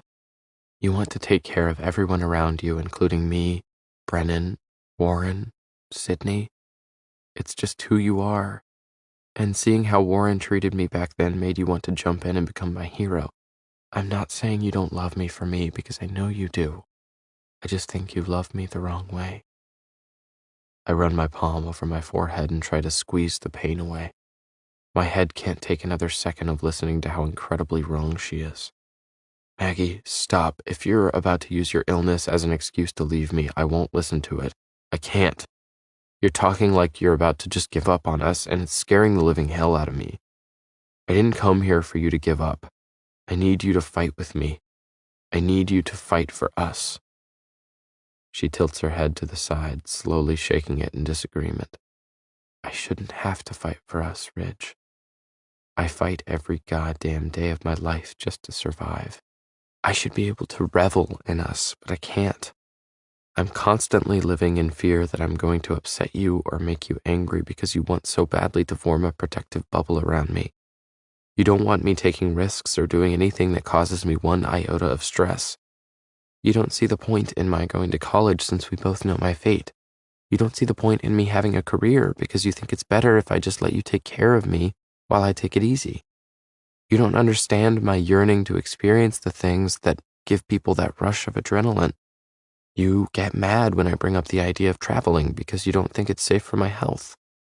You refuse to go on tour with your brother because you want to be the one to take care of me when I get sick. You give up so much of your life to make sure I'm not having to give up any of mine, and sometimes it's so suffocating. Suffocating? I'm suffocating? I stand up and pace the room for several moments, attempting to breathe the air back into my lungs that she's repeatedly knocking out. After I'm calm enough to respond, I return to the couch and face her again. I'm not trying to suffocate you, Maggie. I just want to protect you. We don't have the luxury of time like every other couple. Is it wrong that I want to prolong what we have for as long as we possibly can? No, Ridge, it's not wrong. I love that about you so much, but I don't love it for me. It always feels as though you're trying to be my lifeguard. I don't need a lifeguard, Ridge. I need someone who is willing to watch me brave the ocean and then dare me not to drown. But you wouldn't be able to let me near the ocean. It's not your fault that you can't give me that. I know it's just an analogy, but she's only using it to make excuses. You think that's what you want, I sigh. It's not. You can't tell me you'd rather be with someone who would allow you to risk the time you have left than have someone who would do whatever he could to prolong his life with you. She exhales. I can't tell if she's admitting I'm right or if she's frustrated because I'm wrong.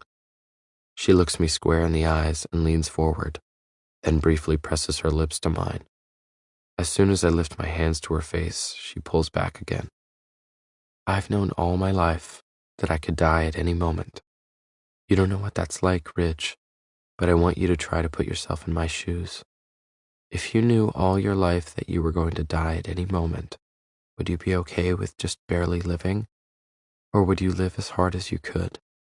Because you're needing me to barely live, Ridge. I can't do that. When I die, I need to know that I did everything I've ever wanted to do, and I've seen everything I've ever wanted to see, and I've loved everyone I've ever wanted to love. I can't just barely live anymore. And it's not in your nature to stick by my side and watch me do all the things I still have left to do in my life. You've spent 5 years of your life loving me like no one's ever loved me. My love has matched yours minute for minute. I don't want you to ever doubt that. People take so much for granted, and I never want you to feel that I took you for granted. Everything you do for me is so much more than I deserve, and you need to know how much that means to me. But there are times when I feel like our devotion to each other is tying us down, keeping us both from really living. The past few days have helped me realize that I'm still with you because I'm scared to break your heart. But if I don't find the courage to do it, I'm scared I'll just keep holding you back, holding myself back. I feel like I can't live the life I want to live for fear of hurting you, and you can't live the life you want to live because your heart is too loyal for your own good. As much as it hurts me to admit this, I think I might be better off without you. I also think that maybe someday you'll realize you're better off without me. My elbows meet my knees as I lean forward and turn away from her. I can't watch her say another word to me. Every single thing she's saying is not only breaking my heart, but it feels as if it's also breaking the heart within my heart. It hurts so much, and I'm so damn scared because for a moment I begin to think there's a possibility that she's right. Maybe she doesn't need me. Maybe I do hold her back. Maybe I'm not the hero to her I've always tried so hard to be, because right now I feel as if she doesn't even need a hero. Why would she? She has someone so much stronger than I'll ever be for her. She has herself. The realization that I may not be what she needs in her life consumes me, and my regret and guilt and shame fold in on themselves, completely devouring the strength I have left. I feel her arms wrap around me, and I pull her to me, needing to feel her against me. I love her so damn much, and all I want right now is for her to know that, even if it doesn't change anything. I pull her to me and press my forehead to hers as we both cry, holding on to each other with all we have left. Tears are streaming down her cheeks as she slides into my lap. She mouths, "I love you," then presses her lips to mine. I pull her against my chest as close as I possibly can without crawling inside of her, which is exactly what my heart is trying to do. It wants to embed itself within the walls of her chest, and it never wants to let go. Chapter 22. Sydney.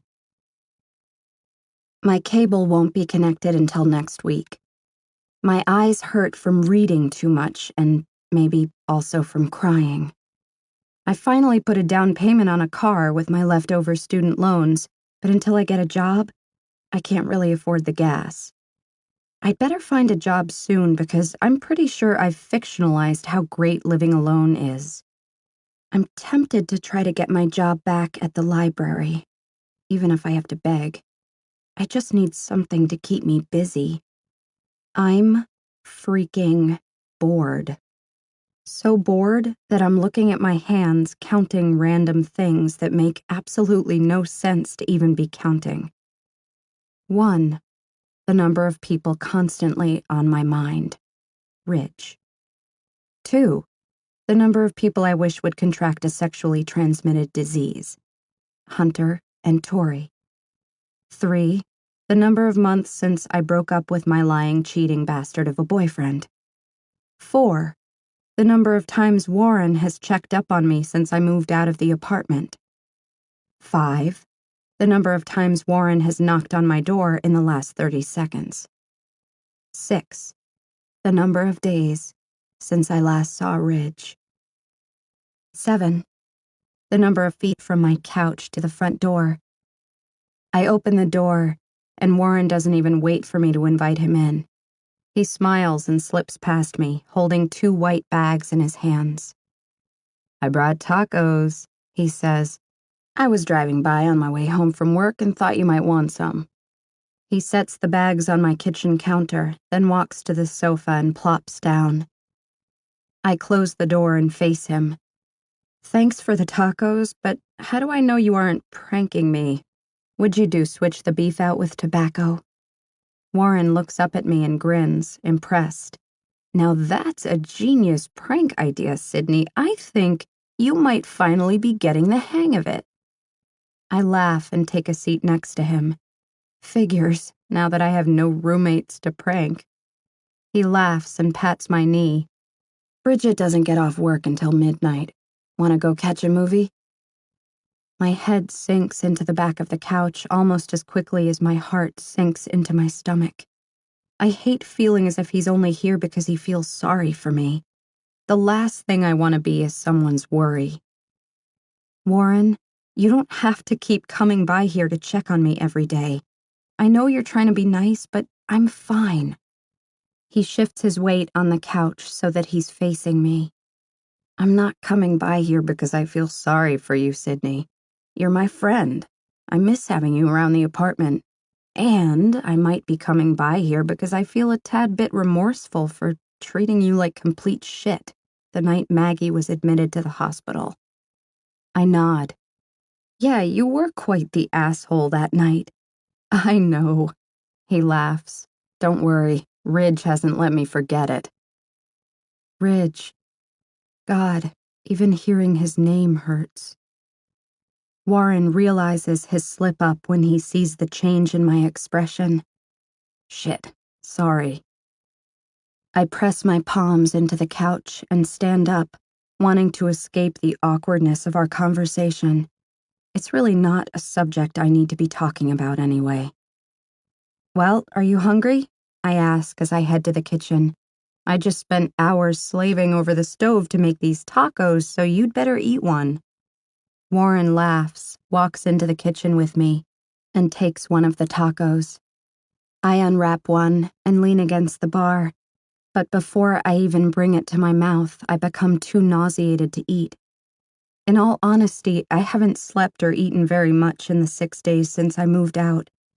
I hate knowing that I had a part in causing so much hurt in another person. Maggie didn't do anything to deserve how we made her feel. It's also hard as hell not knowing how things have turned out between the two of them. I haven't asked Warren about it for obvious reasons, because whatever the outcome, it wouldn't change things. But now it feels as if I have this huge, gaping hole in my chest from the constant curiosity. As much as I've wished for the last 3 months that Ridge didn't have a girlfriend, it's nothing compared to how much I've hoped she could forgive him. Penny for your thoughts? I glance up at Warren, who's leaning against the counter watching me think. I shrug my shoulders and set my uneaten food aside, then hug myself and stare down at my feet, afraid that if I look directly at him, he'll know what I'm thinking. Look, he says, dipping his head to try to get me to look him in the eye. I know you haven't asked about him because you know as well as I do how much you need to move on. But if you have questions, I'll answer them, Sydney. I'll answer them because you're my friend, and that's what friends do. My chest rises with my deep intake of breath, and before I can fully release it, the question spills from my mouth. How is he? Warren clenches his jaw, which makes me think he wishes he hadn't given me the opening to ask about Ridge. He's okay. He'll be okay. I nod, but instantly have a million follow-up questions to ask. Did she take him back? Has he asked about me? Does he seem happy? Do you think he regrets me now? I decide to take it one question at a time because I'm not even sure his answers will be good for me at this point. I swallow nervously, then look up at him. Did she forgive him? Warren is the one who can't hold the eye contact now. He straightens up, turns around with his back to me, and places his palms flat on the counter. His head hangs between his shoulders as he sighs uncomfortably. I'm not sure if I should be telling you this. He pauses for a moment, then turns back around to face me. She did forgive him. From what he told me, she understood the situation between you and Ridge. I'm not saying she wasn't upset about it at all, but she did forgive him. His answer completely slays me. I slap my hand over my mouth to muffle my cry, and then I turn away from Warren. I'm confused by my reaction and confused by my heart. I'm immediately consumed with relief to know that she forgave him, but the relief washes away with grief at the realization that she forgave him. I don't even know how to feel. I'm relieved for Ridge and grieving for myself. Warren sighs heavily, and I feel awful for allowing him to see me react this way. I shouldn't have asked. Damn it, why did I ask? I wasn't finished, Sydney, he says quietly.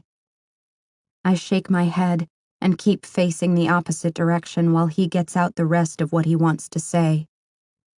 She forgave him for what happened with you, but what happened with you was also an eye-opener about why they were even together in the first place. It turns out she couldn't find a good enough reason to take him back. Ridge said she's got a lot of life left to live, but she can't live it to the fullest when he's constantly trying to hold her back. I bring both hands to my face, completely perplexed by my heart now. Just seconds ago, I was grieving because she forgave him, and now I'm grieving because she didn't. Just 3 months ago, I was sitting outside on my suitcases in the rain, believing I was experiencing what it felt like to be heartbroken. God, I was wrong. So damn wrong. This is heartbroken. This, right now.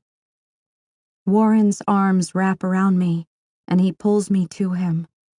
I know he doesn't want to see me upset, and I'm really trying my best not to appear that way. Crying about it won't help anyway. It hasn't helped for the past 6 days I've been doing it.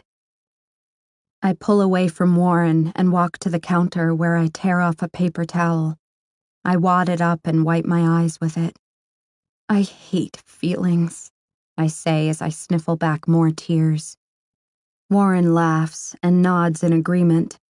Why do you think I chose to be with a girl who has none? The Bridget diss makes me laugh. I do my best to suck it up and wipe away the rest of my tears, because, as I told myself before, the outcome of Ridge and Maggie doesn't matter to my situation. No matter how things turn out between them, it still doesn't mean anything for Ridge and me. Things are entirely too complicated between us, and nothing but space and time can change that. I'll go watch a movie with you, I say to Warren, but it better not be a porn. Ridge.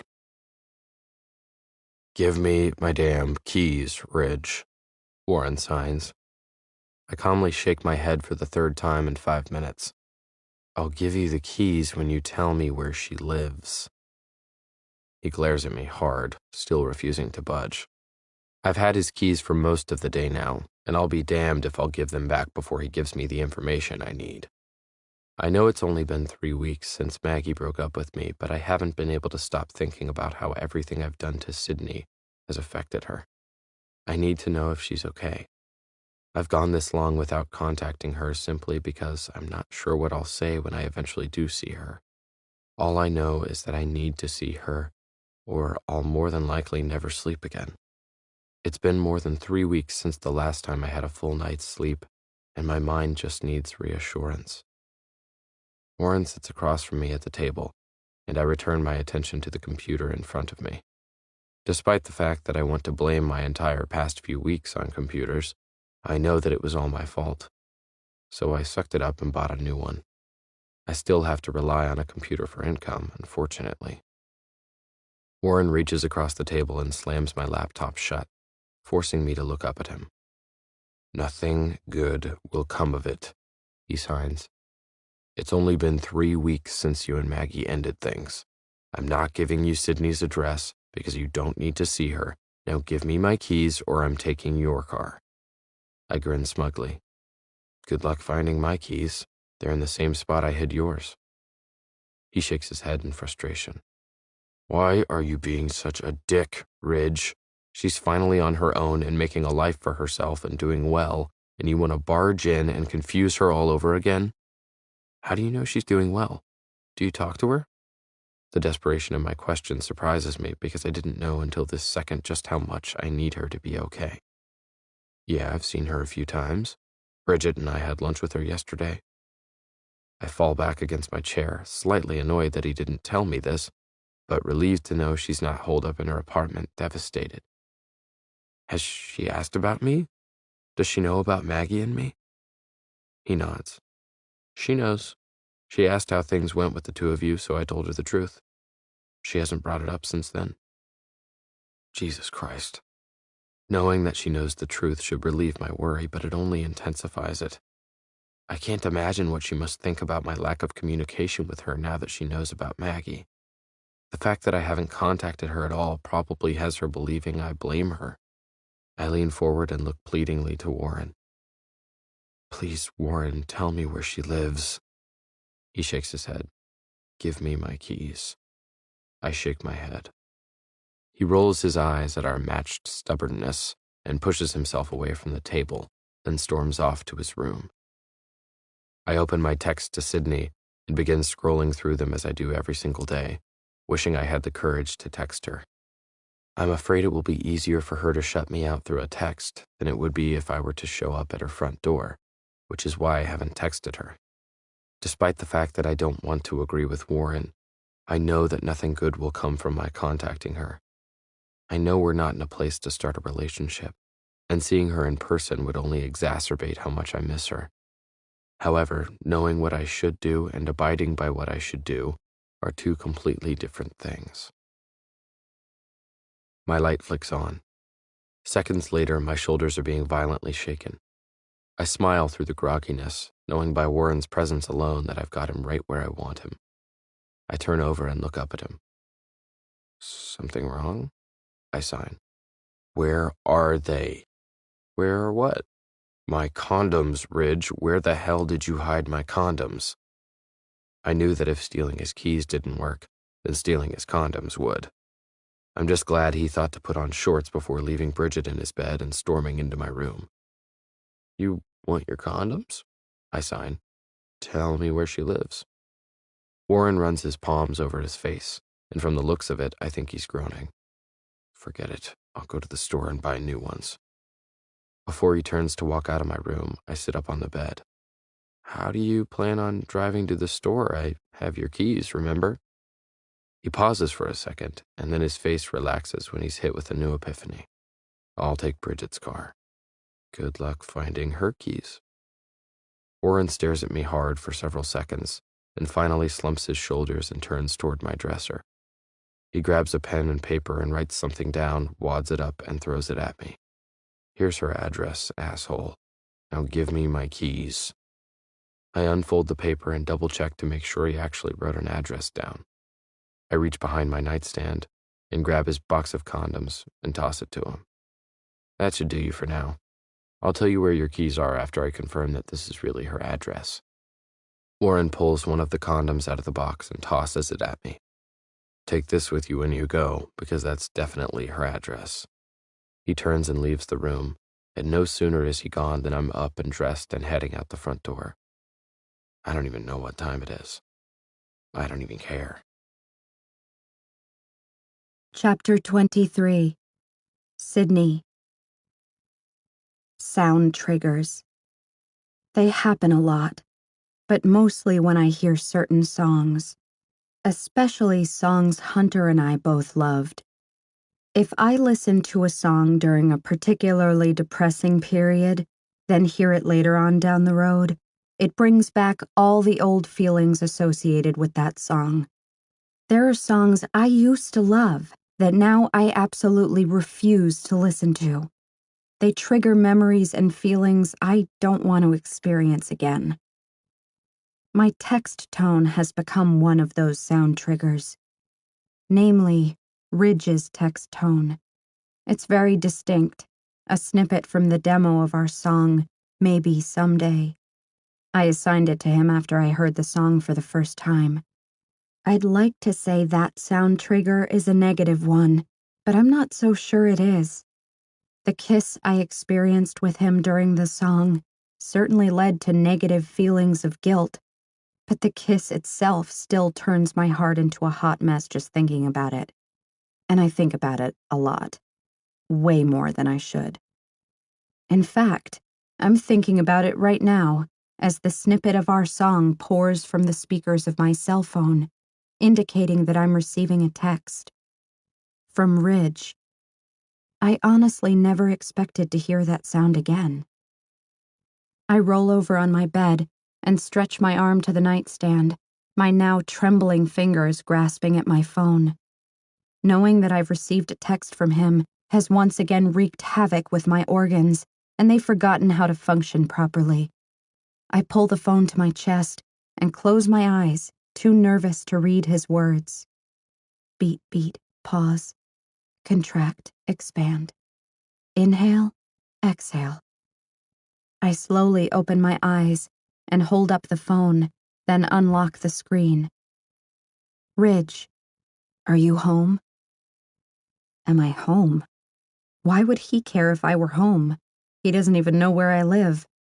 Besides, he made it pretty clear where his heart's loyalty resided when he told me to move out 3 weeks ago. But I am home, and despite my better judgment, I want him to know I'm home. I'm tempted to respond with my address and tell him to come find out for himself whether or not I'm home.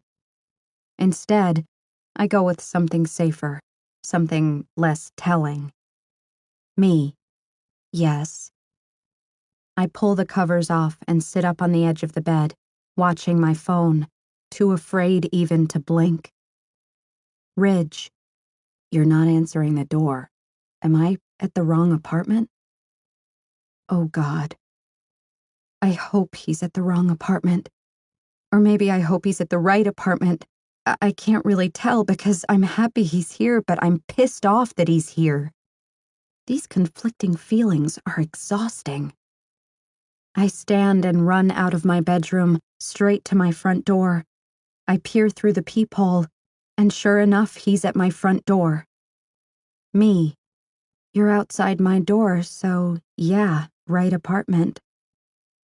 I look out the peephole again after hitting send, and he's standing with his palm flat against the door, staring at his phone. Seeing the pained expression on his face, and knowing it derives from the battle his heart is going through makes me want to swing open the door and throw my arms around him. I close my eyes and press my forehead to the door in order to give myself time to think before making any rash decisions. My heart is being pulled toward him, and I can't think of anything I want more right now than to open this door. However, I also know that opening the door won't do either of us any good. He just broke up with Maggie a matter of weeks ago, so if he's here for me, he can turn right around and leave. There's no way anything could work between us when I know he's still heartbroken over someone else. I deserve more than what he can give me right now.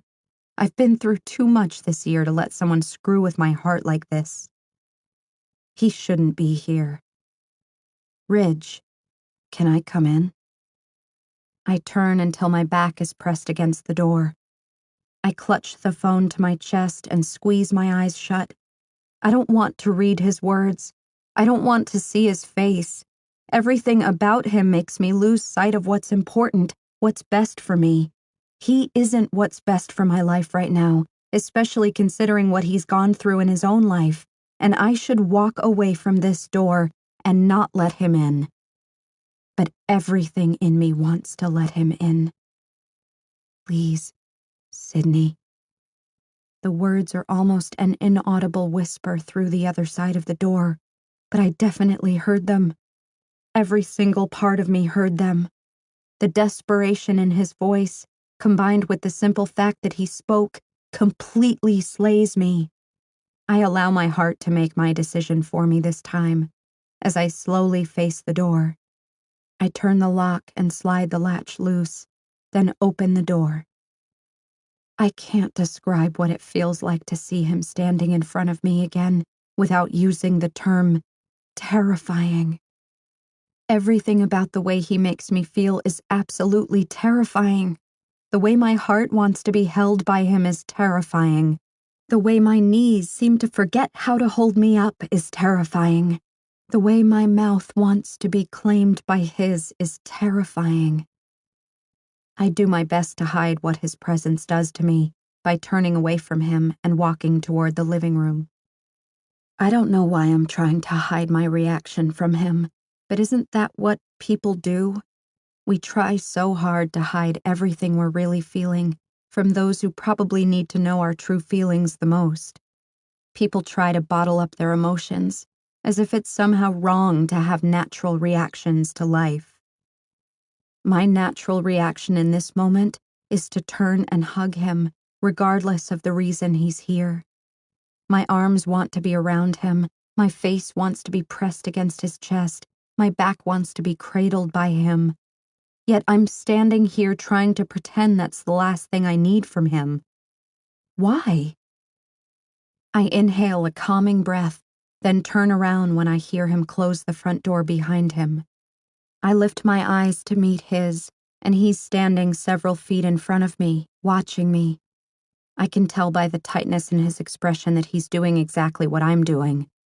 He's holding back everything he's feeling for the sake of what? Pride? Fear? The one thing I've always admired about my relationship with Ridge is that we're so honest and real with each other. I've always been able to say exactly what I was thinking, and so has he. I don't like this shift we've made. I try to smile at him, but I'm not sure if my smile is working right now. I speak to him and enunciate clearly so he can read my lips. Are you here because you need a flaw? He laughs and exhales at the same time, relieved that I'm not angry. I'm not angry. I've never been mad at him. The decisions he's made during the time he's known me aren't decisions I can hold against him.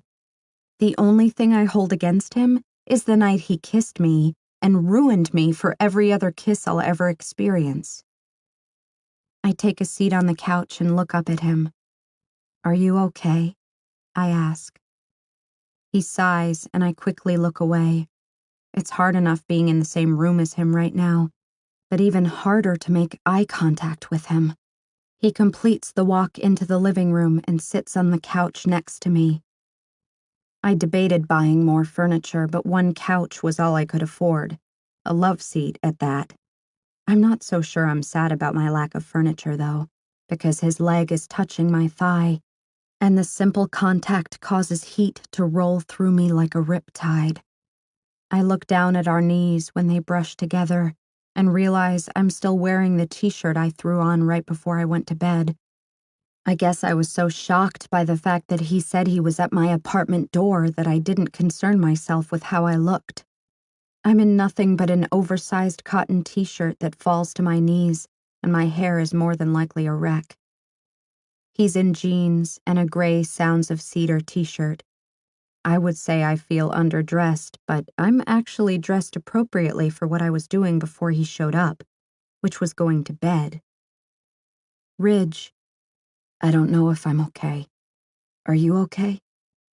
I forgot I even asked him a question for a second. I shrug. I'm sure I will be fine, but I'm not going to lie and tell him I am. I think it's obvious that neither one of us can really be okay with how everything has turned out. I'm not okay with losing Ridge, and Ridge isn't okay with losing Maggie. Me. I'm sorry about Maggie. I feel awful. She'll come around, though. 5 years is a lot to give up for a misunderstanding. I hit send and finally look up at him. He reads the text, then eyes me. The concentration in his expression makes the breath catch in my lungs. Ridge. It wasn't a misunderstanding, Sydney. She understood a little too well. I read his text several times, wishing he would expand on it. What wasn't a misunderstanding? The reason they broke up? His feelings for me? Rather than ask him what he means, I cut to the question I want the answer to the most. Me. Why are you here?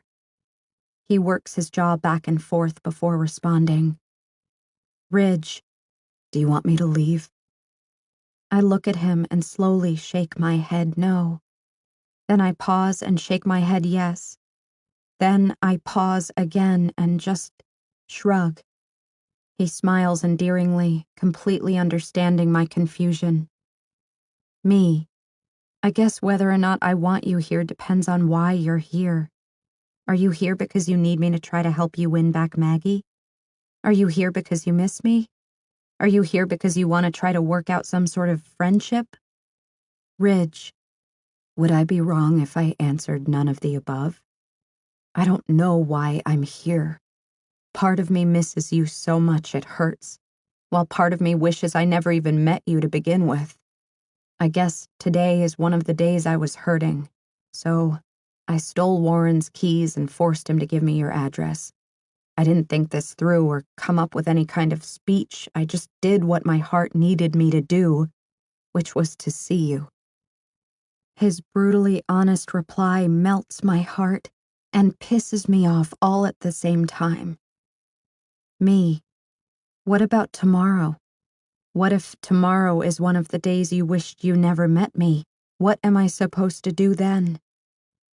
The intensity in his stare is unnerving. Maybe he's trying to gauge if that was an angry response.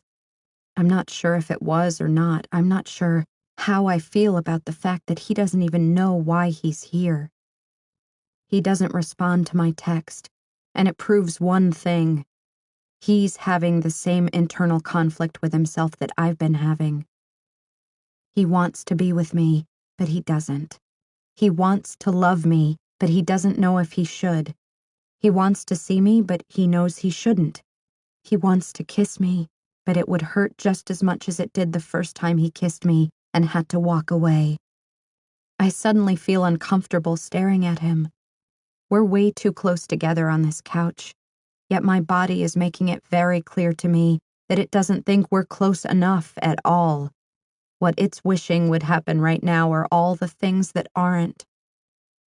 Ridge looks away and slowly scans my apartment for a few moments, then returns his attention to his phone. Ridge, I like your place. Good neighborhood.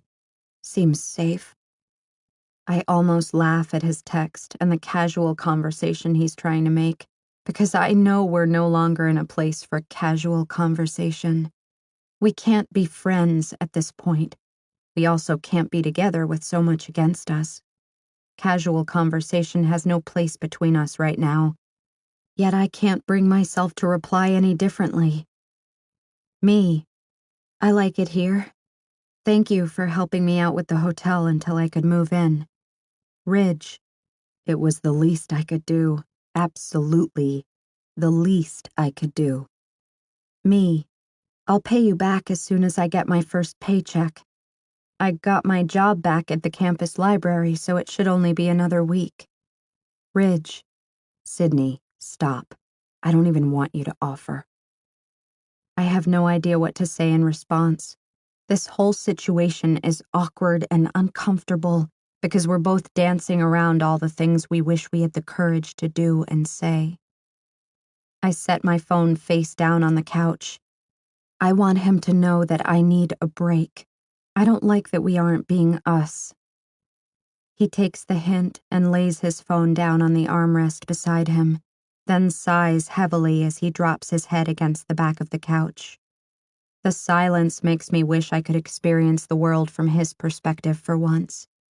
I find it almost impossible to put myself in his shoes, though. People with the advantage of hearing take so much for granted, and I've never understood that to the extent that I understand it now.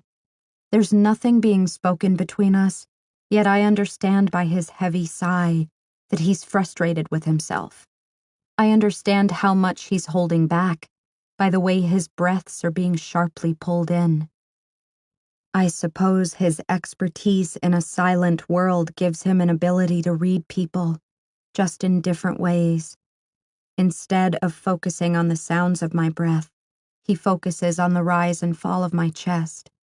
Rather than listening to quiet sighs, he more than likely watches my eyes, my hands, my posture. Maybe that's why his face is tilted toward mine now, because he wants to see me and get a feel for what's going through my head. I feel as if he reads me too well. The way he's watching me forces me to try to control every facial expression and every breath.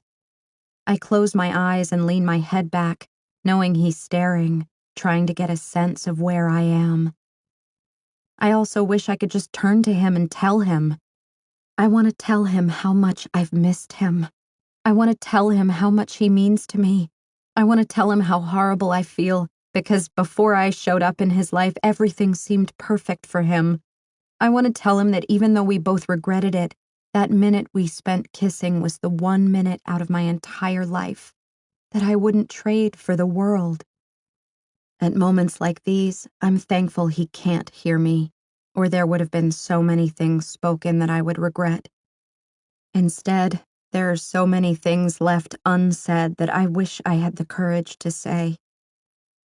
Ridge's weight shifts on the couch, and my eyes naturally open out of curiosity. He's leaning across the arm of the couch, reaching for something. When he turns back around, he's holding a pen in his hand.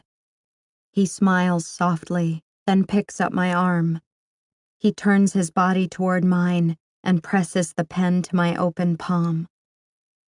I swallow hard and slowly look up at his face, but he's looking down at my hand as he writes. I could swear I almost see a faint smile flash across his lips. When he's finished, he brings my palm to his mouth and blows softly to dry the ink. His lips are moist and puckered into a pout, and holy hell, it just got really warm in this apartment. He lowers my hand and I look down at it. Just wanted to touch your hand. I laugh softly, mostly because his words are so innocent and sweet compared to the things he's written on me in the past. I've been sitting here on this couch with him for 10 minutes, wishing he would touch me, and then he goes and admits he was thinking the exact same thing. It's so juvenile, as if we're teenagers. I'm almost embarrassed that it pleases me this much that he's touching me, but I can't recall a time I've ever wanted anything more. He hasn't released my hand yet, and I'm still looking down at his writing, smiling. I brush my thumb across the back of his hand, and he gasps quietly. The permission I just gave him with that tiny movement seems to have broken some invisible barrier, because he immediately slides his hand over mine and presses our palms together, then intertwines our fingers. The warmth of his hand doesn't come close to the warmth that just shot through my entire body. God, if just holding hands with him feels this intense, I can't imagine what everything else with him would feel like. We're both watching our hands now, feeling every bit of the connection pulsating through our palms. He brushes over my thumb and flips our hands over, then takes the pen and presses it to my wrist. He moves the pen slowly up my wrist, drawing in a straight line all the way up my forearm. I don't stop him. I simply watch him. When he reaches the crease in my elbow, he begins to write again. I read each word as he writes it. Just an excuse to touch you here, too. Without releasing my hand, he lifts my arm and keeps his eyes focused on mine as he bends forward and blows softly up and down my arm. He presses his lips lightly against his words and kisses them without once breaking eye contact. When his lips meet my arm, I feel a soft flick of his tongue tease my arm for a split second before his mouth closes over my skin. That might have just made me whimper. Yep, pretty sure I just whimpered. God, I'm so glad he couldn't hear that. He pulls his lips away from my arm and continues to watch me, gauging my reaction. His eyes are dark and piercing, and they're focused all over me. On my lips, on my eyes, on my neck, on my hair, on my chest. He can't seem to take me in fast enough. He presses the pen against my skin again, starting where he left off. He rolls the pen slowly up my arm, watching it intently the whole time. When he reaches the sleeve of my t-shirt, he pushes it up carefully until my shoulder is exposed. He makes a small mark with the pen, then slowly leans over me. My head falls back against the couch when I feel his lips meet my skin. His breath is close and warm against my shoulder. I'm not even thinking about the fact that he's drawing all over me. That can be washed off later. Right now, I just want his pen to keep going and going until it's completely out of ink. He pulls away and releases my hand, switching the pen to his other hand. He pulls my sleeve back down over my shoulder, then slips his fingers inside the collar of my t-shirt, tugging it to expose more of my collarbone. He puts the tip of the pen on my shoulder and glances up at me while he proceeds with caution, making his way to my neck. His expression is heated, and I can tell he's proceeding with caution despite the fact that I know exactly what he wishes were happening right now and where he plans to go with this pen. He doesn't have to verbalize it when his eyes clearly state it for him. He moves the pen slowly up my neck. I naturally tilt my head to the side, and as soon as I do, I hear a rush of air hiss quietly through his teeth. He comes to a stop just below my ear. I squeeze my eyes shut and hope my heart doesn't explode when he leans in, because it definitely feels as if it could. His lips press gently against my skin, and I swear the room flips upside down. Or maybe that was just my heart. One of my hands slides up his arm and grasps the back of his head, not wanting him to pull away from this spot. His tongue makes another quick appearance against my neck, but he doesn't let my desperation stall him. He lifts away and looks back down at me. His eyes are smiling, knowing how crazy he's driving me. He rolls the pen from the spot below my ear, back down my neck, and around to the dip in the base of my throat. Before kissing the spot he just marked, he grabs me by the waist and lifts me up, sliding me onto his lap. I grasp his arms and suck in a rush of air the second he pulls me against him. My t-shirt slides up my thighs, and the fact that I'm not wearing anything under it except underwear pretty much guarantees that I've gotten myself into something that's going to be damn hard to pull away from. His eyes drop to the base of my throat as he slides a hand up my thigh, over my hip, and all the way up and into my hair. He grasps the back of my head, then pulls my neck against his mouth. This kiss is harder and not at all cautious like the rest of them. I slide my hands into his hair and keep his mouth pressed against my neck. He works his kisses all the way up my neck until his mouth meets my chin. Our bodies are meshed firmly together, and one of his hands has found my lower back and is keeping me flush against him. I can't move. I'm literally panting for breath, wondering where in the hell the strong Sydney went. Where's the Sydney who knows this shouldn't be happening? I'll look for her later, after he finishes with his pen. He pulls away when his lips come close to my mouth. Our bodies are as close as they can get without his mouth being on mine. He removes his hand from my lower back and brings the pen back around to my throat. When he touches the tip of it to my skin, I gulp, anticipating which direction he's about to go with it. North or south?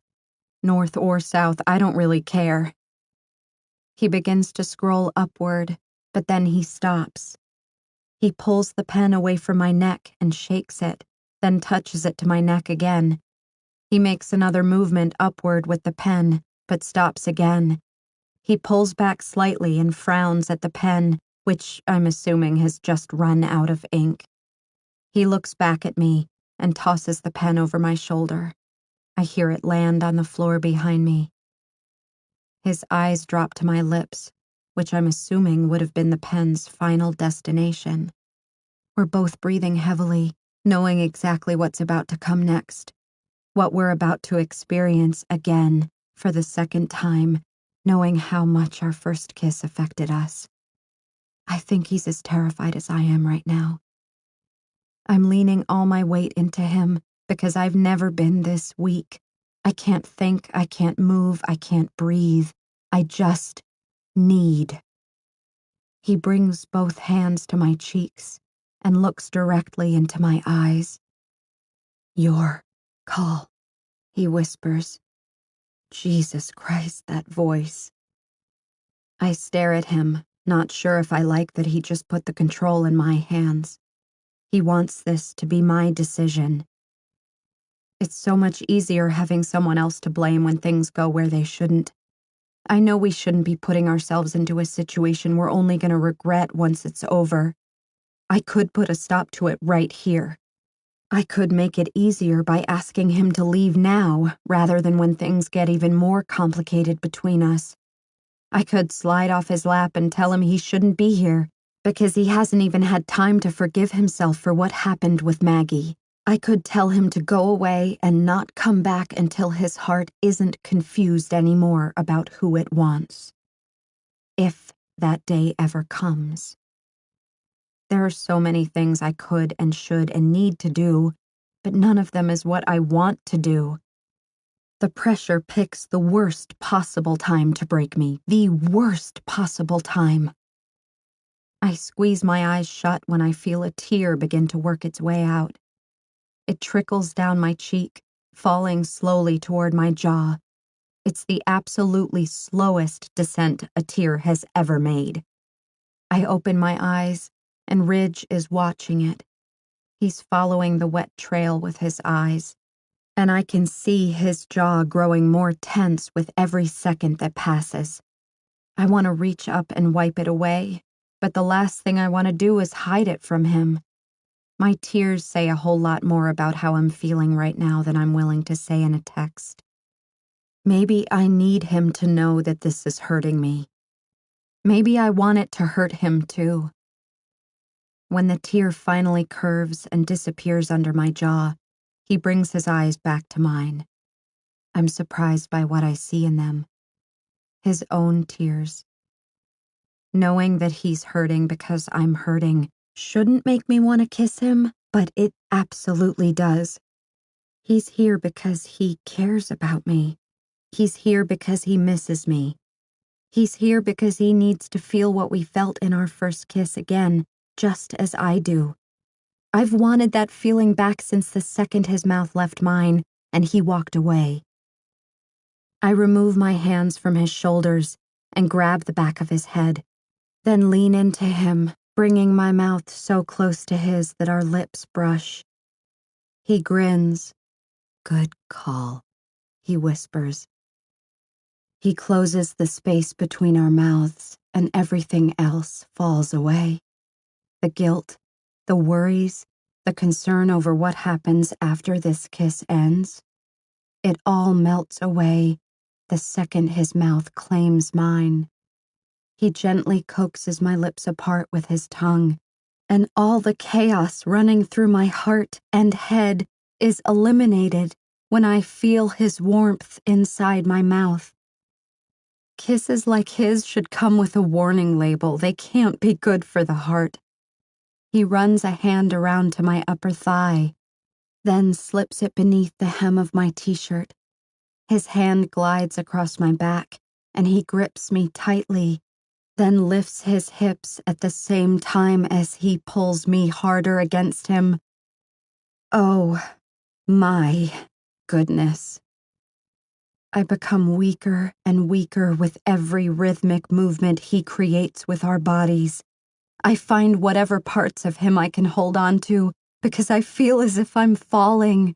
I grab his shirt and his hair while I moan softly into his mouth. When he feels the sound escape my throat, he quickly pulls away from my mouth and squeezes his eyes shut, breathing heavily. When he opens his eyes again, he's staring at my throat. He pulls his hand from beneath my shirt, then slowly brings it up to my neck. Oh, my dear sweet God. He wraps his fingers around my neck, gently pressing his palm into the base of my throat while he stares at my mouth. The thought of him wanting to feel what he's doing to me makes my head swarm and the entire room spin. I'm somehow able to glance into his eyes long enough to see them transform from a calm desire to an almost carnal need. With his other hand still curved around the back of my head, he pulls me to him with more urgency, covering my mouth with his. The second his tongue finds mine again, I give him more moans than he can possibly keep up with. This is exactly what I've wanted from him. I've wanted him to show up and tell me how much he missed me. I've needed to know that he cares about me, that he wants me.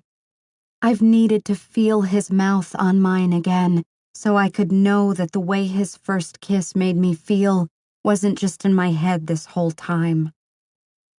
Now that I have it, I'm not sure I'm strong enough for it. I know that the second this ends and he walks out the front door, my heart will die all over again. The more I open up to him, the more I need him. The more I admit to myself that I need him, the more it hurts to know that I still don't exactly have him. I'm still not convinced that he's here for the right reasons. Even if he is here for the right reasons, it's still wrong timing. Not to mention all the questions still running through my head. I try to push them away, and for brief moments it works.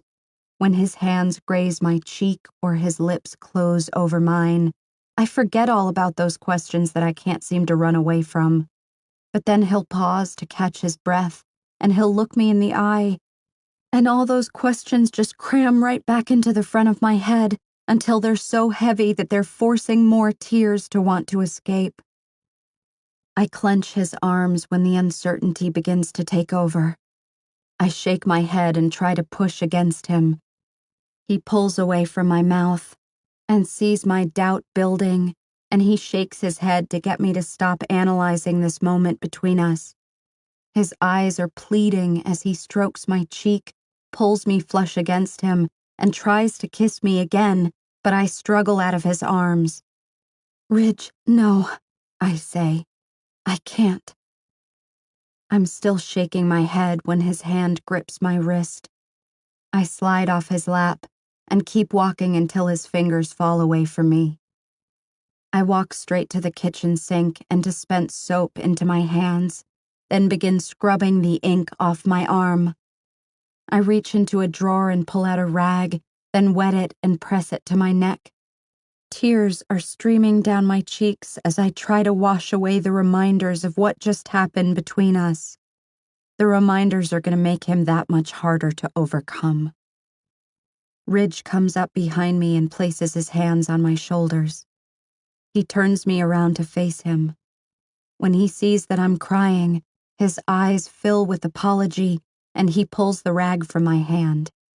He brushes the hair off my shoulders and gently rubs my skin, washing away the ink. He looks incredibly guilty for making me cry, but it's not his fault. It's never his fault. It's no one's fault. It's both our faults. When he's finished rubbing away the ink, he tosses the rag behind me onto the counter, then pulls me against his chest. The comfort that surrounds me makes this even harder. I want this all the time. I want him all the time. I want these tiny snippets of perfection between us to be our constant reality. But that can't happen right now. I completely understand his earlier comment when he said that there are times he misses me and times he wishes he never met me, because right now, I'm wishing I never set foot out onto my balcony the first time I heard his guitar. If I never experienced how he could make me feel, then I wouldn't miss it after he's gone. I wipe my eyes and pull away from him. There's so much we need to discuss, so I walk to the couch, retrieve our phones, and bring his to him. I move away from him to lean against the other counter while I type, but he grabs my arm and pulls me back. He leans against the bar and pulls my back against his chest, then wraps his arms around me from behind. He kisses the side of my head, then moves his lips to my ear. "Stay here," he says, wanting me to remain pressed against him. It's crazy how being held by someone for just a few minutes can forever change how it feels not to be held by him. The second he releases his hold on you, it suddenly feels as if a part of you is missing. I guess he feels it too, which is why he wants me near him. Does he feel this way about Maggie too? Questions like this refuse to leave my mind. Questions like this keep me from believing he could ever be happy with the outcome of his situation, because he lost her in the end. I don't want to be someone's second choice. I lean my head against his shoulder and squeeze my eyes shut, trying my best not to let my mind go there again. However, I know I have to go there if I ever want to find a sense of closure. Ridge, I wish I could read your mind. Me, believe me, I wish you could too. He laughs quietly and squeezes me tightly in his arms. He keeps his cheek pressed against my head as he types out another text. Ridge, we've always been able to say whatever is on our minds. You still have that with me, you know. You can say whatever you need to say, Sydney. That's what I've always loved about us the most. Why do all the words he says and writes and texts have to pierce my heart? I inhale a deep breath, then exhale carefully. I open my eyes and look down at my phone, terrified to ask the one question I don't really want the answer to. I ask it anyway, because as much as I don't want to know the answer, I need to know the answer. Me, if she texted you right now and said she made the wrong choice, would you go? Would you walk out my front door without thinking twice? My head stills when the rapid rise and fall of his chest comes to a sudden halt. I can no longer hear his breaths. His grip around me loosens slightly. My heart crumbles. I don't need to read an answer from him. I don't even need to hear it. I can feel it in every part of him. It's not as if I were expecting his answer to be any different. He spent 5 years with her. It's obvious that he loves her. He's never said otherwise. I was just hoping he was wrong. I immediately break away from him and walk swiftly toward my bedroom. I want to lock myself inside until he leaves. I don't want him to see what this does to me. I don't want him to see that I love him the same way he loves Maggie. I reach my bedroom and swing open the door. I rush inside and begin to shut the door behind me, but he pushes the door open. He steps into my bedroom and turns me around to face him. His eyes are searching mine, desperately trying to get across whatever it is he wishes he could say. He opens his mouth as if he's going to speak, but then he closes it again. He releases my arms, then turns around and runs his hands through his hair. He grips the back of his neck, then kicks my bedroom door shut with a frustrated groan. He leans his forearm into the door and presses his forehead against it. I do nothing but stand still and watch him try to fight the war within himself. The same war I've been fighting. He remains in the same position while he lifts his phone and responds to my text. Ridge, that's not a fair question. Me. Yeah, well, you didn't really put me in a fair situation by showing up here tonight. He turns until his back is flat against my bedroom door. He brings 2 frustrated hands to his forehead, then lifts his leg at the knee and kicks the door behind him.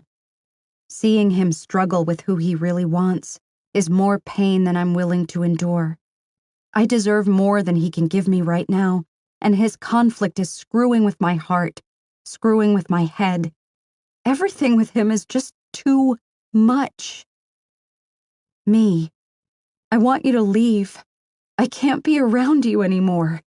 It terrifies me that you're wishing I were her. He hangs his head and stares at the floor for several moments while I continue to stare at him. He isn't denying that he'd rather be with Maggie right now. He isn't making excuses or telling me he could love me more than he loves her. He's completely quiet because he knows I'm right. Me, I need you to leave. Please. And if you really care about me, you won't come back. He slowly turns and faces me. His eyes lock with mine, and I've never seen more emotions flash through them than in this moment.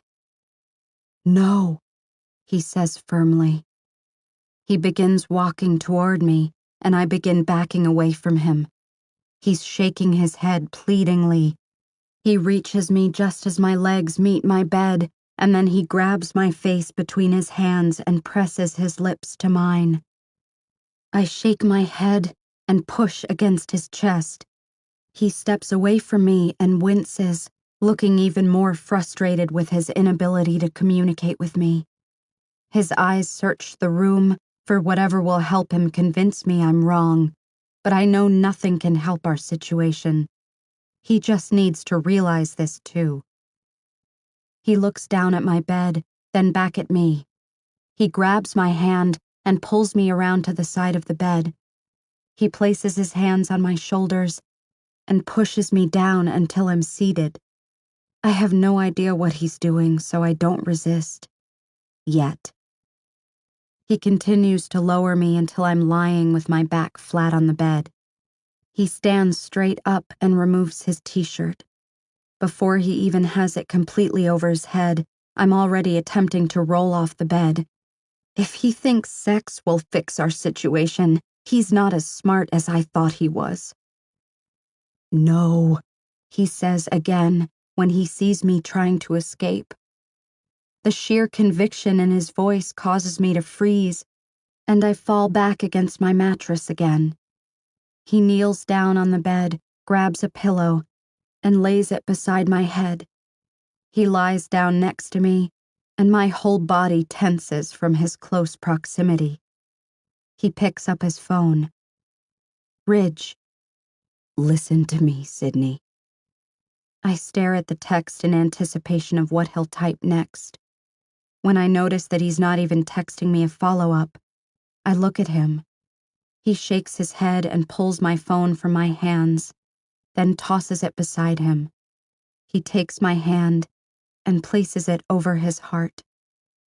Here, he says, patting my hand. Listen to me here. My chest tightens when I realize what he wants me to do. He pulls me to him, and I willingly allow it. He gently lowers my head to his heart as he adjusts himself beneath me and helps me get comfortable. I relax against his chest, finding the rhythm of his heartbeat. Beat, beat, pause. Beat, beat, pause. Beat, beat, pause. It's absolutely beautiful. The way it sounds is beautiful. The way it cares is beautiful. The way it loves is beautiful. He presses his lips to the top of my head. I close my eyes and I cry. Ridge. I hold her against me for so long I'm not even sure if she's awake. I still have so much I want to say to her, but I don't want to move. I love the way she feels when we're wrapped together like this. I'm afraid if I move, she'll come to her senses again and ask me to leave. It's barely been 3 weeks since Maggie and I broke up. When Sydney asked if I'd take Maggie back, I didn't answer, but only because I know she wouldn't believe my answer. I love Maggie, but I honestly don't think Maggie and I are best for each other anymore. I know exactly where we went wrong. The beginning of our relationship was romantic to the point where it was almost fictionalized. We were 19 years old. We barely knew each other. The way we waited for an entire year only built up feelings that weren't based on anything except false hopes and idealized love.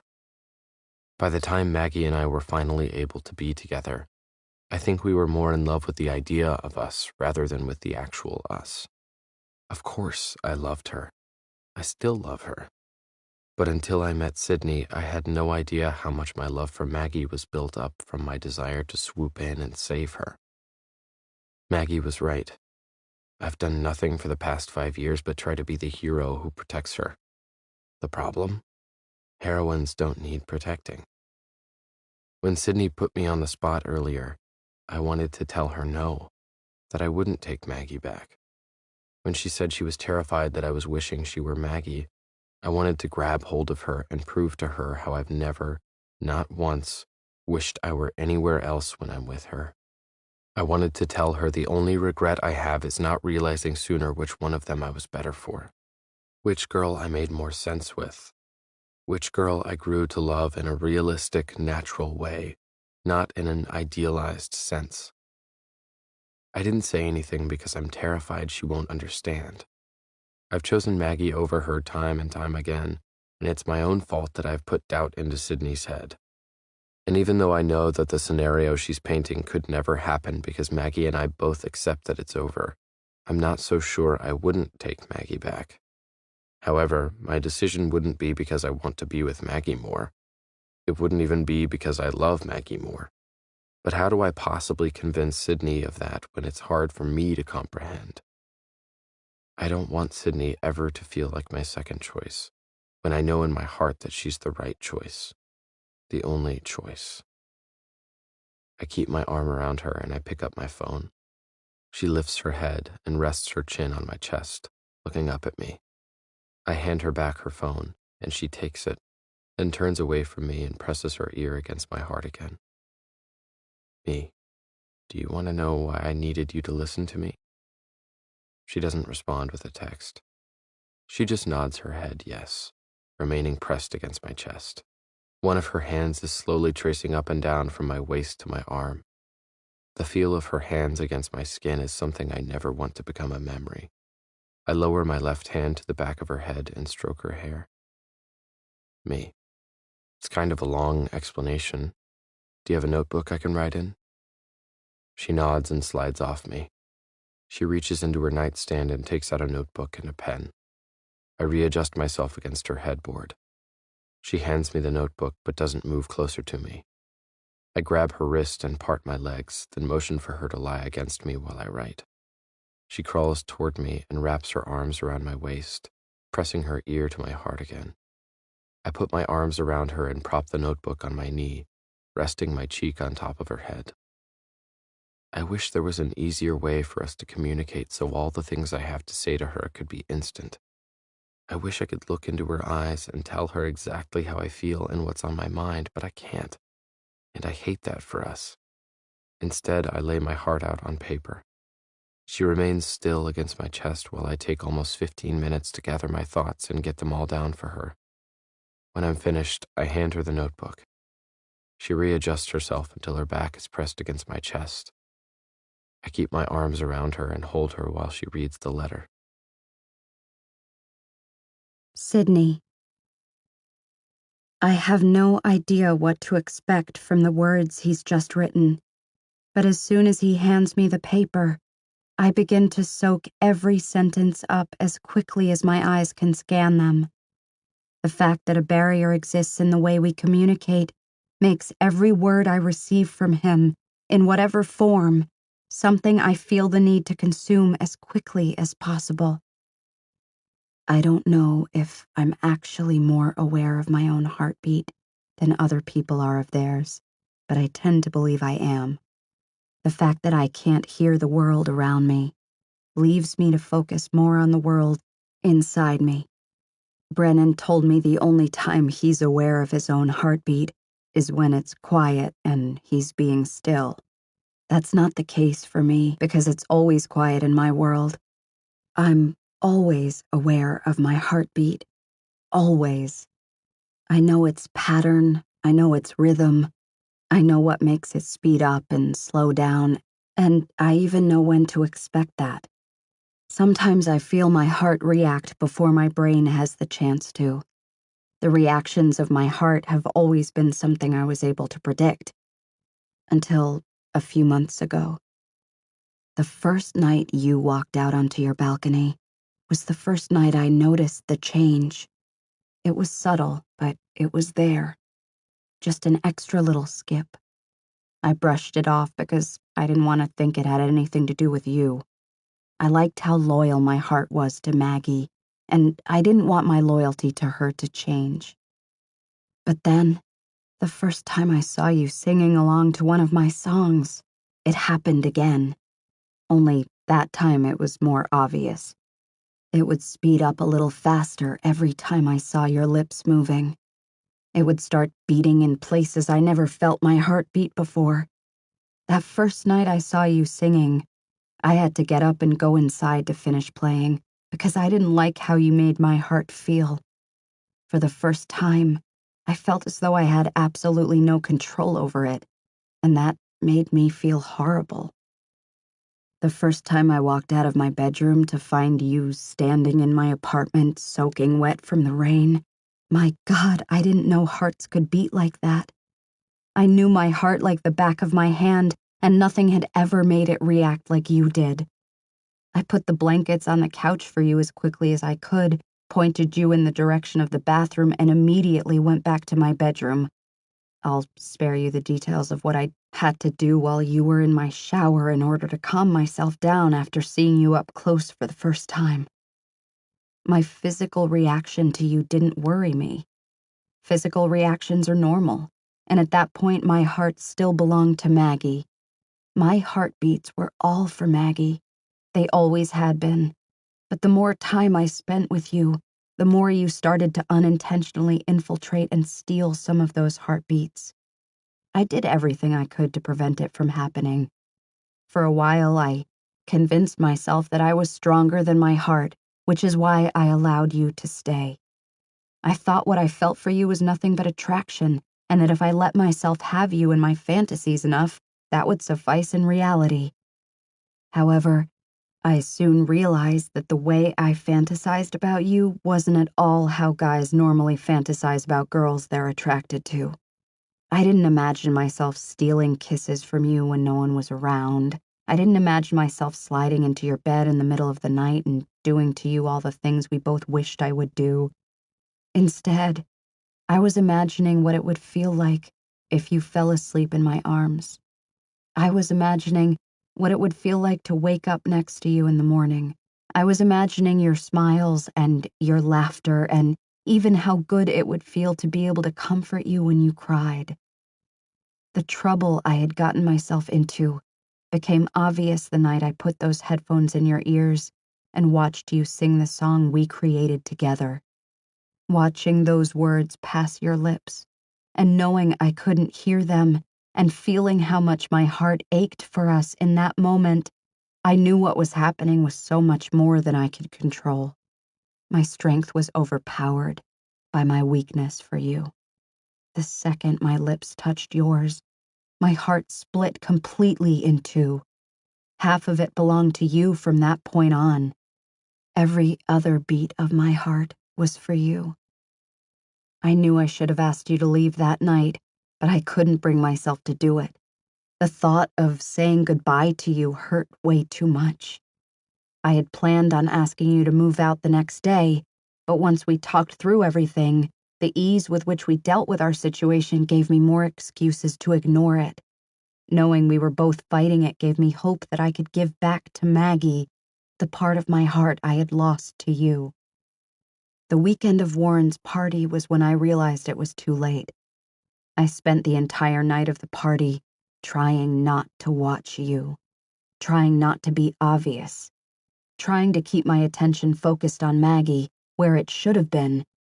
However, all the effort and denial in the world couldn't have saved me from what happened the next day. When I walked into your room and sat down beside you on the bed, I felt it. I felt you give me a piece of your heart. And Sydney, I wanted it.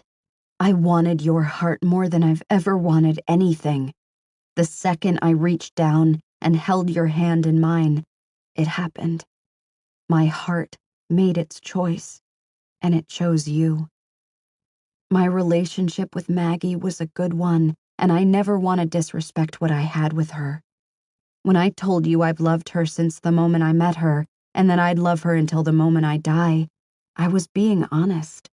I have always loved her, I do love her, and I always will love her. She's an incredible person who deserves so much more than what life has handed her, and it pisses me off to this day when I think about it. I would switch my fate with hers in a second if I had that option. Unfortunately, life doesn't work that way. Fate doesn't work that way. So even after I knew I had found in you what I would never find in my relationship with Maggie, it still wasn't enough. No matter how much I cared for you or how deep my feelings for you ran, it would have never been enough to get me to leave Maggie. If I couldn't change her fate, I was at least going to give her the best damn life I could give her. Even if it meant sacrificing aspects of my own, I would have done it without pause, and I never would have regretted it, not even for a second. However, until 3 weeks ago, I didn't realize that the best life I could give her was a life without me in it. She needed the opposite of what I could offer her, and I know that now. She knows that now, and we accept it. So when you ask if I would choose her over you, you're presenting a situation that I can't give you a straight answer to. Because yes, at this point, I probably would walk away from you if she asked me to. The majority of my loyalty still lies with her. But if you're asking who I need more, who I want to be with more, who my heart craves more, my heart decided that for me a long time ago, Sydney. When I've read the last word, I pull the notebook against my chest and cry. He slides me off of him until I'm on my back, and he hovers over me, guiding my eyes up to meet his. It's you, he says aloud. My heart wants you. A sob breaks free from my chest when I hear his words. I immediately grab his shoulders and lift myself up, pressing my lips to the area directly over his heart. I kiss him over and over, silently thanking him for giving me reassurance that I haven't been in this alone. When I lower my head back to the pillow, he lies beside me, then pulls me against him. He touches my cheek with his hand and slowly leans in to kiss me. His mouth caresses mine so carefully, it feels as if he's holding my heart in his hand and is afraid he might drop it. As much as I'm convinced he would do everything he could to protect my heart, I'm still too scared to hand it over.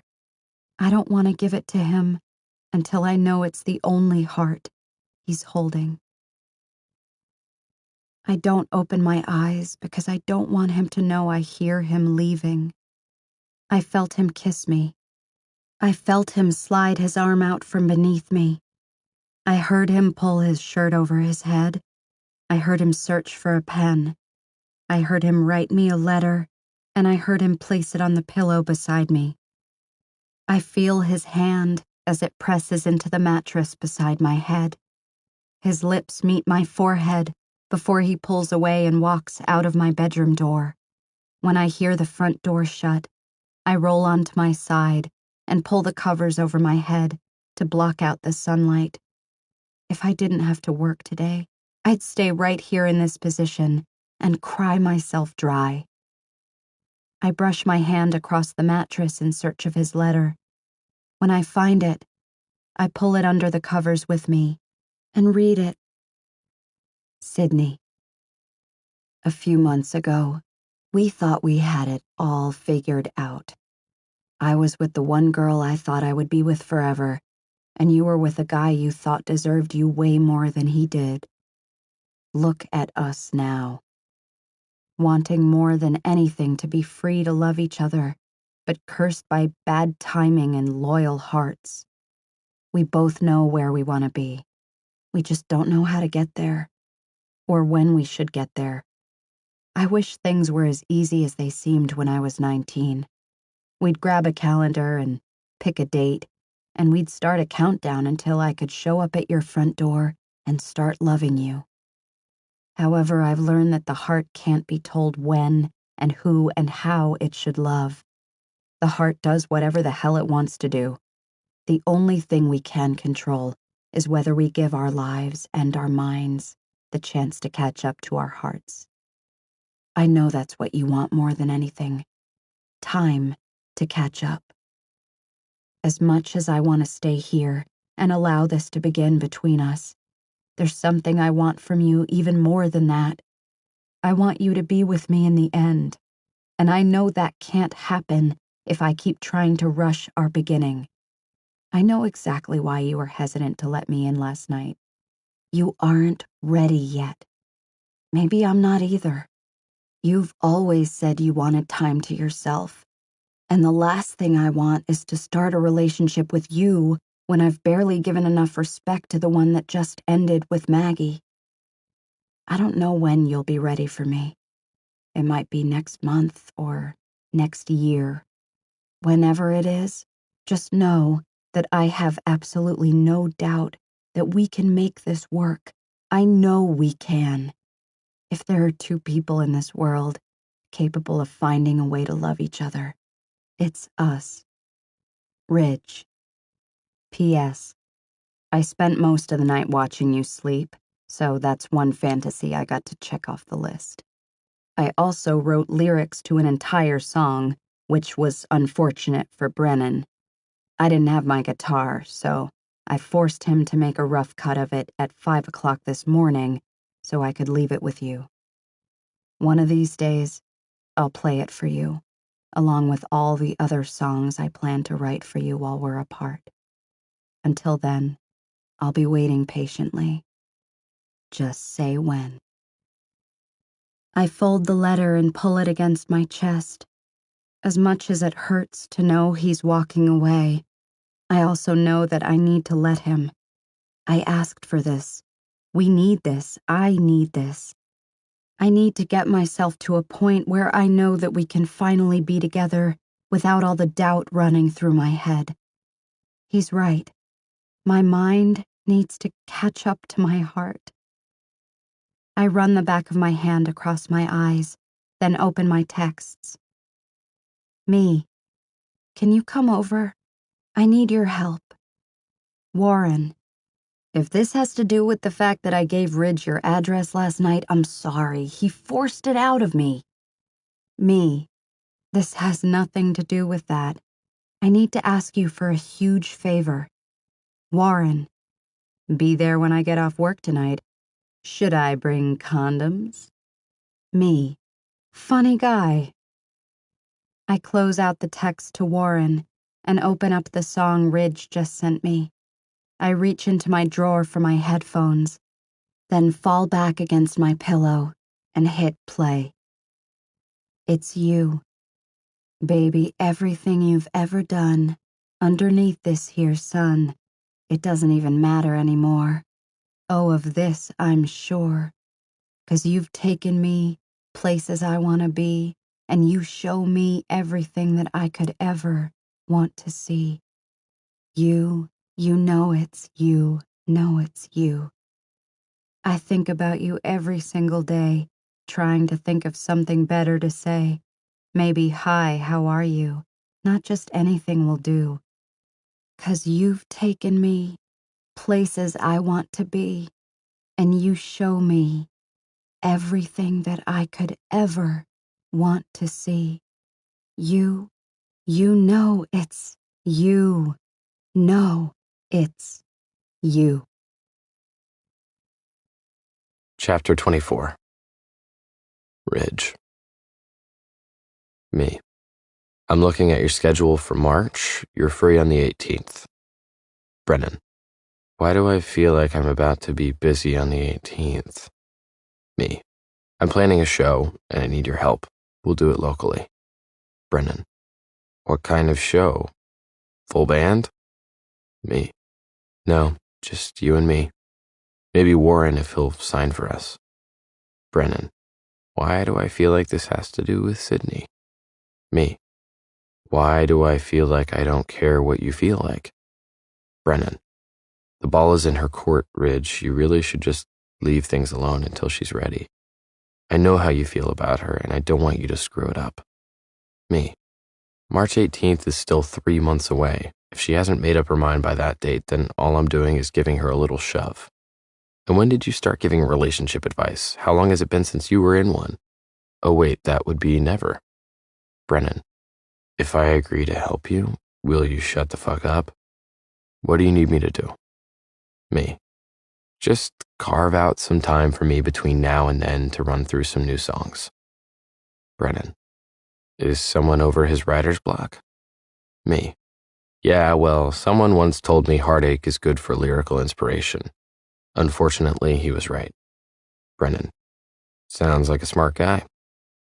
I close out my text to Brennan and open one up to Warren. Me. March 18th. I need a local venue, a small one. Then I need you to get Sydney to go there with you that night. Warren. Is she supposed to know you orchestrated this? Me. No. Lie to her. Warren. Not a problem. I'm good at lying. I set my phone down, pick up my guitar, and walk out onto my balcony. It's been almost a month since I last saw her. Neither of us has texted the other. I know Warren still keeps in contact with her, but he refuses to tell me anything, so I just stopped asking. As much as I miss her and as much as I want to beg her to just let this begin with us, I know time is better for both of us right now. There was still too much guilt rolled up in the thought of starting something too soon, despite how much we wanted to be together. Waiting until we're both in a good place is definitely what needs to happen. However, I feel as if I'm already there. Maybe it's easier for me because I know where Maggie and I stand and I know where my heart stands, but Sydney doesn't have that reassurance. If time will give her that reassurance, then I'll give her time. Just not too much. March 18th is only 3 months away. I hope to hell she's ready by then because I'm not sure I can keep myself away from her for longer than that. I scoot my chair to the edge of the balcony and fold my arms over the railing, then look over at her old balcony. Every time I come out here and see her empty chair, it makes all of this so much harder. But I can't seem to find anything inside my apartment that reminds me of her anymore. She left nothing when she moved, and she really never had anything while she was here. Being outside on this balcony is the closest I can come to feeling her since it seems we're so far apart. I lean back in my chair, pick up a pen, and begin writing the lyrics to another song, with nothing but her on my mind. The cool air running through my hair. Nights like these doesn't seem fair. For you and I to be so far away, the stars all shimmer like a melody, like they're playing for you and me, but only I can hear their sounds. I pick up my guitar and work through the first few chords. I want these songs to be enough to convince her that we're ready, so every single thing has to be perfect. I'm just nervous that I'm relying too much on Warren to help make it happen. I hope he's more reliable in this situation with Sydney than he is with his rent checks. Chapter 25. Sydney. I'm not going. Yes, you are, Warren says, kicking my legs off the coffee table. I'm bored out of my mind. Bridget works all weekend and Ridge is off doing God knows what with God knows who. I immediately look up at him with my heart caught in my throat. He laughs. That got your attention. He reaches forward, grabs my hands, and pulls me off the couch. I'm kidding. Ridge is at home working, being a mopey little shit just like you're trying to be. Now go get pretty and come out with me tonight, or I'll sit on the couch with you and force you to watch porn. I pull my hands from his and walk to the kitchen. I open a cabinet, then grab a cup. I don't want to go out tonight, Warren. I had class all day, and it's my only night off from the library. I'm sure you can find someone else to go with you.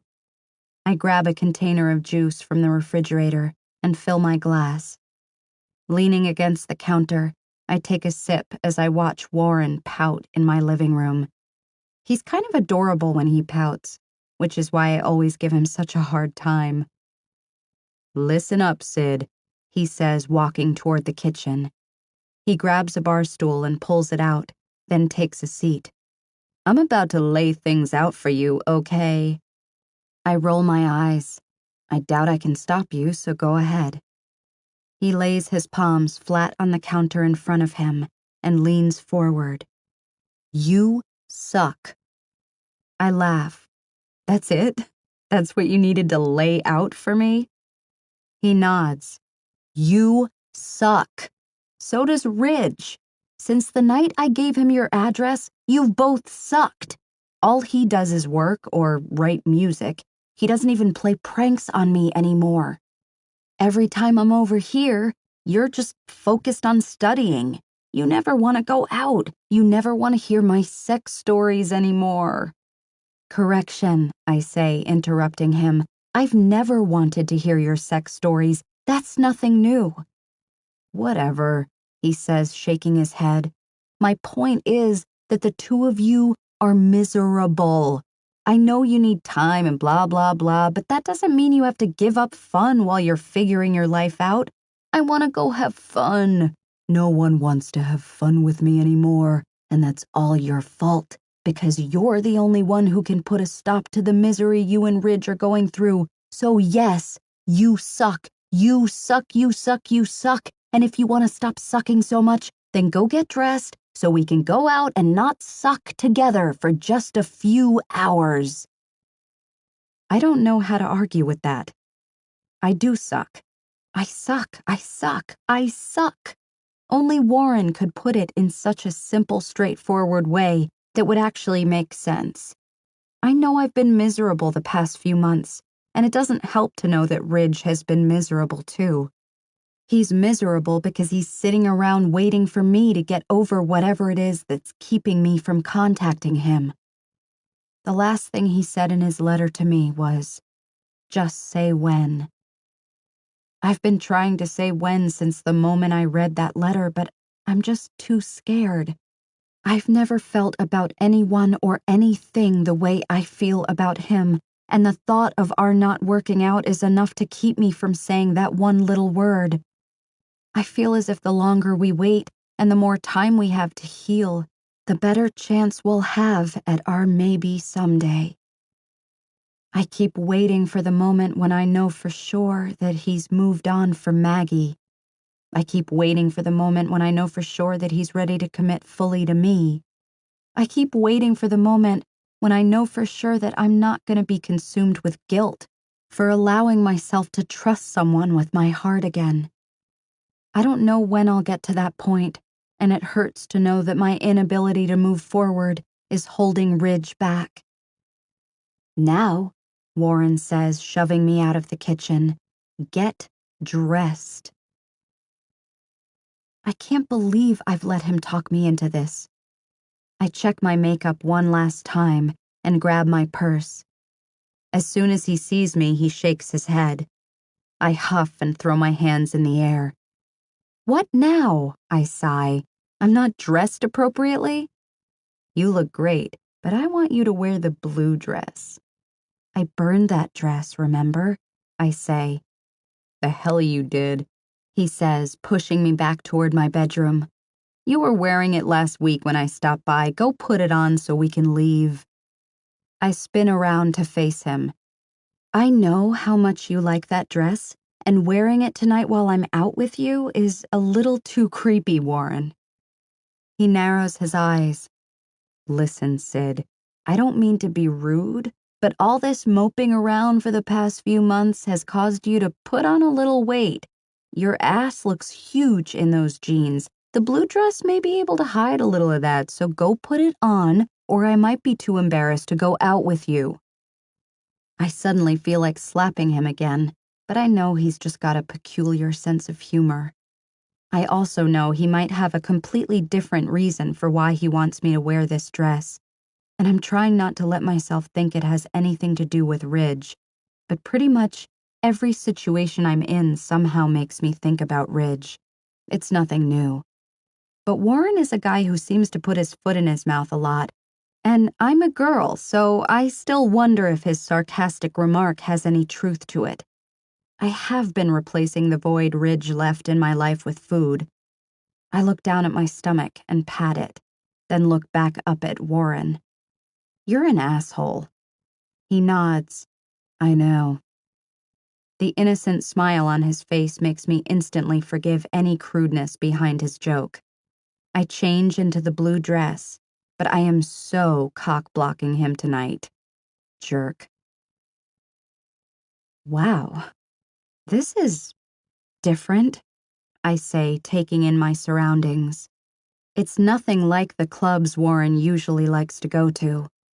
This one is a lot smaller, without even much of a dance floor. There's an empty stage along one wall, but there's no one performing tonight. The jukebox is playing, and several people are scattered around at tables, talking quietly among themselves. Warren chooses a table toward the middle of the room. "You're a cheap date," I say. "You didn't even feed me." He laughs.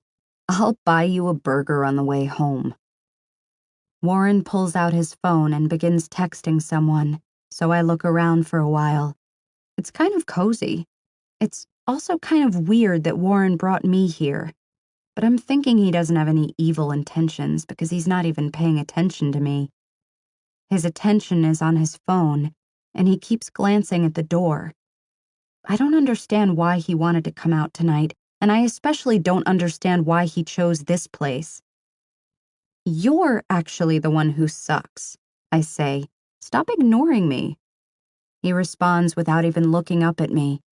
"You aren't talking, so technically I'm not ignoring you." I'm curious now. He's not being himself the way he's so distracted. "What's up with you, Warren?" As soon as I ask the question, he looks up from his phone and smiles over my shoulder, then stands. "You're late," he says to someone behind me.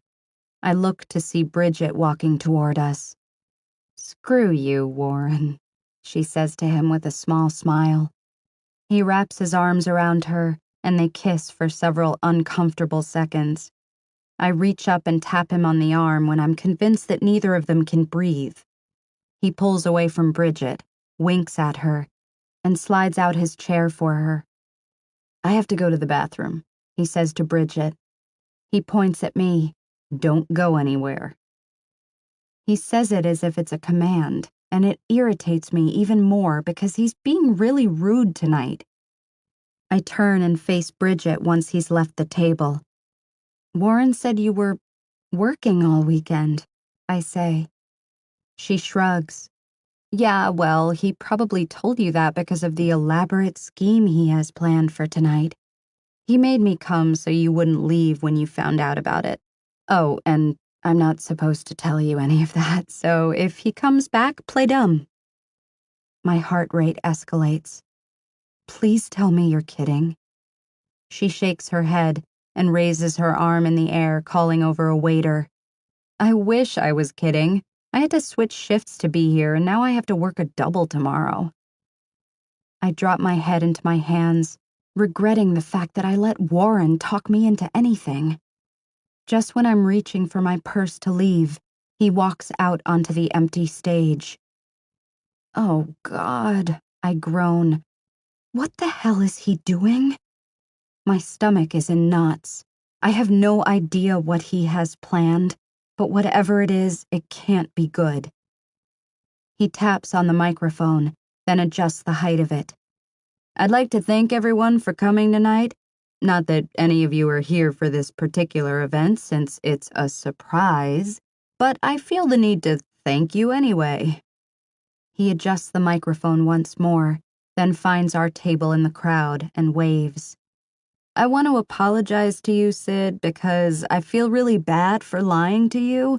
You haven't gained weight and your ass looked great in those jeans, but you really needed to wear that dress tonight. Also, you don't suck. I lied about that too."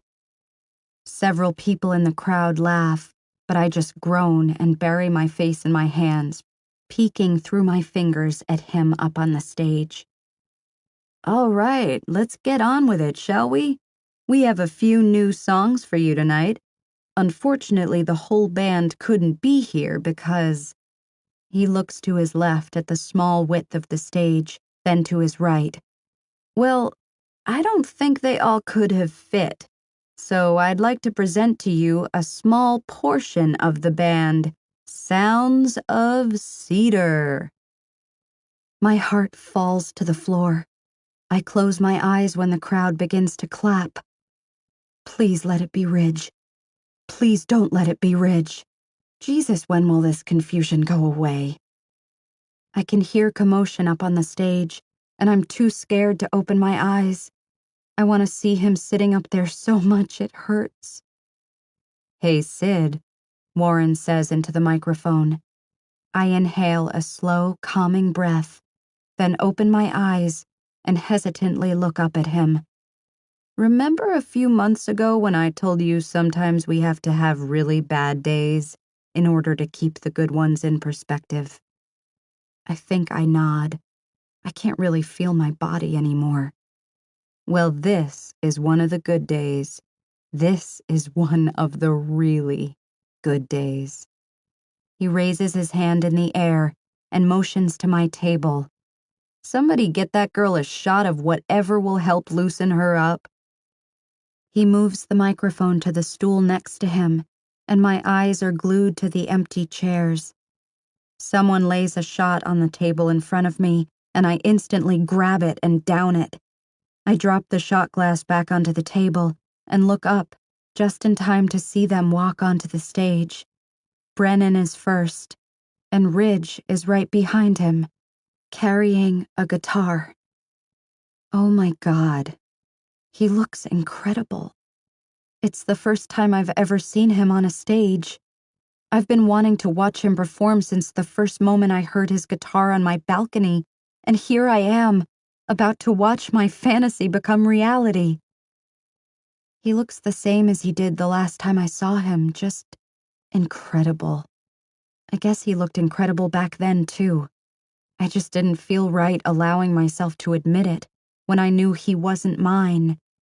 I must feel okay about it now because holy crap, he's beautiful. He carries himself with such confidence, and I can definitely see why. His arms look like they were built for the sole purpose of carrying a guitar. It molds to him so naturally, it's as if it's an extension of him. There isn't a shadow of guilt clouding his eyes, like there always was in the past. He's smiling, like he's excited for what's about to happen. His enigmatic smile lights up his face, and his face lights up the entire room. At least it seems that way to me. He glances over the audience several times as he makes his way toward his seat, but he doesn't immediately spot me. He takes a seat on the center stool, and Brennan sits to the left of him, Warren to his right.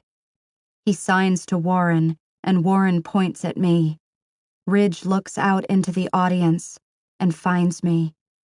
My hands are clamped over my mouth, and my elbows are propped up on the table. He smiles and gives me a nod, and my heart crashes to the floor. I can't smile or wave or nod back at him. I'm too nervous to move. Brennan leans forward and speaks into the microphone. We've got a few new songs. His voice is cut off when Ridge pulls the microphone away from him and leans in toward it. Sydney, Ridge says into the microphone, some of these songs I wrote with you. Some of these songs I wrote for you. I can hear a small difference in the way he speaks now. I've never heard him say so much at once out loud. He also seems to enunciate a little more clearly than the few times he's spoken to me in the past, like the subject in the photograph is slightly more in focus. It's obvious he's been working on it, and knowing he's continued to talk out loud makes my eyes tear up without even having heard a song yet. If you aren't ready to say the word, that's fine, he says. I'll wait as long as you need me to. I just hope you don't mind this interruption tonight. He pushes the microphone away, then looks down to his guitar. Brennan leans into the microphone and looks at me. He can't hear what I'm saying right now, so I'll take this opportunity to tell you Ridge is full of shit. He doesn't want to wait anymore. He wants you to say the word more than he wants air. So please, for the sake of all that is holy, say the word tonight. I laugh as I wipe a tear from my eye. Ridge plays the opening chords to Trouble, and I finally realize why Warren made me wear this dress. Brennan leans forward and begins to sing, and I remain completely immobile as Warren signs every word to the song, while Ridge keeps his focus on the fingers strumming his guitar. Watching the three of them together, seeing the beauty they can create from a few words and guitars, is mesmerizing. Ridge. When the song ends, I look up at her. She's crying, but those tears are accompanied by a smile, and that's exactly what I was hoping I would see when I looked up from my guitar. Seeing her for the first time since I kissed her goodbye has a far greater effect on me than I thought it would. I'm trying my damnedest to remember what it is I'm here to do, but all I want to do is toss my guitar aside, rush to her, and kiss her crazy. Instead, I keep my eyes trained on hers while I play another song she helped me write. I begin the opening chords to Maybe Someday. She smiles and clutches a hand to her chest while she watches me play. It's times like these I'm actually thankful I can't hear. Not being distracted by anything at all allows me to focus on nothing but her. I can feel the music vibrating in my chest as I watch her lips singing along to the lyrics until the very last line. I planned on playing a few more songs we wrote together, but seeing her has changed my mind. I want to get to the new songs I wrote for her, because I absolutely need to see her reaction to them. I start one of them, knowing Warren and Brennan will have no problem falling into step with the change-up. Her eyes glisten when she realizes that this is a song she's never heard before, and she leans forward in her chair, focusing intently on the three of us. Sydney. There are only 26 letters in the English alphabet. You would think there would only be so much you could do with 26 letters. You would think there were only so many ways those letters could make you feel when mixed up and shoved together to make words. However, there are infinite ways those 26 letters can make a person feel, and this song is living proof. I'll never understand how a few simple words strung together can change a person.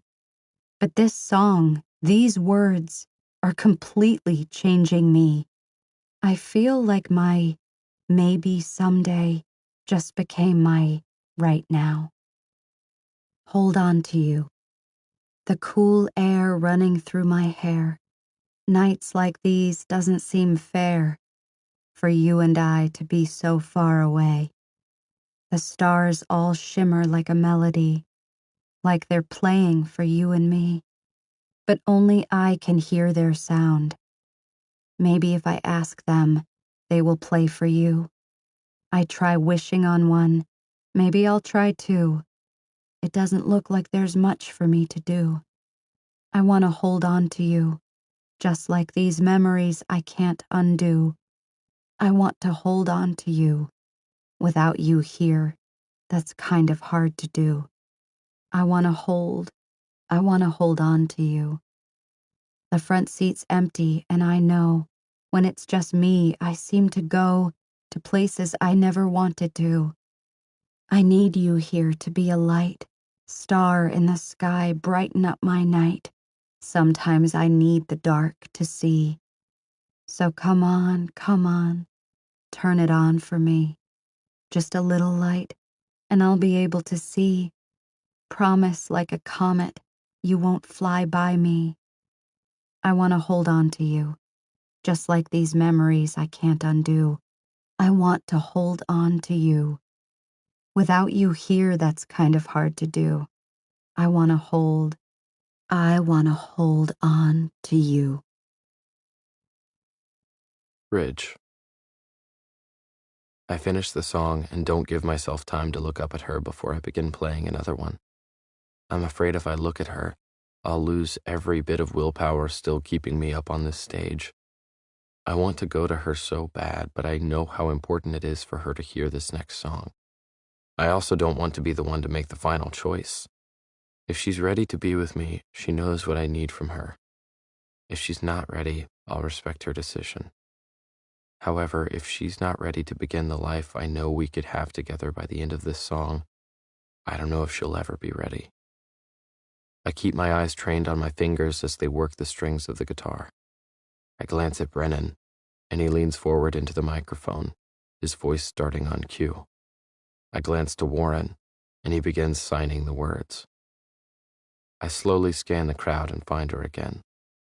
Our eyes lock. I don't look away. Sydney.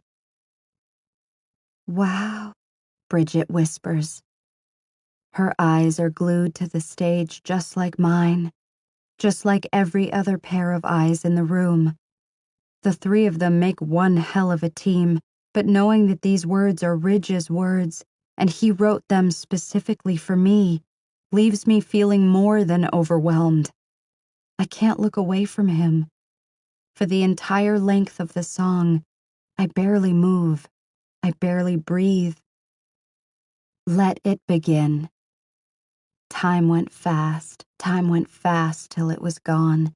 You think it's right. You think it's right until it's wrong. Even after all this time, I still want you. Even after all my mind put me through. So won't you let it begin? So won't you let it begin? You hold it out. You hold your heart out in your hand. I snatch it up as fast as I can. Even after all this time, I still want you. Even after all my mind put me through. I stand here at your door until you come and let me in. I want to be your end, but you gotta let it begin. So won't you let it begin? So won't you just say when? Ridge. Our gazes never deviate from each other. Throughout the song, her focus remains solely on mine and mine on hers. When the song ends, I don't move. I wait for her mind and her life to catch up to her heart, and I hope it happens soon. Tonight. Right now. She wipes tears from her eyes, then lifts her hands. She holds up her left index finger, brings her right index finger close to the left and circles it around, and then the tips of her fingers touch. I can't move. She just signed for me. She just said, when. Seeing her sign is something I never expected. It's something I never would have even asked her to do. Learning how to communicate with me the whole time we've been apart is the most amazing thing anyone has ever done for me. I'm shaking my head, unable to get it through my mind that this girl is willingly mine, and she's perfect and beautiful and good, and holy shit, I love her so much. She's smiling, but I'm still frozen in shock. She laughs at my response and signs the word again, several times. When. Brennan shoves my shoulder and I look over at him. He laughs. Go, he signs, nodding his head in Sydney's direction. Go get your girl. I immediately drop my guitar to the floor and rush off the stage. She pushes away from her table as soon as she sees me making my way toward her. She's only a few feet away, but I can't get to her fast enough. I take in the dress she has on and make a mental note to thank Warren later. I have a feeling he had something to do with that. I look into her tear-filled eyes when I finally reach her. She's smiling up at me, and for the first time since the moment I met her, we're looking at each other without a trace of guilt or worry or regret or shame. She throws her arms around my neck, and I pull her to me and bury my face in her hair. I hold her head firmly against me and close my eyes. We hold on to each other as if we're afraid to let go. I can feel her crying, so I put enough space between us so I can look into her eyes. She lifts her head, and I've never seen tears look more beautiful. You signed, I say out loud. She smiles. You spoke. A lot. I'm not very good at it, I admit. I know my words are hard to understand, and I still feel uncomfortable when I speak. But I love seeing her eyes when she hears my voice. It makes me want to speak every single word I possibly can right here and now. I'm not good either, she says. She pulls away from me and lifts her hands to sign. Warren has been helping me. I only know about 200 words, but I'm learning. It's been several months since I last saw her, and while I've been trying to believe she still wanted to be with me, I did have my doubts. I was starting to question our decision to wait before starting a relationship. What I never expected was for her to spend those months learning how to communicate with me in a way my own parents didn't even care enough to learn. I just fell completely in love with you, I say to her. I glance at Bridget, who is still seated at the table. Did you see it, Bridget? Did you see me just fall in love with her? Bridget rolls her eyes, and I feel Sydney laugh. I look back down at her. I did. Like 20 seconds ago, I fell completely in love with you. She smiles and mouths her next words slowly so I can understand her. I fell first. When the last word passes her lips, I catch it with my mouth. Since the second I walked away from those lips, I've done nothing but think about the moment I would get to taste them again. She pulls me tightly against her, and I kiss her hard, then delicately, then fast and slow, and every way in between. I kiss her every way I can possibly kiss her because I plan on loving her every way I can possibly love her. Every single time we refuse to cave into our feelings in the past makes this kiss completely worth the sacrifices.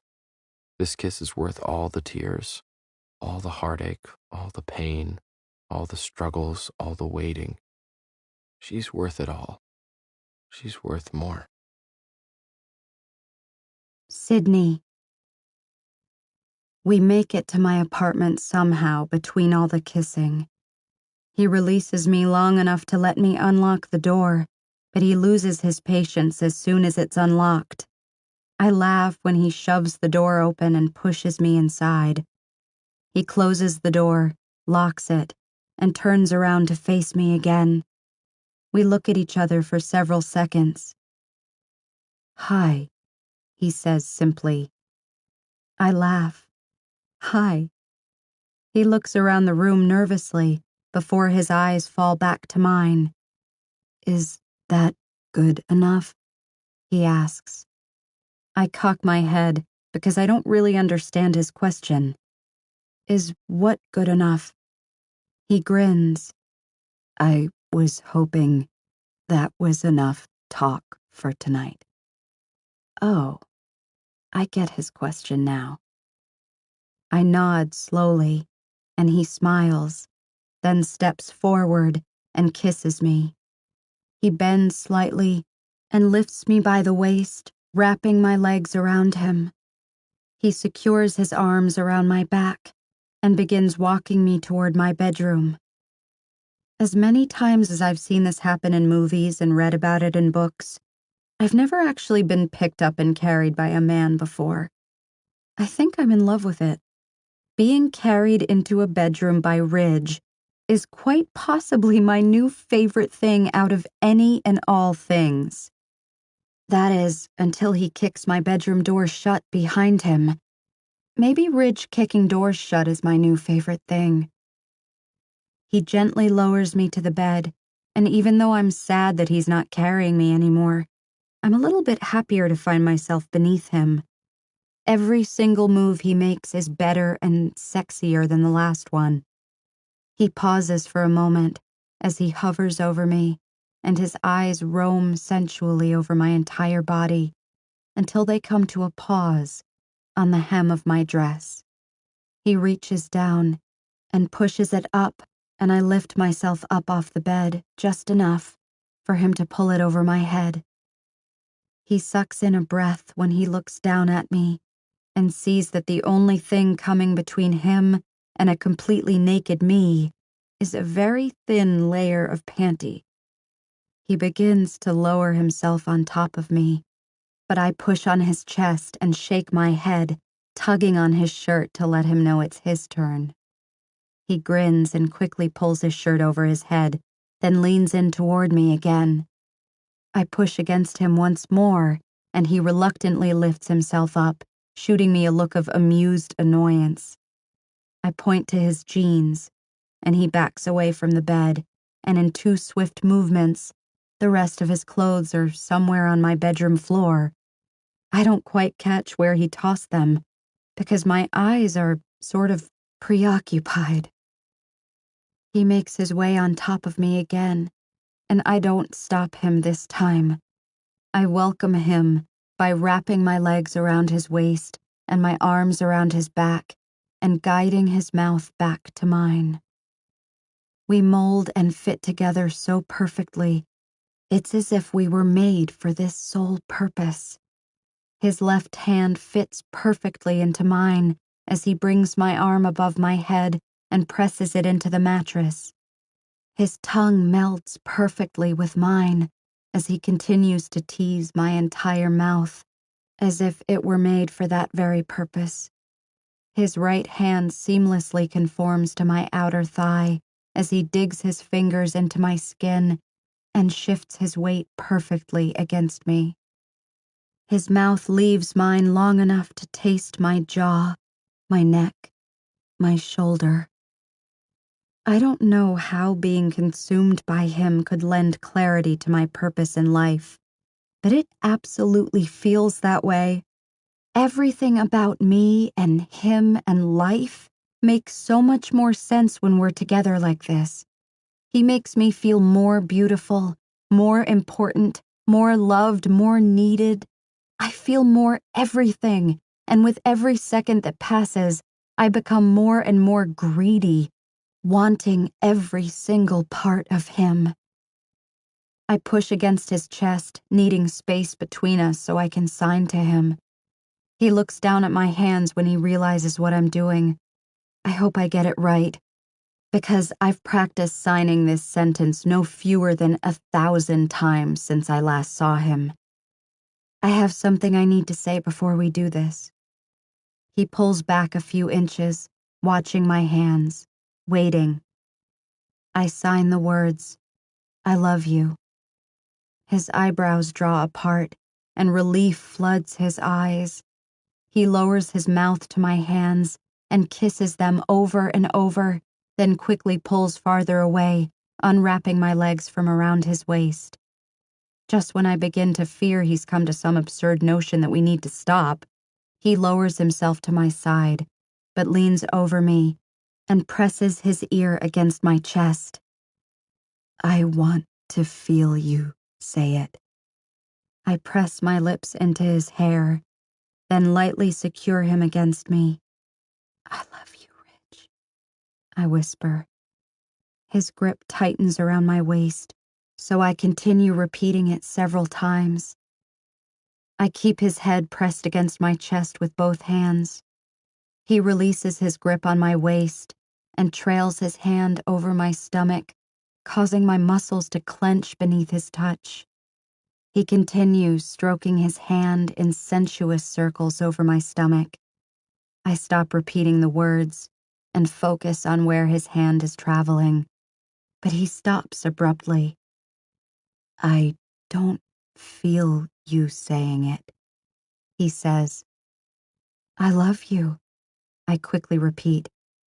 When the words leave my lips, his fingers begin moving again. As soon as I'm quiet, his fingers stop. It doesn't take me long to figure out what game he's playing. I grin and say it again. I love you. His fingers slip inside the top edge of my panties, and my voice grows quiet again. It's really hard for me to speak when his hand is that close. It's really hard to do anything. His fingers come to a pause just inside my panties when he doesn't feel me talking. I want his hand to keep moving, so I somehow breathe the words, I love you. His hand slides further inside and stops. I close my eyes and say it again, slowly. I love you. What he does next with his hand causes me to repeat the words again instantly, and again, and again, and again, and again, and again, and again, until my panties are somewhere on the floor and I've said the words so many times and so fast that I'm almost screaming them now. He continues to prove with the expertise of his hand that he's quite possibly the absolute best listener I've ever encountered. I love you, I whisper one last time between faltered and shallow breaths. I'm too weak to utter the words again, and my hands fall away from his head and land against the mattress with a thud.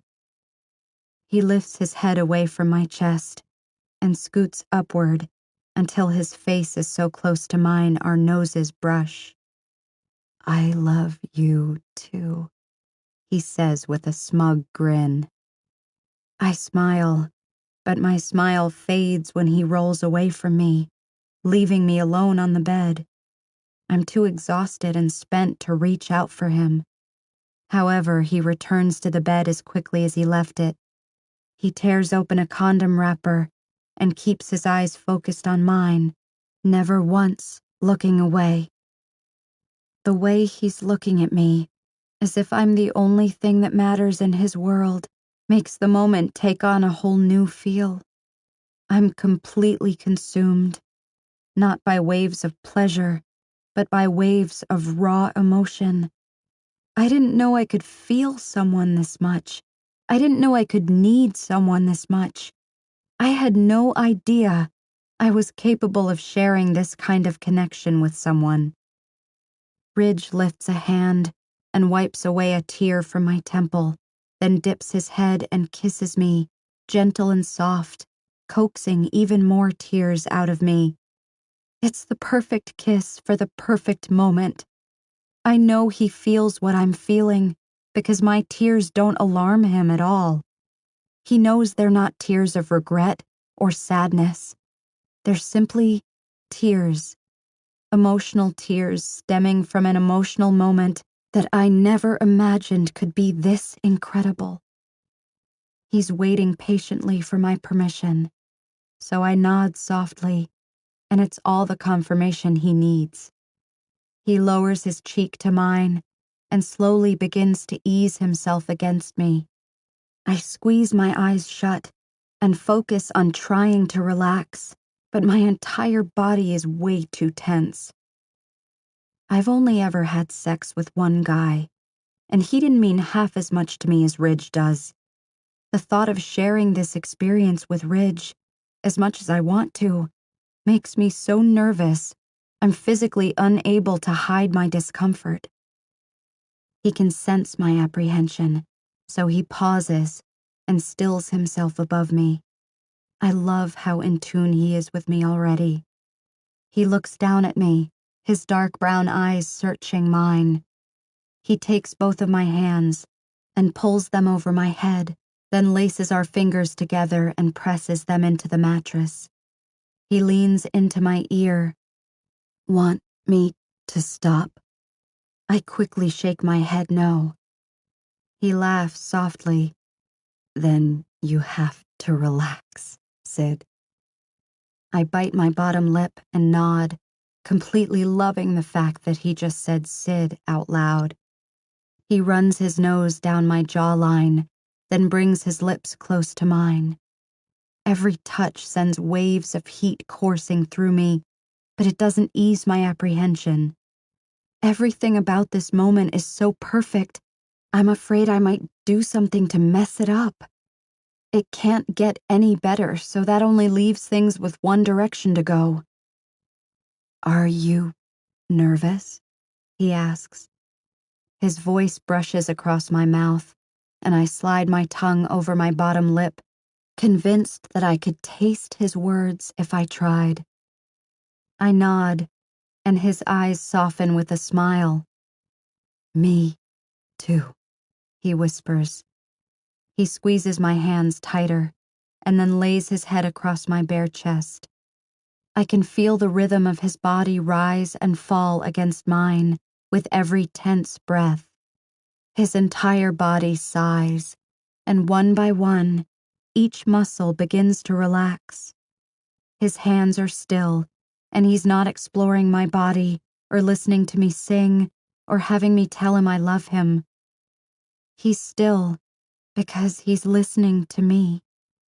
He's listening to the beat of my heart. His head lifts off my chest in one swift motion as he locks eyes with mine. Whatever realization he's just had causes his gaze to pierce mine with excitement. "Do you have earplugs?" he says. Earplugs?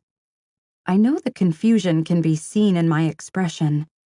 I nod anyway and point to the nightstand.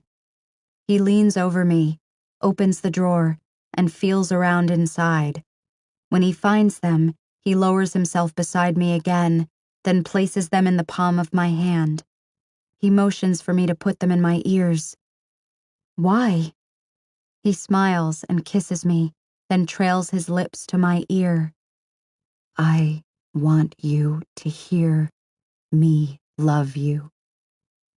I look down at the earplugs, then back up at him questioningly. "How can I hear you if I'm wearing these?" He shakes his head, then places his hands over my ears. "Not here," he says. He moves a hand to my chest. "I want you to hear me from right here." That's all the explanation I need. I quickly put the earplugs in, then adjust my head on my pillow. All the noise around me slowly fades away. I wasn't aware of all the sounds I was taking in until they no longer run through my head. I don't hear the clock ticking anymore. I no longer hear the usual activity outside my window. I can't hear the sheets moving beneath us, or the pillow under my head, or the bed when he shifts his weight. I hear nothing. He grabs my hand and opens up my palm, then turns my hand around and places it over my heart. Once my palm is flush against my heart, he reaches to my face and brushes his hand over my eyes, closing them. He scoots himself away from me until he's no longer touching any part of me. He becomes still, and I no longer feel him moving next to me. It's quiet. It's dark. I hear absolutely nothing. I'm not sure this is working out the way he imagined. I hear nothing but complete silence. I hear what Ridge hears every moment of his life. The only thing I'm aware of is my own heartbeat with nothing else, nothing at all. Wait, my heartbeat. I open my eyes and look at him. He's several inches away from me on the bed, smiling. He knows I hear it. He smiles softly, then pulls my hand away from my heart and places it against his chest. Tears begin to well in my eyes. I have no idea how or if I even deserve him, but there's one thing I know for sure. As long as he's a part of it, I'll never live a life of mediocrity. My life with Ridge will be nothing short of remarkable. He rolls on top of me and lowers his cheek to mine, holding completely still for several long seconds. I can't hear his breaths, but I feel them as they fall against my neck. I can't hear his movements, but I feel him when he begins making the softest, most subtle shifts against me. Our hands are still locked between us, so I focus on the beat of his heart drumming against my palm. Beat, beat, pause. Beat, beat, pause. Beat, beat, pause. I can feel my entire body relaxing beneath him, while he continues to make the subtlest of movements against me. He presses his hips into mine for 2 seconds, then relaxes and pulls back for a brief second before repeating the motion. He repeats this movement several times, and I can feel my need for him growing with each rhythmic movement against me. The more my desire builds, the more impatient I become. I want to feel his mouth on mine. I want to feel his hands all over me. I want to feel him push inside me and make me his completely. The more I think about what I want from him, the more responsive I become to the subtle shifts of his weight against me. The more responsive I become, the faster our hearts race against the palms of our hands. Beat, beat, pause. Beat, beat, pause. Beat, beat, pause. Beat, beat, pause. The faster our hearts race, the quicker his rhythm becomes, matching each beat of my heart movement for movement. I gasp. He's moving to the sound of my heart. I wrap my free arm around his neck and focus on his heartbeat, instantly aware that our hearts are perfectly in sync. I tighten my legs around his waist and lift myself against him, wanting him to make my heart beat even faster. He skims his lips across my cheek until they're flush against my mouth, but he doesn't kiss me. The silence around me makes me even more aware of the pattern of his breath falling against my skin. I focus on my palm against his chest and feel his quick intake of air seconds before I taste the sweetness of his breath as he exhales, teasing my mouth. Inhale, exhale, inhale, exhale, inhale, exhale. His rhythmic breathing becomes quicker when his tongue slips inside my mouth, gently caressing the tip of mine. If I could hear, I'm positive I would have just heard myself whimper. It's becoming a habit whenever he's around. I move my hand to the back of his head, needing to taste more of him. I pull him to me with such sudden urgency, he moans into my mouth. Feeling his moan without hearing it is probably the most sensual thing I've ever experienced. His voice as it passes through me does more than hearing it ever could. Ridge slides his hand away from my heart and presses his forearms into the mattress on both sides of my head. He boxes me in with his arms and I slide my hand away from his chest, needing to grab hold of him with all my strength, what little I have left anyway. I feel him pull farther back, and then without hesitation, he pushes inside me, claiming me, filling me. I can't. My heart.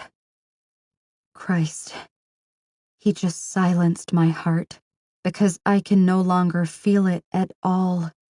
The only thing I feel is him moving against me, away from me, inside of me, into me. I'm completely consumed by him. I keep my eyes closed and listen to him without hearing a thing, experiencing him silently, the way he's experiencing me. I soak in every single beautiful thing about the smoothness of his skin and the feel of his breath and the taste of our moans until it's impossible to tell us apart. We continue to explore each other quietly, finding all the parts of ourselves we've only been able to imagine up to this point. When my body begins to tense again, it's not at all because I'm nervous this time. I can sense his muscles clenching beneath my hands, and I grip his shoulders, ready to fall with him. He presses his cheek firmly to mine, and I feel him groan against my neck, making two final long thrusts at the same second as I feel the moans escaping my throat. He begins to tremble with his release, but somehow pulls his hand between us again and presses it against my heart. He's shaking against me, and I'm doing my best to regain control of my own shudders, while he begins to slow himself down, once again, to the rhythm of my heart. His movements grow so soft and subtle, I can barely feel them through all the tears I'm crying. I don't even know why I'm crying, because this is by far the most indescribable feeling that has ever come over me. Maybe that's why I'm crying. Ridge relaxes on top of me and brings his mouth back to mine.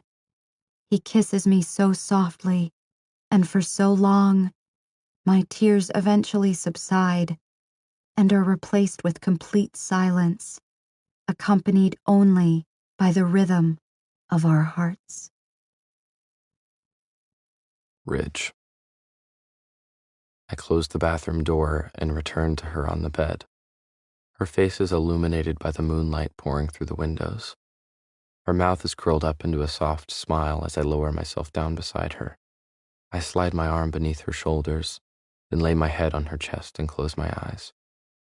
I love the sound of her. I love her, everything about her. I love that she's never judged me. I love that she understands me. I love that despite everything I've put her heart through, she's done nothing but support my decisions, no matter how much they destroyed her at the time. I love her honesty. I love her selflessness. Most of all, I love that I'm the one who gets to love all these things about her. I love you, I feel her say. I close my eyes and listen as she continues to repeat the phrase again and again. I adjust my ear until it's directly over her heart, savoring every single thing about her. Her smell, her touch, her voice, her love.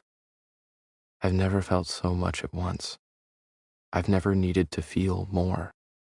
I lift my head and look back down into her eyes. She's a part of me now. I'm a part of her. I kiss her softly on the nose and mouth and chin, then press my ear against her heart again. For the first time in my life, I hear absolutely everything.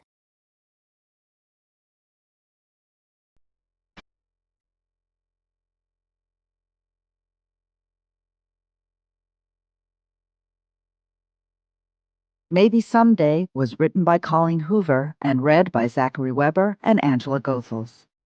Editing and post-production by Kessler Media in Katona, New York. The mastering and mix engineer was Alex Reisdorf.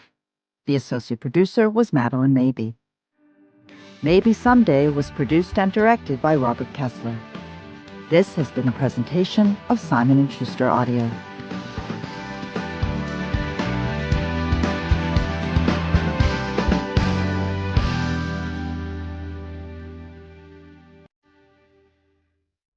Also from Simon & Schuster Audio by Colleen Hoover, This Girl and Losing Hope, both read by Kirby Hayborn.